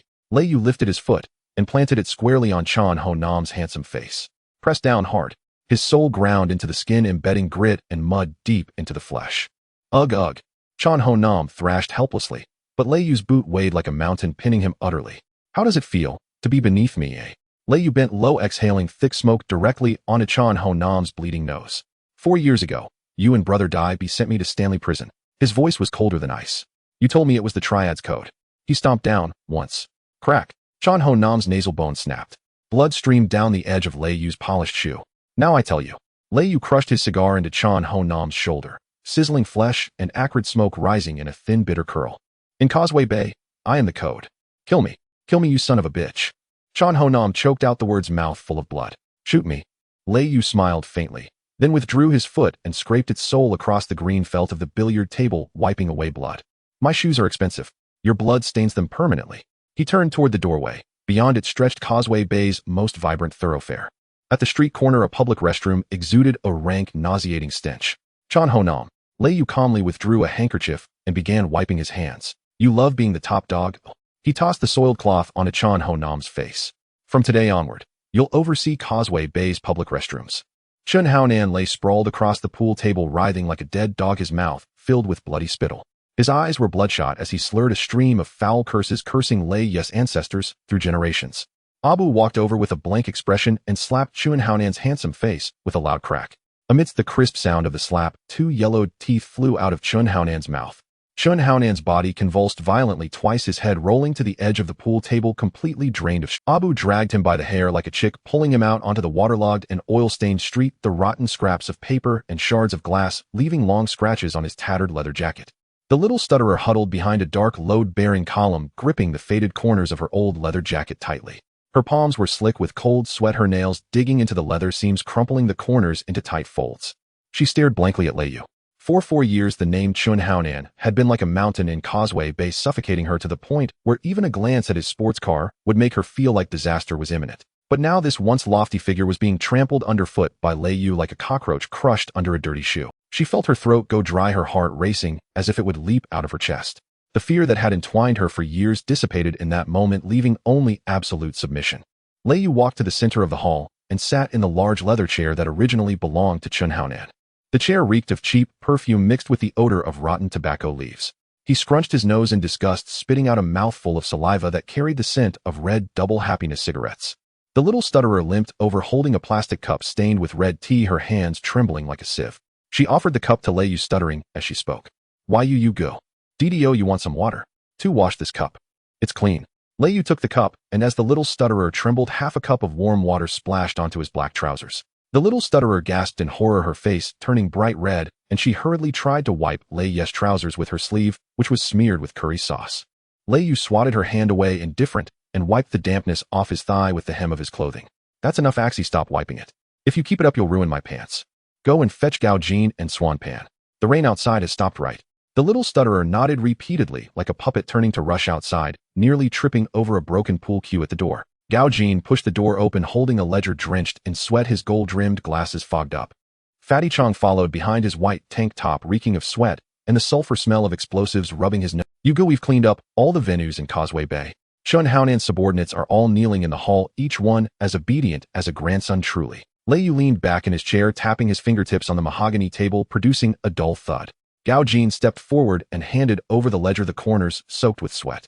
Lei Yu did not look at the ledger, but raised his head to look at Fatty Chong. Xiangzi, how many brothers does Chun Haonan have in Causeway Bay? Fatty Chong spat a mouthful of tobacco ash. There are roughly over 1,000. But after hearing gunshots last night, most of them fled. Now those kneeling in the yard are at most about 300. All of them have thrown down their weapons, not daring to make a sound. Lei Yu looked at Swan Pan. Swan Pan, have you sorted out the accounts for Causeway Bay? How much can we take? Swan Pan pushed up his dilapidated glasses, which were wrapped in black tape, wiping sweat off his pants. You good, that little bastard Chun Haonan isn't honest. His 3 financial companies on the surface have had half their books burned, all of them filled with bad debts. But in those 2 nightclubs on Borrington Road, there's still quite a bit of real cash in the safe. I checked, and there's at least 2 million in cash. Lei Yu scoffed coldly. 2 million. After all this time, that's all Chun Haonan has. It seems the money was all siphoned off by Big Boss B and Jiang Tianxing. The little stutterer clutching her clothing corner interjected.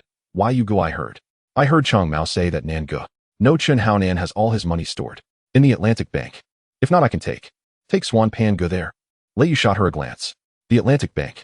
Do you think their vault is made of paper? Right now we are a legitimate company, not doing the rough work of robbing banks. Fatty Chong scratched his belly, grinning widely. Yes, we are now Thunder Security. But you go after DS 500 little brothers retreated. It seems Lu from Liansheng is stirring things up outside, saying he wants to negotiate. Lei Yu lit a cigar, the thick smoke obscuring his face slightly. Negotiate? That old dog, Lu, loves to wear a helmet and fish for trouble. Tell him if he wants to negotiate, he should bring a generous gift to Mong Kok. If not, the outcome in North Point will be his tomorrow. Gao Jin adjusted his glasses, a glint of cold light flashing behind the lenses. Mr. Lu is a smart man, he won't clash with us at this time. It's Jiang Tianxing. His villa is in the new territories where the terrain is open. If we decide to take action, my suited thugs can seal off all exits in 10 minutes. However, Jiang Tianxing has a red stick called War God by his side, and he's quite capable. Lei Yu smirked disdainfully. War God? What does it matter how capable he is? In front of Abu and Wek, being capable is just a joke. Gao Jin, have the brothers from Heishui polish their guns. Tonight we are not going to fight, we are going to pay our respects to Mr. Jiang. Fatty Chong's eyes lit up at once. Got it. You go, how many guns are we bringing? Should we also take that box of grenades from the warehouse? Those things pack a punch when they explode. Swan Pan tugged at Fatty Chong's sleeve, spitting in disdain. Fatty, have you lost your mind? Using grenades in Sim Sha Sui. Do you want to summon the Royal Police's helicopters? Seriously, we're going to negotiate, not start a war. Just waving a gun in his face will do. Gao Jin laughed along, his voice warm, yet chilling. Swan Pan is right. Mr. Lei, I suggest bringing 30 brothers from Night God with us, silent and steady. Lei Yu flicked the ash from his cigar and shifted into a comfortable position. Let's do it as Gao Jin says. Abu Yu and Wek lead the team. Replace all the major positions in Causeway Bay with our Thunder signs. By tomorrow morning, I want to see Mong Kok, North Point, and Causeway Bay all connected as one. Abu nodded from the corner, wiping his military knife with a dirty rag, the blade glinting coldly under. The little stutterer watched Lei Yu issue orders, her eyes sparkling with admiration. Gathering her courage, she shuffled closer to Lei Yu's chair, stuttering again. Why you go? How about I take you on a street patrol in my Ferrari tomorrow. My driving skills are top-notch too, swear. Lei Yu shot her a sideways glance, noticing the swelling on her forehead that hadn't gone down. Sure, just get that swelling on your face down first. Tomorrow wear some clean clothes, don't show up looking like a beggar, it's embarrassing me. The little stutterer nodded repeatedly, covering her face with joy, but the movement tugged at her wound, causing her to gasp in pain. Fatty Chong leaned over, elbowing Swan Pan. Swan Pan, look at this girl now, her eyes are only on you. Go. If Chun Haonan found out, he'd probably choke on a toilet brush out of anger in the public restroom. Swan Pan stifled a laugh, tapping Fatty Chong's helmet with his pen. You talk too much. Go clean up the blood outside. The stench from the food stall is almost overpowered by the smell of blood. Lei Yu slapped the table, and the hall immediately fell silent. He looked at the old black rotary phone on the table, covered in Chun Haonan's fingerprints and a thin layer of dust. Lei Yu extended his finger and flicked the dust off the phone, then slowly picked up the receiver. Gao Jin handed him a note with a string of numbers. It was the internal line to Jiang Tianxing's villa in Sim Sha Sui. Lei Yu dialed the number. On the other end, a monotone beep, beep, rang out. At that moment, Jiang Tianxing's villa was enveloped in silence. The phone rang 5 times before someone picked it up with trembling hands. On the line, Jiang Tianxing's voice came through, forced calm, but laced with hoarseness and tremors. Hello, who is this? Jiang Tianxing asked. The sweat on his silk robe completely chilled him upon hearing Lei Yu's voice. Lei Yu took a deep puff of his cigar, resting the tip of his shoe on Chun Haonan's desk, his posture exuding an air of arrogance and relaxation. Mr. Jiang, have you finished your morning tea? How does it taste? On the other end, there was a long silence, only the sound of Jiang Tianxing's heavy breathing like a bellows. Lei Yu, don't be too arrogant. Causeway Bay is not North Point. Jiang Tianxing gritted his teeth, each word seeming to be forced out from his bones. Lei Yu chuckled. He listened to the faint sound of gunfire through the receiver, a warning from his mercenaries encircling the villa's perimeter. Lei Yu pressed the receiver to his mouth, speaking slowly. Mr. John, do you hear the gunfire outside? Open the door. Lei has come to pay his respects. Lei Yu hung up the phone and casually slammed the receiver onto the bar counter. He opened the door of the Mercedes and sat in the back seat. The car was filled with the lingering smell of spilled gasoline and sweat. He knocked on the front seat. Axie, don't go to the headquarters yet. Head to Wan Chai, the biggest sauna center of Boss B. I'm going to crush an ant first. The little stutterer felt the rubber smell of the steering wheel cover in her palms, and her hands were sweating profusely. In her anxiety, her tongue twisted. Yugu, should we go? Go after Boss B. That bastard. He's probably enjoying a sauna right now, really. She pressed the accelerator, and the Mercedes splashed a huge puddle at the muddy street corner. In Wan Chai Golden Pool Sauna, a dozen dilapidated motorcycles were parked at the entrance. The air was thick with a mixture of soap, foot-washing water, and cheap perfume. Leia's convoy didn't slow down at all. The lead armored Hummer accelerated straight towards the two gold-leaf glass doors of the Golden Pool Sauna, smashing them to pieces. Shards of glass and rotten wood rolled chaotically in the water. Dozens of Thunder Security's suited thugs rushed in with guns. The tape recorder that had been playing in the hall was smashed, and the tape unraveled into a long black line. The bouncer in charge of the venue didn't even have time to draw his knife before his calf was broken by a riot shield and rubber baton. He collapsed, clutching his leg, wailing on the marble floor, spitting out blood mixed with dental plaque. Alone, Lei Yu stepped through the dirty water and shards of glass, walking down the corridor. The walls of the corridor were covered in steam, hot and stifling, making one feel uneasy. He disdainfully rubbed his itchy nose and spat out a mouthful of ash-laden saliva. He stopped in front of the largest Supreme VIP room, and the wooden door carved with twin dragons was kicked open by Abu. Inside was filled with white mist. Boss B was sprawled on a recliner, his dragon tattoo distorted by 2-foot. Massaging girls screamed in fright, dropping their plastic basin, splashing foot-washing water everywhere. Boss B suddenly sat up, drenched in oily sweat, his eyes bulging like a dead fish. Lei Yu, how did you get in? Where's Haonan? Lei Yu said nothing and walked over slowly. He pulled over a relatively clean rattan chair and sat down, taking out a stack of documents wrapped in craft paper from his coat pocket and slammed it on a Boss B's chubby face. The sharp edges of the paper cut a long bloody line on Boss B's face. Boss B, open your eyes and see what this is. Boss B was stunned by the blow, covering his bleeding face and trembling as he unwrapped the craft paper. Inside were the secret ledgers and letters from the schemes he had set up with Liang Kun back in the day. His pupils instantly shrank to the size of pinheads, cold sweat trickling down his neck into the dirt on his chest. This is all a misunderstanding. It was Liang Kun. Liang Kun forced me to do this. I am your big brother. I treated you well back in the day. Lei Yu tapped the armrest of the rattan chair, which creaked in response. He disdainfully blew a smoke ring. Treated me well. Forcing me to take the fall is treating me well. Breaking my brother's leg is treating me well. Boss B, you really are a fine big brother, a hypocritical dog. Boss B, terrified, rolled off the recliner and fell into the foot-washing water at Lei Yu's feet, frantically kowtowing. He shouted while bowing. I was wrong. I'll give you all the shares of the venues in Copperpot Bay. I have 5 million in savings. All in HSBC. The password is Haonan's birthday. Please spare me. Think of the time I brought you up. His forehead hit the shattered wood, blood and mud smeared across his face, looking as pitiful as an old dog. Lei Yu ignored his pleas for mercy. He turned his head and looked at the madman Ming and Fatty Chong guarding the door. Chongming. In this sauna center, find everything Boss B treasures the most. Whether it's jade artifacts, gold bars, or the sign on the wall, destroy it all. Leave not a single hair. Madman Ming had been waiting for this command, grinning widely, letting out a harsh laugh. Madman Ming grabbed a thick water pipe and rushed into the adjacent room first. With a bang, he smashed a display case filled with precious antiques into splinters. Then Fatty Chong limped over and grabbed a jade guanine worth hundreds of thousands, smashing it down hard in front of the guanine, shattered into a pile of green shards. Boss B looked at the fragments on the ground, trembling with heartache, but with a gun pointed at the back of his head, he didn't dare to move. In the hall, hundreds of gangsters were forced into a corner by the security personnel. A young brother with a mournful face stuttered to his companion. Chong, these guys. They're not here to take over the turf, they're here to dig out Boss BS roots, really. So what if they do? Even Chun Haonan has knelt. If we fight here, we won't get a cent. Another young brother sniffled the smell of sweat thick on him, replying in a low voice. Why don't we go report to Thunder Security later? I heard they pay 5,000 a month. Their quiet murmurs were harsh against the sound of smashing doors. Gao Jin pushed the door open and walked in, brushing off the lime dust from his suit. His gold-rimmed glasses were slightly fogged by the steam. He wiped them with a handkerchief, his gaze as cold as ice. Mister, Lei, the defenses at the headquarters have already collapsed. Chun Haonan's more than 200 brothers in Copperpot Bay, upon hearing that this place is being smashed, most of them are fleeing with their knives. Lei Yu nodded, flicking the cigarette, but out the window. He stood up, walking towards Boss B, who was kneeling on the ground. Boss B was no longer kowtowing. He slumped in the mud like a deflated balloon, his eyes empty.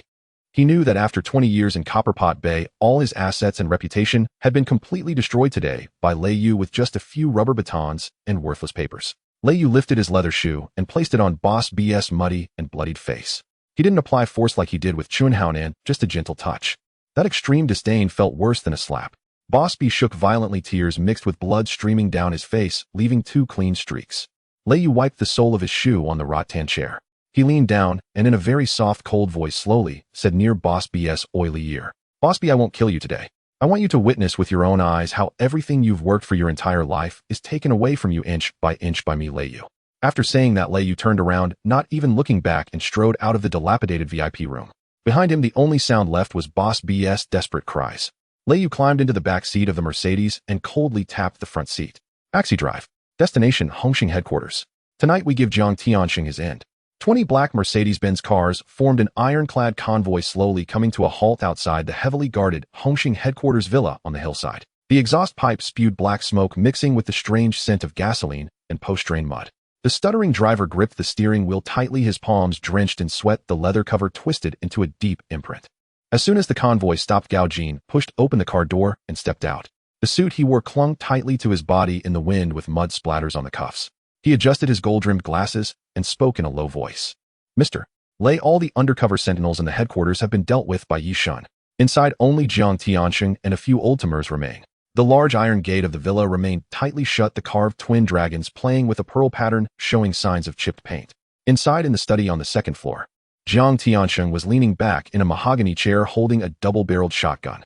His silk robe was soaked with sweat sticking to his chest, feeling sticky. The several elder relatives beside him all had pale faces. One elder, known as Ninth Uncle, was wiping the sweat from his forehead with trembling hands, the teacup in his grip, slipping the red tea inside, having long gone cold, leaving only a layer of dark tea residue. Tianxing, did Defei really run away? That little bastard Lei Yu. Does he really dare to come to the headquarters? Does this Hong Kong still have any law left? It's really happening. Another elder, Seventh Uncle, was also getting anxious, shaking his leg, while picking his nose with dirt under his nails. Law? The whole Liangkong family has been wiped out. You want to talk to Lei Yu about the law? Mr. Jiang, I think Haonan and the others. Have they already sent out the guns? Do we have enough firepower with these few hunting rifles? Jiang Tianxing pulled the shotgun's bolt, the weapon producing a dull click sound. He gritted his teeth, the corners of his eyes twitching violently from fear and anger. What are we afraid of? There are 1,000 brothers in Causeway Bay. As long as Lei Yu dares to fire the first shot, the O Division's cops can surround this place within 10 minutes. He wouldn't dare to act recklessly. His voice was hoarse like a wee's, palms sweating, slipping off the grip of the gun. Yet outside there was no sound of blades or clubs clashing. On the contrary, the entire mountain path was as quiet as a graveyard. Jiang Tianxing approached the window, parting the curtains slightly to look outside. He saw that surrounding the villa 102 Western giants dressed in pure black suits and wearing sunglasses were unfolding in standard military formation, sealing off all exits. They did not shout or curse like ordinary gangsters in a brawl, nor did they rush forward. They merely stood silently in the darkness, holding their black assault rifles. This silent professional killing intent was 100 times more terrifying than thousands of gangsters shouting with machetes. Fat Dog crouched at the bottom of the window, cold sweat pooling around him. Tianxing, these people. They aren't from Hongqing. They are regular soldiers, truly scary. Next to Fat Dog, the underling, short hair, was so scared, he wet himself, a large wet patch forming on his pants, dripping on the wooden floor. He stammered. Fat Dog, how about we throw away the guns? I'm getting married next month. The few remaining gangsters in the hall all turned pale, even their hands holding the guns were trembling. Jiang Tianxing watched the black figures outside, resembling ultimate hunters. His last shred of hope was completely shattered at that moment. What 1,000 brothers, what Causeway Bay's Zophit people were? They were nothing but paper toys in front of these suited thugs armed with assault rifles. He turned his head to look at Chun Yao, his voice hoarse. Yao, call the police. Tell the O Division's team that we are surrounded by ruthless bandits at the headquarters. Chun Yao smiled bitterly. He hugged the blood-stained ledger tighter, the smell of smoke on him extremely pungent. Mr. Jiang, it's useless. Lei Yu's legal team sent a letter to the police department this morning saying that Hongqing was illegally detaining people and suspected of money laundering. Right now, the O Division people are just watching from the periphery. Lei Yu's connections in the underworld run deep. Jiang Tianxing's body swayed slightly. He looked at the old black rotary phone on the table, covered in his fingerprints and sweat. Just as he was about to grab it, a steady and slow sound of leather shoes hitting the ground suddenly came from outside. Lei Yu had gotten out of the car. He was dressed in a black long coat, holding an unlit cigar. Gao Jin and Abu stood silently on either side of him like two black iron towers. They walked through the puddles passing by the thugs holding assault rifles, standing completely still. Lei Yu approached the red lacquered wooden door carved with twin dragons playing with a pearl. The paint on the door had peeled off significantly, revealing the somewhat moldy wood grain underneath. The door was thick, but the heavy breathing and the sound of the bolt engaging inside were still clearly audible through the wood. Lei Yu did not kick the door open forcefully like De Fei or Liang Kuan. Instead, he smiled like an old friend visiting, extending his fingers clad in black leather gloves. He gently and rhythmically tapped on the two rusty brass door knockers on the large door. Tap, tap, tap. The sound of metal hitting metal echoed in the empty, silent hillside. This crisp sound in the ears of the few elder relatives inside the villa was like the death knell striking at their foreheads with each echo. Lei Yu withdrew his hand, tugged at the hem of his coat, and spoke softly from outside the door. Mr. Zhang, you hear the gunfire outside, right? He exhaled a puff of white breath, the smoke obscuring the dragon pattern on the door. Inside there was still silence. De Tian clenched his teeth tightly behind the door, the shotgun in his hands, shaking as if it would fall apart. Lei Yu waited outside for 3 seconds before shouting loudly. Mr. Zhang, I Lei Yu am not here to fight today. I brought 10 million and the deeds to Causeway Bay. Let's have tea and talk about the rules for Hongxing moving forward. Will you open the door, or shall I have my people open it for you? Inside, Jiang Tianxing finally completely broke down. He slammed the double-barreled shotgun hard against the ground, his voice trembling with despair. He screamed hysterically at the door. Lei Yu, what exactly do you want? The heavy door creaked as De Tian pulled it open with a shaky hand. The door felt as if it had rusted, and its hinges emitted a harsh screech. Lei Yu extinguished the ember of the half-burnt cigar between his fingers and walked in with a smile. A cold wind rushed in, carrying moisture and decaying leaves. The hall was dimly lit, lined with 2 rows of mahogany chairs.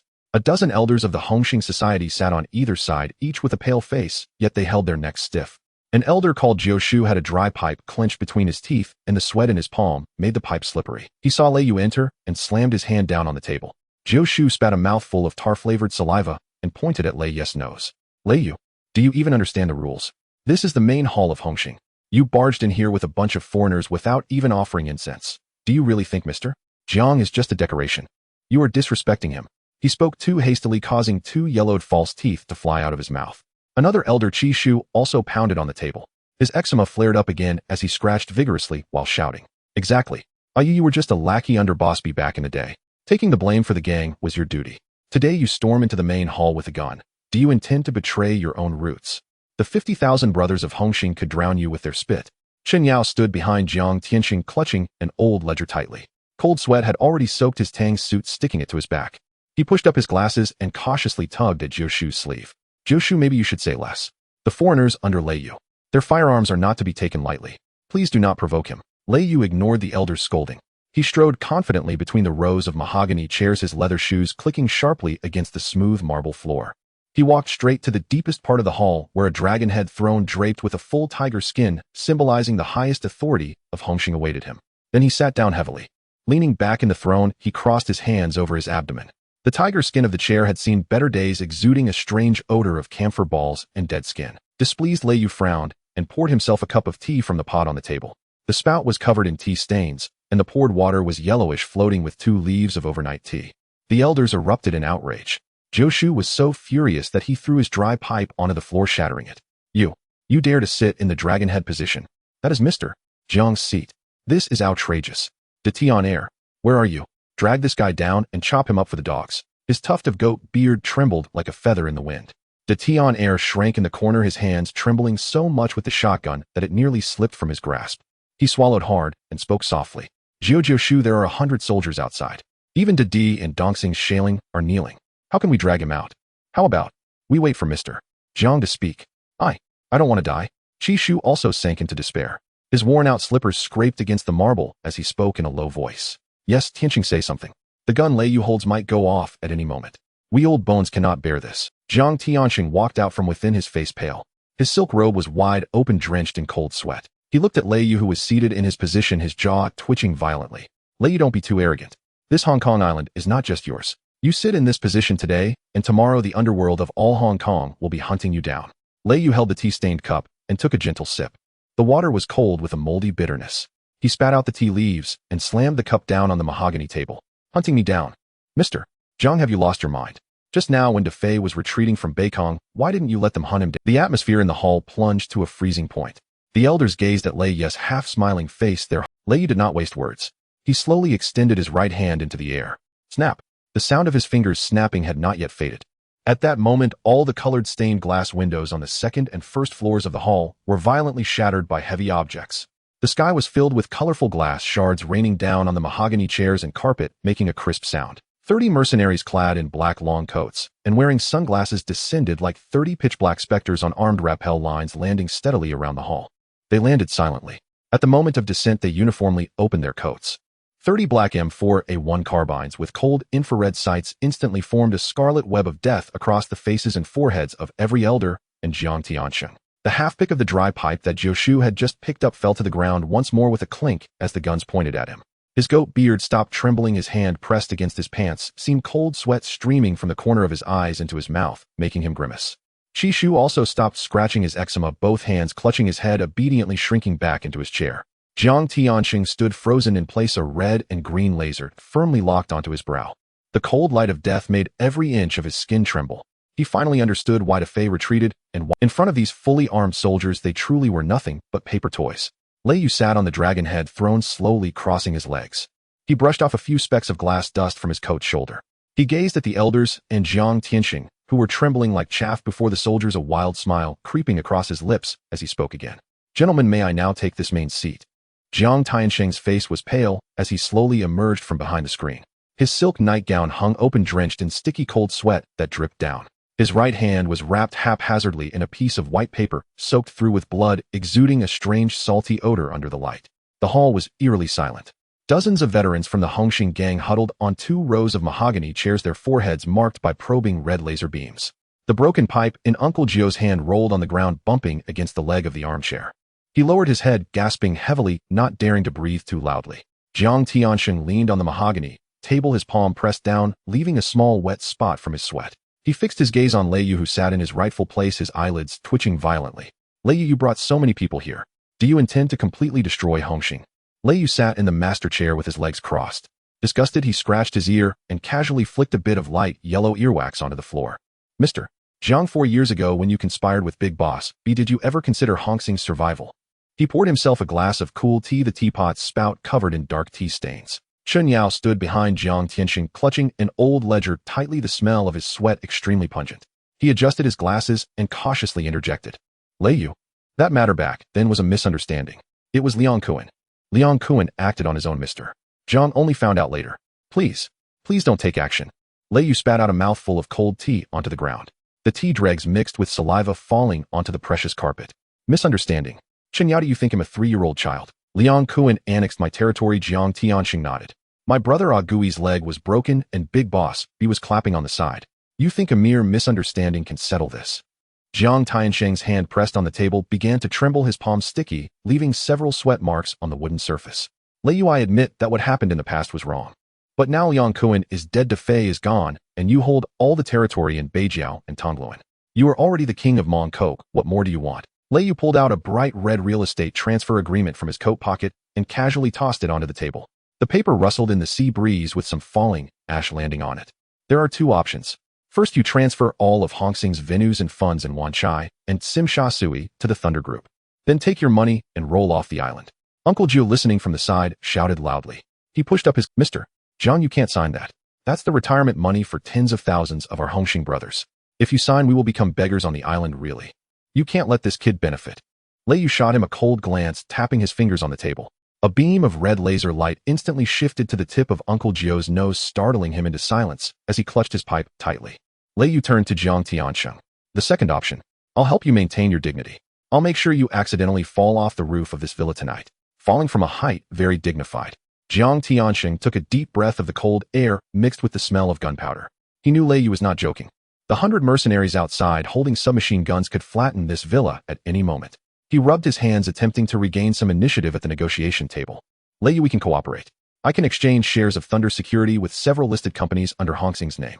He stepped forward a half step toward Lei Yu. "Moreover, I can give you half of the dry shares for the piers in Simsha Sui and Wanchai.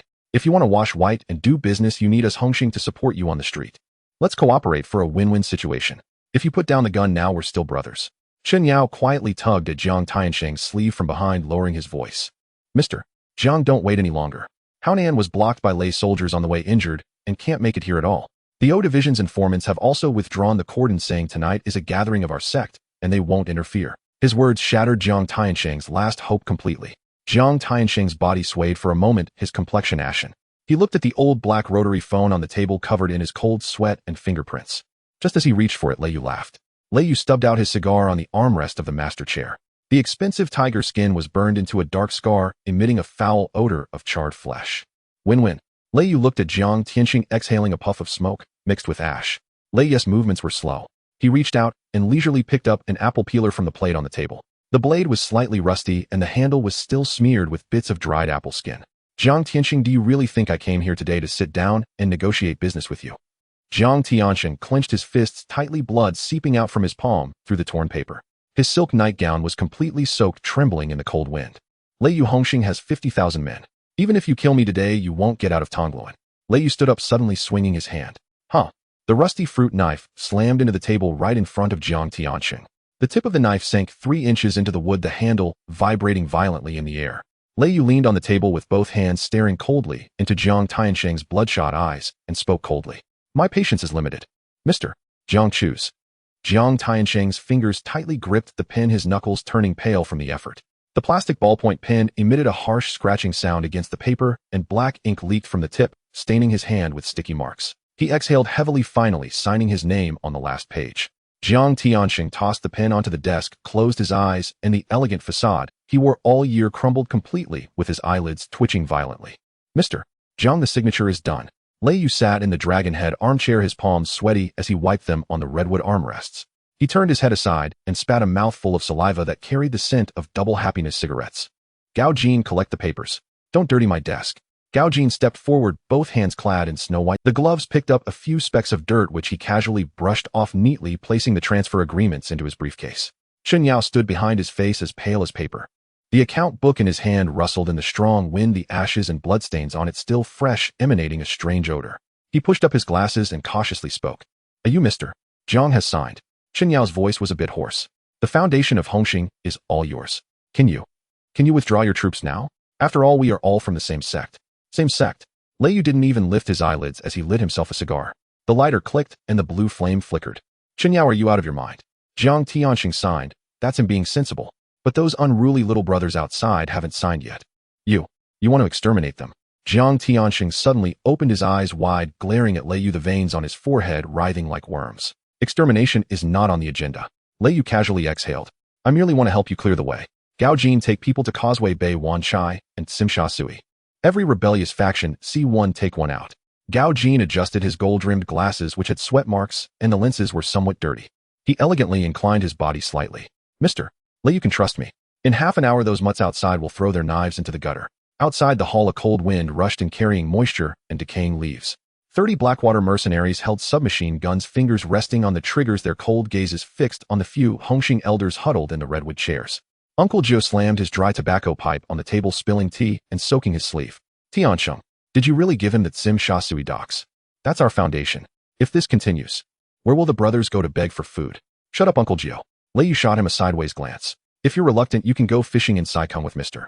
Jiang. I heard the sea there is quite cool, perfect for waking. Uncle Joe opened his mouth, looking at the red laser pointer aimed at his forehead, wisely closing his mouth, not daring to take a breath. Lei Yu turned his head to look at the chubby Chong, standing outside. Chong's yellowing white tank top was drenched in the smell of sweat and gunpowder, and he was vigorously rubbing his garlic nose. Chong, take your brothers down the hill. Replace all the venues in Wan Chai and Causeway Bay with the Thunder Group signs. Anyone who is disobedient, break their limbs with rubber batons and throw them into the sea. Got it. Yuga, should we bring grenades? That thing packs a punch. Chong grinned, revealing his big yellow teeth as he pulled the bolt on his M60 light machine gun, creating an ear-grating friction sound. The abacus tugged at Chong's sleeve, disdainfully spitting. Fatty, are you out of your mind? Using grenades in Wan Chai. You want to draw the cops' armored vehicles. Just be honest and use rubber batons. Lei Yu waved his hand. Do as Gao Jin says. Abu, lead the team. I want to see half of the territory of the entire Hong Kong island tomorrow morning, all flying our thunder flag. Got it. Abu nodded in the corner, wiping his dirty rag across a military knife, the blade gleaming coldly under the light. That night, the underground world of the entire Hong Kong island was turned upside down. In Causeway Bay, Thunder Security's riot vehicles crashed through the glass doors of numerous nightclubs. Watermelons and steel pipes were as fragile as paper toys in the face of rubber batons. Large groups of Hongxing thugs, before they even had time to reach for their knives, had their limbs broken on the spot by riot shields and rubber bullets. They rolled on the ground, hugging their arms, their faces smeared with tears, mucus, and blood. In Wanchai, those red-tide brutes, usually arrogant, seeing the Western giants in black suits and sunglasses, directly threw their machetes into the drainage ditch. Each of them obediently squatted in the corners, hands on their heads, trembling in fear. At the Tsim Sha Sui Pier, the sea breeze howled.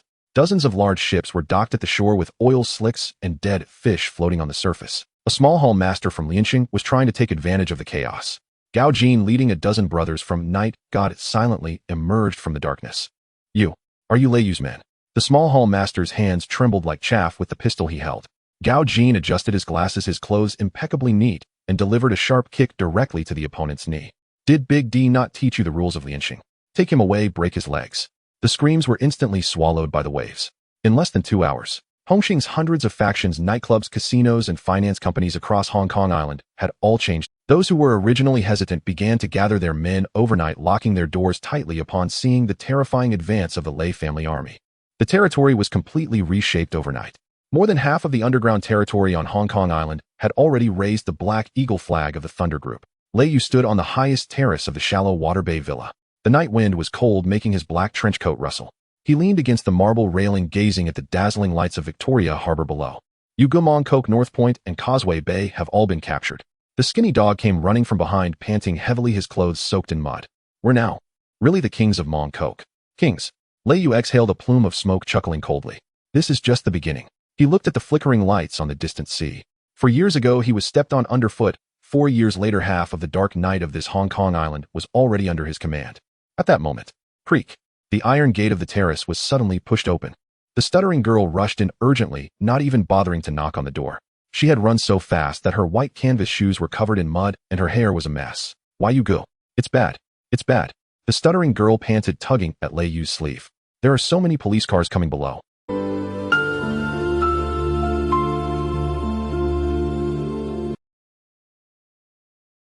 The stuttering girl swallowed hard, stamping her feet anxiously. It's that Li Wenbin, the deputy commissioner of police. He personally brought 2 SWAT teams and blocked all the doors. Gao Jin also walked onto the terrace with a serious expression. Mr. Li Wenbin has brought people and an arrest warrant. It seems the old fox from the White Path is finally stepping in. Hearing this, Lei Yu not only didn't panic, but instead burst into a grin. He flicked the cigarette, but into the darkness below, his eyes filled with eager madness. Li Wenbin. Lei Yu snorted coldly, adjusting the collar of his suit. That so-called iron-faced, incorruptible guy who never bows to the underworld. He stepped forward, walking towards the staircase. Gao Jin, Abu, gather the brothers. Let's go down to welcome our guests. Lei Yu's voice carried an undeniable dominance in the wind. I want to see how many guns this director Li has brought tonight to dare step into my Lei Yu's territory. Li Wenbin, dressed in a crisp police uniform, kicked open the large wooden door of the shallow water bay villa with long strides. The door crashed against the wall, creating a loud bang that shook off a wall of dust. His dark red square face was taut, gripping a freshly issued arrest warrant in his hand. In his haste, his collar was slightly askew, smeared with the sweat from his neck. Behind him, dozens of armed O Division elites surged in like a tide, their guns aimed directly at the center of the hall. However, the moment Li Wenbin saw the scene inside, he froze in place. The hall was devoid of bloody knives and bloodstains, nor were there any shivering hostages. Lei Yu was sitting on a spacious leather sofa, his pure black suit immaculate. He held a white porcelain coffee cup in his hand. Inside the cup was freshly ground Blue Mountain coffee, still steaming. He stirred it gently with a silver spoon, which clinked against the rim, producing a crisp sound. Across from him sat 3 foreign lawyers with high-end leather bags and suits, signing documents with their pens on a thick stack of papers. Maxwell adjusted his gold-rimmed glasses and read the terms fluently in Cantonese. According to Article 13, the 13 establishments of Hongxing and Wanchai are officially merged into Thunder Security. Lei Yu looked up and saw Li Wenbin enter, merely smiling slightly. He set down his coffee cup, his palms sweaty, and wiped them haphazardly on his trousers. Director Li, it's late at night, and you've brought so many people. Do you want to have a drink? Lei Yu raised his coffee cup and took a sip. Li Wenbin's face turned ashen. He stepped forward to the coffee table and slammed the sweat-stained arrest warrant onto the rosewood table, causing the coffee. Lei Yu, don't play dumb with me. Li Wenbin shouted, pointing at Lei Yu, his voice ragged. Last night in Saigon, Liang Kuan was shot. Early this morning, 20 establishments in North Point and Causeway Bay were smashed, and over 100 people were left with broken arms and legs. He stared at Lei Yu, each word seeming to be squeezed out between his teeth.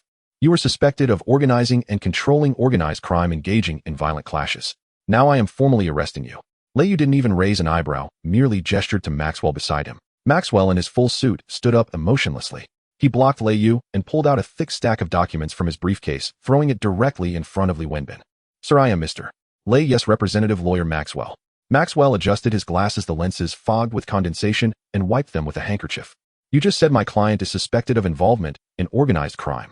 I think you've made a mistake. He pointed at the documents, his tone cold. This is the legal equity and asset transfer agreement recently signed between Thunder Group and Hong Sing's board of directors. He flipped open a page pointing at the names on it. Mr. Jiang Tianxing, due to health reasons, has voluntarily decided to transfer all security companies and properties under his name to Thunder Group. As for what you said about broken arms and legs, Maxwell sneered. Those were the security guards of Thunder Security encountering illegal intruders while performing lawful property acquisition. Our security was acting in self-defense. All videos and records have been submitted to the Complaints Division of the Police Department. Li Wenbin was breathing heavily with rage, his hand gripping his sidearm tightly. He turned to look at Lei Yu. Lei Yu, equity transfer. Do you think I'm a 3-year-old? Jiang Tianxing would voluntarily hand over Hong Sing's foundation to you. Director Li, Lei Yu set down his coffee cup and lit a cigar. Mr. Jiang is feeling tired and wants to retire. As a responsible entrepreneur, it's reasonable for me to help him take over the company, right? Reasonable? Go ask the thugs lying outside on the ground. Is this reasonable? Li Wenbin kicked the coffee table, his face dark. That's because they don't understand the rules. Lei Yu exhaled a puff of white smoke. Thunder Security is here to assist your police in maintaining public order. Look, this is the caring citizen banner sent to me by the residents of Mong Kok. Bullshit. You broke someone else's legs. Li Wenbin roared, saliva splattering on the table. Breaking legs. That was the security maintaining order. Lei Yu's gaze turned cold. It's better than those thugs hacking around on the streets, isn't it? I, Lei Yu, am assisting your police work. I am an outstanding young entrepreneur. Lei Yu, stop talking nonsense. Li Wenbin gritted his teeth. You are just a thug at heart. A piece of trash who sat in jail for 4 years taking the rap for someone else. Director Li, please watch your words. Maxwell interjected coldly from the side. If you continue to attack my client's character, I will officially sue you for defamation on behalf of my client. Defamation? I speak the truth. Li Wenbin glared at Maxwell. In the eyes of the law, evidence is everything. Maxwell raised the documents in his hand. Mr. Jiang's handwritten signature, notarized by a lawyer with video records. The procedure is flawless. Director Li, do you want to continue staying here? Li Wenbin stared intently at the stack of documents, then glanced at the steady Lei Yu. He knew that today this person would not be taken away. In Hong Kong Island, the law is about procedure. The Wall Street sharks that Lei Yu hired sealed every loophole, leaving him with no opportunity to act. Director Li, Lei Yu picked up the now cold coffee cup, leaning back in the leather chair. If you really want to invite me for tea, bring evidence. Without evidence, don't waste my time negotiating a multi-billion-dollar business merger with my lawyer. The hall fell silent. Dozens of elite O Division members held their guns, unable to advance or retreat, feeling extremely awkward. Fall back. Li Wenbin took a deep breath and suddenly turned around. His silk uniform was drenched in sweat, sticking to his back, uncomfortably sticky. He walked to the door. Suddenly, he stopped, turned back, and coldly stared at Lei Yu. Lei Yu, don't let me catch your tail. After saying that, he led his men out, striding as he had come. The door was slammed shut with a heavy thud. Bang! Brother Yu, you really are something. A small dog poked its head out from behind the screen, rubbing its hands on its pants. That old man, Li Wenbin, turned green. Ha! Lei Yu took a sip of the stale cold tea, spat out the tea dregs, and looked at the police car that had already driven away outside the window. His gaze turned icy. Notify Gao Jin tomorrow morning. I want to collect the establishments of Boss B in Wanchai. Lei Yu smashed the cup heavily on the coffee table. Isn't he trying to play? This time I'll make him go completely bankrupt. Lei Yu sat in the back seat of the sedan. He took a deep breath, inhaling the stale scent of leather mixed with low-quality tobacco. The dark red square face of Li Wenbin briefly flashed in his mind. He knew that these thugs wouldn't let it go easily. The troubles from the white world would only escalate like a rolling snowball. He needed someone who understood not only the rules of the gang, but also the laws of the white world. He thought of the stuttering but astute accountant Su from Lianxing. Half an hour later in Wanchai at a moldy tea, Accountant Su was sitting by the window, the cuffs of his old suit already frayed. He held a plastic cup in his hand, its rim thick with tea stains, and took a big gulp of black tea, spitting out a mouthful of tea leaves. Lei Yu strode over, pulled out a chair, and plopped down opposite him. Gao Jin and Abu stood at the door, their imposing figures silencing the entire tea restaurant. Accountant Su jumped in surprise, his teacup shaking, spilling tea on the greasy table. Boss Lei, you need me. I haven't provoked the brothers in Mong Kok recently. Really don't get violent. Flustered, he stuttered even more severely, his round, plump face turning bright red, palms sweaty with cold sweat. Lei Yu smiled, took out a brand new pack of Marlboro, pulled one out, and tossed it on the table. Brother Su, don't be nervous. I'm not here to fight today. I heard that you help Lianxing with accounting, earning 5,000 a month. He used a plastic lighter to ignite the cigarette, but it ran out of gas, and he had to scratch it several times before a small flame appeared. That's too meager. A talent like you doing their accounts is simply a waste. Accountant Sue swallowed hard, pushing up the old glasses held together by string on his nose. He glanced at the cigarette on the table, but didn't take it, just rubbed his hands on his pants. Lay boss lay. In this line of work there are rules. I am a white paper fan for Lianxing. I can't just switch jobs. Lu and Uncle Deng. They won't let me off. Lei Yu exhaled a puff of white smoke. He pulled out a brown paper bag from his coat pocket, patting it in his palm. Then he casually tossed it on the greasy table. The paper bag opened, revealing a brand new HSBC bank draft. The figure on it made Accountant Sue's sharp little eyes behind his glasses shrink to pinpoints. A salary of $1 million a year. Supervisor of Legal and Finance at Thunder Group. Are you in? The six-figure salary hit Accountant Sue like a hammer on the forehead. He had worked for Lianxing for 10 years calculating accounts until his scalp was numb and the bonuses at year-end weren't even enough to buy a good suit. Now Lei Yu was offering $1 million. He felt as if a stone was lodged in his throat, breathing heavily and gasping. Is this real? Boss Lei Yu. You aren't lying to me. Lei Yu took out a formal employment contract from Thunder Group and pushed, once you sign you belong to me. As for Lu and Uncle Deng, they'll have Gao Jin speak to them. I guarantee they won't. Gao Jin adjusted his gold-rimmed glasses at the door, a professional smirk playing on his lips. The murderous aura he exuded from having crawled out of a pile of corpses made several diners drop their chopsticks and flee. Accountant Sue gritted his teeth. He knew this was the only chance in his life to make a big leap. He grabbed the leaky pen on the table, his fingers trembling uncontrollably, and signed his name awkwardly on the contract. With Jiang Tianxing and Liang Cohen just dead, the entire underworld of Hong Kong was buzzing about how fierce Lei Yu's firearms team was, and Lianxing's gang wielding watermelon knives couldn't even compare. Accountant Sue took a deep breath, adjusted his frayed collar, and surprisingly spoke more fluently. Lei mister, since I've taken this money, I will work overtime tonight. Our Thunder Security has 38 venues in Mong Kok and North Point, and the accounts are a mess. They're full of protection fees and dirty money. Li Wenbin's thugs love to find clues in the accounts. We need to clean it up quickly. Lei Yu nodded in satisfaction. Understood. Brother Sue, if you need anything, just ask Gao Jin. I want to see all the assets under Thunder Group by tomorrow morning without any blemishes in the white world. If Li Wenbin dares to come and audit, I'll ensure he can't touch a single thread. Accountant Sue showcased the power of a top-tier white paper fan on his first day in office. He worked for 12 hours straight in the newly built finance room of Thunder Group. The table was littered with dozens of leftover takeout boxes, and the air was thick with the smells of sweat, leftover food, and burnt tobacco. The abacus next to him helped him out, but his palms were so oily that it slipped when he tried to use it. Sue, brother Sue, what do we do with the $2 million in cash we seized from Liang Kun's nightclub? The abacus adjusted his broken glasses, pointing at a line of numbers in the accounting book. This number stands out too much. The O department's people were still watching outside this morning. We can't let them catch us red-handed. Accountant Sue didn't look up, his ballpoint pen swiftly sketching on the paper. We'll run it through offshore trade. Split this money and transfer it in batches to our 3 shell construction companies registered in the new territories. Then, under the pretext of purchasing steel bars and cement, we'll transfer it to Thunder Security's accounts. This way it will be a legal business loan. Even if Li Wenbin brings the commercial crimes unit, they won't find any issues. The abacus was left dumbfounded. The accounting he had done before was simply how much money came in and how much went out. He had never seen such advanced tactics of using offshore contracts and shell companies to play tricks. This is like using a cannon to shoot a mosquito. Brother Sue, this is incredible. With your brains, you should be a manager on Wall Street. That would be a real loss. Accountant Sue chuckled. He wiped the sweat from his forehead with his oil-stained sleeve, revealing big yellow teeth. On Wall Street, no one would give me $1 million. Boss Lei is a person of great ambition. We need to build this firewall solidly. The next morning, a financial report, as clean as white paper, was delivered to Lei Yu's desk. Lei Yu held a cup stained with tea residue and took a gentle sip. Gao Jin stood beside him holding the latest briefing. Mr. Li Wenbin sent someone to check our factories in the new territories, but they found nothing and had to leave. Lei Yu looked at the flawless accounts, smiling with satisfaction. He slammed the cup heavily on the mahogany table, producing a loud bang. Good. The money spent on Accountant Sue was worth it.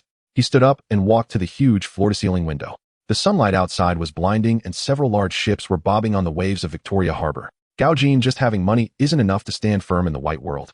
Lei Yu exhaled a puff of white smoke, his gaze as deep as the shadows in the deep sea. I want everyone on Hong Kong Island, even the whole of Asia, to see my face the moment they open their eyes. Let's start a film company and make a movie that belongs to us. Lei Yu's business empire began to expand into the entertainment industry.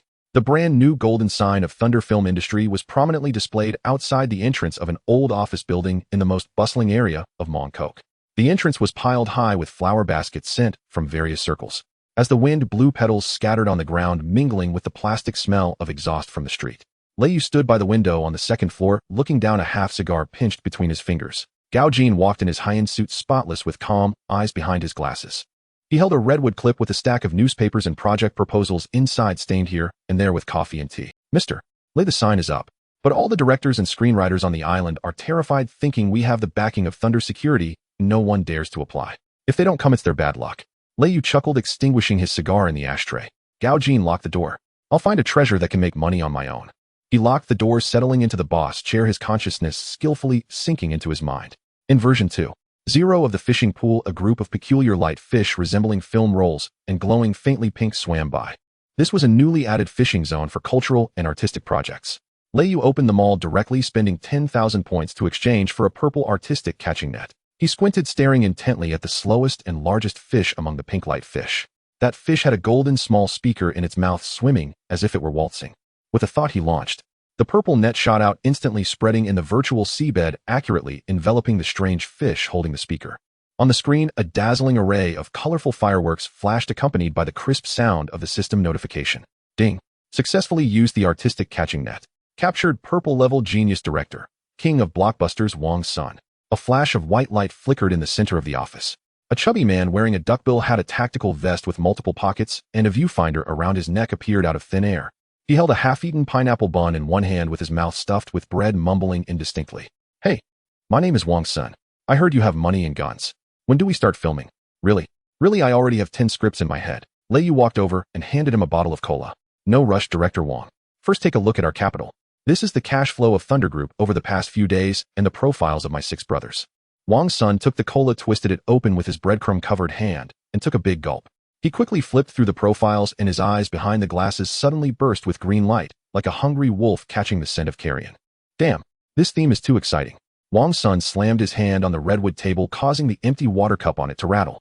The cup had been used for an abacus and was rimmed with a layer of dark tea stains. You go. A 4-year prison sentence released to lead the charge, sweeping through the bright and beautiful, taking down the sand mantis. Isn't this the perfect script for a gangster hero film? I even thought of a name. Let's call it Mong Kok Wind and Cloud Brothers United. Fat Guy Chong and Madman Ming pushed the door open, exuding the smell of sweat and the greasy scent of street-side food stalls. Hearing Wong Sun's words, Madman Ming burst into laughter, slapping Wong Sun on the shoulder, nearly knocking the cola out of his hands. Damn, Fatty, you really mean it. Let me be the main character. With my AK, can I shoot in the movie? Prepare a few boxes of blank rounds for me. The abacus pushed up his glasses from behind, the lenses covered in fingerprints from sweaty hands. He spat in disdain. I mean, you don't understand crap. Film is art, it's about the visuals. Director Wong, how do we calculate the budget? Our first film at Thunder Film Industry cannot ruin our reputation. Jiang Tiansheng and Chun Haonan are watching in Causeway Bay. If we make a garbage film, they'll laugh themselves to death in the tea house. Wong Sun waved his hand confidently. The budget is not a problem. We start filming in 10 days, finish in 20 days, and release in 30 days. I've already thought of the female lead. Let's invite the hottest Miss Hong Kong this year, Li Bauer. That girl has a stunning figure. Running in a Chong Sam on the street will at least add 5 million to the box office. The movie quickly began shooting on an old street in Wan Chai. On the set, there were loud horn sounds, crashes of prop boards, and the pungent smell of dry ice. Lei Yu, wearing a trench coat, sat in a folding chair behind the monitor, a cigar pinched between his lips. A little stutterer stood beside him, dressed in a newly bought dress, fidgeting nervously, her hands constantly clutching her skirt, twisting the lace edges into tight folds. Why you go I can also have a cameo as the female lead tomorrow, right? The little stutterer stammered, blushing as she leaned closer to Lei Yu, the scent of her snowflake cream mixing with the street's odors drilling into Lei Yu's nose. Lei Yu exhaled a puff of white smoke, glancing at her sideways. Cameo. With the way you speak, the audience would fall asleep in the cinema if you went up to deliver your lines. The little stutterer pouted, about to retort. Suddenly, crash. A metal shed outside the set was kicked away, crashing heavily onto the concrete ground with a piercing noise. A bucket of red paint used for props was knocked over, spilling paint everywhere and emitting a sharp chemical smell. Dozens of thugs dressed in floral shirts, wielding steel pipes and watermelon knives, stormed in with a cacophony of footsteps radiating a murderous aura. Leading them was a man with a smile on his face, wearing gold-rimmed glasses, a chubby figure. He was one of the 5 tigers of East Star, infamous for his insidiousness. The Smiling Tiger, Wu Jiwei. Smiling Tiger rubbed his round, chubby nose, pointing at the still-spinning camera, and spoke sinisterly. Oh, Boss Lei has really grown in capability, not collecting protection fees and coming to film instead. This Wan Chai land belongs to us, East Star. Did you ask our East Star brothers before starting here? Wong Sun was sweating profusely, gripping the director's tube in his palm, bending it out of shape. Who do you think you are? We are Thunder Film Industry. This place has been reported to the governor's office. If you dare to cause trouble here, boss Lei will not let you off. Smiling Tiger spat in disdain, ejecting half of a chewed toothpick. One of his underlings shouted loudly, Lei Yu is nothing. In Wanchai besides us East Star no one else can establish a foothold. If you don't pay 50,000 in fees today, I'll smash all your broken machines. Lei Yu sat in the folding chair not moving at all. He slowly raised his head looking through the swirling smoke at the arrogant smiling tiger, a cold smile gradually spreading across his lips. Wu Jiwei, back in East Star you were just someone who polished shoes for camels. Now you dare to teach me how to do business on my film set. Xiaomin Wu Jiwei was about to draw his knife. Feng Yuxiu, squatting nearby, eating roast goose, spat a greasy bone onto the ground and limped over. The soles of his slippers were caked with foul mud, and his hoodie reeked of sour sweat and cheap brine. Feng Yuxiu grinned, bearing a mouthful of large yellowed teeth. Before Xiaomin, who could see clearly, Feng Yuxi's hand, withered like an iron eagle's talon, had locked onto his shoulder. 3 dull cracks rang out, the brittle sound of ribs being wrenchingly snapped. Xiaomin let out a pitiful scream and spat a mouthful of blood mixed with grime and tartar, collapsing into the mud like a broken bellows. A dozen Dongxing thugs were terrified out of their wits. Changmao shouted beside them, stuttering, what the? This lame man, his grip is for real. Xiaomin is done for. Quick, carry him away. Don't bring bad luck here. A group of men scrambled, hoisting the sweating, shrieking Xiaomin and fleeing the set. Director Wang's son wiped the cold sweat from his brow, staring at Feng Yuxiu with trembling legs. Boss Lei, your martial arts instructor is too fierce, isn't he? That move just disassembled Dongxing's bones. For heaven's sake. I almost wanted to give him more screen time, he stammered, the red megaphone in his hand slick with sweat. Lei Yu lit another cigar. Never mind extra scenes. Gao Jin, have someone sweep up the red paint on the ground. By now Jiang Tianxing has likely received word at headquarters. But if Xiaomin, who runs back Dongxing's old boss Luoda, will be furious. Gao Jin pushed up his gold-rimmed glasses, his gaze cold and hard. Understood, Mr. Lei. Jian Shazui, the Dongxing headquarters villa boss Luo, sat in an armchair cradling a teacup. His hand trembled, the cup slipping in his palm. The rim was thick with tea stains he could not be bothered to wipe. Xiaomin is broken too. That brat Lei Yu really wants to uproot Dongxing and Hongxing. Boss Lei Yu has a film company in the legitimate world and has even seized Hongxing's Tongluan. Gu Baishan, one of Dongxing's 5 tigers nicknamed Qinlong, who sat nearby, clutching a machete, black mud encrusted between his fingers. If we don't act once he teams up with the cops, Yujian Wang's turf will all bear the name of Lei Tang Group. Luatuas, he slammed the teacup down on the table with a dull thud. Weia was killed in Yuanlang. Xiaomin, who lies in hospital with 3 broken ribs, barely able to speak. Our face at Dongxing is utterly ruined. Yaoyang, you are usually the sharp one. Tell me, how do we fight this battle? In the corner lay Yaoyang, nicknamed Ben Leihu, paused from rubbing his shoes with a grimy rag and slowly lifted his head. His suit was immaculate. The eyes behind his lenses were calm and dark like shadows in the deep sea. Boss Luatoa, a heating clash would be foolish. Lei's foreign thugs carry AKs and submachine guns. If our men charge with machetes, it's suicide. Gu Batian glared and spat a tar-flavored retort. Yaoyang, don't dampen our morale. Dongxing has thousands of brothers. Are we to be scared off by a few hundred foreign thugs? Situ Haonan still holds ground in Wanzai. If we bring the army to bear, we can seize back most of Lei's venues in a single day. Lei Yaoyang smiled. He drew a pristine handkerchief from his pocket and slowly wiped the cold film from his glasses. Gu boss, brute force alone accomplishes nothing of consequence. I've been told Lei's 6 brothers were once gutter ruffians from Lanwei Alley. Fei Ziqiang and Agui have had their legs broken before. Men like that are liable to show cracks. Luo Chuo's eyes narrowed. Cracks? Yaoyang, you mean? His voice was quiet but fox-like and venomous. A 10 million check and a Mercedes. Do you think they'd betray Lei Yu for that? Lei Yaoyang rose and walked to the window, staring into the black night. What is 10 million? No matter how much money, it still comes from Lei Yu. We only need to make them believe Lei Yu is using them as expendable cannon fodder. Or, Lei Yaoyang smiled, his gaze turning cold, use their families' lives to coerce them. I don't believe those gutter punks' bones are really that hard. Damn right, Gu Batian spat. Use that method. Yaoyang, you truly think with your head. Who do you plan to strike? Lei Yaoyang pushed up his glasses. Fei Ziqiang is Lei Tang Group's deputy, but his books are handled by Suanpan. That kid Suanpan fears death most of all. And Zygus' mother is on dialysis at Renai Hospital. That's an exposed mortal weakness. Good. Luatoa slapped his thigh. Yaoyang, this matter is entirely in your hands. If you can fracture Lei's banner from within, Tongluan and Wanzai's territories, half will be yours. Lei Yaoyang bowed slightly. Boss Luatoa, rest assured. Tomorrow morning, I will go to Wanzhou myself. Lei's fierce dragon, however savage, will still die in its own nest. Meanwhile, at the Lei Tang film set, director Wang's son surveyed the newly cleaned area and barked his orders. Props. Lighting. Miss Li Bauer, prepare. Scene 12 action. Xiao Jieba stood beside Lei Yu, watching the newcomer Li Bauer in a white Chong Sam. Her figure alluring, and his small mouth nearly drooled. You. Brother Yu. You really like this kind of big-boned woman. I think her thighs are so thick, not as pretty as mine really. Lei Yu exhaled a plume of white smoke, amusement playing in his gaze. You, straighten your tongue out before you. Lei Yaoyang sent someone to contact the little dog around Lei Yu. He arranged for 2 busta long-legged women to give the little dog foot massages in a sauna in Mong Kok.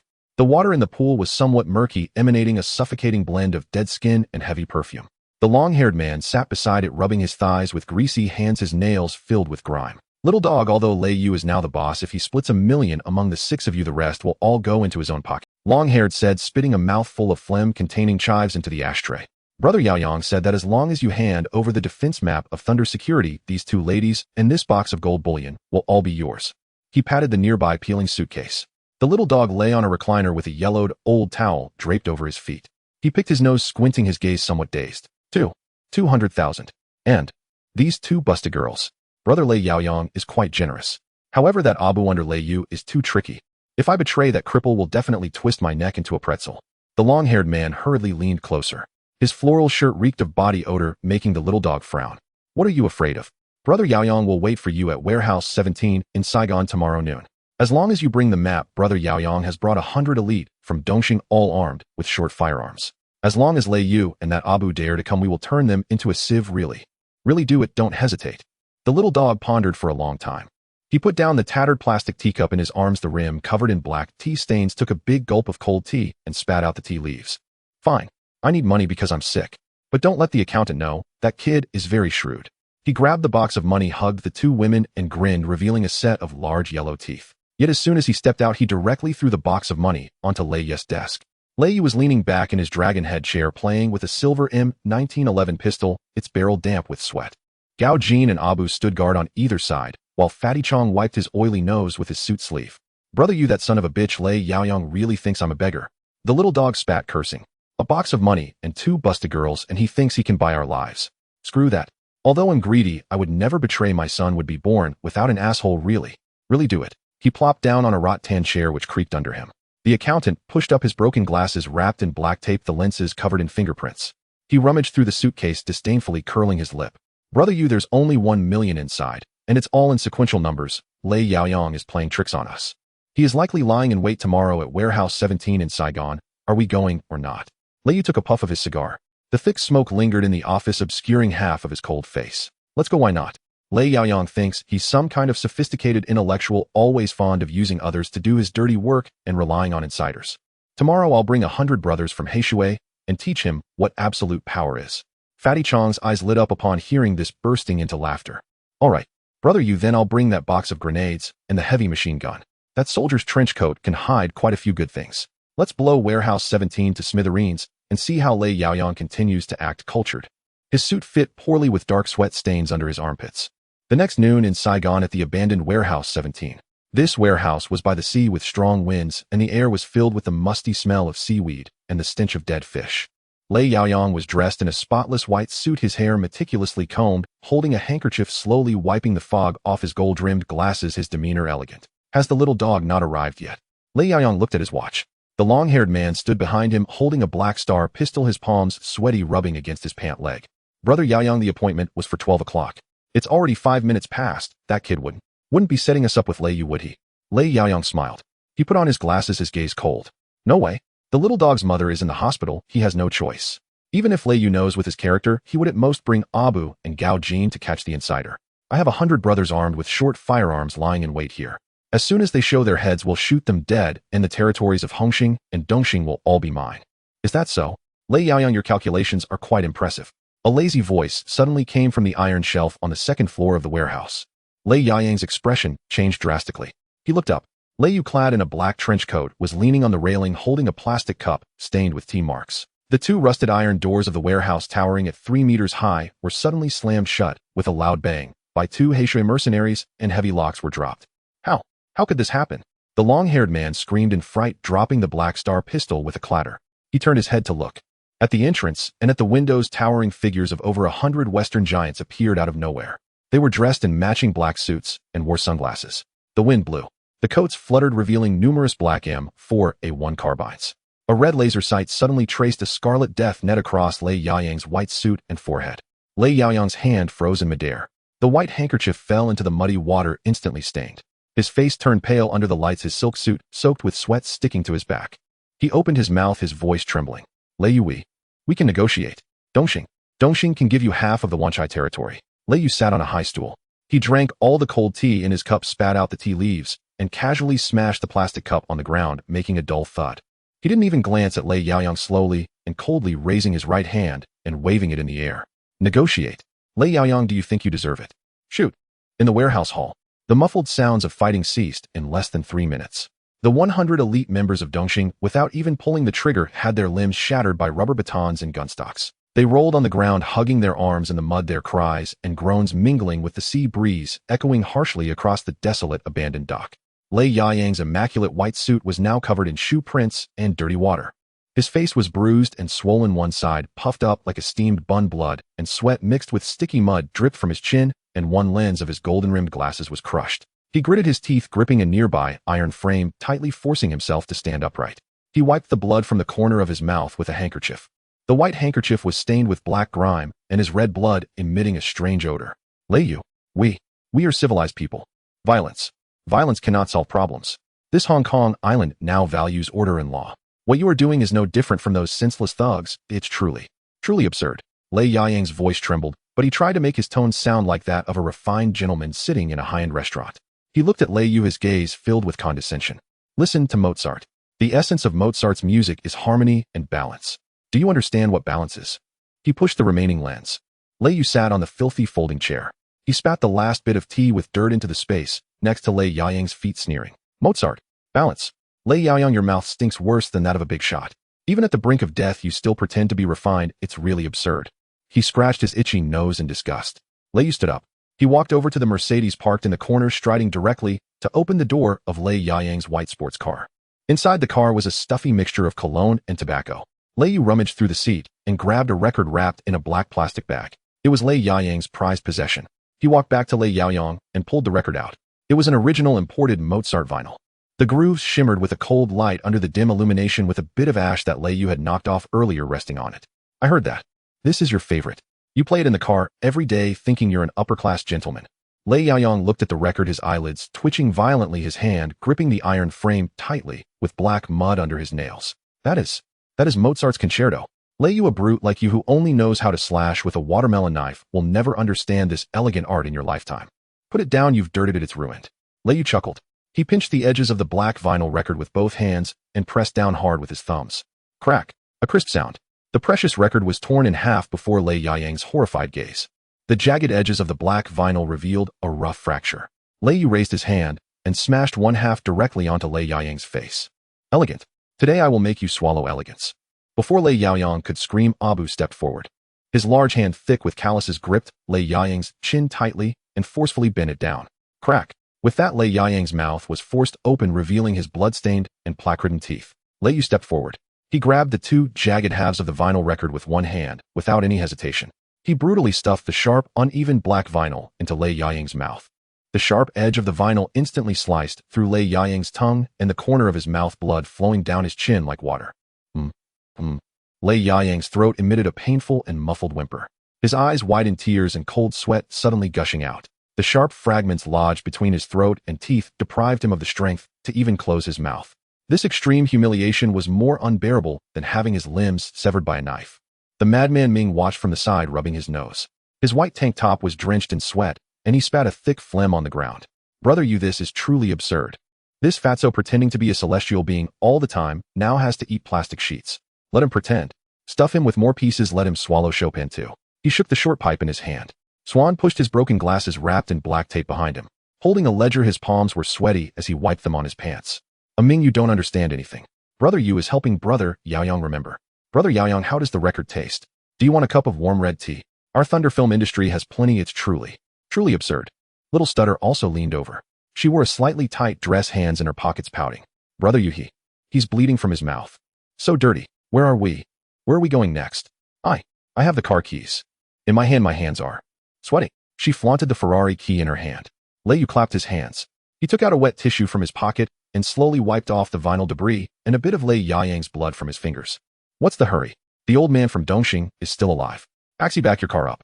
Gao Jin clean up the remain. Gao Jin respectfully bowed his head beside him. Yes, mister. Lei Yu walked into the muddy water. He lifted his right foot, his shoes caked with mud, and stomped mercilessly on Lei Yayang's head, which was slicked back. Bang! Lei Yayang's cheek was pressed firmly into the filthy puddle filled with grease and scrap metal. The fragments of vinyl, piercing his mouth, made him tremble, tears and blood washing out a clean mark in the mud. Lei Yu lit a cigar, and through the swirling smoke he looked down at him from a superior position, coldly stating, "In Hong Kong Island, if you want to associate with me, Lei Yu, you must either rely on strength or loyalty. You possess neither. What are you worth?" The news of Lei Yayang's downfall spread overnight, leaving Dongxing severely weakened. In a sauna in Yao Ma Ti, the corpulent and injured Smiling Tiger Wu Jiwei lay on a wooden chair, grimacing in pain. His palms were slick with sweat as he rubbed them vigorously on a towel. He spat a mouthful of blood-tinged saliva, his eyes glinting with malice. Yaoyang has fallen too. Lei Yu is ruthless, his strikes truly severe. Smiling Tiger clutched at his ribs, which had been broken during a conflict, gasping in pain as he scolded his underling Long Mao. "We can't match their strength, so let's play dirty." His fat Chase wife and child living in the countryside in Yuanlong. Long Mao leaned closer. He reeked of unwashed sweat, filling the air as he inhaled deeply. Yes, Chang's wife raises chickens out there. The kid is only 5 years old. Brother Yaoyang had someone watching them, but hasn't acted yet. Brother Smiling Tiger, do we really need to target their family? This goes against the rules. Smiling Tiger slapped him across the face. The pain in his ribs made him grimace as he roared, "Rules. Lei Yaoyang has already bitten the bullet. You dare talk to me about rules? Capture that woman and the child. Force Lei Yu to cough up all the turf in Mong Kok. If he doesn't comply, send them severed fingers. No. Really go do it." But he was unaware that his underlings had just moved. In the monitoring room of the Thunder Group, Gao Jin had already pressed the intercom. Adjusting his glasses smudged with his fingerprints and sweat, he wiped them carelessly with a cloth. "Mister, Lei, the rats from Dongxing are moving. They are heading towards Yuanlong. Their target is Brother Chang's family." Lei Yu sat in his high-back chair. He held a plastic cup, the rim smeared with tea residue. He took a big gulp of stale water, spitting out tea leaves. "They dare touch my brothers and think they can go after their families. Smiling Tiger is asking for trouble. Gao Jin, send Abu to guard Yuanlong.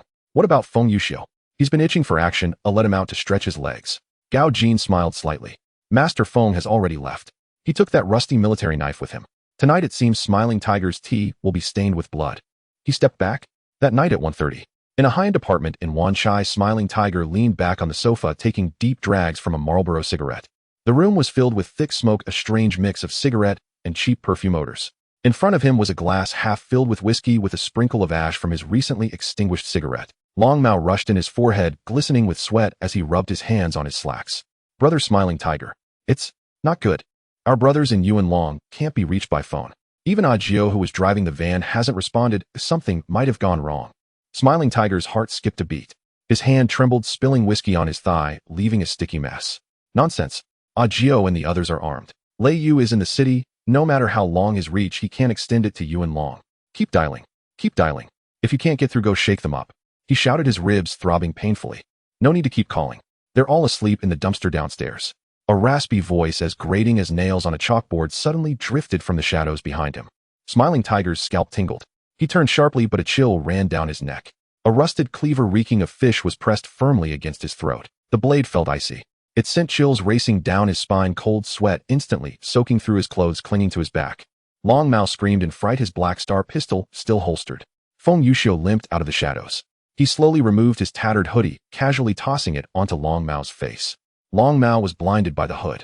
Before he could brush it away, Feng Yuxiu pivoted, dragging his disabled left leg across the floor, leaving a trail of moisture. His right hand clawed and swiftly seized Long Mao's throat, squeezing tightly. Crack! Long Mao couldn't even let out a grunt, collapsing like a sack of flower, blood mixed with saliva and plaque oozing from his mouth. Feng Yuxiu didn't even glance at the corpse on the floor. Dragging his lame leg, he walked step by step towards Smiling Tiger. His manic eyes glinted green under the dim light. He grinned widely, revealing a maw of yellowed teeth, his smile cruel. What do you want?" Smiling Tiger's voice had gone hoarse, and the wine glass in his hand dropped with a clatter onto the expensive carpet, shattering into pieces. "I am one of the 5 tigers of Dongxing. Boss Lua will not let you go, I swear. Don't kill me." Feng Yuxiu lowered. His disheveled hair brushed against Smiling Tiger's face. In a hoarse voice devoid of any warmth, he leaned close to Smiling Tiger's ear and whispered, "Our boss says family members are off limits. You have crossed the line." A cardboard box stained with dried blood was kicked into the redwood door of the Dongxing General Hall by someone in the pouring rain. The door slammed against the stone steps, producing a muffled yet crisp sound. The box rolled twice on the ground, its lid coming undone. The lifeless head of the smiling tiger rolled out from within it. The smiling tiger has fallen. That bastard Lei Yu has truly gone too far. He killed both of our hall masters. The head of the camel abruptly stood up from the large chair. His hands trembled, and the teacup fell to the ground. Tea spilled everywhere, splashing onto the trousers of capturing the dragon and Tiger Gubation, emitting a sour and bitter scent of overnight tea leaves. Gubatian kicked the broken cardboard box away. The old scar on his thigh began to itch again. He scratched it through his pants, digging until his fingernails were filled with black dirt. Boss Luo, this is not good. That brat Lei Yu is being too arrogant. Tonight, I will personally lead my men to stomp on his territory. I will smash that broken company of his to pieces, or I will swallow this whole knife myself. Luo too gritted his teeth. His sunken old face looked like a corpse in the dim light, due to his anger. He grabbed the landline phone on the table and frantically shook the receiver. Notify the leaders in every district. At midnight tonight, bring all the brothers and weapons. Block the intersection of Yaoma, T completely. I want to play for keeps with Lei Yu. The Dongxing army mobilized. Nearly 10,000 shirtless gangsters with red cloth tied around their waists surged out from every corner of the island like a dark swarm of locusts. They gripped cleavers, iron pipes, and a few Black Star pistols. The stench of sweat mixed with the foul smell of sewage wafted in the sultry night air. In the Thunder Security office on the top floor, Lei Yu stood before the floor-to-ceiling window. He was fiddling with a deflated green plastic lighter, using his thumb. Sizzle. A spark flickered. Still no flame. Damn it. He cursed softly, throwing the lighter onto the table. Mr. Lei. Dongxing has set up a defense line at the intersection of Boundary Street and Nathan Road. Gao Jin pushed his gold-rimmed glasses. The lenses were covered in sweat, which he wiped with his somewhat yellowing sleeve. They brought 10,000 men. Luo too has really stripped Dongxing bare. He truly intends to drown us in a sea of people. Lei Yu let out a cold laugh. 10,000 men. Such arrogance. Gao Jin, gather all our 100 brothers from the Blackwater. And the 500 newly trained security personnel. Set up a fire line at the border of our territory. Anyone who dares to step over Boundary Street will be shot to pieces. Fat Guy Chong was fastening the buttons on his bulletproof vest. His palms were slick with sweat, making the heavy machine gun slip from his grip. He spat a thick phlegm onto the ground, the taste of the curry fish balls still lingering in his mouth. Brother, are we really going to use this thing? Those bullets are real. If they hit a person, would be split in half. Seriously. Seriously. Shut up, fat guy. Dongxing is playing for keeps this time. If we don't hurt them, D and Alu will come out tomorrow to sell. Brother, I brought the account books and checks. Seriously, we can't skimp on the ammunition money tonight. Lei Yu patted Fat Guy Chong's shoulder. The temperature in his gaze suddenly dropped to freezing. Chong, in this line of work, it's all about strength. Since they want to play the sea of people strategy, then let's let them know. Lei Yu took out a cigar and bit it between his teeth. What the hell, well, call it dimensional strike. It was late at night on Boundary Street. The sky was not raining, but it was stifling like a giant steamer. The red lanterns of the street stall swayed in the wind, and the tables and chairs inside had long been smashed into a pile of broken wood. In the air was a strange smell of rotten water mixed with gasoline. A new recruit named Duan Mao from Dongxing's Downhill Tiger stood at the front with a blade in hand. His black tank top was soaked in oil and sweat, shining under the light. He glanced over at the opposite side. The gates on the opposite street were wide open. A row of black riot control vehicles parked side by side at the intersection like ghosts. Long Mao, brother. Duan Mao swallowed hard, his voice trembling. How come Lei Yu's foreign devils haven't even let out a fart? Are they afraid of our 10,000 men? Long Mao slapped him hard, cursing. Afraid of your mother. Hold on to your weapon. As long as we charge in 200 meters, we can trample them flat in an instant. Gubatian stood atop a heavy truck. He was shirtless with sweat glistening on his chest, tattoo of the Downhill Tiger. He slapped the iron plate of the truck with a large machete, producing a piercing sound. Brothers, Mr. Jiang and Boss Luo said, whoever brings down Lei Yu's head gets 10 million. The venue in Simsha Sui is split 3 ways for him. Charge. In an instant, 10,000 Dongxing gangsters turned wild. They waved cleavers, iron pipes, and wooden sticks, rushing forward like a dark tide, roaring loudly. The muddy water on the ground splattered in all directions as 1,000 feet trampled it. However, on the opposite street corner, Lei Yu remained seated on a broken folding chair like a king. He exhaled a puff of white smoke. Chong opened fire. Behind the sandbag barricades on both sides of the riot control vehicle, Fat Guy Chong crouched behind an M60 light machine gun, his palms slick with clammy sweat. He pressed his thumb firmly on the red trigger. Die, Dongxing's punks. As soon as he finished speaking, more than a dozen light machine guns set up behind the sandbag simultaneously unleashed a torrent of fiery, orange-eared flames, each a half-meter long and exuding a sense of destruction. A whole row of heavy caliber bullets rained down like the scythe of death, howling towards the group of Dongxing gangsters. The heavy machine gun spewed flames resembling a row of red-hot saw blades instantly, creating a long trail of blood mist on the rain-soaked street. Chunks of flesh, broken bones, and shattered metal fragments flew through the air. The first wave of Dongxing's charge had yet to reach the barricades before they fell and rose rolling in the mud and wailing. Damn it. This is a heavy machine gun. Lei Yu has brought out the regular army. Gu Batian crouched on top of a heavy truck terrified by the torrential rain of bullets. His face was smeared with mud and gunpowder. His palms gripped the steering wheel tightly, and his knuckles twitched violently in fear. Short hair hid behind a lamppost, feeling sticky in his pants. He watched in horror as a companion who had just been cursing at him suddenly had his head explode like a crushed watermelon, splattering blood and brains all over him. He wiped his face and let out a high-pitched scream. Brother Changmao, I can't hold on any longer. This is a real battle. It's true, let's run. Changmao also panicked. His floral shirt had several rips from shrapnel revealing bloodstains on his flabby flesh, and the stench of sweat was overwhelming. Run, you bastard. Behind us is Lao de Luo's territory. Retreating means death too. Haonan. Situ Haonan. You lead the men to flank from the back street. Hurry up, he shouted hoarsely over the gunfire. In the dark alley of the back street, Situ Haonan, one of the 5 tigers of Dongxing, crouched with 200 of the best fighters hiding in the shadows. His palms were sweaty as he gripped a cleaver. Brothers, take the shortcut. Lei Yu's machine guns are all at the front, let's ambush them from the back. It's true, a hefty reward of 100,000. However, just as his foot stepped into the mud puddle of the back street, 2 faint sounds of suppressed gunfire echoed. The 2 leading fighters beside Situ Haonan suddenly had blood holes appear in their foreheads, falling stiffly beside a stinking garbage bin. Blood mixed with rotten vegetable leaves spread on the ground. Situ Haonan's pupils constricted. He was about to shout, "Don't move." Multiple firing lines died twice. The hoarse voice of Weika suddenly floated down from the shadow of a utility pole above. His long black hair swayed in the night wind, and the Glock 19 in his hand was steadily aimed at Situ Haonan's nose. Situ Haonan was no softy either. Grinding his teeth, he reached for the gun at his waist. Puff! The bullet precisely penetrated his wrist. Oh! Situ Haonan let out a scream, and the cleaver clattered to the ground. Before he could move, the members of the Night God Special Forces behind Weika emerged from the shadows, their gunfire forming a continuous sound. In less than 30 seconds, the 200 elite Dongxing fighters attempting to flank hadn't even drawn their pistols before they were all incapacitated, lying in blood and howling. Weika approached Situ Haonan, who was spitting blood and trembling, and stepped on his face with his shoe. Flank. It's too slow. Week's voice was as rough as nails scraping against a blackboard. He wiped the blood off his shoes, and a voice from the walkie-talkie relayed Gao Jin's message. Instructor Weika, the front line against Dongxing has completely collapsed. It's time to clean up the scene. Brother Changmao, Situ Haonan is gone. The rear was filled with foreign special forces. A scout rolled back to the front street covered in blood, his speech slurred and his voice breaking in the gunfire. They didn't even use pistols, just used throwing knives to slit throats. Everyone's down. This declaration became the last straw that broke the psychological defense of thousands at Dongxing. The once densely packed crowd at Nathan Road suddenly retreated like a receding tide under the barrage of machine gun fire and the threat of assassination.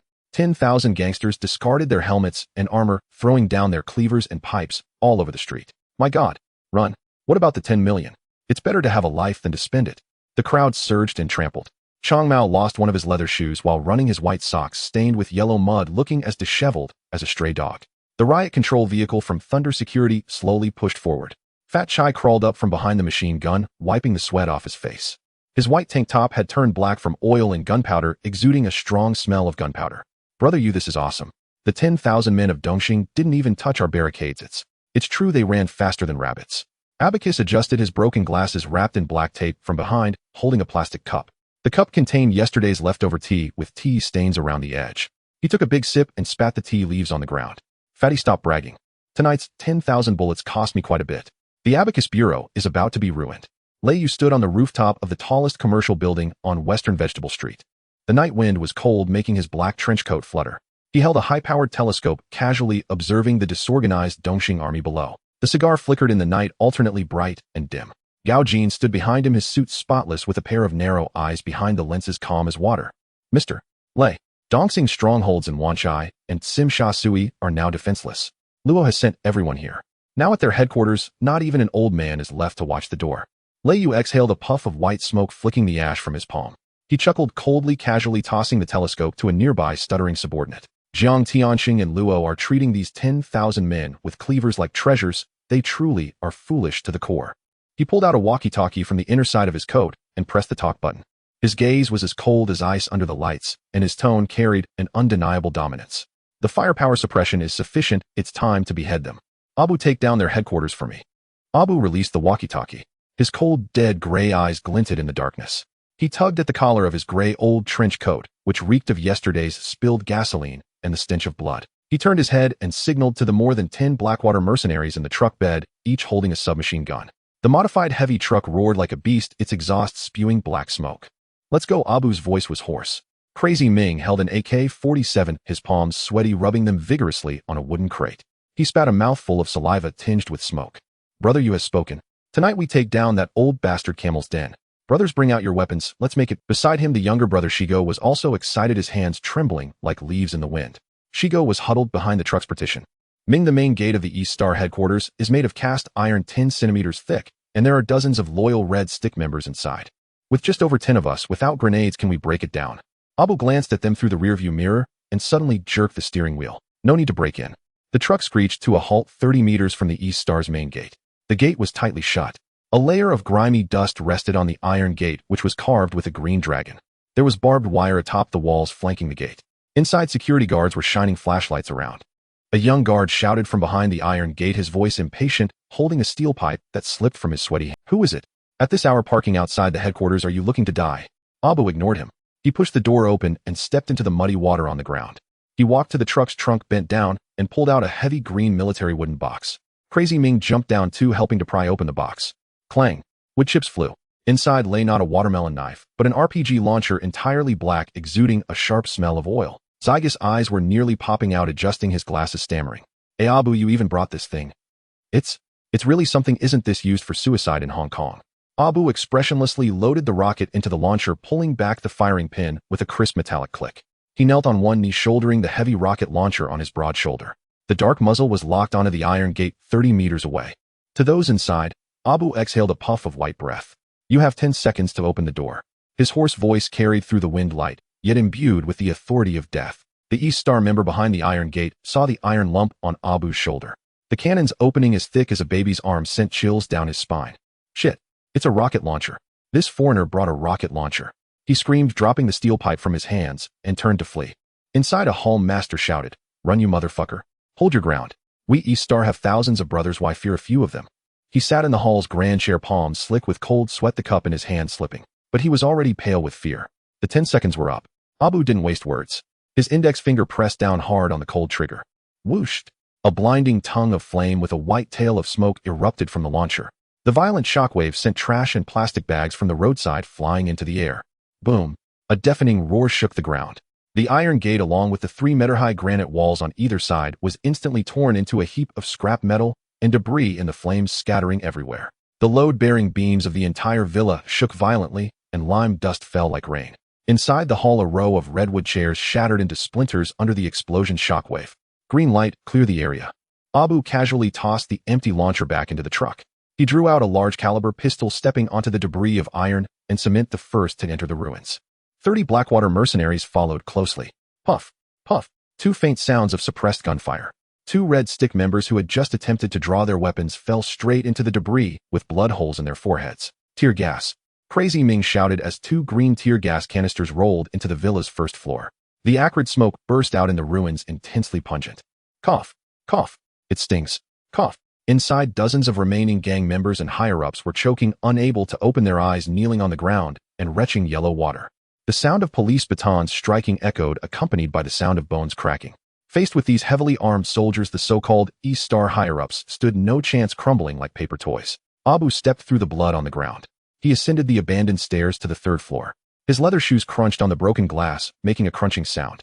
On the 3rd floor, in the Dragon Head's office, all the lights were out, with only a few flickering embers in the ruins. The East Star leader Camel was trembling beneath the desk. His expensive silk tang suit was soaked with oil, sweat, and urine clinging to his body. He clutched an antique porcelain vase, his hands shaking, nearly crushing it. The screams and the sound of bones cracking from outside felt as if the footsteps of death were slowly treading on his heart. Bang! The door was kicked open by Abu. The pearwood door shattered into splinters. Abu strode in, his cold, dead gray eyes glinting in the darkness. He approached the desk, glancing not at the messy accounts, but slowly bending down to sheath the bloodied military knife back into his boot. He extended his large hand, grabbing Camel's sparse white hair, as if lifting a wild chicken with a broken leg. He violently dragged him out from beneath the desk. "Oh, it hurts. Brother Abu. Boss Lay, don't kill me. I have money. They'll give you all the territory in Sim Sha Sui, really. Please don't slaughter me here." Camel pleaded loudly, his forehead bruised against the debris, blood streaming down his face. He lay at Abu's feet, his old eyes red, tears mixing with the oil and sweat on his face, looking as pathetic as an old dog. Changmao had already cowered behind the door, too scared to move. Abu ignored him, dragging him out to the terrace as if he were a dead dog. Lei Yu stood at the edge of the terrace, his palms sweating as he rubbed them on the railing. He held a half-lit cigar, his gaze. Mr. Camel, you've been in Tsim Sha Tsui for 30 years. Haven't you learned the rules of Hong Kong? Lei Yu said, his voice soft in the cold wind. Camel lay on the ground, trembling violently, tears streaming down his cheeks. Boss Lei, I understand. I'll have my brother's hand over all the places in Wan Chai first thing tomorrow morning. I'll go to the East Japan. I won't come back again, really. Please spare my life. Lei Yu gave a cold laugh, turning to signal Abu. Take him away. The camel was dragged into the muddy water beneath Lei Yu's feet like a dead dog. The precious silk tang suit he wore was stained black with mud, and there was an unpleasant odor of urine emanating from his pants. He lay on the ground, his tears mixing with the blood on his forehead, smeared all over his face, looking as disheveled. Brother Yu, I will give you all the venues of the Dongxing gang. Mong Kok, Wan Chai, Tsim Sha Tsui. The land deeds are all here. The camel trembled as he took out a cloth bag from his bosom and raised it above his head. His palms were sweaty, and the bag slipped in his hands, sticky with the blood from his head. Lei Yu didn't even glance at him. He merely leaned against the white marble railing of the terrace, turning the silver windproof lighter in his hand. The flickering sparks illuminated his cold, expressionless face. He took a deep puff of the cigar and directly blew a cloud of white smoke onto the camel's blood-stained old face. Brother Yu, I beg you. I am 59 this year, most of my body already in the grave, truly. If you spare my life, I will take my family to Vancouver and never return to Hong Kong Island. The camel frantically kowtowed to Lei Yu, his forehead hitting the stone slab with a loud thud, splashing mud everywhere. The crazy Ming beside him held an AK, disdainfully spitting out a mouthful of ash. Old man, now you know to beg for mercy. Back when Leon Kuan stepped onto our turf and the smiling tiger wanted to kidnap our families, why didn't you come out and talk about rules? Now you're playing the pity card. The accountant stepped forward, brushing off the lime dust from his suit. His glasses were fogged by the sea breeze, and he wiped them with an oily handkerchief. Brother Yu, I just reviewed the accounts of Dongxing. This old guy has 3 financial companies in the new territories, all full of black accounts. If we don't clean them up, we'll be caught by the police. Lei Yu waved his hand, signaling them to be quiet. He looked down at the camel, who was kneeling like a dog, his eyes cold, devoid of any warmth. Mr.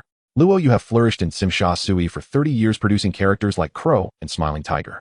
You're telling me you didn't know their methods? The camel opened his mouth, his teeth chattering, unable to utter a single word. Abu, Lei Yu said lightly. Smash all the plaques, flags, and statues of Guangdong, representing their glory in the Dongxing headquarters. Keep them in the courtyard. Don't leave a single strand. Yes, boss. Abu rubbed his sword against its sheath.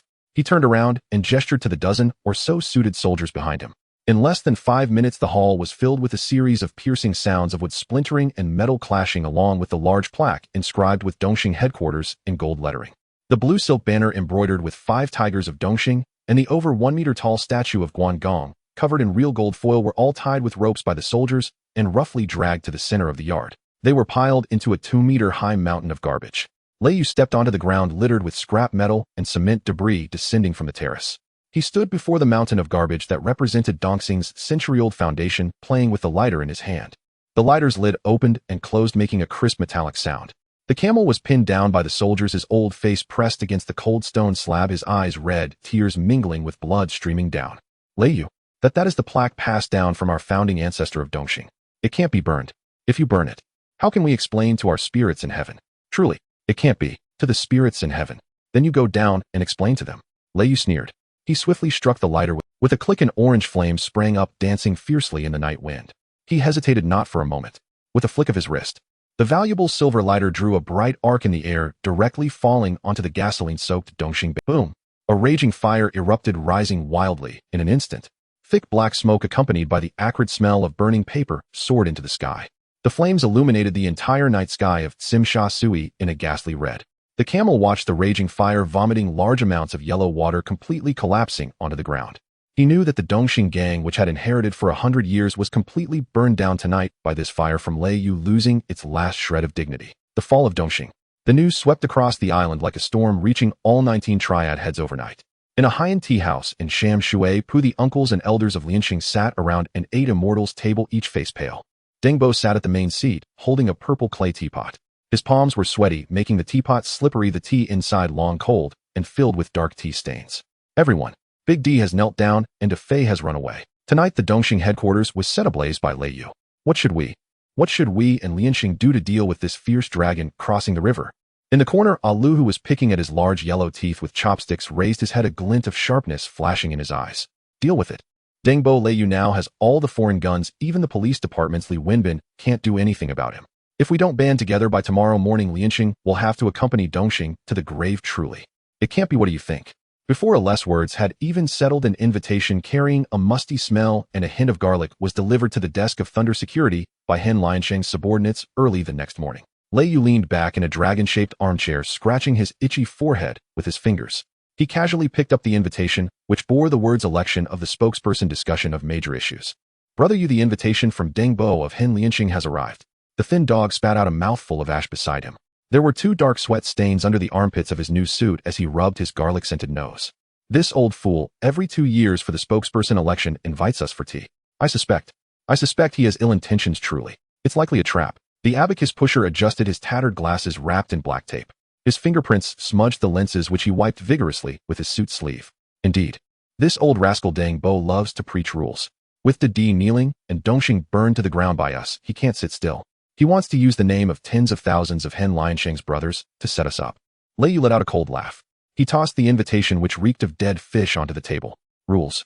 Didi doesn't follow Hen Liansheng's rules, and he wants to lecture me. Go. Gao Jin, take 100 brothers from Heishui. Surround that tea house for me. Gao Jin adjusted his glasses, his expression calm. Mister, Leiyu can trust me to handle this. Tomorrow at noon, not even a fly will escape. At Shamshui Podayin Tea House. A 3-story old restaurant with peeling walls. At the entrance of the tea house were several baskets of rotten vegetable leaves and dead chicken feathers, with wastewater flowing down the marble steps, exuding a nauseating stench. Inside the tea house hall, over a dozen elders and hall masters of Hen Lianqing sat around greasy round tables. Alu sat in a corner, picking at the black dirt under his nails. His tattered jacket had a sweaty odor, and he lowered his head, remaining silent. Dengbo, the time is nearing. Didi sat beside him, his palms sweaty and his face flushed as he wiped it on the wooden chair. That madman Leiyu. Does he really dare to bring people? I heard that the foreign soldiers under him are armed with AKs. If it comes to that, we should hurry and leave. Dengbo sat in the central armchair, holding a purple clay teapot. The spout of the teapot was caked with a layer of black tea residue. He spat out a mouthful of yellow saliva mixed with tea leaves, striking the ground heavily with his cane. Didi, you coward. This is Shamshui Pa. Our tens of thousands of brothers from Hen Lianqing are standing outside. No matter how arrogant Leiyu is, can he really shoot us all on the street? As soon as he finished speaking, a screeching halt echoed from the road outside the tea house. 20 black Benz cars like a steel dragon blocked the entrance of the tea house tightly. The wheels spun in the muddy water, splashing dirt onto the onlookers at the roadside. They're coming, they're coming. A small brother at the door rushed in as if his butt was on fire. Sweat dripped from his forehead, and the steel pipe in his hand fell to the ground with a loud clang. Dengbo, outside. It's all foreign soldiers, wearing black suits, armed with submachine guns. They've surrounded the tea house so tightly that not even a cat hair can escape. The hall masters erupted in chaos. Alu stopped picking at his nails, standing up in a panic, his palms drenched in cold sweat. Dengbo, what? What should we do? Leiyu didn't bring a lawyer. He directly brought regular troops over. This is impossible. We can't fight this battle. Dengbo's face twitched violently. His hand holding the teacup trembled, spilling the cold tea all over the ground, soaking his tattered shoes. He never expected that Leiyu would actually dare to break the rules like this and raid his stronghold with soldiers. The door was pushed open. Abu, wearing an old gray trench coat, expressionless, led the charge. His large hand, calloused and thick, was in his pocket, the knife's handle faintly visible beneath the hem of his coat. Gao Jin followed beside him, his impeccably clean suit splashed with a few bits of the black mud from outside, adjusting his gold-rimmed glasses. Finally, there was Leiyu. Clad in a black trench coat, a cigar in his mouth, he strode in with confidence. His leather shoes clicked sharply against the greasy wooden floor. The previously loud and chaotic shouting in the hall fell silent in an instant. Dozens of Hen Liansheng's red sticks and thugs stared at the 100 expressionless submachine gun-wielding thugs. Their machetes were pointed at the ground, and no one dared to lift them. Leiyu walked to the center of the hall, glancing around. He disdainfully picked his nose and spat out a mouthful of saliva flavored with red double happiness. Dengbo, I heard that your biannual meeting absolutely had to invite me for tea.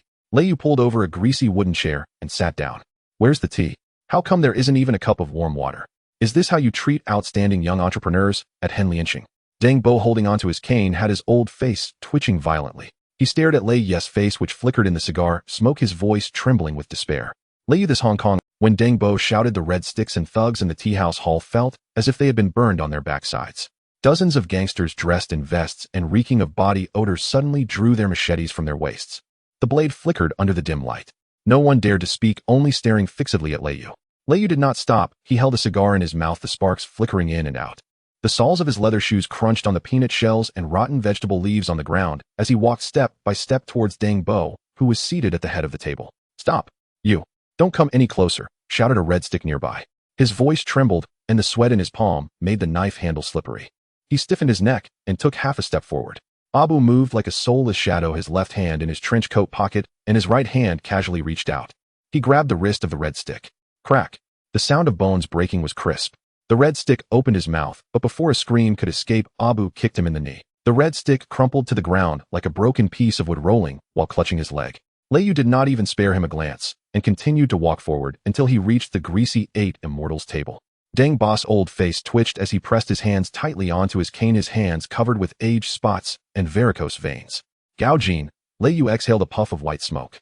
Gao Jin adjusted his gold-rimmed glasses, the lenses fogged with moisture from outside. He pulled out a heavy object from his suit pocket. It was a desert eagle made of pure gold. The gun's body was engraved with intricate patterns gleaming with dazzling gold under the light. Gao Jin handed it to Lei Yu with both hands. Lei Yu took the gun. The barrel felt slightly cold, and the metallic texture was very real. He casually flipped off the safety. Click! It was loaded. The sound was not loud, but in the dead silence of the tea house, it was like a thunderclap. Lei Yu raised his hand, the black barrel pressed directly against Deng Bo's wrinkled forehead, the gun's mouth pressed against his skin, leaving a red mark. The entire venue fell into instant silence. Aloof froze in the corner, his nail-picking motion halted. Didi stood beside him, mouth agape, his jaw almost dropping to the ground. Dozens of red sticks had their knives suspended in midair, no one daring to take a step forward. "Lei Yu, do you dare to move against me? I am with Lianqing." Deng Bo's voice was squeezed out from his throat. He did not dare to breathe heavily, afraid that the gun might accidentally discharge. In his life, he had never seen someone point a golden gun at his head in the tea house of Sham Shuepa. Deng Bo, Lei Yu leaned in closer, the scent of cigar and cologne invading Deng Bo's nose. "You just asked me what it meant to bring so many people here."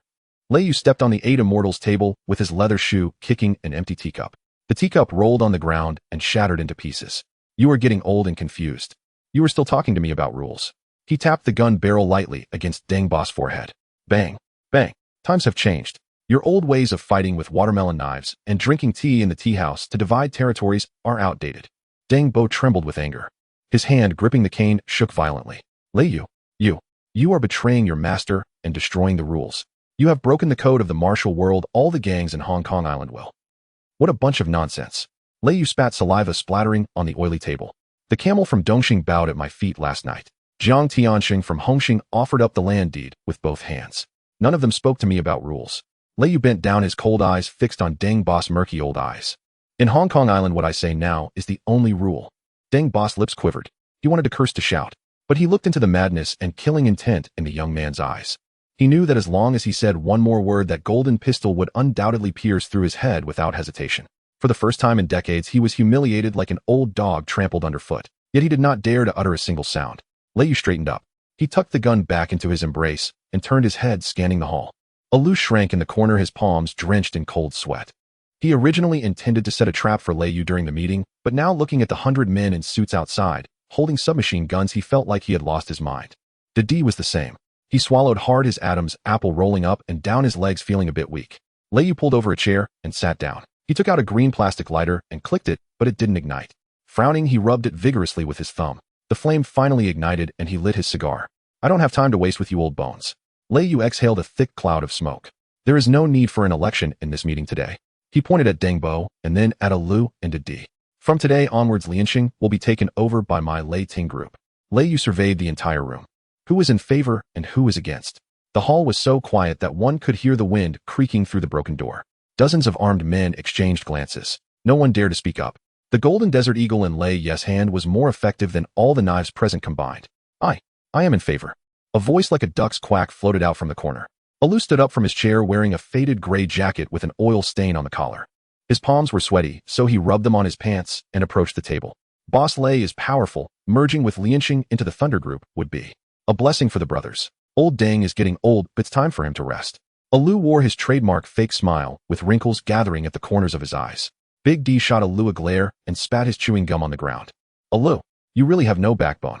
Big D was about to curse when he saw Lei Yu glance at him, scaring him into swallowing the rest of his words. He shrank his neck. I have no objections. As long as there's no protection fee." Big D muttered softly. Old Deng rolled his eyes in anger and old phlegm stuck in his throat, struggling to breathe. He pointed at Alu, his hand trembling like a sieve. You traitors. Lei Yu extinguished his cigar on the table, ignoring Old Deng. He looked at Ale's smiling face, sneering coldly in his heart. This old man pretended to be submissive on the surface, but was likely plotting something sinister behind the scenes. Alu was well aware of what kind of person he was. All right, since everyone agrees it's settled. Lei Yu stood up and adjusted the hem of his trench coat. Tomorrow morning, I want to see all the account books of Lianqing. Master Su will come to take charge. He turned and walked out with Abu and Gao Jin following closely. Alu watched Lei Yu's retreating figure, a hint of ruthlessness flashing in his eyes. He took an old brick-sized mobile phone from his pocket and pressed a few buttons. Big head. 3 o'clock in the afternoon, bring the gear. Saigon Reservoir. Alu covered his mouth, his voice very low. We're going fishing. Saigon Reservoir. 3 o'clock in the afternoon. The sky was overcast, and a layer of green algae floated on the water's surface, emitting a foul smell of dead fish. Several crows circled above the water. Alu wore an old blue raincoat and a yellow hard hat. He held a long fishing rod sitting on a large rock by the reservoir. Beside him was a white plastic bucket containing half a bucket of murky water and a few fish that had turned belly up. Lugu Big Head emerged from the trees behind, carrying a large black canvas bag. All the gear is here. More than 30 brothers are hiding in the woods behind. As long as that kid Lei Yu dares to pass by, we can guarantee to turn him into a sieve. This plan is brilliant. Big Head wiped his muddy hands across his face. Alu did not turn around, staring at the fishing float on the water's surface. Lei Yu is too arrogant. He thinks he can swallow Lianqing just by bringing a few foreigners. In his dreams, this reservoir today is his burial ground. Once he is dead, we can take care of that pig Big D too. Alu laughed ominously, revealing a set of yellow teeth. He had just lifted the fishing rod slightly. Really, this place does have a nice view. Too bad you chose the wrong. A lazy voice suddenly came from above him on the rock. Alu jumped, his hand shaking, and the fishing rod fell into the water with a splash. He looked up in shock. Lei Yu was sitting on a rock more than 2 meters high, dressed in black casual wear with a toothpick in his mouth. He held a green plastic lighter, clicking it repeatedly. Gao Jin and Abu stood behind him. From the surrounding woods, the sounds of heavy impacts and screams echoed. You, how did you get here? Ale's face turned pale, his yellow hard hat askew. His palms were sweating, wanting to reach for the gun in his raincoat. Don't even try. Lei Yu spat out the toothpick. Your 30-something brothers are all lying in the woods. Big Head, is that his name? Lei Yu pointed to under the rock. Big Head had already been dragged out by Abu like a dead dog, thrown onto the muddy ground. Both of Big Head's wrists were broken, hanging limply. He was spitting blood and could not even groan. That helmet of yours is quite unique. Lei Yu jumped down from the rock, stepping onto the soft, muddy ground. Mud splattered onto his leather shoes, and he wrinkled his nose in disgust. What? Afraid I'll smash your head with a rock. So you wore a helmet for fishing? Alu took 2 steps back, his shoes slipping in the mud. Lei Yu, you have to listen to my explanation. I was just fishing here, no other intentions. It's all a misunderstanding. Really, we are all brothers from the same sect. Misunderstanding. Lei Yu walked over and grabbed Alu by the collar of his raincoat. Do you think I am as foolish as Old Deng? You acted submissive at the meeting while plotting to ambush me behind my back. Alu, you play this two-faced game quite well. Alu was being held by his collar, struggling to breathe. His eyes darted around. Lei Yu, do you dare to kill me? I am the spokesperson for Lianqing. If you kill me, the thousands of brothers in Lianqing won't let you go. Lei Yu looked at his distorted face, catching a whiff of the foul smell on him. He couldn't be bothered to waste words. Lei Yu released his grip. Alu was just about to breathe a sigh of relief. Lei Yu suddenly lifted his right leg and kicked Alu hard in the stomach. Bang! This kick was incredibly powerful. Alu flew back like a sandbag, both feet leaving the ground. Water splashed everywhere. Alu, along with his yellow hard hat, plunged directly into the cold, foul-smelling reservoir. Help! Help! I can't swim. Alu flailed desperately in the water, the yellow hard hat bobbing in the green algae. He swallowed several mouthfuls of foul, dirty water, his hands grasping aimlessly at the surface. Lei Yu stood on the shore watching Alu struggle in the water. He took out a cigar, and Gao Jin handed him a lighter to light it. Lei Yu took a deep breath and exhaled white smoke. Alu Lei Yu's voice was calm, drifting over the water. This is not how you fish. Lei Yu turned around and gestured to Gao Jin. Have the brothers withdraw. The water in this reservoir is too dirty, it's suffocating. Gao Jin nodded.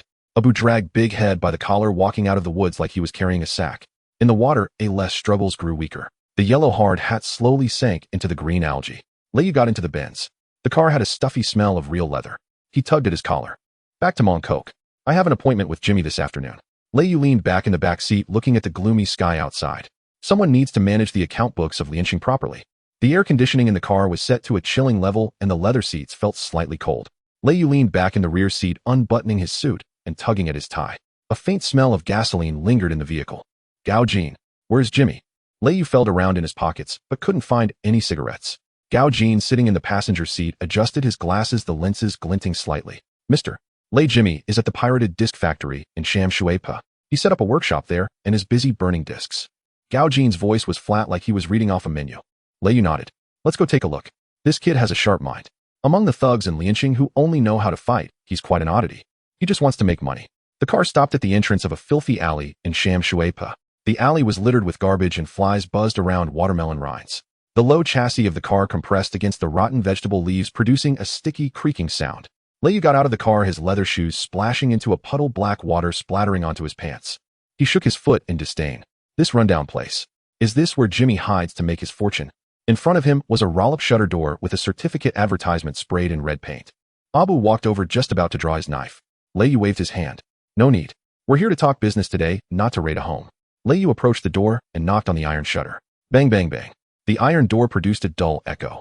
The sound of machinery humming inside paused for a moment. Who is it? What are you knocking for in broad daylight? A hoarse male voice came from within, tinged with impatience. Then there was the sound of a door bolt being pulled. The roll-up door clattered open. A young man in a worn jacket with disheveled hair stood at the entrance. He was still holding an unburned pirated disc with black ink all over his fingers. This was Jimmy. His sharp gaze assessed Lei Yu, first looking at his clothing. Upon noticing Lei Yu's tailored suit, he glanced at the two towering figures of Abu and Gao Jin behind him and the shiny cars at the alley entrance. His Adam's apple bobbed. You? Lei Yu. Jimmy took half a step back and the disc in his hand slipped and fell to the ground with a thud. That's me. Lei Yu stepped inside. The factory was filled with the smell of burnt plastic. Dozens of burners were operating and a few lackeys were working shirtless, the pungent smell of sweat filling the air. Jimmy's palms were sweaty as he rubbed them on his pants. Boss Lei, what brings you here? D and Allah have already been dealt with by you. Ding Bo also lowered his head. I am just a businessman. I didn't provoke you. Really? Really? He stuttered slightly. Lei Yu smiled. He pulled over a plastic folding chair covered in dust, wiped it with a handkerchief, and sat down. It's precisely because you're a businessman that I'm here to find you. Lei Yu took out a cigar and lit it. Doing business? Jimmy was taken aback. He watched Lei Yu exhale thick, white smoke, the scent pungent. Boss Lei, are you joking with me? You are now the underground emperor of Hong Kong Island, and you want to do business with me, a pirated disc burner? Lei Yu did not respond. He beckoned Gao Jin over, who took out a document from his briefcase and handed it to Jimmy. Lei Yu said. Jimmy suspiciously took the document. His hands trembled as he opened the first page. His eyes widened in shock. This is the production authorization for VCDs. And the distribution plan. This technology. This profit.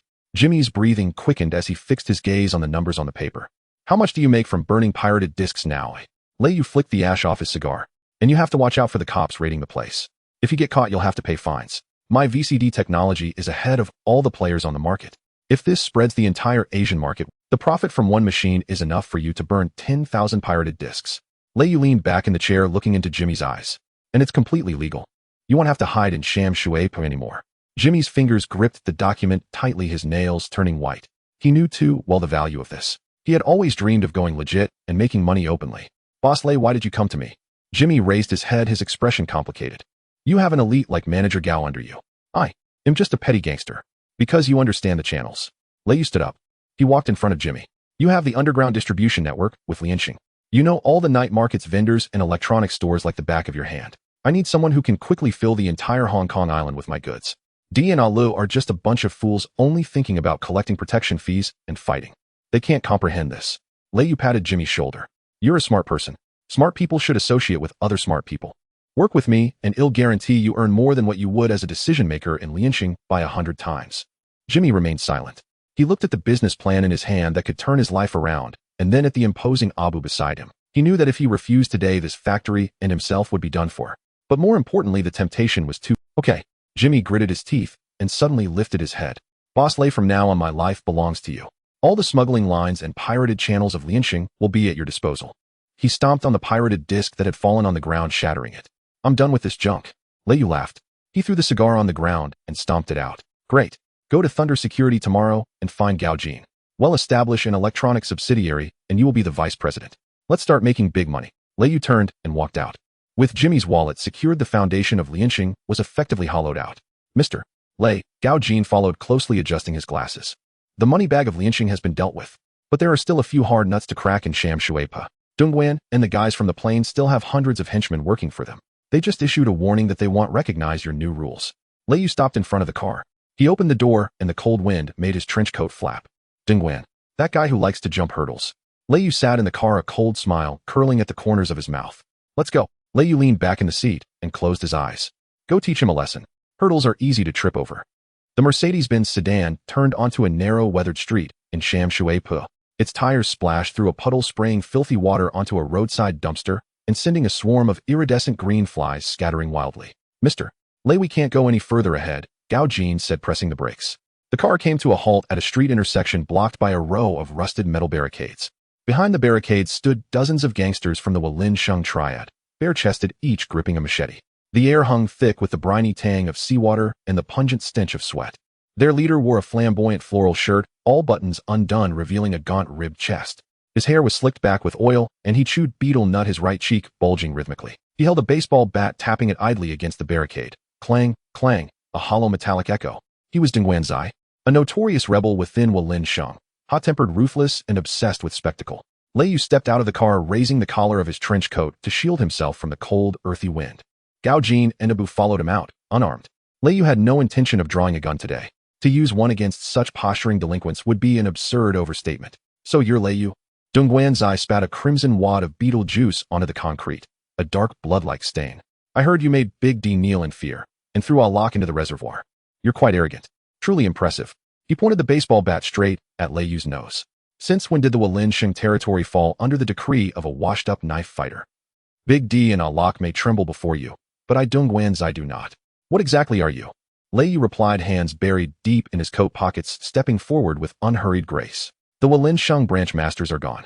And you, a mere red pole, parade these stray dogs before me like some grand formation. Dongguan Zai's face twitched violently.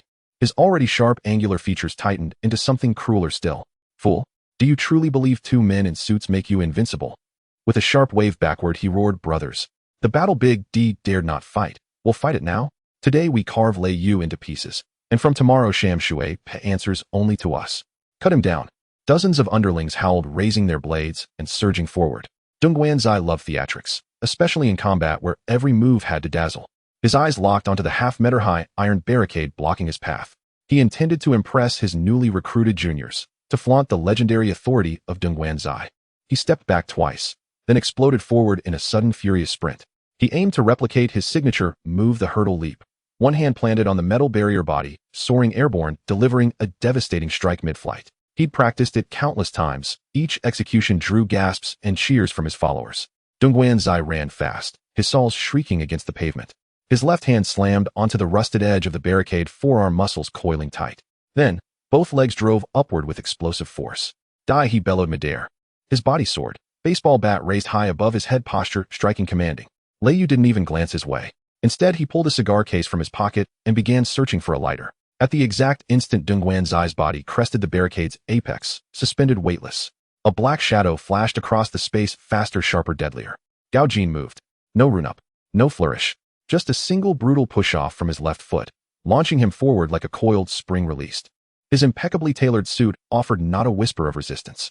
Gao Jin struck first, though he moved. He reached the barricade in a heartbeat, and then his right leg lashed out, a steel whip drawn from the abyss, cleaving the air with a chilling guttural crack. Not aimed at Dongguan Zai's head, not at his chest, but with surgical precision, striking the outer side of his airborne right calf, a limb utterly unbraced, unsupported, vulnerable. Thud, a heavy fleshy impact. Then, snap, a piercing, brittle crack, sharper than snapping timber, exploded across the desolate street of Sham Shui Po. That sound dwarfed 10 broken branches. Midair, Dongguan Zai unleashed a scream so harrowing it defied human anatomy, a strangled duck-like shriek raw with agony. His one straight calf twisted outward at a grotesque, impossible 90-degree angle, the very architecture of bone betraying flesh. Splintered white bone punched through the fabric of his floral trousers, exposed to the open air. Blood gushed forth instantly. His majestic leap had become a grotesque farce. His entire body, now a ragdoll flung off balance, plummeted headfirst into the muddy puddle on this side of the barricade. Ah, my leg, my leg. Dongguan Zai writhed in the muck, clutching the shattered limb with both hands, tears and snot smearing his contorted face.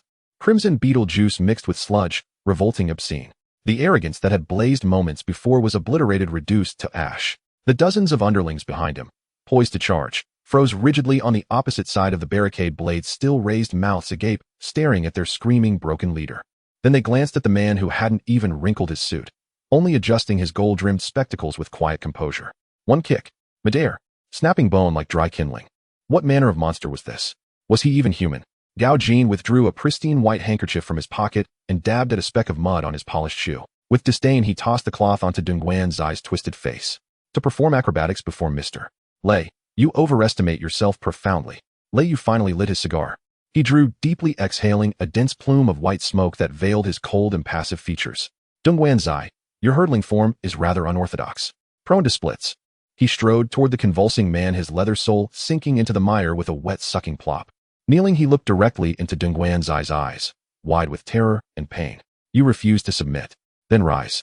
Continue your hurdle. His voice was soft, almost tender. Why you? Brother you. Boss let. Dongguan Zai's teeth chattered uncontrollably, his speech disintegrating. I yield. I truly yield. Spare me. My leg is ruined. I'll never dare again. Too late. Lei Yu rose, brushing dust from the hem of his trench coat. A dog born with rebellious bones. Breaking one leg won't teach it obedience. Lei Yu turned toward Abu, who stepped forward without expression. He didn't draw a blade. Instead, he lifted his tactical combat boot. Thud. And stamped it squarely onto Dongguan Zai's intact left knee. Then, crushed down with deliberate, grinding force. Snap.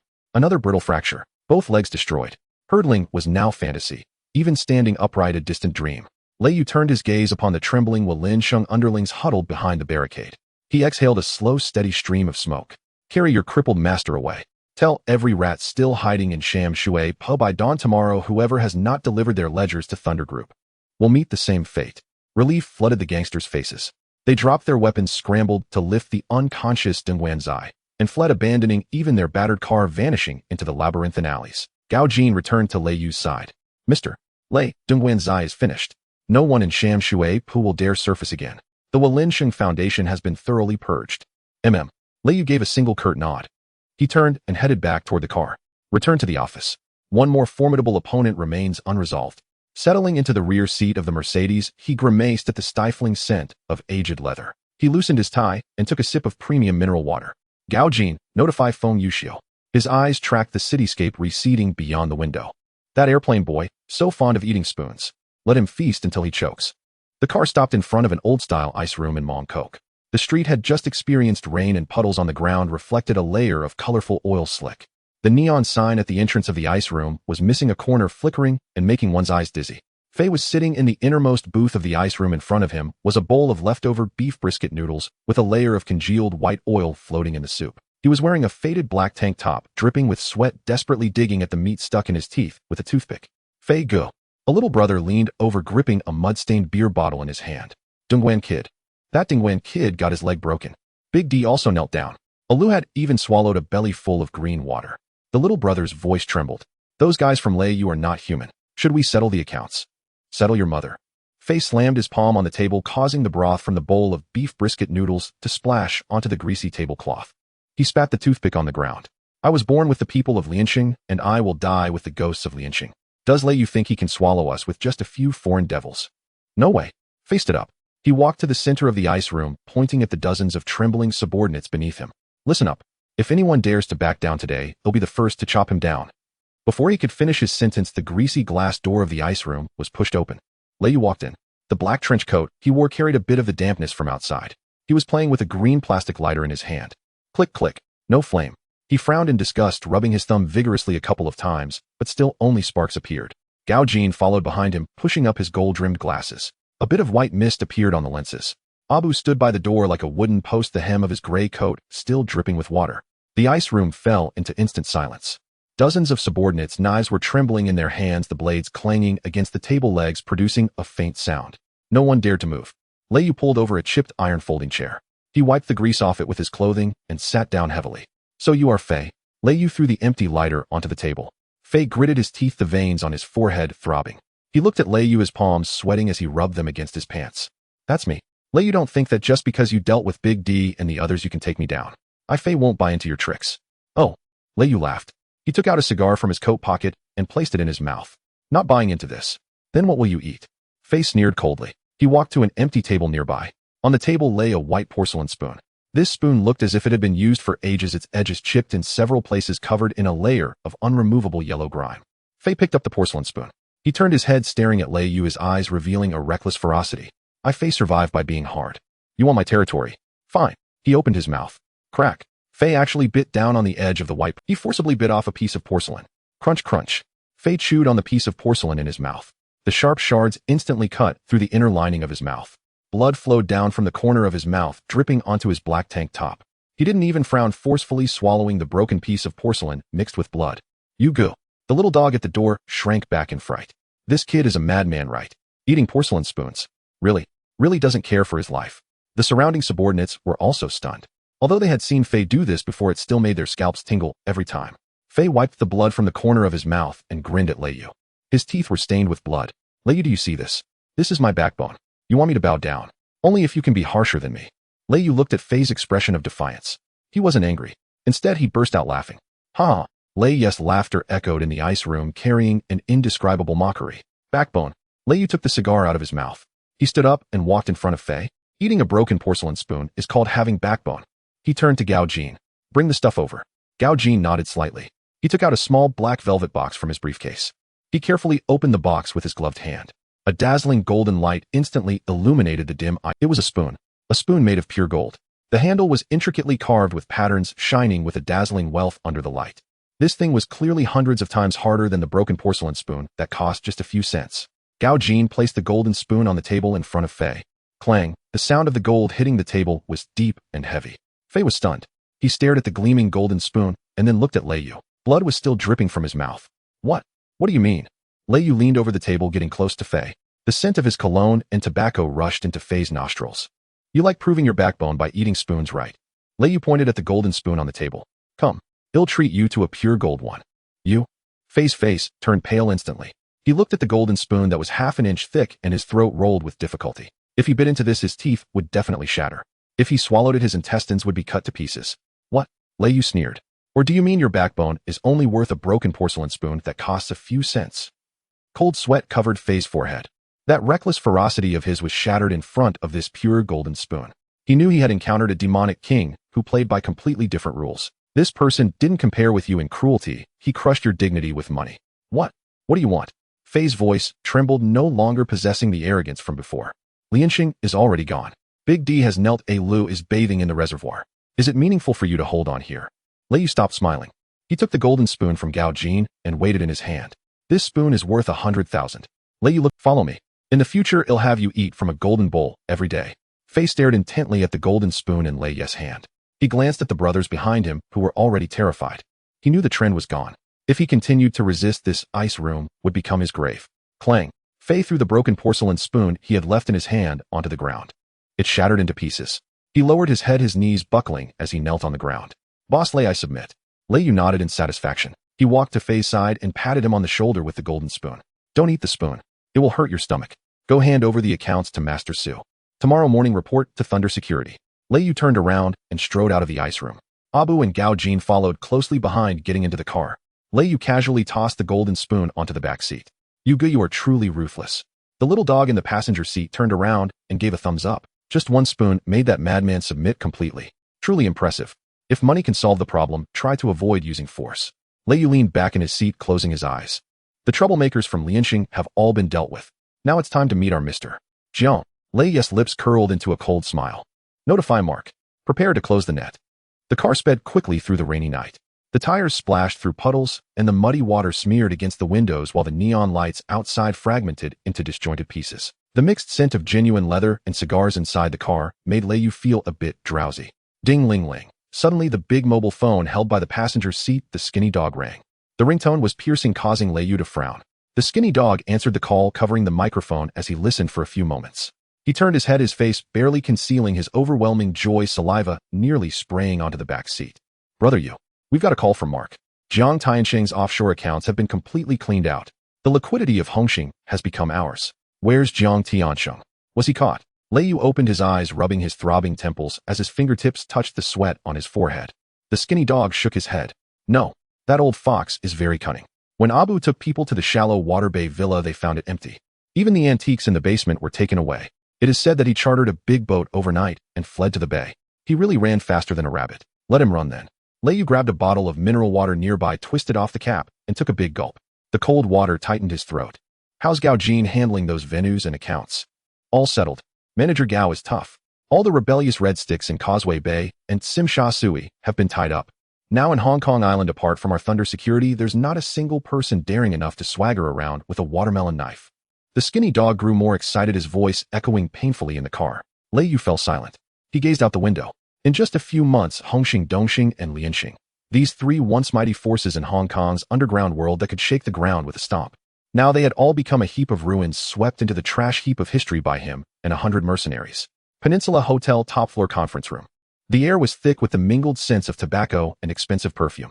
A massive crystal chandelier cast glaring light. At the conference table sat 6 brothers, including Ah Gui, Fat Choi, and Crazy Ming. Also present were the newly recruited Gao Jin, Abu Feng Yushio Mark, and the stuttering advisor Su and Jimmy. These once fiercely competitive characters who belonged to different factions and had even fought against each other now sat obediently in their chairs. Lei Yu pushed the door open and walked in. Today he wasn't wearing a suit, just a black leather jacket with the zipper undone. He casually tossed a big mobile phone slightly dirty on the table. With a loud bang, everyone straightened up. Gentlemen, Lei Yu walked to the main seat, pulled out a chair, and sat down. He grabbed a lighter from the table, flicked it, and lit a cigarette. The old era has ended. He exhaled a puff of white smoke, the mist swirling under the lights. The reason I called you here today is to set the rules. From today onwards, there will be no more Hongxing, Dongxing, or Lianxing out there. In the underground of Hong Kong Island, there will only be one head.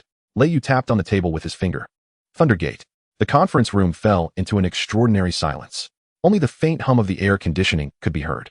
Brother Yu. Thundergate. Fat Choi scratched his greasy scalp, a layer of sweat forming on his garlic-like nose. So will we still collect protection fees in the future? These tens of thousands of little brothers need to eat right. This fee isn't small.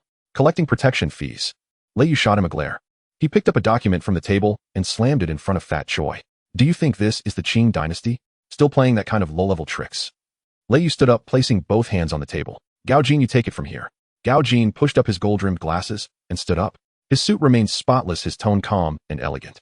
After the establishment of Thundergate, we will implement corporate management comprehensively. First, the prohibition of gambling, drugs, and prostitution. Whoever touches them will die. Huh. Crazy Ming was stunned. The steel pipe in his hand fell to the ground with a piercing sound.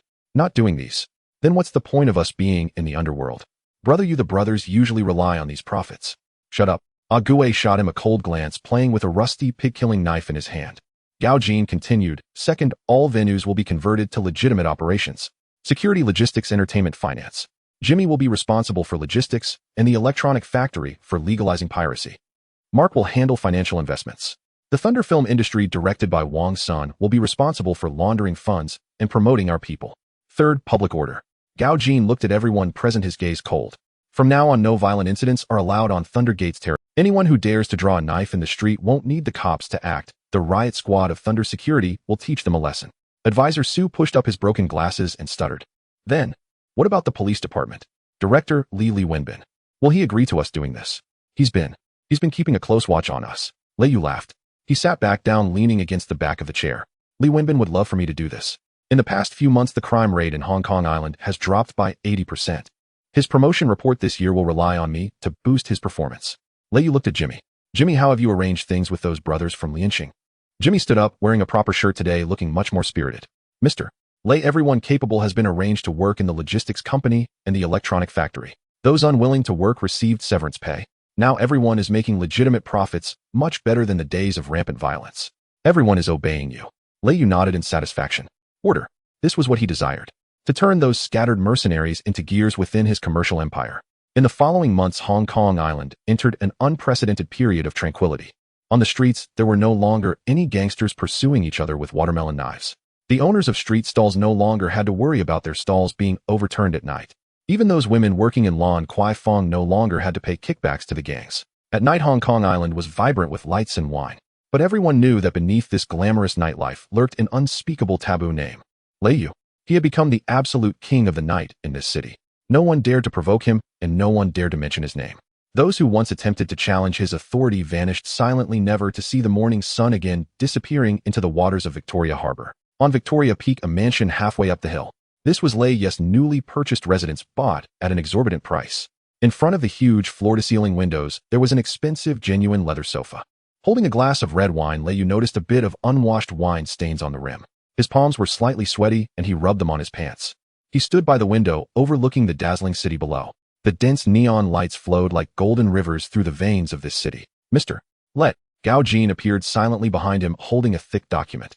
Mark's movements are swift. Our funds in the stock market have successfully targeted several scattered shares of the Hua family.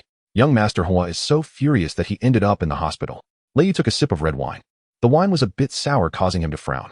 The Hua family is just an appetizer. He turned to look at Gao Jin, his eyes sparkling with mad ambition. The game of the underground world has already been cleared. Lei Yu placed the wine glass on the windowsill with a crisp. Next, he gazed at the towering skyscrapers belonging to the 4 great families of Hong Kong Island. Notify Mark. Prepare all the funds. I want to play something even more thrilling. At the top of Taiping Mountain in a hillside villa, the air conditioning in the conference room was set too cold. Ague rubbed his arms covered in goosebumps. Today he wasn't wearing that eternally unchanged black vest, but rather a suit forced upon him by Gao Jin. His underarms felt a bit tight, constricting him. Lei Yu sat at the head of a long table. He tapped his fingers on the table with a strand of unwashed tobacco stuck in his fingernails. He brushed it off with his thumb and cleared his throat.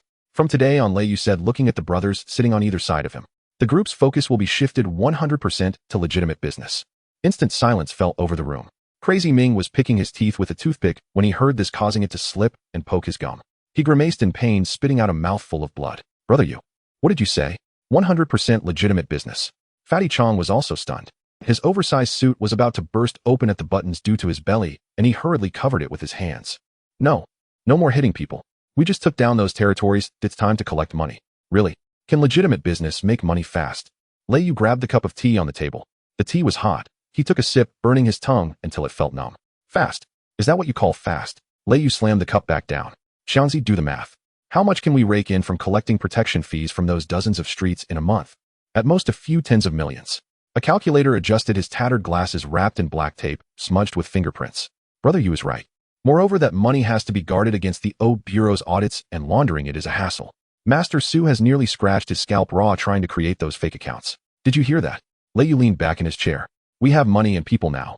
Fighting over a few coins on the streets with those punks is beneath us. Lei Yu looked at Jimmy. Jimmy, how have you felt partnering with Mark these days? Jimmy quickly stood up.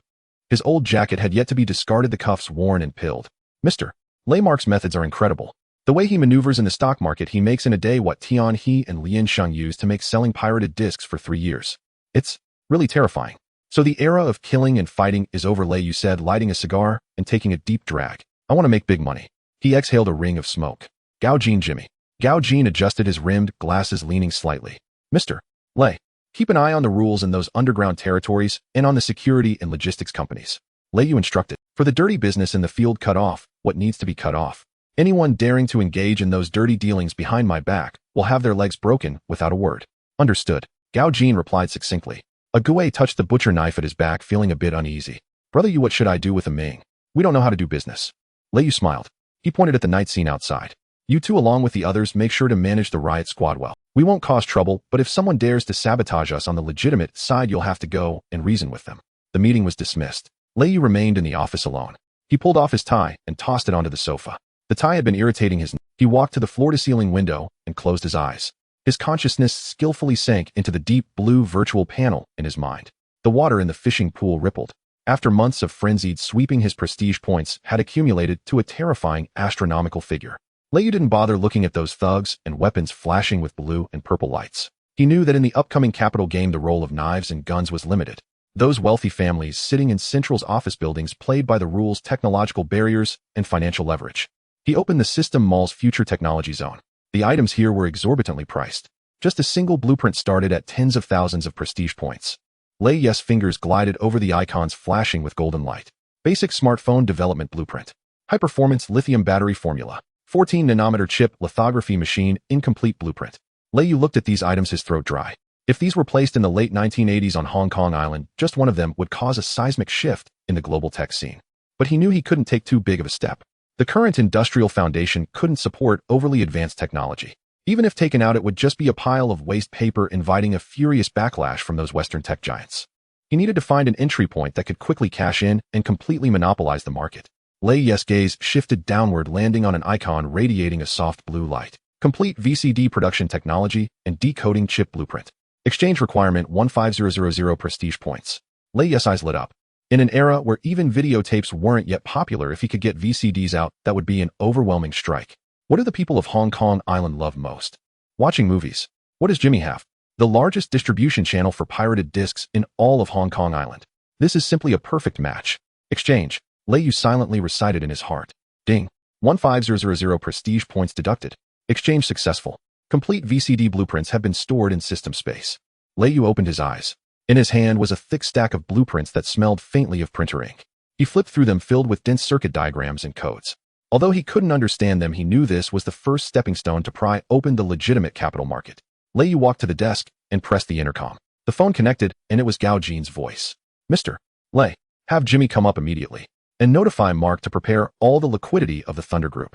Lei Yu's fingers tapped on the blueprints, his voice filled with excitement. In less than 10 minutes, Jimmy rushed in. His forehead was covered in sweat, and his breathing was rapid. Lei Yu called for me. Lei Yu tossed the stack of blueprints onto the table. Take a look. Jimmy wiped the sweat from his hands and cautiously picked them up. He flipped through 2 pages, his brow furrowing. Mr. Lei, what is this? A circuit board? Are we at the Thunder Group going to change careers and repair televisions? Repair? No way. Lei Yu chuckled and scolded lightly. This is called VCD. Do you understand? Jimmy shook his head, looking completely bewildered. This thing can hold an entire movie on a disc this size. Lei Yu gestured. No rewinding needed. The picture quality is 10 times clearer than a videotape. Moreover, the cost is extremely low. Jimmy's eyes widened in shock. He had spent so many years in Sham Shui dealing with pirated discs and knew exactly what this meant. LA, if this is real, won't we put all the videotape shops on Hong Kong Island out of business? Jimmy stuttered in excitement, nearly dropping the blueprints. Putting them out of business is just the beginning. Lei Yu leaned back in his chair, taking a sip of cold tea from his cup. What I want is monopoly. Jimmy, can we expand our factory in Sham Shui? Jimmy nodded vigorously.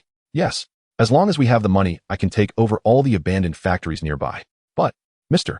Lei, we have the blueprints, but we don't have any engineers who understand the technology. You don't need to worry about that. Lei Yu smiled, a glint of brilliance in his eyes. I have my ways. Your current task is to immediately register Thunder Electronics Technology Company. Shift your sales network from the black market to the legitimate one and spread it to every electronics store on Hong Kong Island. Jimmy, holding the blueprints as if they were a holy decree, bowed repeatedly as he exited. Lei Yu brought up the system panel again. He looked at the option for targeted talent recruitment designed for capturing various talents. Let's start with changing the entertainment habits of the people on Hong Kong Island. Lei Yu licked his dry lips. He decisively exchanged for a high-level fishing net aiming at a tech fish shimmering with silver light and carrying a strong scholarly aura in the system pool. System, get me a top-notch engineer who can make this thing. Lei Yu firmly pressed the launch button. Whoosh. A violet energy net shot forth from the holographic cannon, spreading wide across the seabed. Precise, directly enveloping the silvery, gleaming tech fish. The net snapped taut with a sudden violent contraction. Ding. A crisp mechanical chime resonated sharply within his mind. Congratulations, host. You have successfully deployed the targeted fishing net at a cost of 1000 burst points. Successfully captured a violet tier tech talent team. The Silicon Valley Hardware RD Group, 12 members. Talent profiles seamlessly integrated elite electronic engineers recently returned from overseas study and work. Valid identification documents delivered. Lei Yu opened his eyes. He sat back in his leather executive chair, a fine sheen of sweat glistening on his forehead. His hand reached for the glass water tumbler on the desk, its exterior slick with condensation slippery to the touch. He lifted it and drank deeply. The water was cool, sliding down his throat with a refreshing chill. A flash of white light shimmered beside the office sofa, and 12 men in white lab coats and black-rimmed glasses materialized as if conjured by sorcery. The man at their head had a receding hairline and thinning crown. He adjusted his thick-lensed spectacles with a slight tilt of his head, then stepped forward and bowed ever so slightly at the waist. Mr. Lei, Zhang Wei, chief engineer of the RD Group, reporting for duty. His Mandarin was impeccably standard. Lei Yu slapped a thick stack of VCD schematics and code documentation onto the rosewood desk. Thwack. No pleasantries, Lei Yu said, tapping the documents with a finger still holding a lit cigar. Engineer Zhang, take a look. Can you build it? Zhang Wei leaned in closely. He pulled out a crumpled lens cloth and polished his glasses with meticulous care, then fixed his gaze upon the circuit diagrams and decoding chip specifications. 2 minutes passed. His breathing grew heavier. Beads of glistening sweat broke out across his brow. His fingers trembled faintly.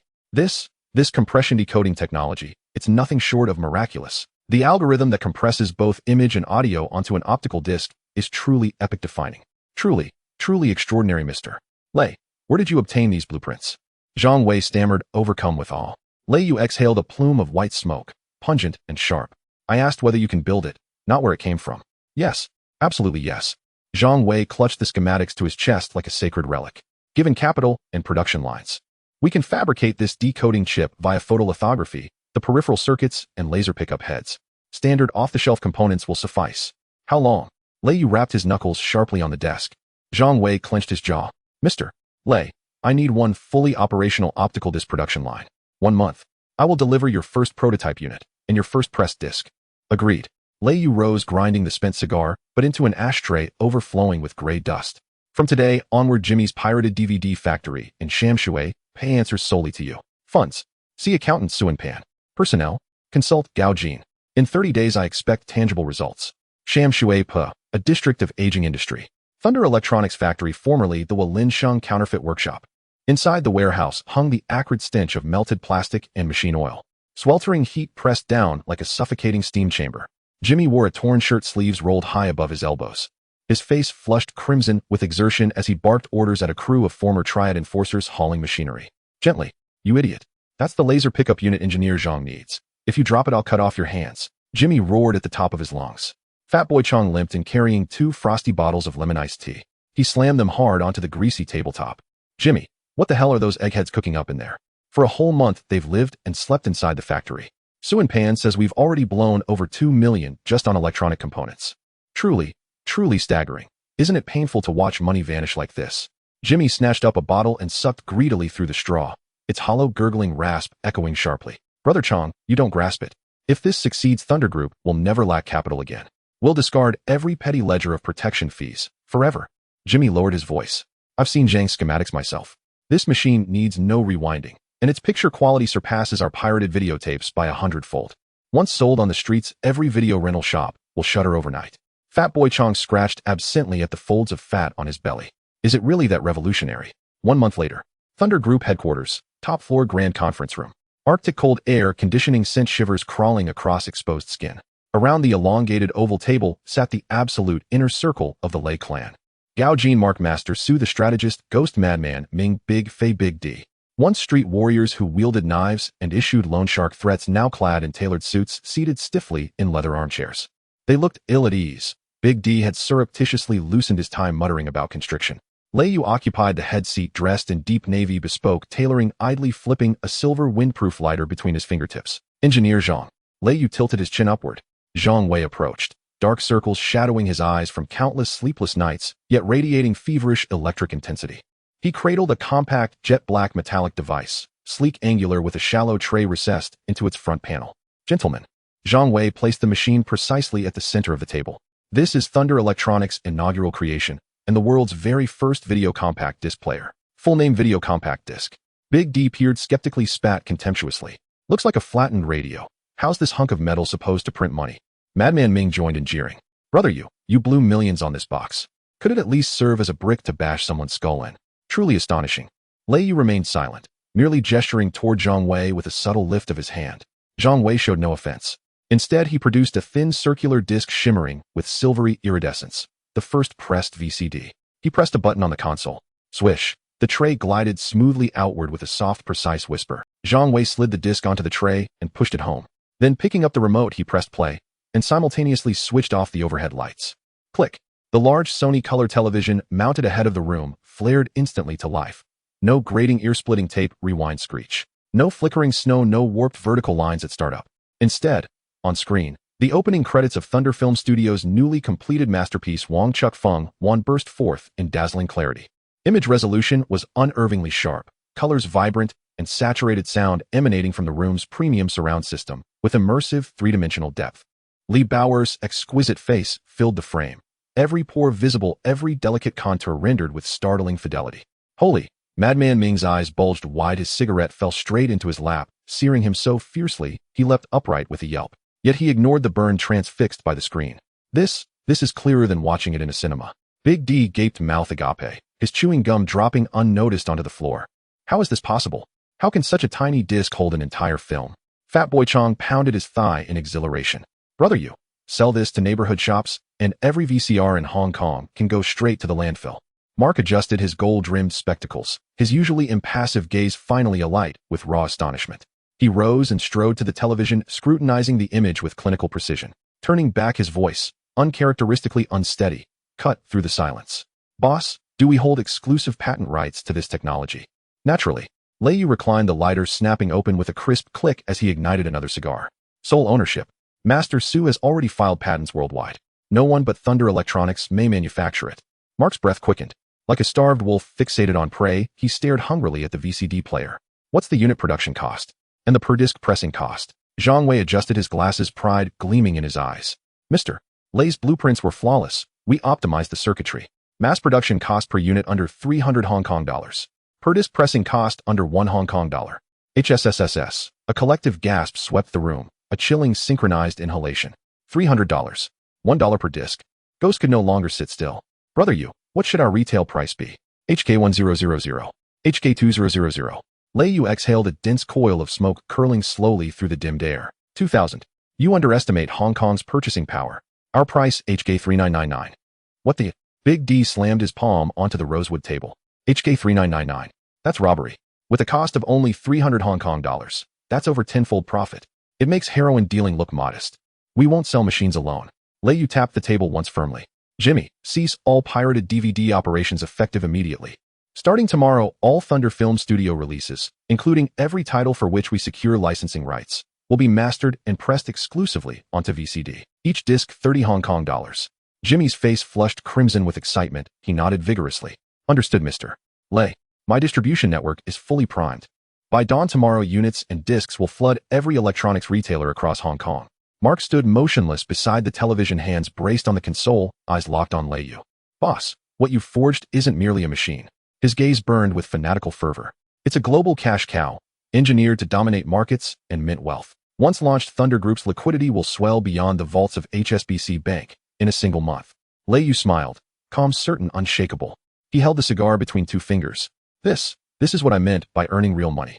His gaze swept across the stunned Triad elders, now utterly transformed. Awestruck, humbled, reborn. With this cash cow secured, our legitimate capital wields unlimited firepower on the open market. Lei Yu rose to his feet. Mark. He walked to the floor-to-ceiling window, gazing down upon the glittering, pulsating heart of Central. Funds are imminent. The operation against the Ho Group begins now. Mark adjusted his glasses again, this time a cold, predatory smile twisting his lips. Confirmed, boss. Young Master Ho's stock. At tomorrow's market open, I'll ensure he experiences true freefall. With a whoosh, the red silk was yanked away. The golden sign of Thunder Electronics dazzled in the sunlight. In the old streets of Sham Shui Po, the air was thick with the smell of gunpowder from firecrackers and the sour stench of spoiled cabbage leaves. Cutting the ribbon was Lei Yu, dressed in a gray suit today. The suit was unbuttoned, the collar open. In his hand, he held a pair of golden scissors, slick with sweat and slightly slippery. With a snap, the red ribbon broke. The street was packed with people, layered 3 deep. There were locals and the owners of appliance stores. More notably were the gangsters in shorts and flip-flops. Brother Yu, it's real. This is a good start for us, said Fat Choi, who stood nearby. His suit was about to burst from his belly. He wiped his shiny, greasy forehead with his sleeve, which instantly became smeared with black grime. These thousands of machines, Jimmy said, they've all been taken away. Lei Yu casually tossed the golden scissors onto a nearby tray. What's the rush? Let the bullets fly for a while. He fished out a green plastic lighter and with a snap lit a cigarette. Inside the factory, the deafening roar of machines filled the air. The hot air mixed with the smell of melting plastic drilling into people's noses. On the assembly line, one black VCD player after another was swiftly packed into cardboard boxes like black bricks. Jimmy was wearing a short-sleeved shirt completely soaked through. He held a notebook in his hand, his voice hoarse from shouting. Hurry! 500 units for Feng Chuck Electronics, get them loaded. They've already rushed us 3 times. What about the discs? How many copies of Mong Kok, Wind and Cloud have we pressed? Hurry up with the supplies. He wiped his face, leaving his hands covered in black ink smudges, looking like a big calico cat. Ague leaned against a factory pillar. He watched as truck after truck loaded with goods drove out the gate. The butcher's knife was no longer at his waist, replaced by a walkie-talkie. Jimmy, is this stuff really that easy to sell? Ague scratched his nose. Jimmy swallowed his Adam's apple, bobbing. Guega, you'll know if you go take a look outside. The appliance stores outside are nearly trampled at the threshold. The picture quality is clear, no rewinding needed. The key point is the discs are cheap.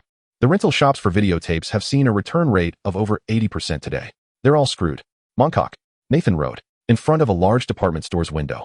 People were packed tightly together, the smell of sweat and cheap perfume mixing together, making it hard to breathe. Inside the window showcased a Thunder VCD connected to a large Sony color TV.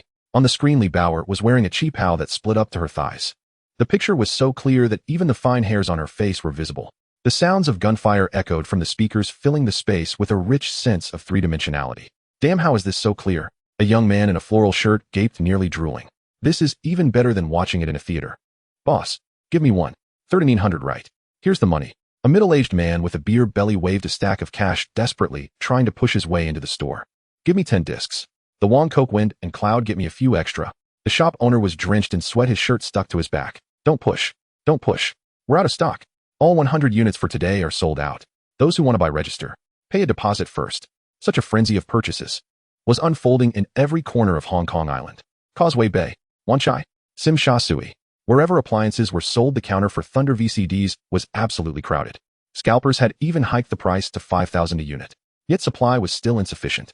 Those dust-covered video machines were left in the corners, ignored. At night, in the resting room on the top floor of Thunder Security, several plates of roasted goose and marinated meat platters were laid out on the table. Beer bottles were scattered haphazardly on the floor. The room was filled with the aroma of meat and the smell of alcohol. Fat Choi was clutching a greasy roasted goose leg. He chewed with his mouth dripping with oil, even crunching the bones as he swallowed. Brother, you. Did the accounts for today add up? The abacus was seated on the sofa. His black tape glasses had already been tossed aside. He held a calculator, his fingers flying over the buttons, nearly smoking. Click, click, click. The hands of the abacus were trembling. He stared at the long string of zeros on the screen, breathing rapidly, as if he were working a bellows. I've calculated it. The abacus swallowed, his voice hoarse like sandpaper. Everyone stopped what they were doing. Even Ah Gue paused in his knife sharpening. How much? Faz Ming asked through clenched teeth. The abacus took a deep breath. One day, just today, we shipped 15,000 machines. 100,000 discs. The abacus lifted his head. His eyes, usually sharp and calculating, were now bloodshot and filled with disbelief. Pure profit. 50 million. Crash. The beer bottle in Faz Ming's hand fell to the ground. Beer foam splattered on his pants. He gaped, the toothpick falling onto his clothes. Fat Choi's roasted goose leg got stuck in his throat. He pounded his chest vigorously, coughing, his face turning bright red. 50 million. Ah Gui's voice shifted in pitch. He touched the leg that had once been broken. At that time, he couldn't even scrape together 5,000 for treatment. One day, 50 million. This is clean money. No need to collect loan sharks, no need to go out and stab people. No need to worry about the police checking the accounts. This is money they earned fairly. Fat Choi suddenly burst into tears.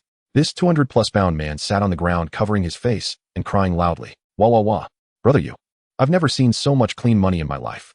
I used to sell beef offal, waking up early and working late. Even the boss still wanted to shut down my stall. Faz Ming's eyes also turned red. He walked over and kicked Fat Choi in the butt. Stop crying. Have some dignity. Yet Faz Ming himself wiped his face with his greasy hands. This money feels so damn solid. Lei Yu leaned back on the sofa. He held a cup of beer. He looked at these brothers who had risked their lives. For months ago, they were in a rundown alley during a storm, holding rusty butcher knives, drinking spoiled beef offal soup, talking about setting up a business. Now, they were driving a Benz, wearing Armani, looking at their products displayed in the most prosperous department stores across Hong Kong Island. Lei Yu tilted his head, downing his beer in one gulp. The liquid dripped down the corner of his mouth onto his shirt. He didn't wipe it. All right. Lei Yu slammed the empty beer bottle onto the table. Is this little money making you dizzy? He stood up, walked to the floor-to-ceiling window. The night outside was deep with neon lights flickering. The stock price of Thunder Electronics has tripled in the dark market today. Mark's briefcase was on the sofa. He adjusted his gold-rimmed glasses and walked over. Boss, your net worth is conservatively estimated to have increased tenfold. Mark's voice was cold and mechanical like a counting machine, officially surpassing 30 billion. 30 billion. This number made Fat Choi, who had just stopped crying, gasp again in shock. Lei Yu didn't turn around. He looked at his reflection in the glass window. The man who once gnawed on stale bread in Stanley Prison trampled underfoot. Now, he had become a business tycoon capable of influencing the economic lifeline of the entire Hong Kong Island. Mark. Lei Yu's voice was low, filled with an uncontainable madness. Enough money. He turned his head. His eyes burned with intensity. Tomorrow, when the stock market opens. Lei Yu pointed at the towering office buildings outside the window. Crush the Ho family's stocks into the ground. Mark's actions were swift. Every day, tens of millions flowed into the accounts of Thunder Electronics. Lei Yu was no longer short on money. The numbers in the bank jumped up, dazzling the eyes. That afternoon in Mong Kok, the weather was stifling. The asphalt road seemed on the verge of melting, sticking to shoes. The air was mixed with the smell of curry fish balls and sewage. Lei Yu sat in his Mercedes with the air conditioning off. He rolled down the window, clenching a half-smoked cigar, exhaling a puff of white smoke. Chong, have we bought that piece of wasteland over by Kowloon? Fatty Chong sat in the passenger seat, his suit straining against his belly. He held a roast goose leg wrapped in newspaper, eating with grease all over his mouth. Bought it, brother, you. Spent 20 million. It was a good investment, not a single hiccup. He mumbled, spitting out a buy it, build a hospital, then take another 100 million to build 10 primary schools in Yuan Long. Lei Yu flicked the ash from his cigar. The ash fell into the window crack, and the wind blew, smearing his hand. What? Build schools. Fatty Chong nearly choked on a bone, his eyes bulging. Brother Yu, we are in the underworld. This money should be used to buy guns and territories, not to build schools. Can those poor folks pay us protection fees? What do you know? Lei Yu rolled his eyes and extinguished the cigar in the ashtray. We are now Thunder Group, doing legitimate business. Reputation. Do you understand reputation? I want to use money to clean up all the dirty debts from the past involving violence. Lei Yu's moves were rough. Hundreds of millions of funds were funneled through Master Su via legitimate channels into the charity fund, donating money to build facilities, buying ambulances, funding orphanages. Newspapers on Hong Kong Island began to flood with Lei Yu's photos. Not wanted posters, but commendations on the front page. Philanthropist Mr. Lei Yu donates 30 million. Thunder Group gives back to society. Lei Yu looked at the newspaper featuring himself in a suit and smiled. He tossed the newspaper into the trash bin. Half a month later at Government House. A white European-style villa, its walls covered in green ivy with a faint musty and perfumed scent inside. The hall was filled with people. Westerners in tailcoats, wealthy ladies in kipeos. Lei Yu stood at the foot of the steps dressed in a deep blue bespoke suit, the tie tightly knotted, making his throat uncomfortable. He used his fingers to scratch at the collar, pulling out a handful of sweat. Above him, a balding Western official held a gilded certificate. Mr. Lei Yu, in recognition of your outstanding contributions to the social security, education, and medical sectors of Hong Kong, the government has decided to confer upon you the honorary title of Justice of the Peace.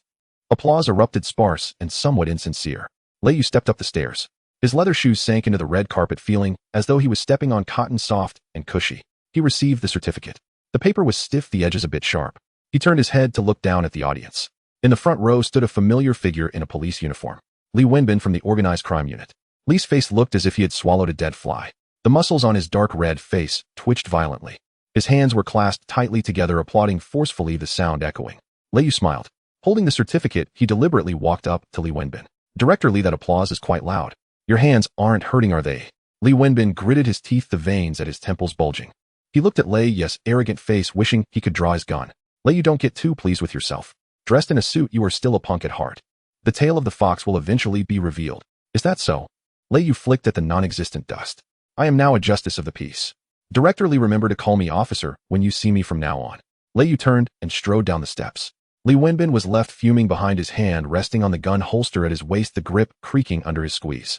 That evening at the Peninsula Hotel, a top-tier commercial cocktail party of high society. The hall was resplendent, the massive crystal chandeliers dazzling to the eyes. The air was filled with the scent of expensive red wine and cigars. Lei Yu held a glass of champagne. The glass was slightly cool, the moisture dampening his palm. He felt it slippery and wiped his left hand on his pants. Gao Jin and Mark followed behind him. Mr. Lei, over there is the circle of the Hua family. Those are all big players in real estate. Mark adjusted his gold-rimmed glasses, pointing at a crowd ahead. Lei Yu did not respond. He took a sip of champagne. It was too sour, lacking the thrill of cold beer. He casually placed the glass on a waiter's tray. Oh, isn't this our newly minted justice of the peace, Mr. Lei? A shrill voice drifted over from the side. Hua Jingliang held a glass of red wine. He wore a white suit, his slick-back hair shining. He swayed over, his gaze filled with unabashed contempt. Two bodyguards followed behind him. Lei Yu halted his step. He looked at Hua Jingliang, the brat who had previously tricked him out of several $100 million in the old building acquisition, now here to pick a fight. Young Master Hua. Lei Yu nodded. What? Not taking the bus today? Hua Jingliang's face darkened. He hated people bringing it up. He stepped in front of Lei Yu, barely half a meter apart. Hua Jingliang exuded a pungent cologne scent that made Lei Yu want to sneeze. Hua Jingliang scrutinized Lei Yu's suit. He scoffed. Nice clothes. Where did you steal them from? Lei Yu was not angry. He pulled out a green plastic lighter, clicked it twice, but it wouldn't spark. He frowned. Lei Yu. Hua Jingliang lowered his voice, leaning in closer to Lei Yu's ear. Do you think that by donating some money and buying a worthless title you can sit at the same table as us? This is high society. Your fishy smell is suffocating me. Hua Jingliang took a step back, raising his voice intentionally for those around to hear. Wearing a dragon robe doesn't make you a prince. A punk swinging a knife on the street is always a thug. Several wealthy businessmen nearby chuckled, covering their mouths. Their eyes gleamed with disdain. Gao Jin's eyes darkened behind him, his hand already reaching for the baton at his waist. Lei Yu raised his hand to stop Gao Jin. He looked at Hua Jingliang. Young Master Hua, how's the wine? Hua Jingliang paused for a moment, snorted coldly. La fight. You'll never taste it in your life. Is that so? Lei Yu suddenly smiled. He extended his hand, moving swiftly. He snatched the red wine glass from Hua Jingliang's hand before he could react. Splashed. Lei Yu poured the crimson La fight directly onto Hua Jingliang's arrogant face. The wine flowed down Hua Jingliang's slicked back hair, drenching his face. The white suit instantly turned a deep red, dripping onto the expensive carpet. The entire venue fell silent. The music stopped. Everyone seemed to have their throats grasped, staring wide-eyed at this scene. Hua Jingliang wiped the wine off his face, his eyes burning with rage.